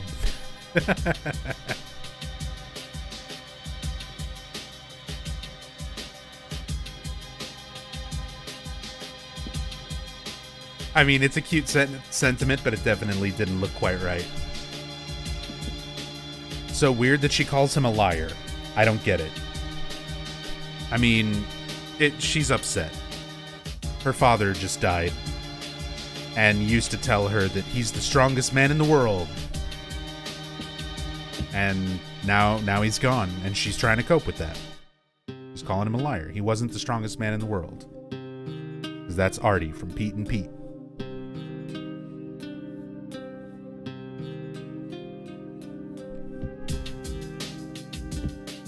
We're going to see how old a lot of people in chat are, if they get that reference.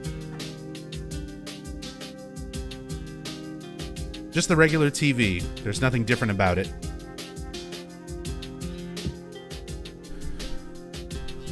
Shoutouts to UFO Techie. Look at that otter.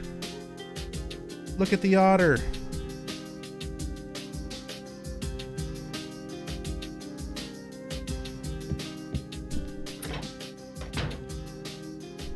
Yeah, Dorian, of course. That is totally fine with me.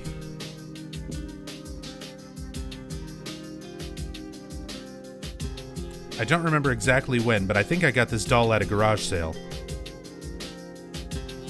I still like it, but there's nothing I can do with it right now.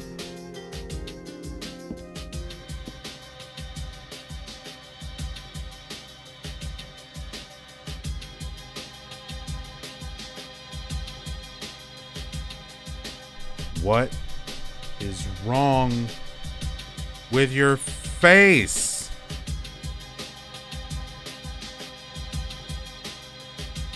You swallow a mouthful of bumblebees?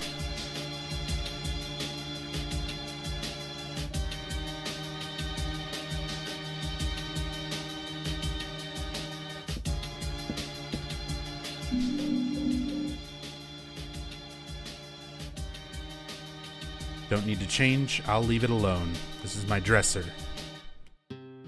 She's fine. She doesn't want to change. She's fine wearing her vest covered in her father's blood.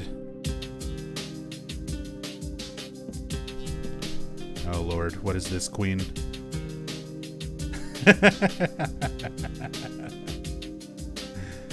Why though?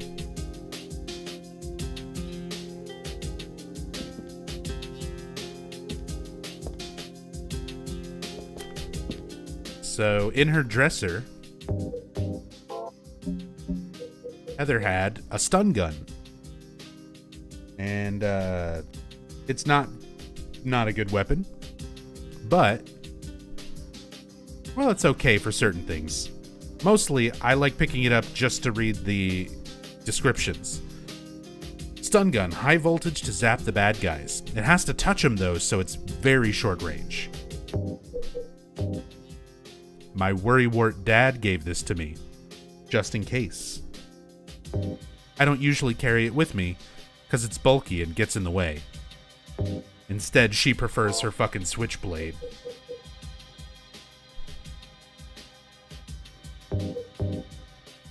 See, she just loves walking around with this. Why stun him when you could stab him?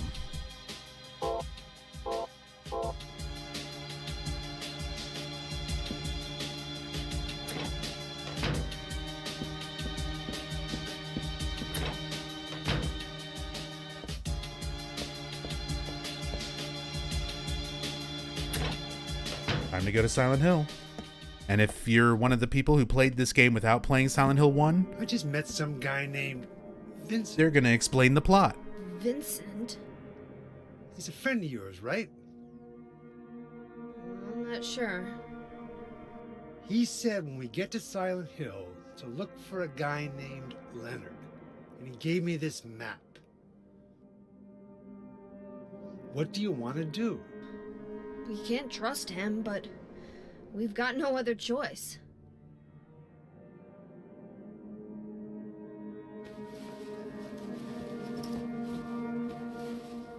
Here, take this too. What's this?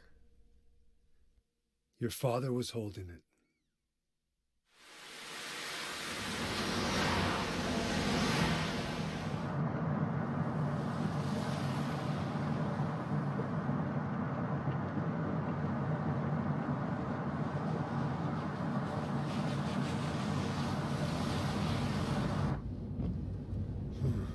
Started raining. Are you sleeping? I'm awake. You cold? What's the deal with Silent Hill anyway? It used to be a nice, quiet little town. But now, You've been there? once, on a missing persons case. Never did find him. But I'll tell you, that's one screwed up town. My line of work, you hear a lot of nasty rumors. I was born and raised there. Sorry. I didn't mean to offend you. No offense taken.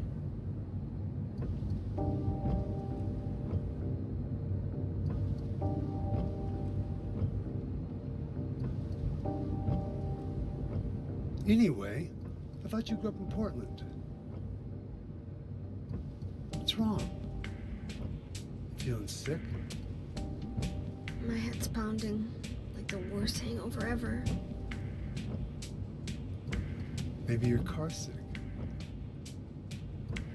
No. I'm just trying to remember. My childhood. Something terrible happened in Silent Hill 17 years ago. A woman named Dahlia. She tried to summon the ancient god of the town. She offered up her very own daughter. That's crazy. Maybe so, but it worked. The girl gave birth to a god. You see, that girl had special powers. Powers? Her classmates called her a witch. She could make things happen with her mind. She could kill people just by wishing for it. But in the end, that god was killed by a single person. My father, Harry Mason. I guess it wasn't much of a god if it could be killed by a human being.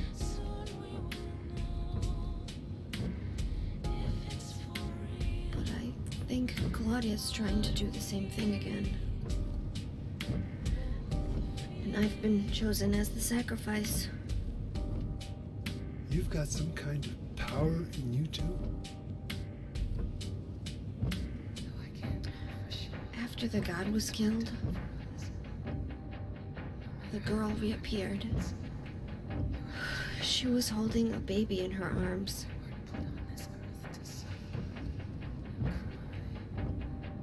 Before she died, she gave the baby to my father.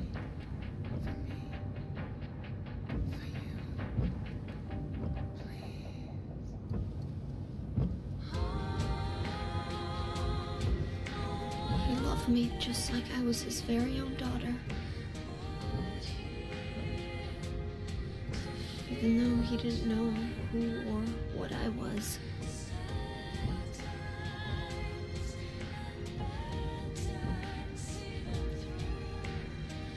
It was so sudden.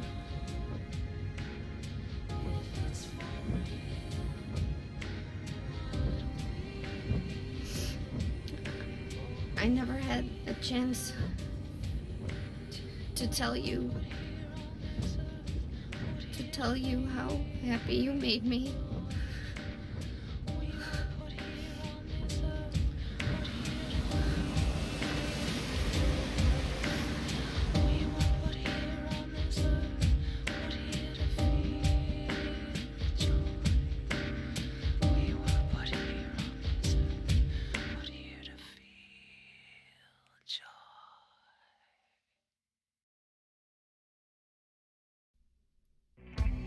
I'm gonna head for that Leonard guy's house. You check out the hospital. You got the map, right? Yeah, You gonna be okay alone? I'm not a child, you know. Are you sure it's not you who's afraid to be alone? You're right. I am afraid. I'm 50-something years old. I ain't never seen nothing like this. I still feel like I'm dreaming. More like a nightmare, I'd say. Yeah. I want to wake up and have a smoke already. Meet me back here when you finish looking around the hospital. Okay? Roger.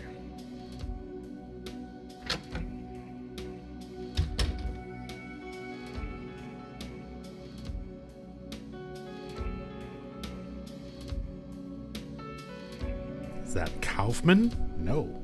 Kaufman's dead. That is Douglas.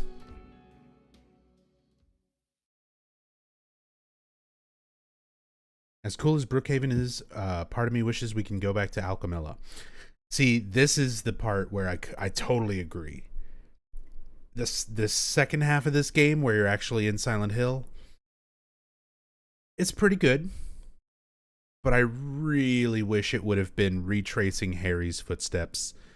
I wish you would have been seeing that old,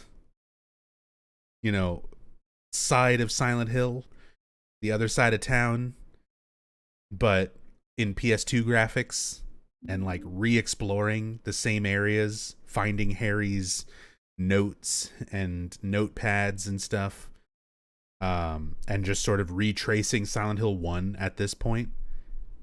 God, that would have been so good. And that was probably what they originally had planned, was for Heather to go to that part of Silent Hill and retrace Harry's footsteps and kind of go through all of that, because little elements of that have worked in, but then they would have had to completely remake all of the Silent Hill 1 map stuff, or at least large chunks of it, in PlayStation 2 graphics, remodel everything, redo everything in the PS2 engine.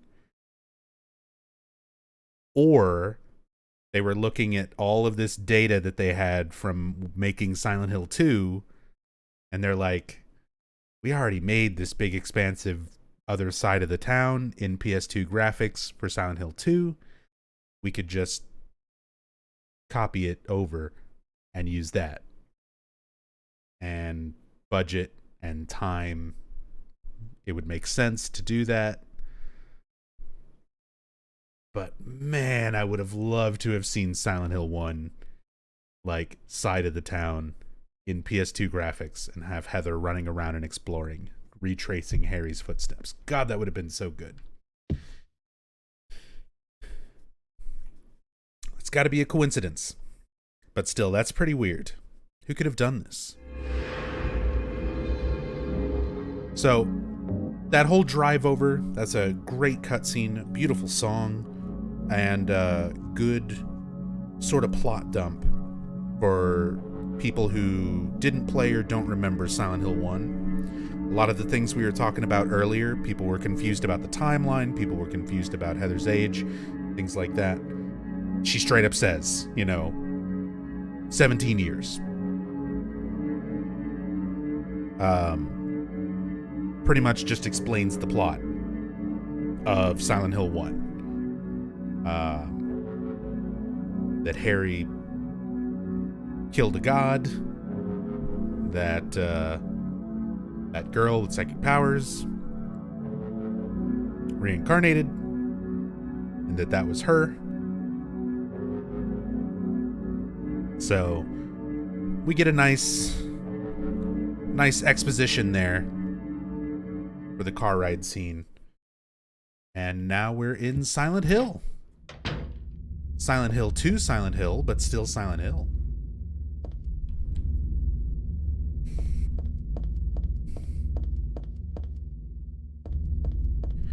And damn, it's foggy out.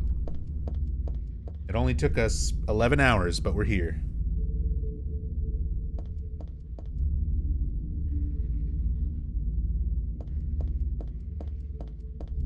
Jack's in. Come on, let me go to Rosewater Park. They also don't even give you, like, a big chunk of the town to go and look at. So much of it is blocked.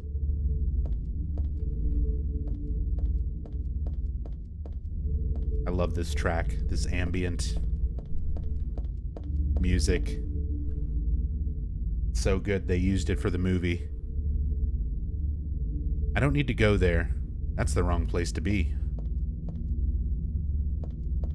Well, fine. I just want to go and look at the town. I just want to go to Andy's Pizza.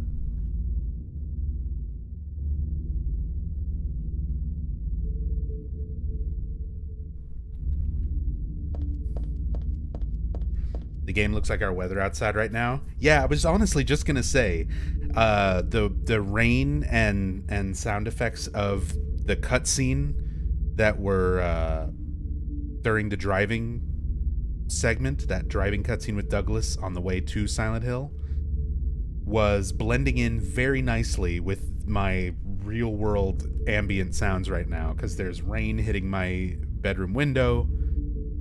It is gross and rainy and foggy out, so it's a good day for playing some Silent Hill for way too long. Let's hope that the rain doesn't steal my power or internet connection. Rosewater Park.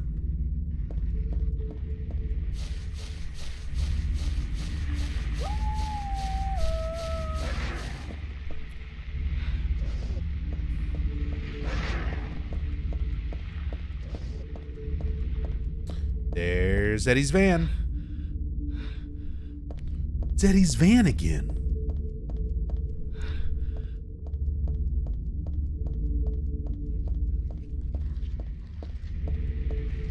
The Texon station, where you get the steel pipe in Silent Hill 2 right here. The newspaper machine where you get the Book of Lost Memories in Silent Hill 2. Mysteriously missing. It's normally right here next to these machines. Annoying pendulums making loud noises and generally pissing me off. Pete's Bolorama.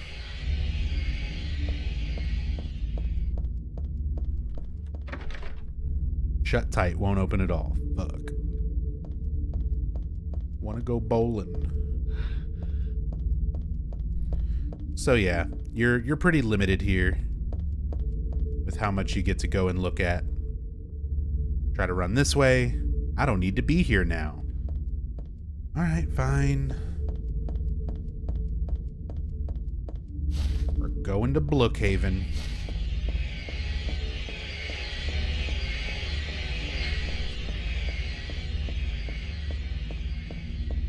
Are Silent Hill 3 manifestations the same as Silent Hill 1 in essence?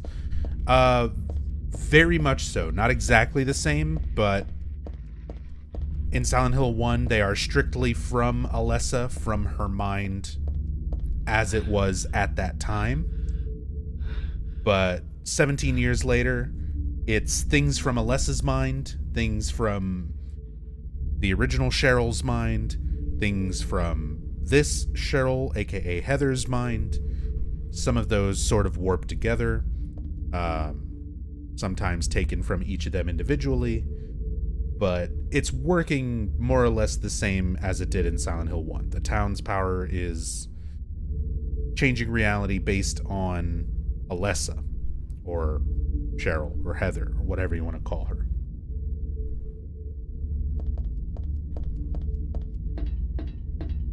Look, there's our Shining reference posters. I showed these for the Silent Hill 2 playthrough. A lot of this stuff I already showed during the Silent Hill 2 in-depth, but we'll show the comparison just for anybody who didn't see it.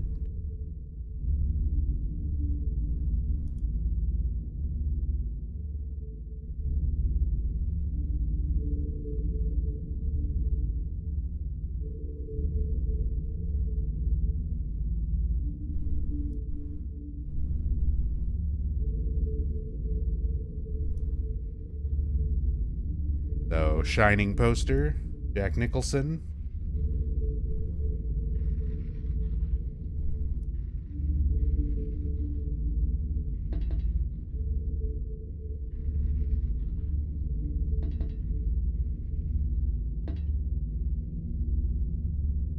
And the poster on the wall for comparison.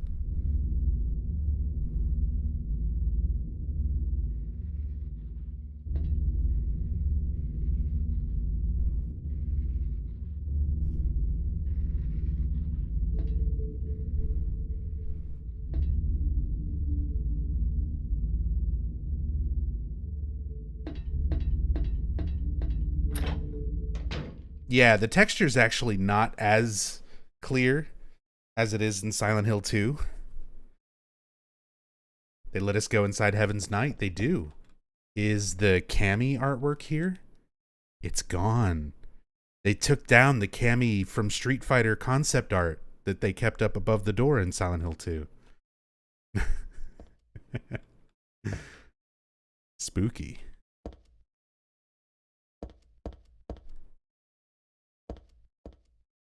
It's a tourism pamphlet. I had forgotten it, but it's true. Silent Hill was originally a resort town. Welcome to Silent Hill. Silent Hill, a quiet little lakeside resort town. We're happy to have you. Take some time out of your busy schedules and enjoy a nice, restful vacation here. Row after row of quaint old houses, a gorgeous mountain landscape, and a lake which shows different sides of its beauty, with the passing of the day from sunrise to late afternoons to sunset. Silent Hill will move you and fill you with a feeling of deep peace. I hope your time here will be pleasant and your memories will last forever.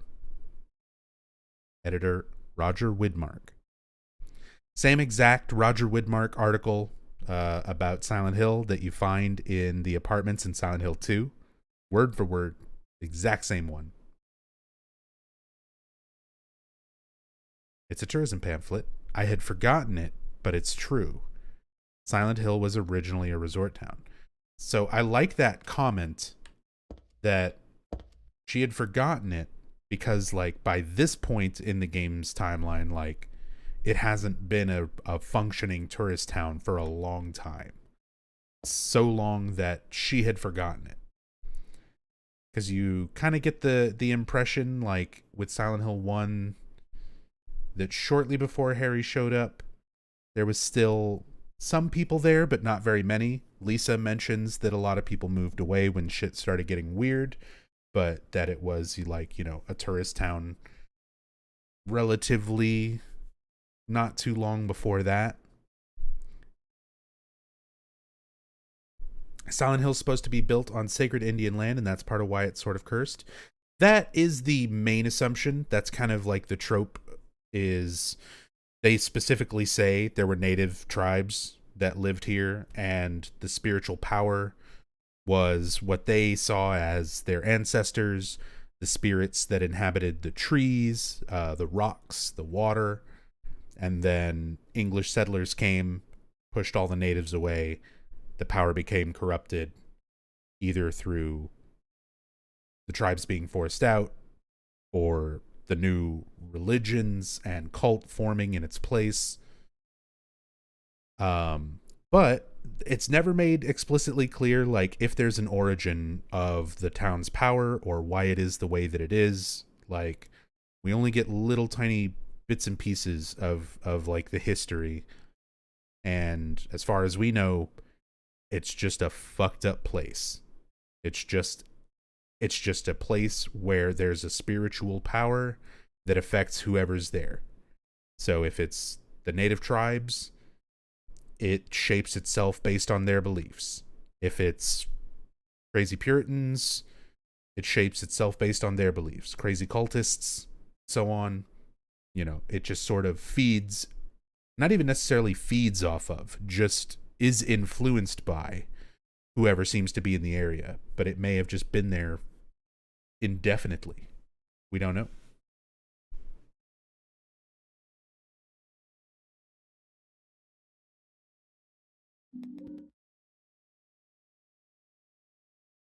The Silent Hill appears a mostly empty resort town that's not foggy and filled with monsters to most people. Always wondered. It depends. It depends. There's lots of different ways that they sort of show that in the series. If you're going by like Silent Hill 1 logic, then if there's no nightmare going on, no Alessa that's sort of the source to cause the other world to be a thing, there are still lots of weird things that happen, but everyone is seeing the same thing. They're seeing the same town. It has residents. It has tourists, you know, whatever. If you go by the Silent Hill 2 logic, everybody sees different things. So James sees it as rusty and run down. Eddie sees it as cold and full of people who are mocking him. Angela sees it on fire. Laura just sees an empty, normal town. Like, no people in it, but it's not, like, dangerous. There's no monsters to her, you know, nothing like that. So Silent Hill 2 has, like, a totally different take on it. And it's not really consistent. There's no definite answer of, like, what is reality, how, like, if it's perceived the same by everybody, if it's perceived by people differently, you know, There's not a whole lot of concrete answer there. We get, as said, little bits of information here and there. It was a tourist town. We know that from various different games and people talking about it. It's definitely been dwindling in population since before the events of Silent Hill 1. Lisa talks about that. So yeah, it's hard to know what it's like for everybody if you're just a random schmuck that wanders into the town who doesn't really have deep-seated trauma. You probably won't really see anything. Probably just see like an abandoned town if you're in kind of this time period where Heather is. But yeah, they're very, very vague about that. It's intentionally left sort of open to interpretation. Another Silent Hill 2 reference here. It's a flyer from a club. It shows a woman with long black hair. The return of Lady Maria from 8 p.m. on the 27th. Lady Maria, but specifically long black hair. A very different Maria. Because the Maria that existed in Silent Hill 2 was just a manifestation. Specifically for James. No one saw her but James.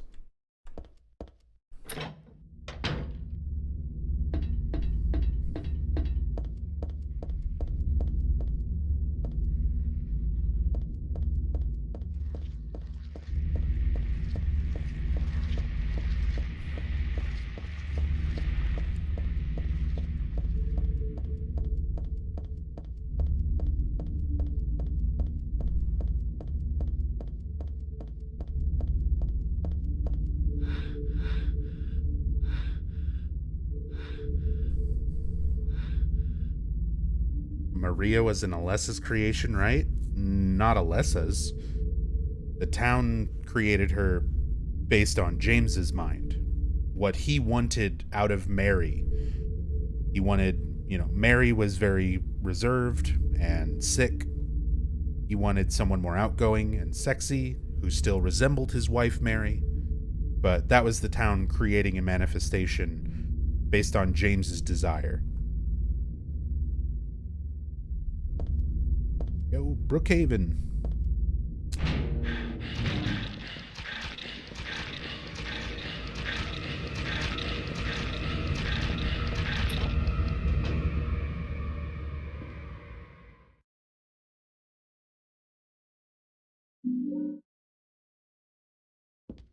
Our map.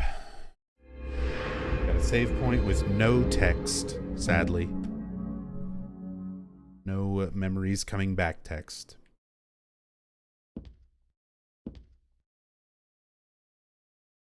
I don't know about you guys, but I'm gonna beach in the sea.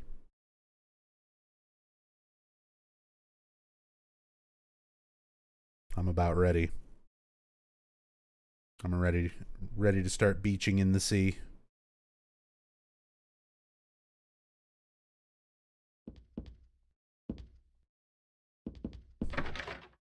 Darn.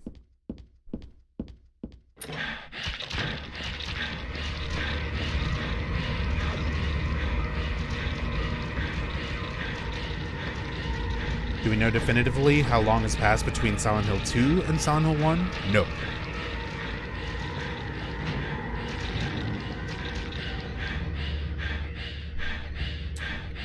Not at all. A lot of fans stress themselves out trying to piece together a timeline.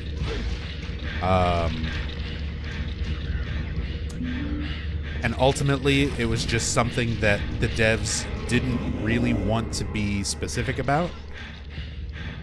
And so a lot of things are vague and intentionally confusing when it comes to trying to piece it all together into like an overall timeline.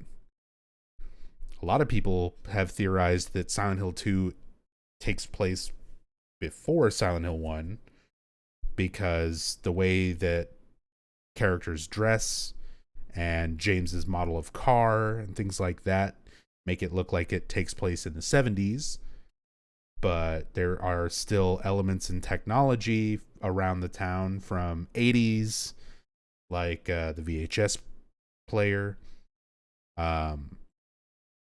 So, as said, fans have argued about that sort of stuff, tried to piece together timelines. Even the later games, there's like supplemental materials for Homecoming that are fucking hilarious, because Homecoming tries to explain the timeline, and they're so unsure about the timeline themselves that they just sort of like smudge out numbers and cross stuff out. So it's like in 19 something, these events happened. And then in 19, and it's just like scribbles where they're like, we don't know.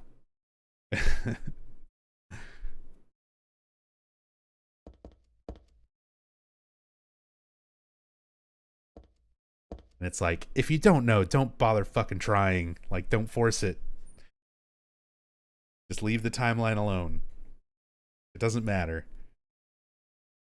It only really matters for Silent Hill 1 and Silent Hill 3, and they say it very blunt and very clearly.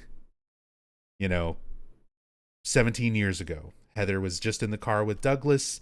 She talked about the events of Silent Hill 1, and she says 17 years ago that stuff happened. There we go. It's been 17 years since Silent Hill 1 happened. Outside of that, we don't know what year Silent Hill 1 took place in.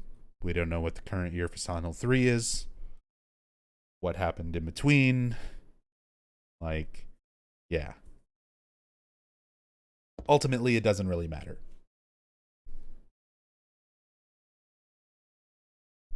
There are a lot of things stuck to the wall. A cookie, a toothbrush, a spoon, Christmas card, a clock.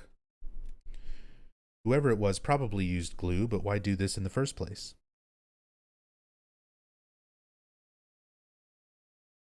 Hey, what's up, J-Rock? Possible that James was so disillusioned that he thought his outfit and car were still in style? Maybe that's just his style. Maybe he just likes that stuff.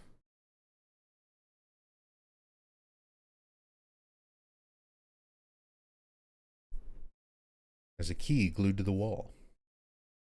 I'd love to take it with me, but it's really stuck tight. Can't even pull it off.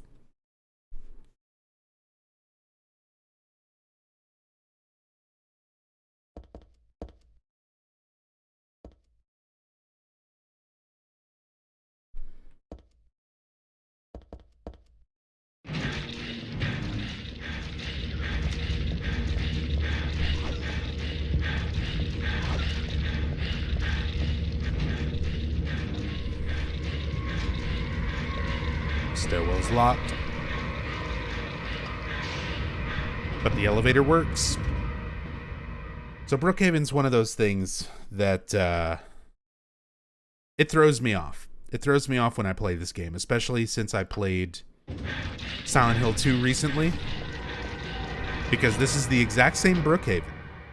It's the exact same layout of Brookhaven from Silent Hill 2, but different doors and stuff are locked. And the way you progress through Brookhaven between Silent Hill 2 and Silent Hill 3 is completely reversed. In Silent Hill 2, the elevator doesn't work. So it's locked. So you're trying to get the elevator key. And you're going from floor to floor solving puzzles to get the elevator key so that you can use the elevator. And you're going from floor to floor using the stairwell in Silent Hill 2 in order to unlock the elevator. In Silent Hill 3, it's the opposite. The stairwell is locked, and you're going from floor to floor solving puzzles using the elevator to get the key to open the stairwell. but a lot of the same rooms that you go into in Silent Hill 2 in order to get necessary progression items and puzzle things are the same rooms that you go into in 3, but some of them are different. It just, even after all these years, this hospital fucks with my head when I've been playing 2 and then play 3 like right after, or vice versa.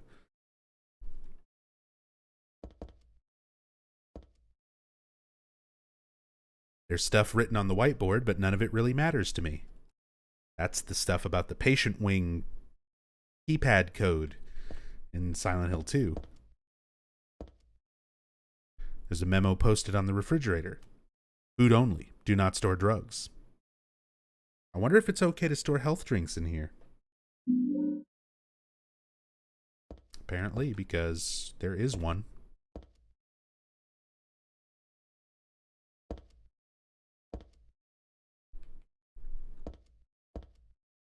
It's a medical record, or something. It's for this Leonard guy. Could this be the same Leonard that Vincent was talking about? Room S12, presenting mild audiovisual hallucinations, emotional instability, obsessive ideas, suspect mild schizophrenia, will continue observation. Basically calm and cooperative, with a strong sense of justice. However, according to reports, becomes very violent when overexcited. That is an understatement. The other one is for Stanley Coleman. Room S07. Usually passive and cowardly. Also egotistical. Sometimes shows and acts on an obsessive attachment to a particular woman. This has caused violent incidents. Use caution. Also understatement. Yo, what's up, Techie? Good morning, dude.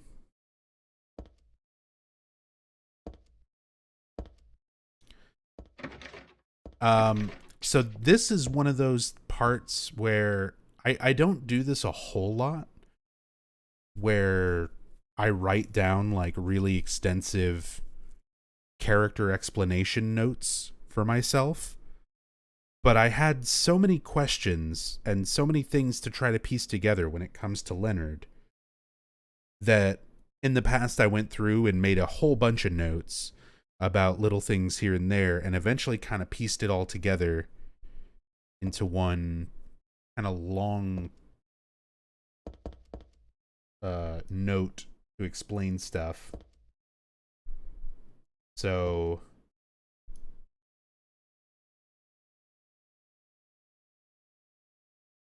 should I read this now or wait until the end? I'll wait until we get kind of done with Brookhaven and Leonard, and then I'll read my notes on the character and see what you guys think.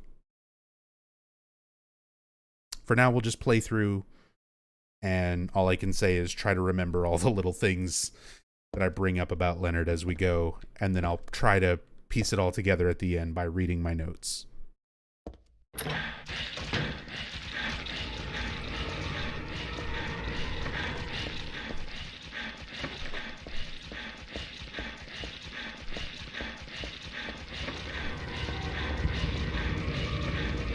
One of these is Stanley's room. There we go. Well, not his room, but our first note, our first diary.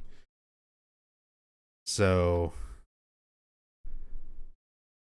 I like this. If you examine the doll first, Heather says this: there must have been kids here too then. I played with dolls like this when I was a child too. It really takes me back. She's like reminiscing. She's assuming, oh, there must have been kids in this hospital. There's dolls, you know. She used to have dolls. Takes her back to childhood. And then we read this.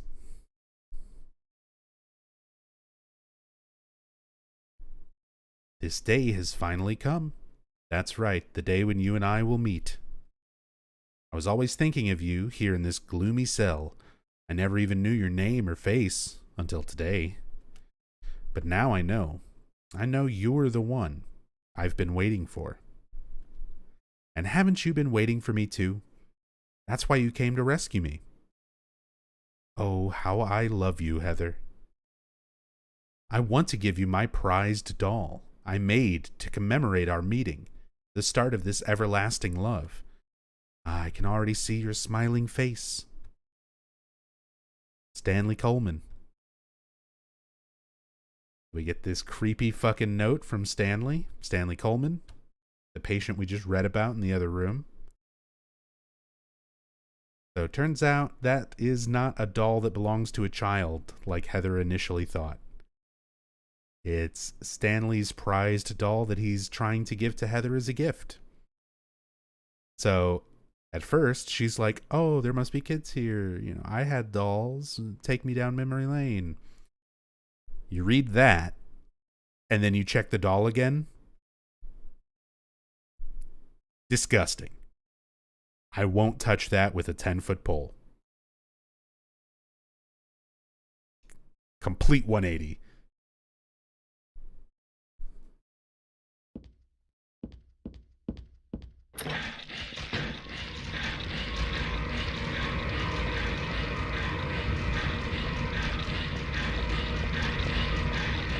All right. That's about all we can do on this floor. Now, floor 2.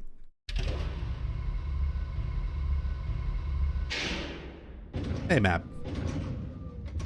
Thank you. I'm glad you guys are enjoying it.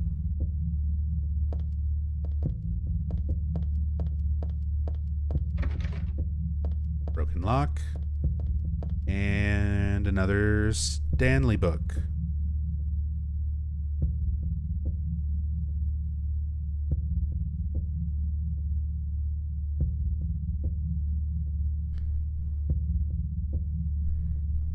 You may not yet have realized your own true feelings, but you sense them, unconsciously. And so you're trying to get closer to me. That's a virtue, the path to paradise. If the door is locked, open it. Use the password for the prison gates. I've forgotten his name. Anyway, that quack has it posted. He should be here too. I mean, 4 numbers would have been good enough, but he kept on going. Isn't it a shame? I'm not there. Aren't you irritated? I long for you. You're so cruel. Still, I want you, Heather. Ugh. Stanley Coleman.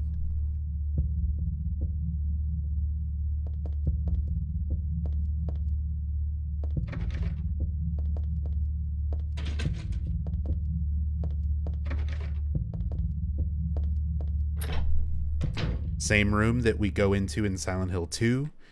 This is where you would get the shotgun and the bent needle that's stuck in a teddy bear. And you once again return here, same room, Silent Hill 3. You get the nail polish remover and some perfume. Perfume is a really weird item. Perfume. This stuff smells a little strange. It's equipable.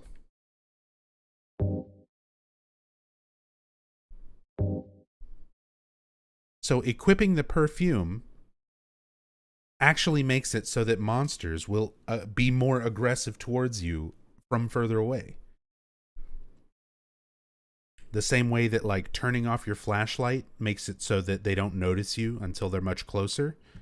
The perfume's like the opposite.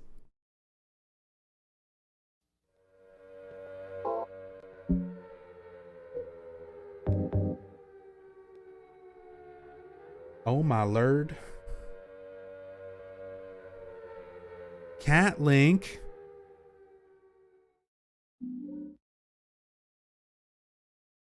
Cat, thank you so much for the raid.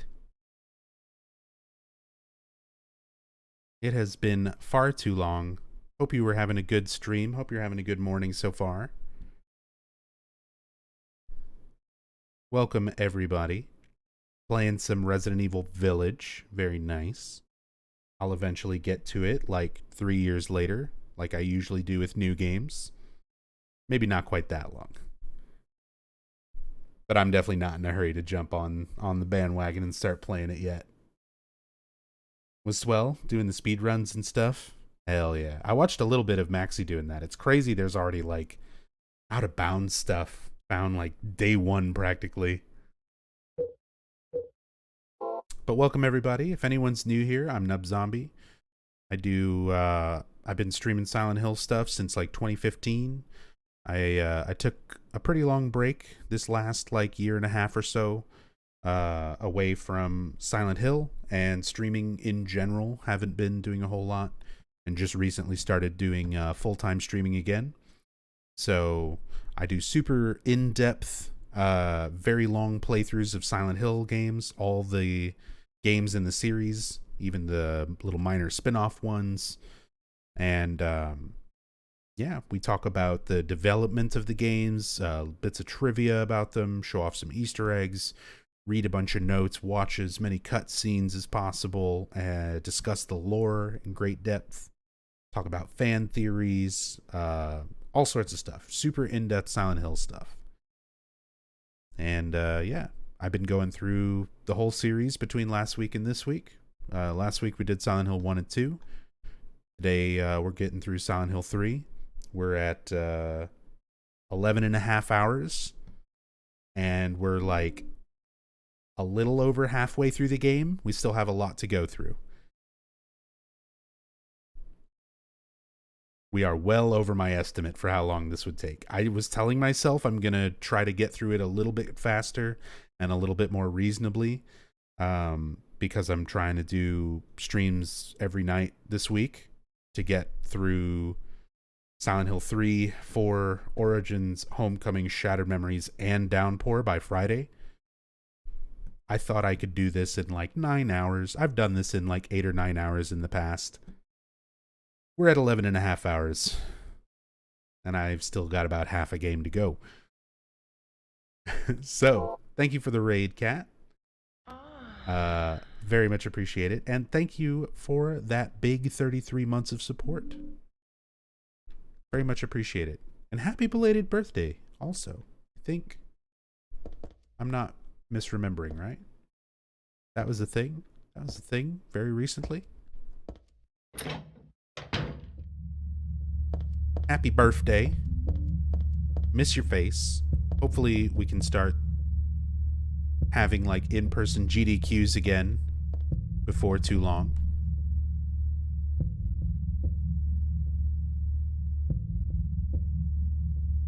But yeah, welcome. Get comfy. We're going to do some Silent Hill 3. We're going to read some really creepy notes and solve some really dumb puzzles.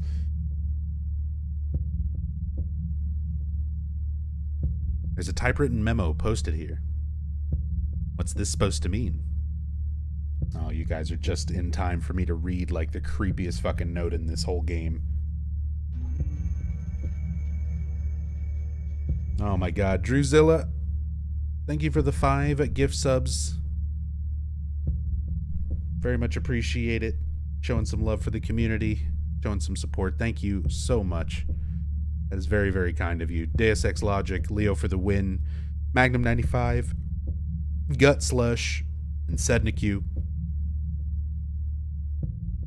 Enjoy the subs. Enjoy the emotes courtesy of Drewzilla. Thank you so much. All right, creepiest note in Silent Hill 3. Pure eyes, blue like a glassy bead.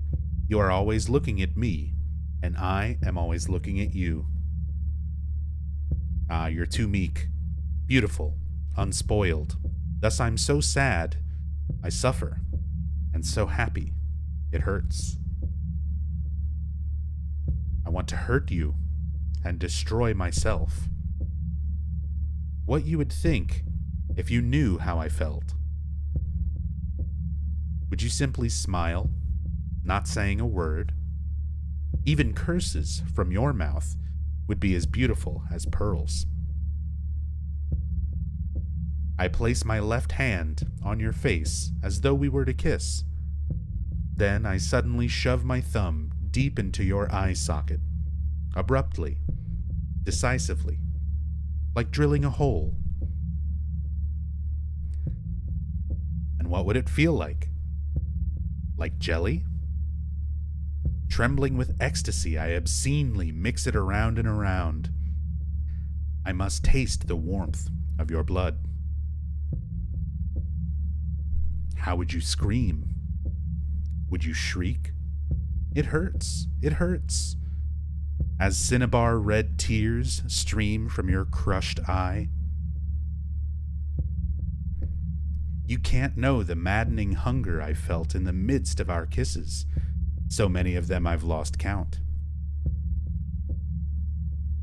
As though drinking in your cries, I bring my hopes to fruition, biting your tongue, shredding it, biting at your lips as if tasting your lipstick.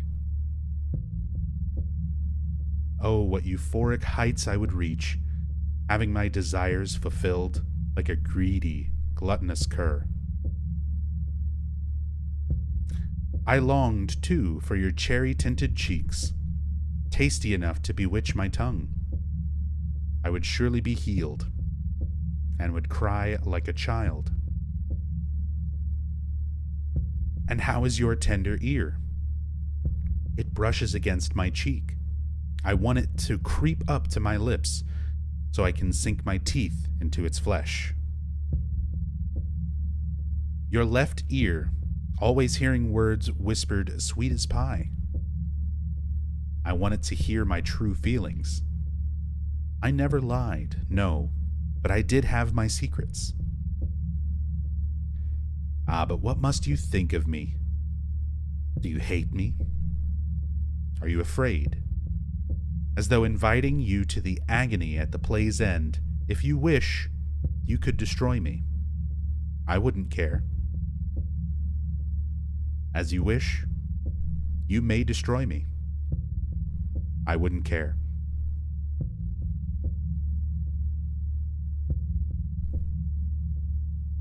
Not signed, but based on all the creepy shit we've been reading, I would guess that's written by Stanley. And of course, you have to read it carefully. Like Big No-No said, the hardest thing about solving this puzzle is having to carefully read it. That puzzle is how we figure out the code for this keypad.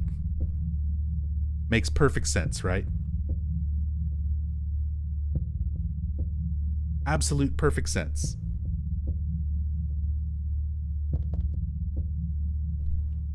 So, give me a second. Let me pull up notes. Because even knowing how this is supposed to be solved does not make sense to me.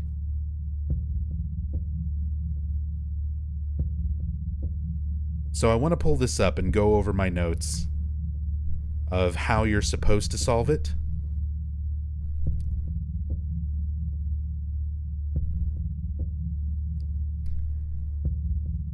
And why I feel like even knowing that doesn't quite work.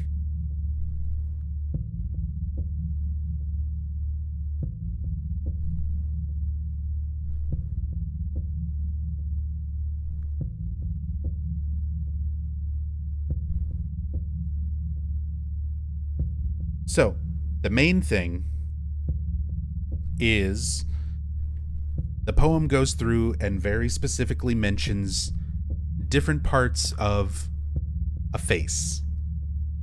Pure eyes, blue like a glassy bead. You are always looking at me, and I am always looking at you. So that is in reference to the keypad. It's always facing you. You're always facing it. It never changes when you're actually entering numbers in. So you go through and specifically pay attention whenever it mentions parts of the face, especially when talking about doing violent things and following blood.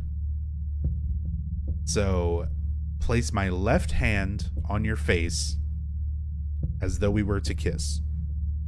So, if you look at the keypad as though it were a face, and you put your left hand on someone's face, it would be on the right side of their face. Then I suddenly shove my thumb deep into your eye socket, abruptly, decisively, like drilling a hole.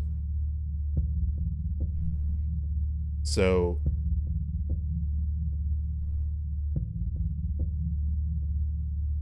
essentially, you're starting with the eye socket. What's supposed to be the eye. But here's the thing. I know what the solution to the puzzle is already. It's always the same answer. It's just about how you're supposed to interpret the poem and come to the conclusion of that answer. So, jams the thumb into the eye using their left thumb, which would be your left side. If this was a face, you're supposed to view this as the right eye, the bridge of the nose, the left eye, the right ear, the nose, the left ear, and then the right cheek, the mouth, and the left cheek. Because the poem mentions cheeks, mentions eyes, mentions biting at your tongue and your lips, or the mouth. So you're supposed to follow the sequence of events in the poem. But it starts off with left eye. Specifically, their right eye, your left hand. So, the way it's worded is, cinnabar red tears stream from your crushed eye, and that they're drinking in your cries. Now, on an actual face, if the blood was running down from your eye, it would go to your cheek. So if you were to assume it was the eye where they dug their thumb in, you would guess 1 for the first digit, which is wrong. If you thought about it as a normal face, and you have all these numbers assigned to parts of the face, remember 7 and 9 are the right and left cheeks. If blood ran down from the eye on a normal face, it would be on your cheek. So if it came down from the right eye, it would end up on the right cheek, which would be 7, which is also wrong. Literally, the first digit is 4. Which, as said before, is supposed to be the right ear. But you're supposed to interpret it as this being the eye, it gets crushed, the blood streams down, so you go down from 1 to 4. It already doesn't really follow the logic that it wants you to follow. If you're looking at it as a face, the blood wouldn't run down from your eye to your ear, it would go down to your cheek. So do they want us to look at it as a face, or do they want us to look at it as literal which number is below which on a keypad? But that's the way you're supposed to interpret it. That's like the intended way you're supposed to try and solve it.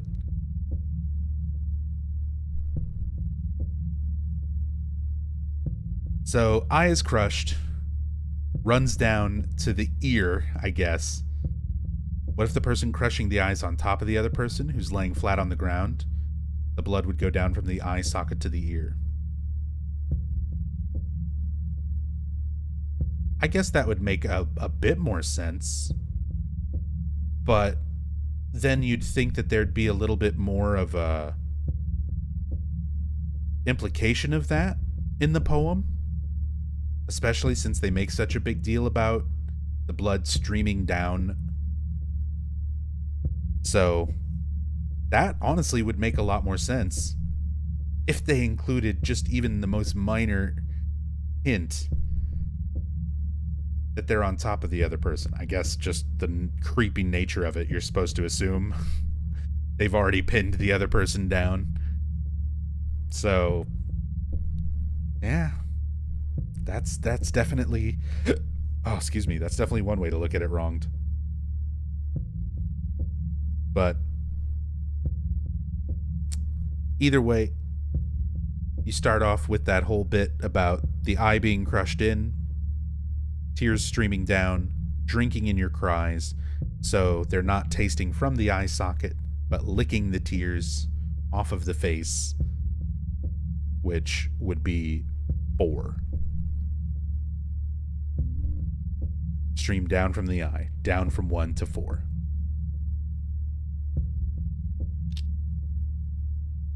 After that, later in the poem, the next instance of violence towards the face is biting your tongue, shredding it. So you would go to the mouth. Straightforward with that one. The next part that is mentioned is cheeks. Tasty enough to bewitch my tongue, but it does not specify if it's the left cheek or right cheek. So it could be 7 or it could be 9.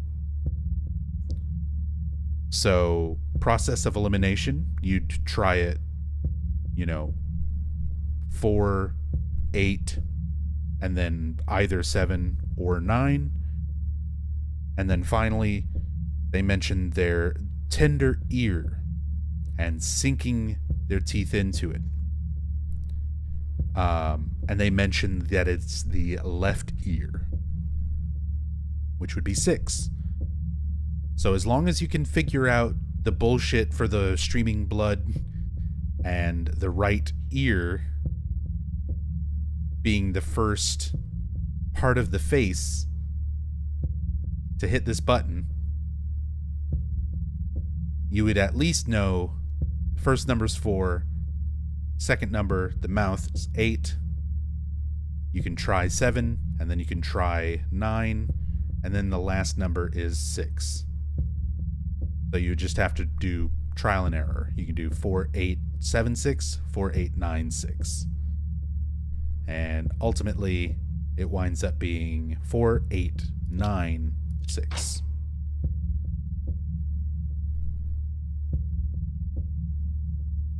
Again, even with notes, even understanding sort of how you're supposed to look at things to solve this puzzle, I feel like this one still does not really make sense. Like, did Jeremy Blaustein ever apologize for this puzzle? No. Just the Shakespeare one at the very beginning. So yeah, long creepy poem with a lot of sort of red herrings, false things that seem like they're part of a puzzle solution that aren't.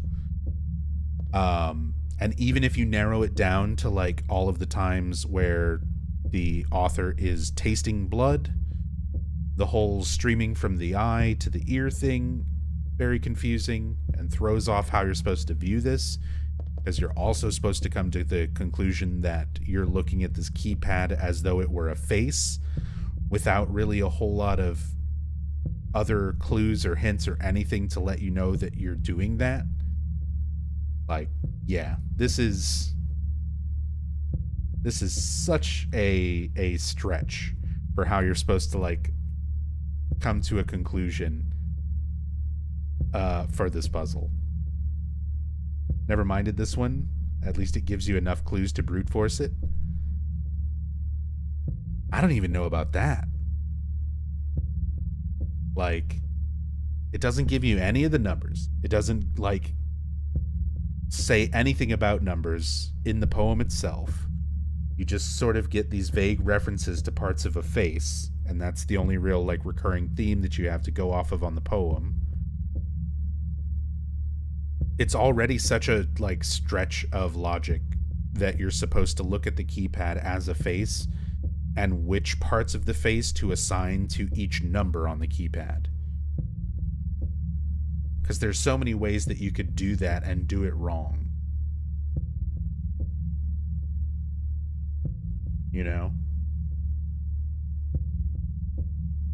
There's worse puzzles in the hospital. We still have crematorium. Honestly, I like that puzzle more than this one. That one I feel like is somewhat more solvable from clues compared to look at the keypad as a face, even though we don't tell you to, and not even really following its own rules for blood streaming and what part of the face would go to what and what number represents what part of the face. That's the part that always throws me off.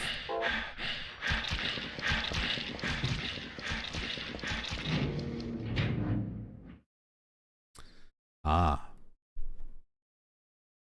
There's a tattoo on its foot. Margaret, let's swear our love until death do us part.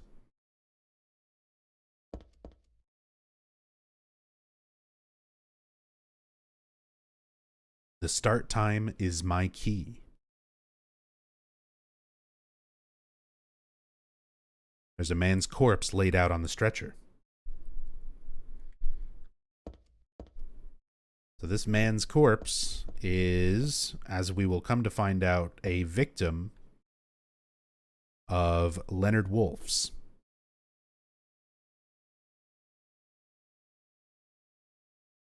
So this is another one of those things. I've got a bunch of notes about Leonard written and set aside, and then kind of once we get done getting through Brookhaven and going over all the information, I'll try to read over my notes to best try to explain Leonard to the best of my abilities.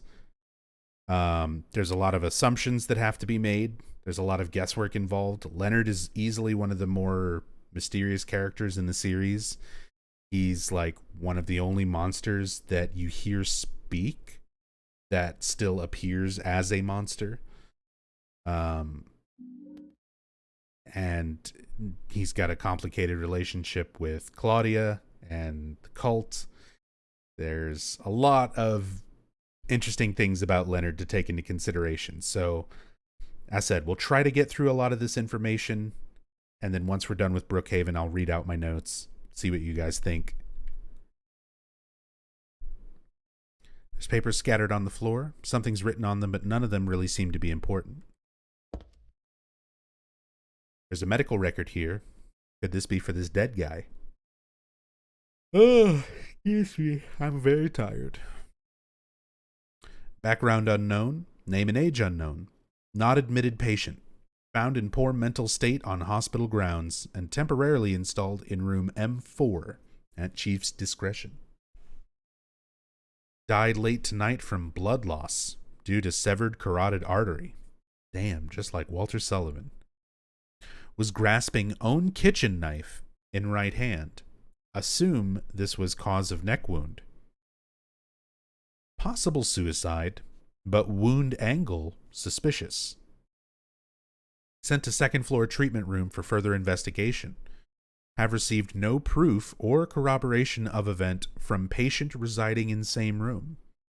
So he was put into a room.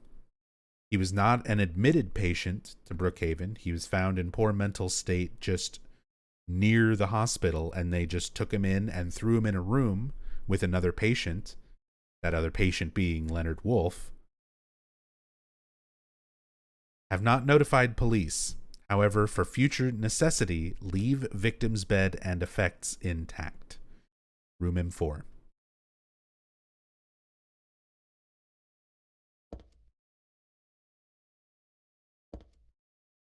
All right.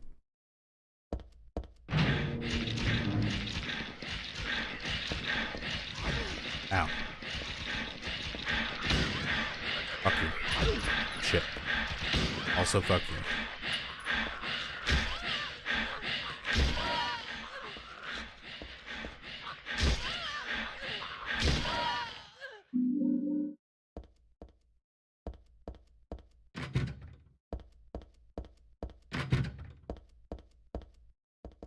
Nurse design for Brookhaven, totally different from Silent Hill 2. Instead of the bubblehead nurses, we've got these sort of black-haired bob cut nurses. Similar outfits, uniforms. They've also got that very distinct red square over their mouths.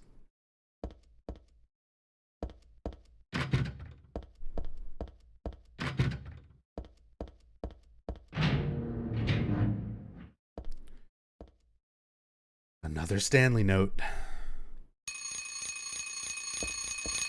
Alarm clock.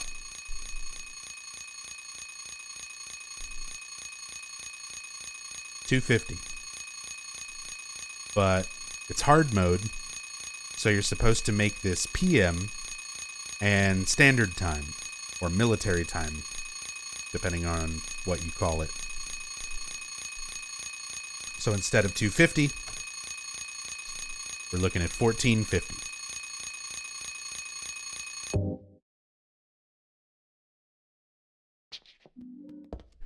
So you just take the time, convert it to PM. Attaché case is locked.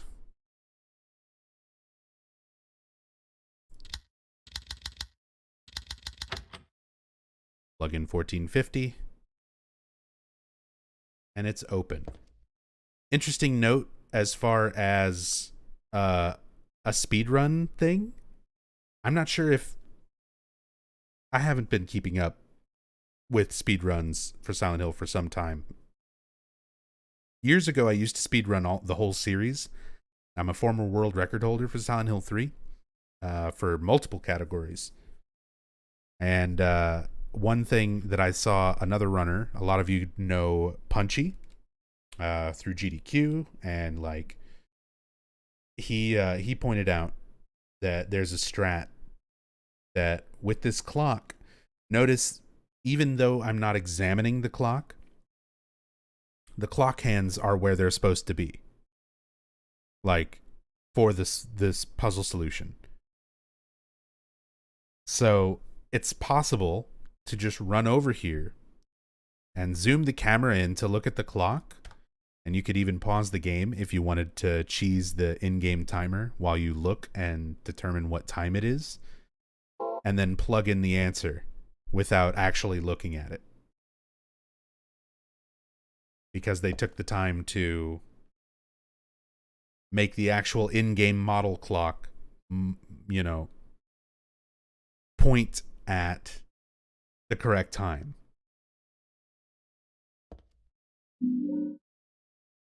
Saves a couple seconds, but fucking interesting. Got an instant camera. There's nothing else interesting in the attaché case. And our Stanley note.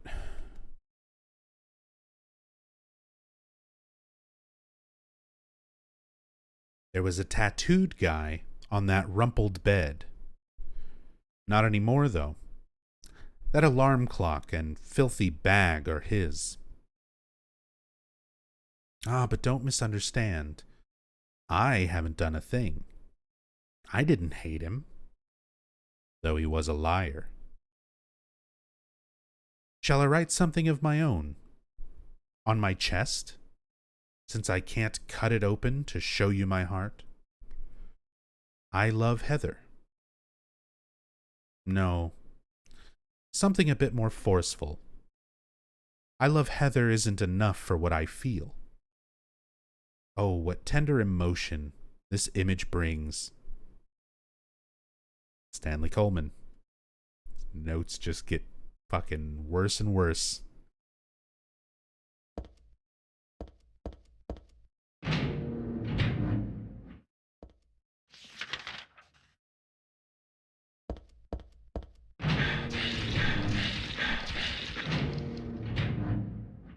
Sorry. Excuse me. Didn't mean to intrude.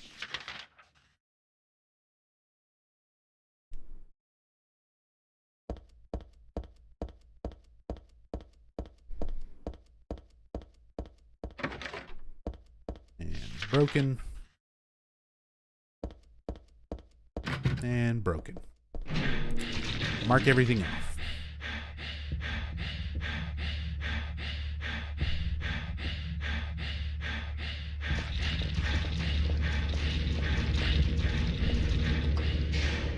It all kind of makes me think of poor Mary from Silent Hill 2. Poor Mary. Well, the doll actually is a Silent Hill character. We get a much better look at it and who it is a little bit later when we find the note where the doll has been broken. So if you haven't seen my playthroughs of this before where I've pointed that out, I will be getting to that point somewhat soon. We have nail polish remover, so we can go get the keys stuck to the wall now.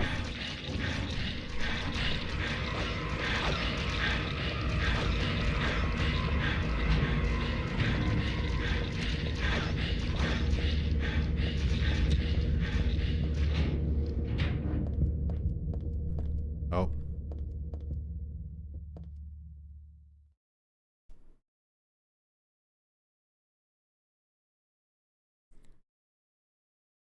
The organization has me shut up in here. They mean to break my will, to make me forget about all that. But I'll stay sane, even if they throw me in here with lunatics. How about if I stick this to the wall? That would be worthless. You can peel it off, can't you? With that junk those nasty wenches won't stop using. If a thing has no meaning, there's no reason for it to exist at all. Just as you exist for me. But why haven't you taken my doll with you? My gift must have embarrassed you. How cute you are, Heather. Stanley Coleman. And again, just for reference. Oops, don't read it again. No, examine the doll. That's why. It's a doll from a creepy guy. Creepy stalker. Heather says, disgusting. I won't touch that with a 10-foot pole.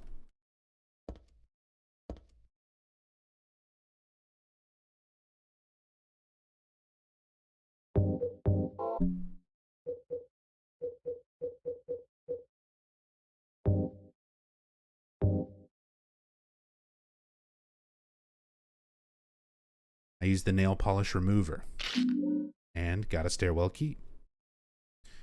So now we can finally, after using the elevator to go from floor to floor, we can go to the stairwell. Whereas at this point in Brookhaven in Silent Hill 2, you're using the stairwell to go from floor to floor and you'd have the elevator key.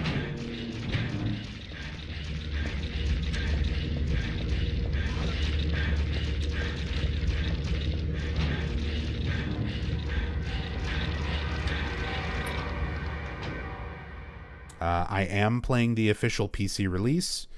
There is no official place to download this game digitally. You have to already own a physical copy. Or, it's the internet. Sometimes people put things on it that you can find with search engines and then download. Good luck.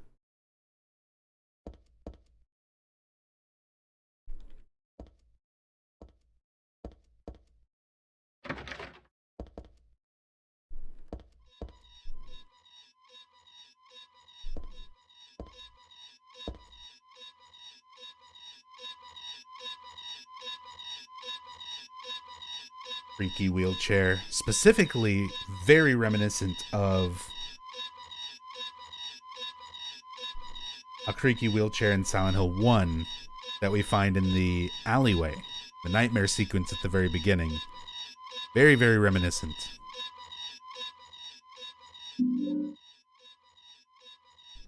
Submachine gun bullets, because we're about to get our SMG.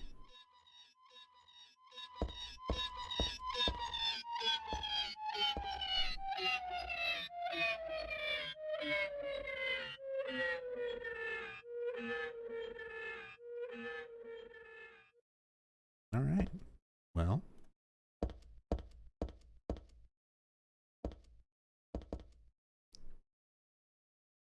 It's a wheelchair. Where's the person that was using it?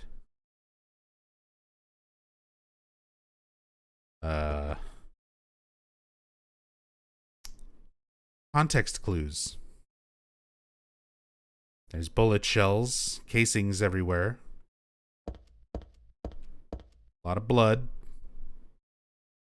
Moving away from the chair.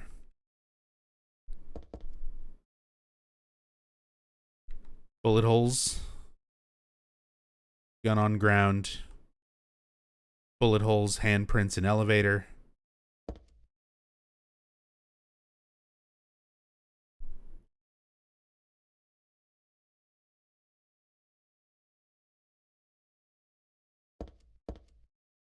The blood trail continues into the elevator. Part of me wants to peek in, but then it's a little creepy too.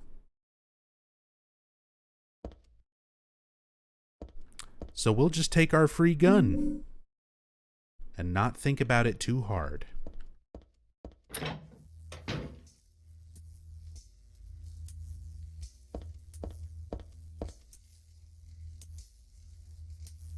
Streaks of blood, as if something got dragged, are continuing onto the back of the shelf. No, it's more like they start from the back of the shelf. There's a suspicious space between the shelf and the wall. But I can't squeeze into there, and there's no way I can move the shelf either. Well, we'll just stick this instant camera back there. Unlike a normal camera, you can see the developed photos right away.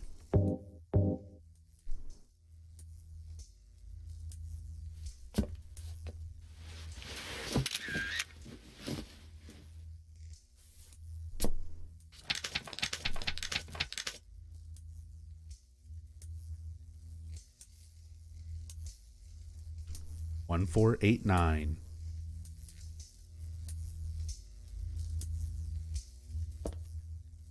That electrical sound of like the lights buzzing and stuff in here.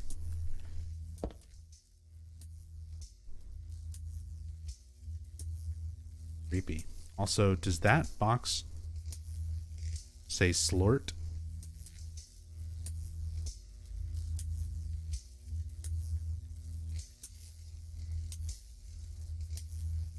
Don't forget your box of Slort.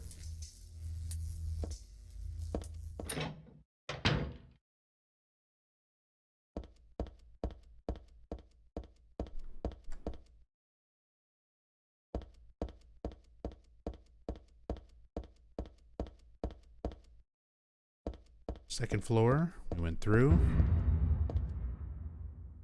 Spooky noise.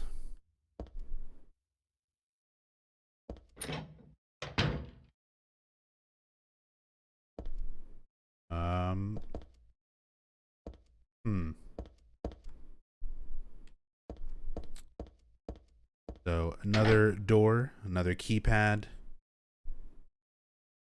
This is the code from behind the shelf, 1489. Much more practical puzzle solutions here than keypad faces. Would you say this is your favorite Silent Hill game? This is my second favorite Silent Hill game, right behind Silent Hill 2. 2's my favorite. It's very close for 3. Like 2 and 3 are excellent. Some of my most favorite games ever. But yeah, Dark Fantasy beat me to it. Exclamation point faves in chat to see how I rank the games. So, yep.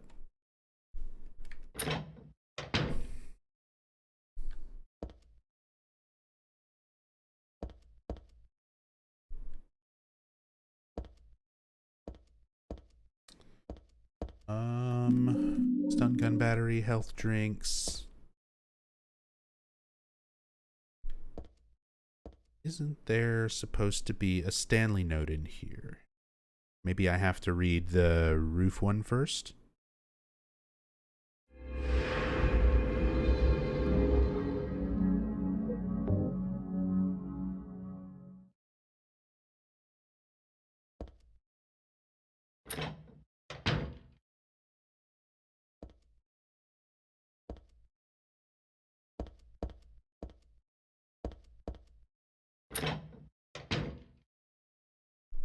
Note disappears after you get the basement code.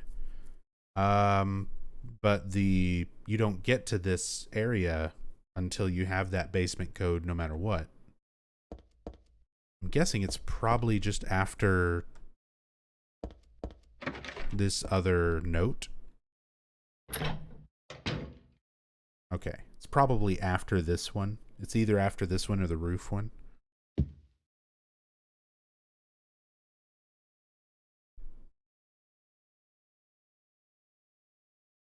Flowing freely, your ebony hair like the night sky, scattering fragrance. My heart, clamoring in my chest like a storm, you trifle with it. Your pristine glance, like a feast when you smile. My thoughts disturbed, my breath like opium, it drives me mad. Eric, a great poet who conveys my feelings so well. Everyone knows great poet Eric. I shouldn't have let this place get to me. Should never have gone crazy. But it's superbly enjoyable to drown in my love for you. But why won't you accept proof of my love? Don't stand on ceremony now. After all, you and I exist as one. What I give to you is the same as what I give to me. Stanley Coleman. Wow, look at all these Origins defenders. Not even really or defending, just... My big issue with Origins is that it touted itself as a prequel and then got basically all of the story elements of Silent Hill 1 wrong for what's supposed to be a prequel to Silent Hill 1. Like, say what you will about Homecoming or Downpour, they at least tried to do original stories. Like, they tried to do something new that wasn't fucking up lore from existing previous games. Whereas Origins, like, straight up the first thing you see is Dahlia's house on fire. And you're like, wait a minute. All these things are not adding up. I played Silent Hill 1, and Origins is not following the story correctly, but it's calling itself a prequel. And then it caused a lot of arguing between fans for many, many years who took all the things that Origins said and used that as their way of interpreting events in Silent Hill 1. And it's just like, it's made by people who had no idea what they were writing, who had to rush a game out with half the time and half the budget. There's so many things wrong with Origins that, on top of it, final product being a pretty fucking mediocre game, it's also kind of an insult to Silent Hill 1. So I can deal with a game just being a mediocre or bad game on its own and at least trying to do something sort of original. It's the worst of both. It's a bad mediocre game for the new things that it adds, and the stuff that it tries to build off of and tout itself as a prequel make me hate it that much more.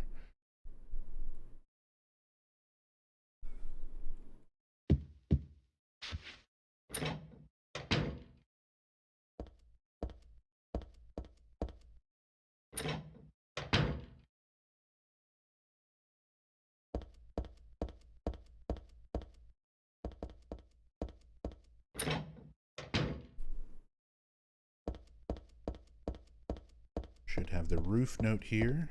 Yep.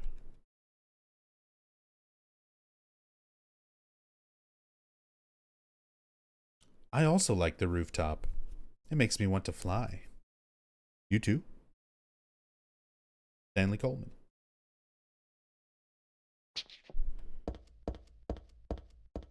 Now...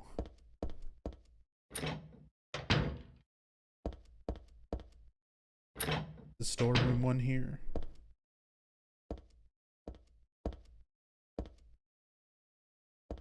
Crap.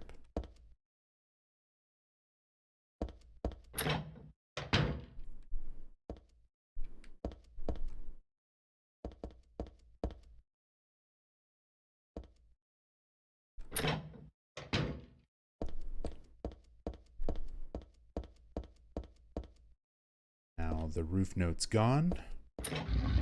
All the notes disappear after reading them and then leaving the room. If you go back to any of them, they're just gone. Just a normal screen. Oh god, doesn't look like it's about to do stuff. It doesn't look like it's about to break and fall. Specifically referencing that it breaks and falls in Silent Hill 2. Mostly because Pyramid Head smashes you through it. But, cool little bit of text there. Little Silent Hill 2 reference. Do one more check for this note in here. Alright.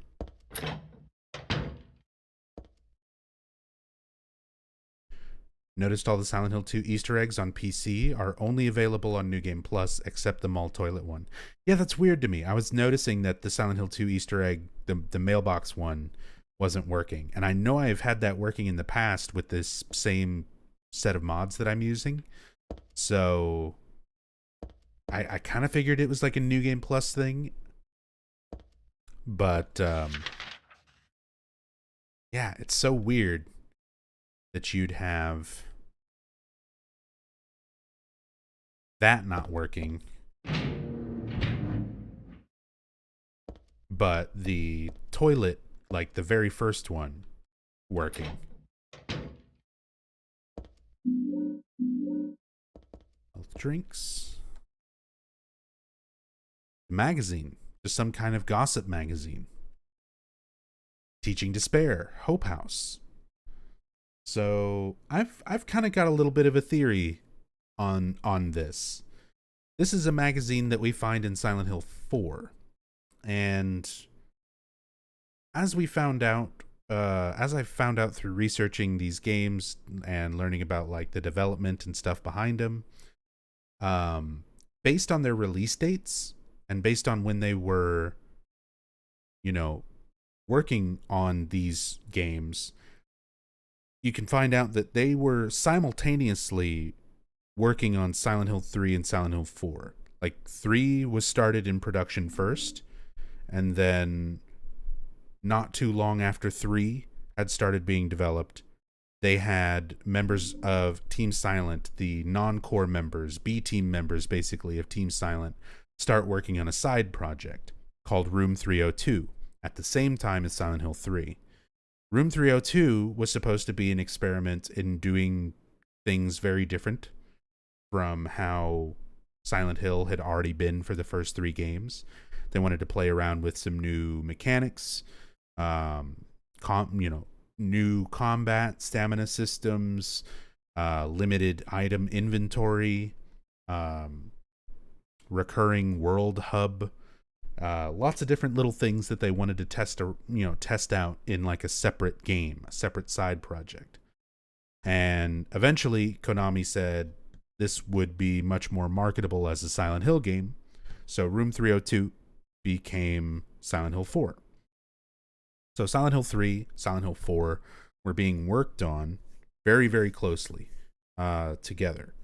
A lot of team members bouncing back and forth between the two projects, and then your core B team people focusing on 4, with your core members focusing on 3. And I feel like this was something maybe added kind of late into the Silent Hill 3 development. Like, they went back and placed this after finishing a lot of other stuff with 3, close to when it was done or almost done with development, as a way to sort of tie 4 in. So that's one of those ones where maybe this was like more of a marketing thing. They needed more ways to make sure that 4 tied into the rest of the series. And by sticking this note here and then putting this exact same note, almost word for word, with one exception, in Silent Hill 4, gives a nice little link between the two. The one thing that changed is the name of the orphanage. So Hope House becomes Wish House. And there could be a couple of things that could be the cause of this. One thing that Jeremy Blaustein has talked about is that a lot of times, if he's got to translate things multiple times that are the same from game to game, sometimes things will get translated a little bit differently. So Japanese word could be translated one time as hope and another time as wish. There's also my kind of pet theory on this. There is an actual organization. It's not specifically an orphanage, but it's an organization for like finding homes for orphans that's based out of, I want to say, Ukraine, that's called Hope House. That's been around for decades, like since this game was developed. And it's very possible they could have made this note first, put this in, called it Hope House, and then Silent Hill 4 rolls around. This game comes out. Silent Hill 4 is getting, produced more, and it is further along in development. They do a little bit of research and discover there's an actual Hope House. And then out of respect for this real organization, changes it to Wish House for Silent Hill 4.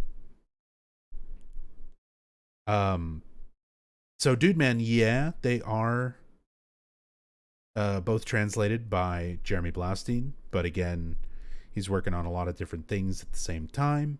He may have been told by somebody else to translate something in a particular way. He's said himself that sometimes he interprets translations of certain things differently. There's things that he's talked about that he kind of wishes he had phrased differently or translated differently, localized differently. So who knows? There's a couple different things that could have happened here with this. But anyway, Teaching Despair Hope House. Hope House, an orphanage on the outskirts of Silent Hill, but behind its false image is a place where children are kidnapped and brainwashed. Hope House is managed by the Silent Hill Smile Support Society, a charity organization sometimes called 4S. It's true that 4S is a well-respected charity that takes in poor children without homes and raises them with hope. But at its heart, it is a heathen organization that teaches its own warped dogma in lieu of good religious values. Mr. Smith, temp who lives near Hope House, had this to say. Sometimes at night I can hear their weird prayers and the sounds of children crying. I went there to complain one time, but they ran me right out. Since then, it hasn't changed a bit. In fact, this reporter was refused admission when he attempted to take photographs in the facility. What exactly do the folks at Hope House have to hide? During my investigations, I was able to discover, however, a suspicious-looking round concrete tower, which appears to be part of their facilities. That's the water tower, their water prison area of Silent Hill 4. Unfortunately, no one was willing to tell us what the tower was used for, but it seems unlikely that it has anything to do with the business of raising orphans. It may in fact be a prison, or a secret place of worship. The cult religion that operates Hope House is known by the locals simply as the Order.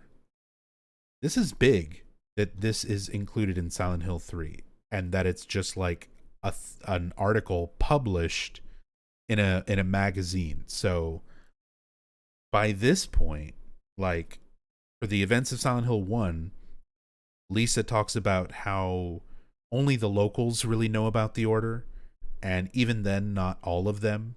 They're a very underground thing that some people are aware of. They know some people in town are part of it, but a lot of people aren't as aware, and it's basically only those couple locals and stuff that know about it, and then the cult members themselves. It's supposed to be completely secretive for the most part. By this point, this is an older article that is published by Joseph Schreiber, the journalist who plays a major role in Silent Hill 4. So he's already done a whole big story on it, expose, and it's public knowledge now. People know about the town, people know about the cult, which could have something to do with like how much more abandoned it became. But it's interesting that this would be like public information now. People know about this cult, the Order. It's a religion that is deeply interwoven with Silent Hill's history, but its worshippers' fervent belief that they are among the elite chosen people has a dark and dangerous side. I intend to continue my investigation of Hope House and the cult behind it. I've always believed that telling the whole truth and showing the children the true path is our most important duty. Joseph Schreiber. Hope House. I feel like I've heard that name before. So again, as we will find out in information in Silent Hill 4, which would have been being worked on more or less side by Silent Hill 3, that Alessa and Dahlia have connections to Hope House, aka Wish House, and that Alessa was possibly one of the orphans of this orphanage, that she wasn't actually the blood relative of Dahlia Gillespie. Instead, that they would take these children and basically force them to read and practice rituals and learn their beliefs and kind of induct them into the cult, and that they would specifically look for children that had latent psychic abilities, such as Walter Sullivan or Alessa Gillespie. So, little weird hints between 3 and 4 because of this article. I said they change the title, like the name of the orphanage itself. Get that little line from Heather about how it sounds familiar to her, which is insinuating that it's one of her past memories from her life as Alessa. So, I don't know. It's one of those things that there's so many different ways to try and interpret this information, why it was done that way. Okay, so we're at this point. The doll has been broken, and we will now see what Silent Hill character this doll is, who it represents. The doll is all torn apart. It's really pretty sad to look at. I wonder who did it anyway.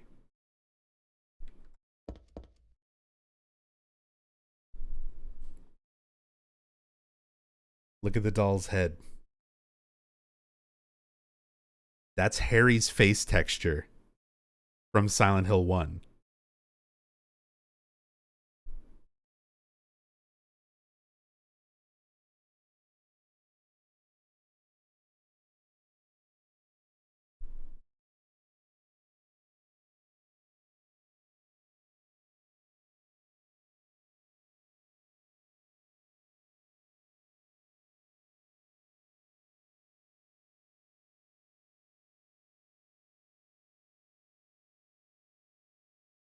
Goodbye, Heather. I'm sorry I wasn't able to respond to your love. It's all over. Leonard despises me because I made fun of it, saying it would come to this. If it weren't for his meddling, I would have been able to meet you in just a little while. Then I could have taken you to my world. A world for us alone, more beautiful than this one. And I had been waiting for this day, for today. The day I'd see you, the day you'd save me. Today. Heather, watch out for him. Leonard is no ordinary guy. Farewell. I loved you. Heather, my goddess. Heather, my lover. Heather, my...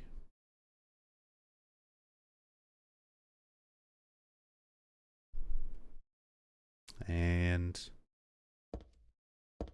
that's all from Stanley.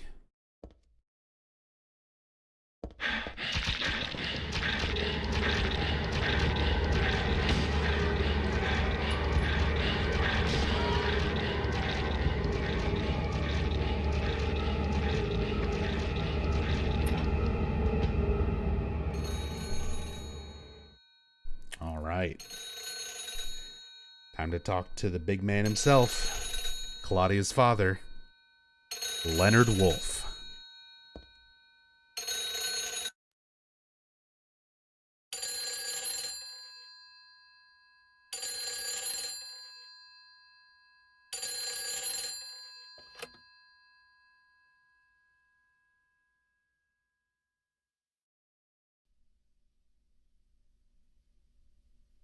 Hello? Claudia. No, I'm not. Don't lie to me, Claudia. You're always trying to run from your responsibilities. Have you come to apologize? Or maybe you still don't realize how foolish you've been. The salvation of all mankind. Ah, what a ridiculous dream. Wait, just listen to me for a second.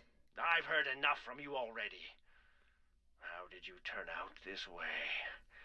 Where did I go wrong? Listen to me already. I'm not Claudia. You're not Claudia. My name is Heather. Heather. Who are you? Leonard Wolf. I'm sorry. I thought you were my daughter.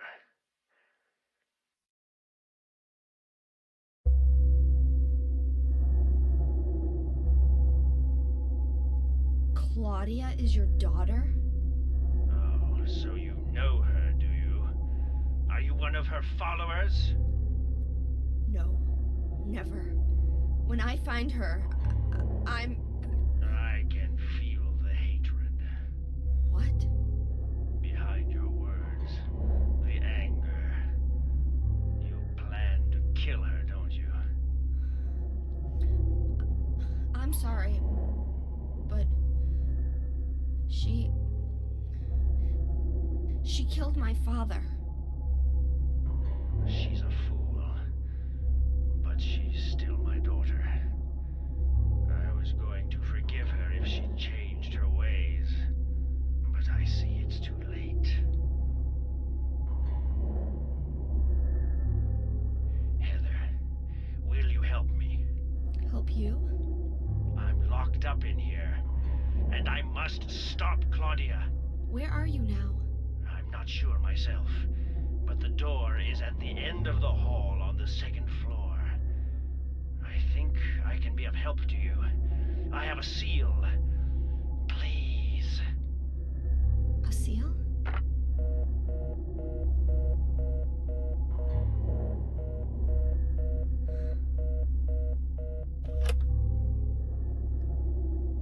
The end of the hall on the second floor.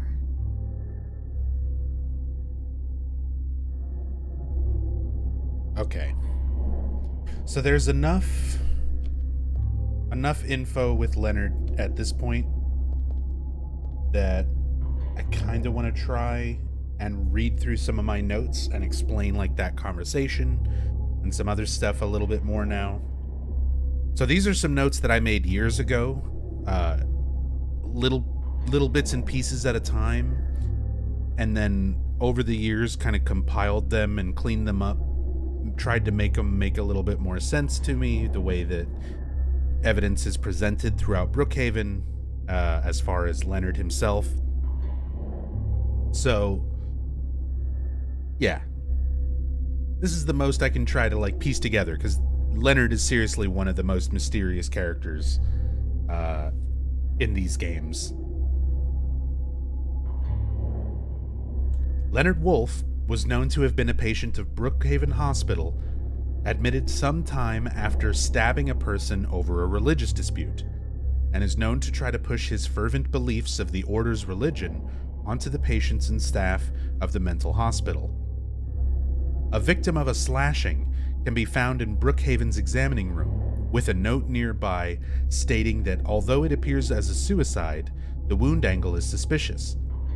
This man was a victim of Leonard's, after a confrontation over religious beliefs as well.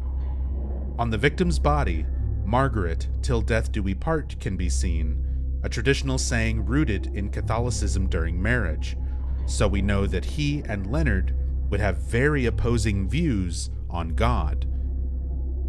The happy birthday caller, which we'll get to shortly, also proclaims that he is not Leonard, stating, "That's the murderer's name," in reference to Leonard being a murderer, just to confirm that he was a killer, and that, there's paperwork, notes that we find in the hospital talking about him stabbing people and getting argumentative and violent over religious disputes. We find the person stabbed to death who was in his room with "Till death do we part," I said Catholicism saying during marriage. So he probably would have had a more traditional view on God, which would not have sat well with Leonard. Later, in the otherworld Brookhaven, in this same room, we find a body hanging from the ceiling that's been stabbed in the chest with a copper stake and bled out into a bucket below, which must be collected in order to later perform a ritual. This is Leonard's first victim. So the guy that we saw with the tattoo on him was a later victim of Leonard's after he was already admitted. The guy we see hanging when we get to the otherworld version of Brookhaven, with his blood being drained into a bucket, was the first victim of Leonard's that got him sent to Brookhaven in the first place.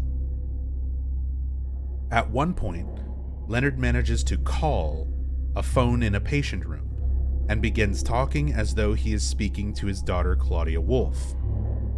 This is likely a form of communication common between the two, the phone acting as a vessel for the two to speak via psychic ability, and thus is able to be used by Heather with her latent psychic abilities as well. Leonard begins by responding to Heather harshly, thinking that it's Claudia, lying about her identity to avoid responsibility for something, and implies Claudia has behaved this way before to his disapproval. He goes on to ask, "Have you come to apologize? Or maybe you don't realize how foolish you've been. The salvation of all mankind. Ha! What a ridiculous dream." This gives the impression Claudia and Leonard have discussed their personal beliefs within their faith as opposing views many times already. Leonard believes the unnecessary people must be killed off, leaving behind only the followers of the cult, whereas Claudia seeks salvation for all mankind via total extermination at the hands of their god, a world cleansed by fire. So they disagree on their beliefs within the cult. Leonard thinks that cultists are the chosen ones. They're supposed to kill all the other people who are not believers, and they themselves will still be around. Claudia thinks everyone needs to go. Cult member, non-cult member, doesn't matter. Just cleanse the world in fire. Everyone goes. His standing disappointment in her can be inferred by his dialogue. How did you turn out this way? Where did I go wrong? Finally, after shouting and forcing Leonard to listen, Heather convinces him that she is not Claudia. Much to Leonard's surprise based on his tone, and he reveals he is, in fact, Leonard Wolf. Heather reveals she is looking for Claudia, and Leonard can sense her intent to kill her. While at first he seems indifferent to this, he replies, "She is a fool, but she's still my daughter. I was going to forgive her if she changed her ways," showing that at some level, Leonard did still care for his daughter Claudia. After this realization, Leonard chooses instead to ask Heather for her help in freeing him from Brookhaven, revealing that he's locked up in here and wishes to also stop Claudia. However, when Heather asks for his location, Leonard states he's not sure, but mentions a door at the end of the hallway of the second floor, which prior to this conversation did not exist. He goes on to tell Heather that he can be of help to her, since he possesses a seal, the seal of Metatron, which when used by someone of great faith like Leonard himself, can be a powerful tool for delaying the effects of the other world on reality and stalling the birth of the cult's god. We see that effect of the Metatron used in Silent Hill 1 by Alessa in order to try and stave off the other world from spreading. When returning to the second floor hallway, an unmarked door now appears where previous to Leonard's mention was not there. Perhaps an example of the town's power manifesting something or changing reality only once they have knowledge or belief in it. This door leads to the other world's Brookhaven. A notebook from Leonard can be found on the first floor day room stating, "The world is teeming with unnecessary people. It's God's decision that I fight. As a knight of honor, as a protector of the seal, I sacrifice myself to the blood of criminals." Leonard's victims, who he saw as criminals for not believing in the cult's faith, were the unnecessary people to him. Leonard will sacrifice himself for their blood, in his own words. This has two meanings. Leonard sacrifices his freedom by becoming detained and confined in Brookhaven for murder, but he will also literally sacrifice his life later to the player's own hands in exchange for the blood of his victim. All that's left is the ritual itself, to be performed in Leonard's room on the first floor of the Otherworld Brookhaven. A book titled Lost Memories, a reference to Heather's own lost memories of her life as Alessa, can be found on a table in this room. It reads, "One characteristic mentioned only in rare documents and dying out in the modern age is that of the ritual sacrifice. Offering prayers, pierce a man's chest with a copper stake, drench the altar in the blood which spouts red from the heart, to praise and to show loyalty unto God." The book mentions sacrifice just as Leonard had mentioned in his own notebook.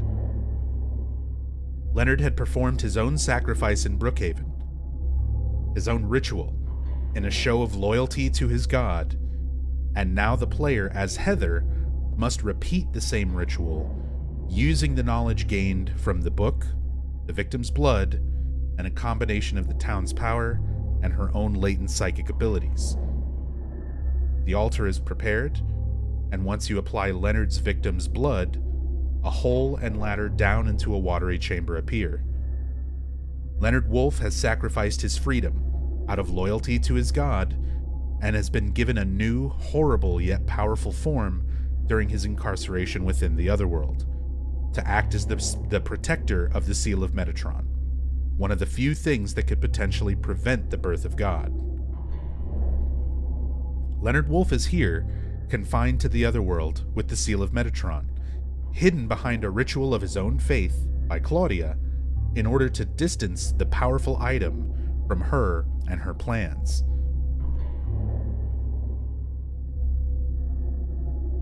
As long as Claudia knows that he has the seal, as long as he is confined to Brookhaven, she doesn't have to really worry about the seal of Metatron.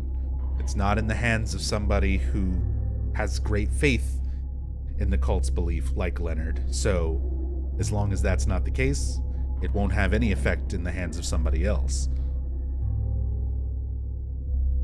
Leonard has taken on a monstrous new form during his time in the Otherworld, yet through his psychic abilities he is still able to communicate to Heather. As Heather explains her stance, Leonard becomes aware that Heather herself is not a follower of his faith, and thus sees her as a criminal, a heretic, who plans to use the seal of Metatron to destroy his god, the god to whom he swore loyalty and sacrificed himself. Leonard then attacks, and Heather must defend herself, ultimately killing Leonard. After Leonard has been killed, the Otherworld subsides and Heather awakens in Leonard's room in the normal world and discovers the seal of Metatron left behind, and no trace of Leonard remains. Upon leaving Brookhaven, we see a scene of Claudia and Vincent talking to each other, Claudia expressing that she's upset that Vincent revealed the location of Leonard and sent Heather to him, knowing and even counting on the outcome of Leonard's death. Claudia tells him it's your fault that he... showing slight remorse towards the death of her father, despite their oppositions to each other. After this, Vincent reveals the nature of Leonard Wolf in the past, having been witness to the abuse Claudia endured at his hand.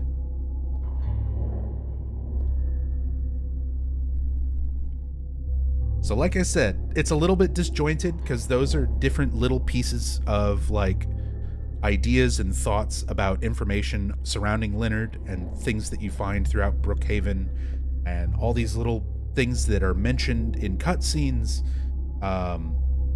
over the course of years of playing this game and kind of trying to figure out more stuff about Leonard. And then I just kind of compiled all those notes into one large note and tried to clean it up. So that's like the best way that I can kind of explain what's going on with Leonard, with Claudia, their relationship, Leonard being here, Leonard having the appearance, the ritual that he performed,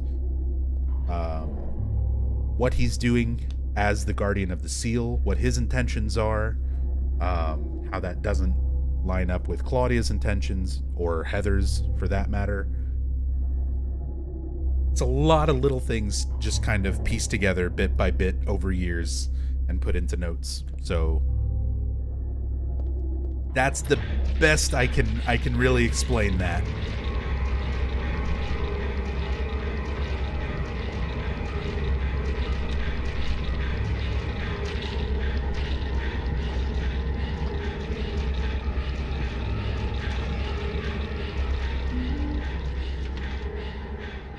Alright, so we just need to go to the door that just appeared, that wasn't there before. Second floor, end of the hallway.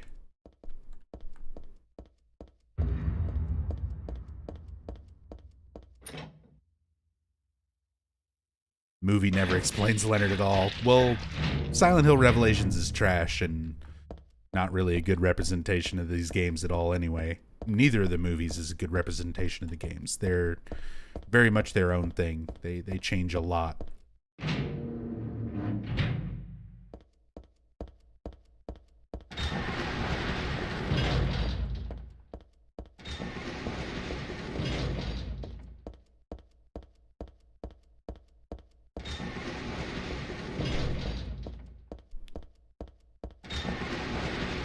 But CGI in the movies are good, and the makeup.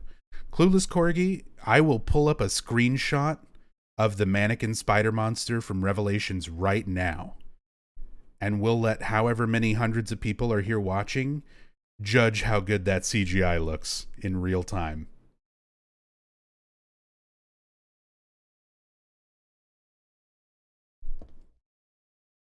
I don't mean to call you out like this, but anybody who defends Revelations to any degree, you're asking for it.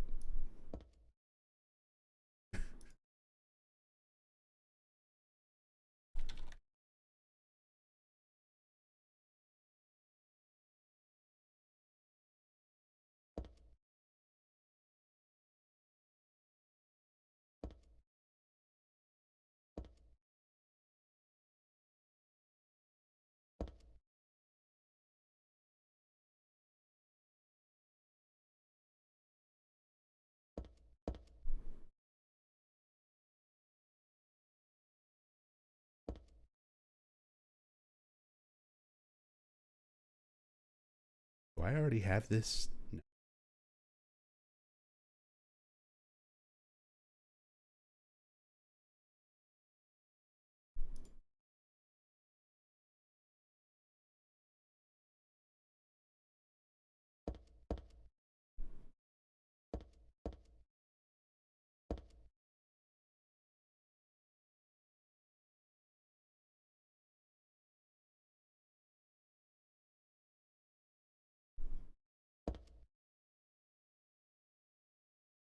Oh my god, why? Why doesn't it work?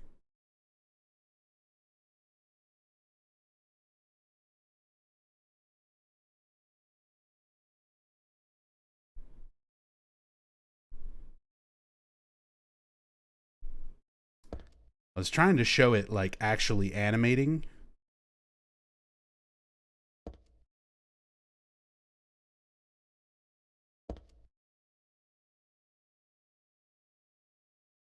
I'll just show like the still shot, I guess.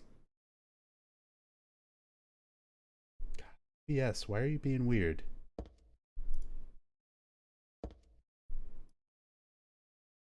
Why are none of my images like going correctly now?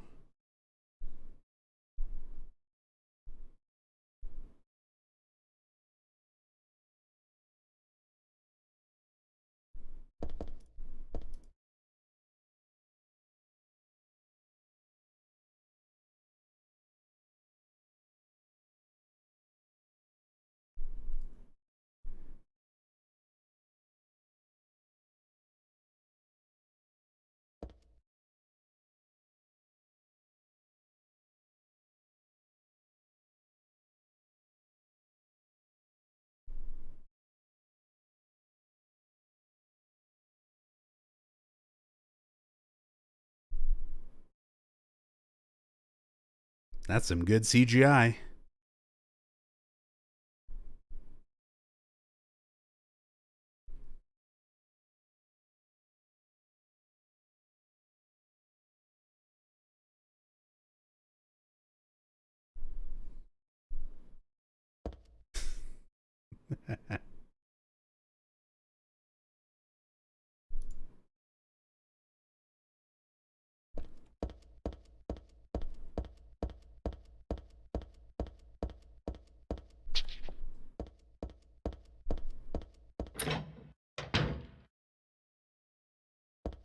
Don't think the CGI barbed wire in the first is any worse than that though, and all the CGI bugs, especially when you see the CGI bugs like up close with their little faces.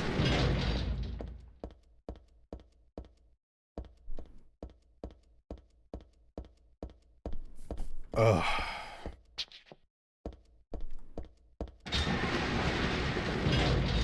Looks fine, just cartoonish, which is why I imagine it's considered to be bad. I mean, yes, it's in an otherwise realistically shot and filmed movie next to like real human characters, and it just, even for the time, looks pretty fucking rough.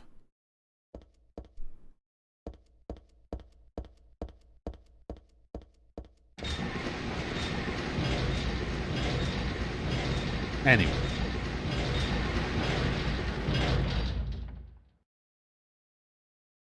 When was the movie released again? 2006 was the first one. 2008? 2009 was Revelations.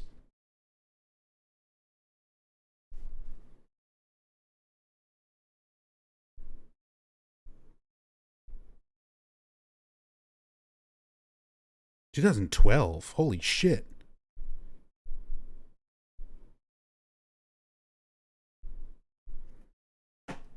That was in 2012.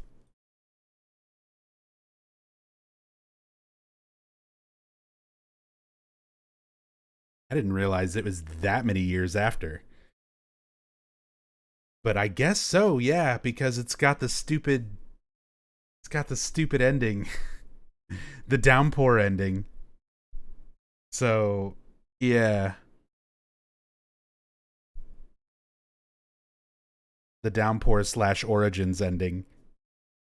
Where Travis Grady's truck drives right past Murphy Pendleton's prison bus. That's like the last shot of Revelations.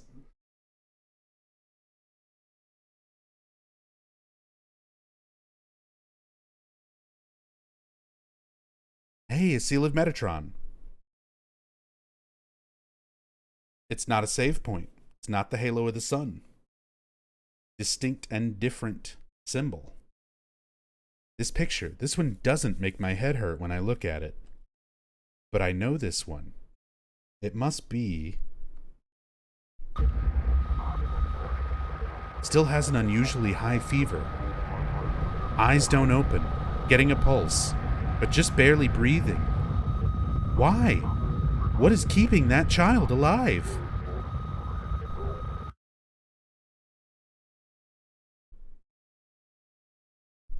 Sadly, there is no Silent Hill 1 voice audio in the PC version. Because of that scene right there.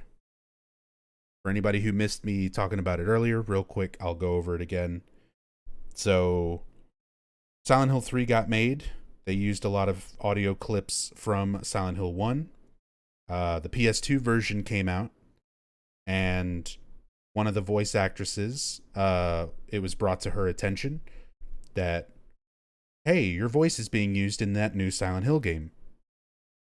So Thessaly Lerner, the voice for Lisa in the original Silent Hill, she was made aware.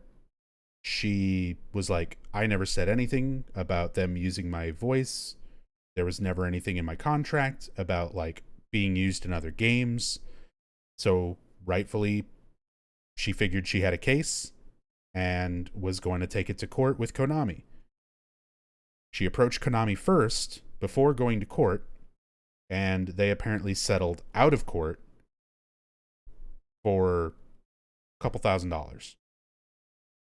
So she got paid, and Konami, just to be sure that none of the other voice actors tried to come and do the same thing, just removed the audio out of the PC version, subsequent releases right afterwards. They sure put the voiceover back in the HD collection version. Yeah, did they?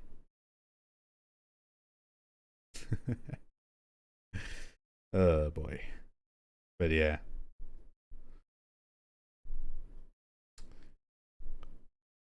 So Konami settled out of court, and the voice lines from Silent Hill 1 all got pulled for the PC version. What the hell? Was I daydreaming? No, it was more like watching a video in a dark room. But that nurse, I know her. Lisa, who was so heavenly toward me in that hellish hospital room. She did get a little weird, though.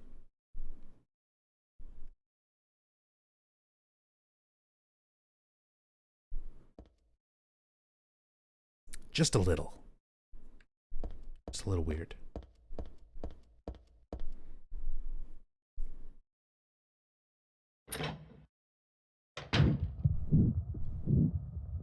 We're about to see our man Valtiel.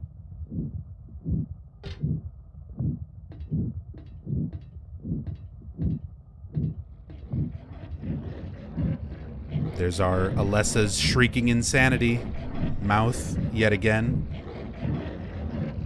Some text written in blood on that wall. It says, "What a wonderful world."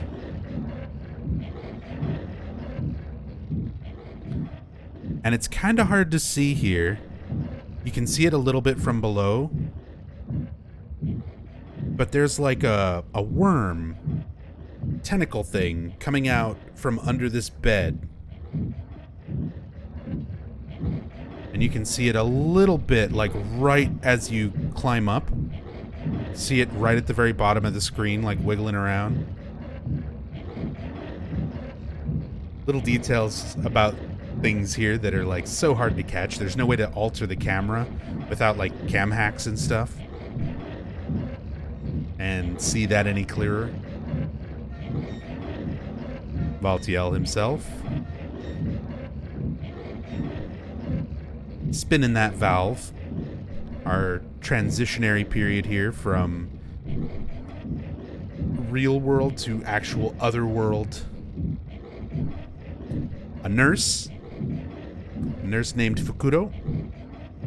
There's a whole special animation about her in Pyramid Head. Fukuro lady. I guess she's not technically named Fukuro. The video is named Fukuro. It's titled Fukuro.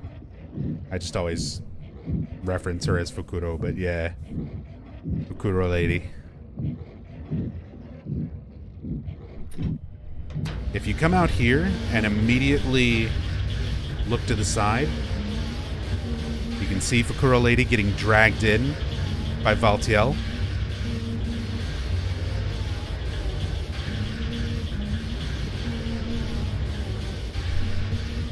Very easy to miss. It goes by so quick if you don't just immediately come over here and look. They'll be gone. Oh boy, who's Fukuro? Look up Fukuro on YouTube. There's like an animated music video type thing that Team Silent made for Silent Hill 2 called Fukuro. And yeah, there's that. Who's Valtiel again? Valtiel is one of the deities that the cult believes in. He's the caretaker of the Mother of God and sort of the overseer of the other world.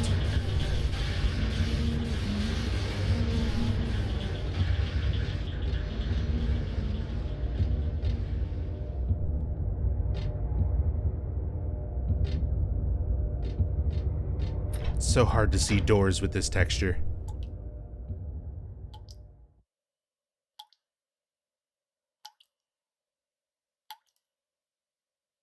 Blood. A bucket absolutely filled to the fucking brim with blood. And a dead guy.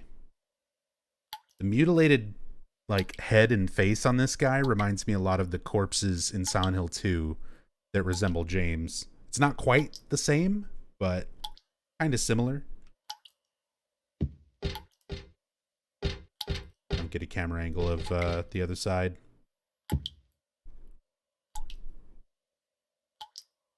There's a dead body hanging from the ceiling. The blood dripping from it has totally filled the bucket set out below. Who would do this? And for what?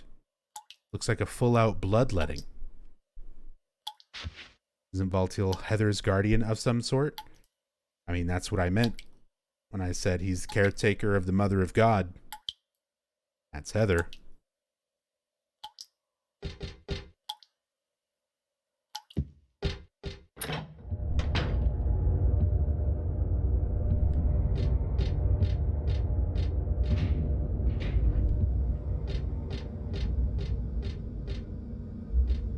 Love this. Just this heat effect in this room.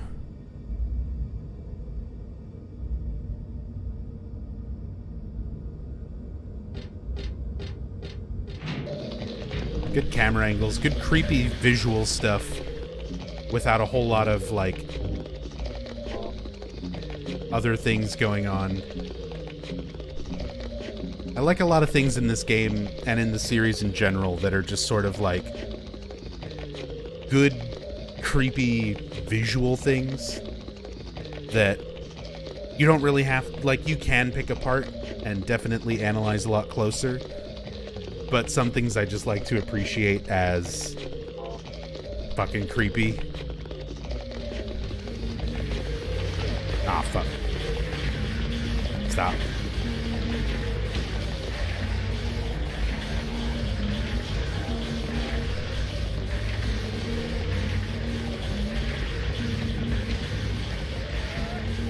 Stop.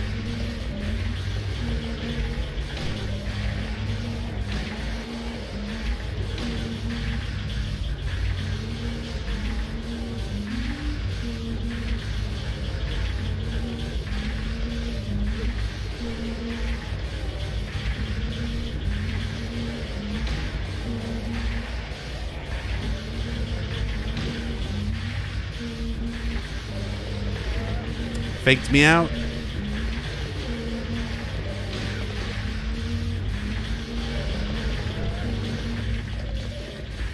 Could you please?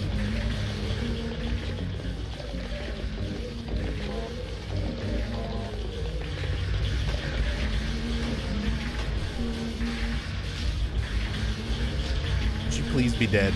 Thank you. Make a save here. And enjoy one of the coolest rooms in Silent Hill 3.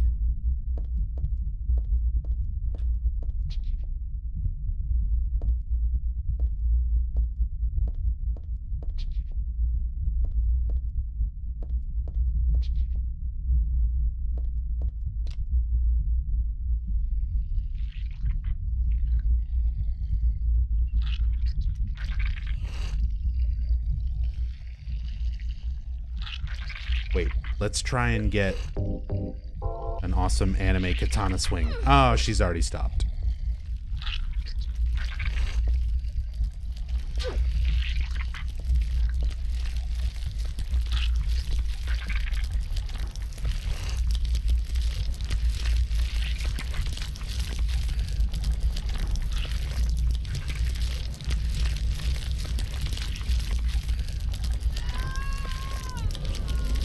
Oh yeah, you totally die, obviously. Absolutely. But I just like showing it. That's why I made the save.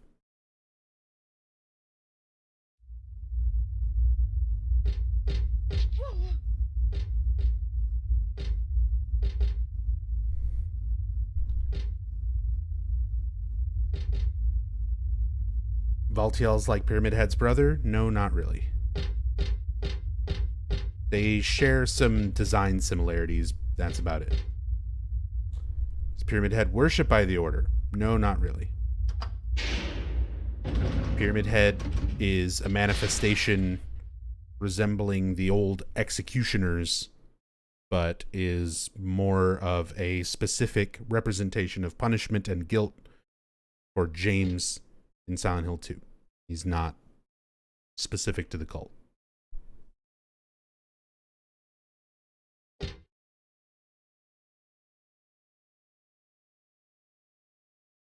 Ah.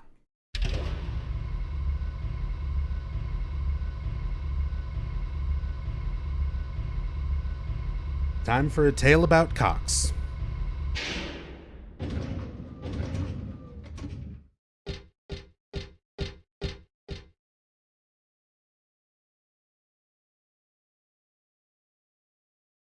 So, of course, crematorium here, it's locked. We need to figure out the combination to get in. And this is a pretty big puzzle. There's a main poem, and then several smaller poems that we have to go around and read on, like, each of the beds and stuff. But there's also something I want to show here. Oh, fuck. I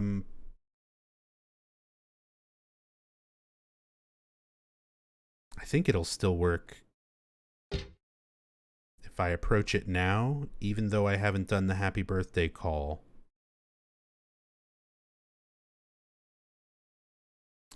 Let's do this in a little different order, because I want to do the call first, and then we'll come back to this.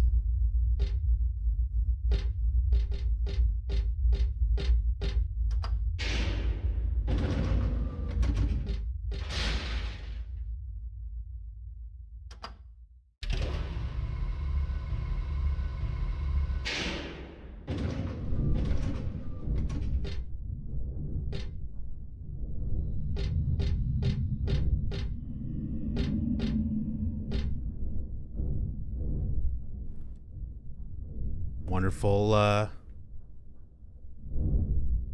imagery here. There's Valtiel again. Doing things to Fukuro lady.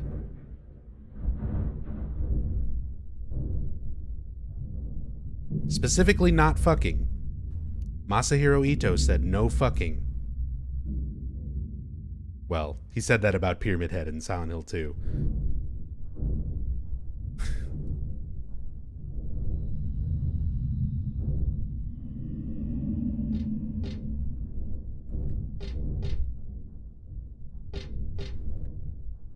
Looks like something's on the other side of the glass. Kinda looks like a person.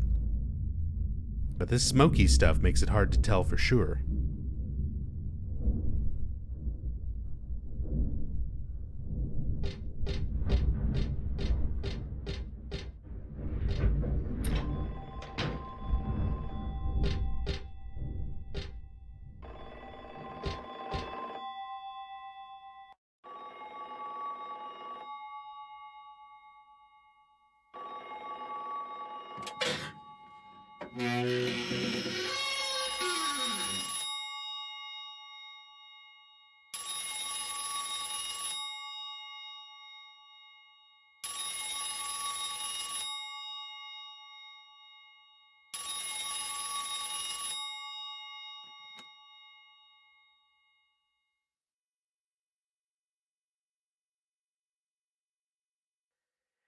Happy birthday to you.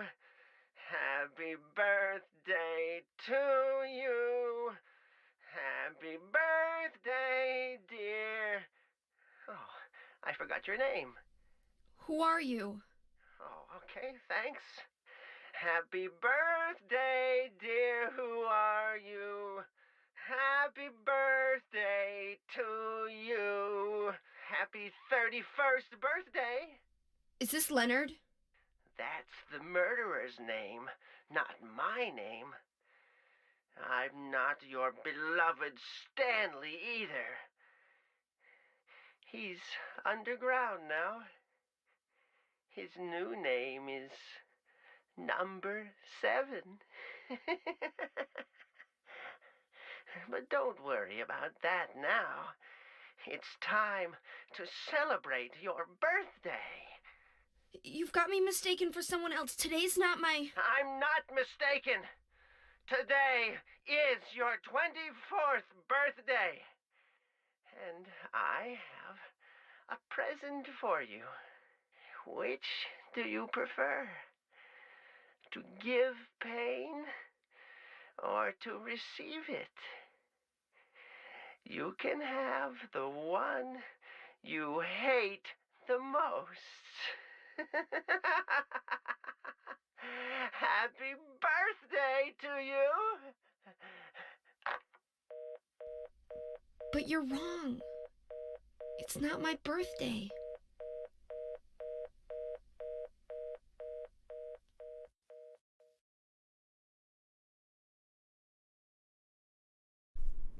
I mean, it is kind of your birthday. It's Silent Hill 3's birthday. Been 18 years as of yesterday, as of the 23rd, which is when I started this playthrough.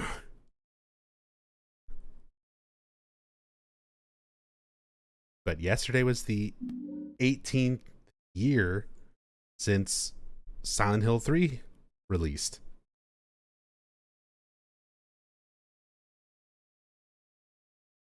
Any explanation on who's making the call? Nope. He is simply known as the Happy Birthday Caller. It's could be another patient of Brookhaven, most likely, but specifically goes out of their way to say they're not Stanley, they're not Leonard. Your guess is as good as mine. But he does give us some good, interesting information. So, Leonard Wolf, that's the murderer's name. Just to kind of confirms some of those notes I was reading earlier about Leonard, that he was the killer. He stabbed the guy and tried to make it look like suicide. The numbers that he gives for Heather's birthday, happy, whatever. So he's adding the ages that Alessa, Cheryl, and Heather all are together. So Heather in this game is 17, combined with Cheryl's age of 7 gives us the 24. Happy 24th. And then it's Alessa's age of 14 combined with Heather's age of 17, which is the 31. So happy 31st birthday, happy 24th birthday is basically combining Alessa's age at death plus Heather's age and Cheryl's age at, I guess it's not really death, her soul reuniting.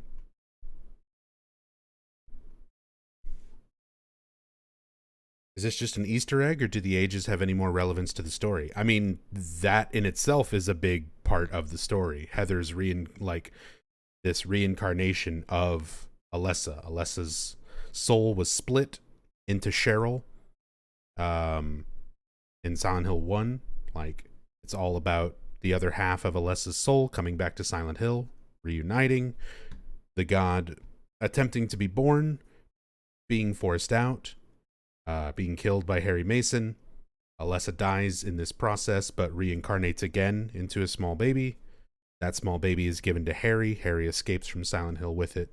17 years after that ending of Silent Hill are the events of this game. So those numbers, taking the numbers into account as, they're all part of Heather is a big part of her character and the overall plot.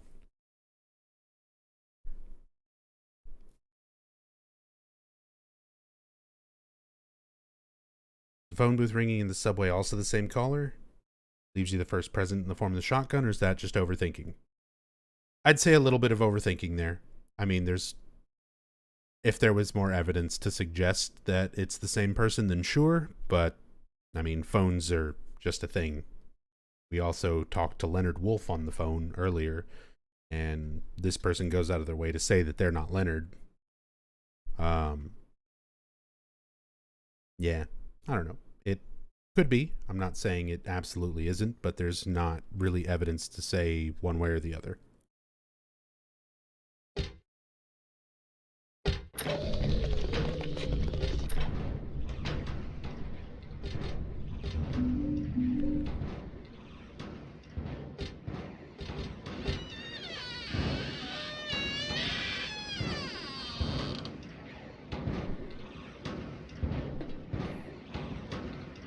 Something strange is cooped up in the locker. I think I'm safe, but I shouldn't get too close. Actually, the more I look at it, the more pitiful it seems. Like a child locked up in there with no chance of escape. Child locked up with no chance of escape. And Heather sort of takes pity on it. Probably reminding her of Alessa.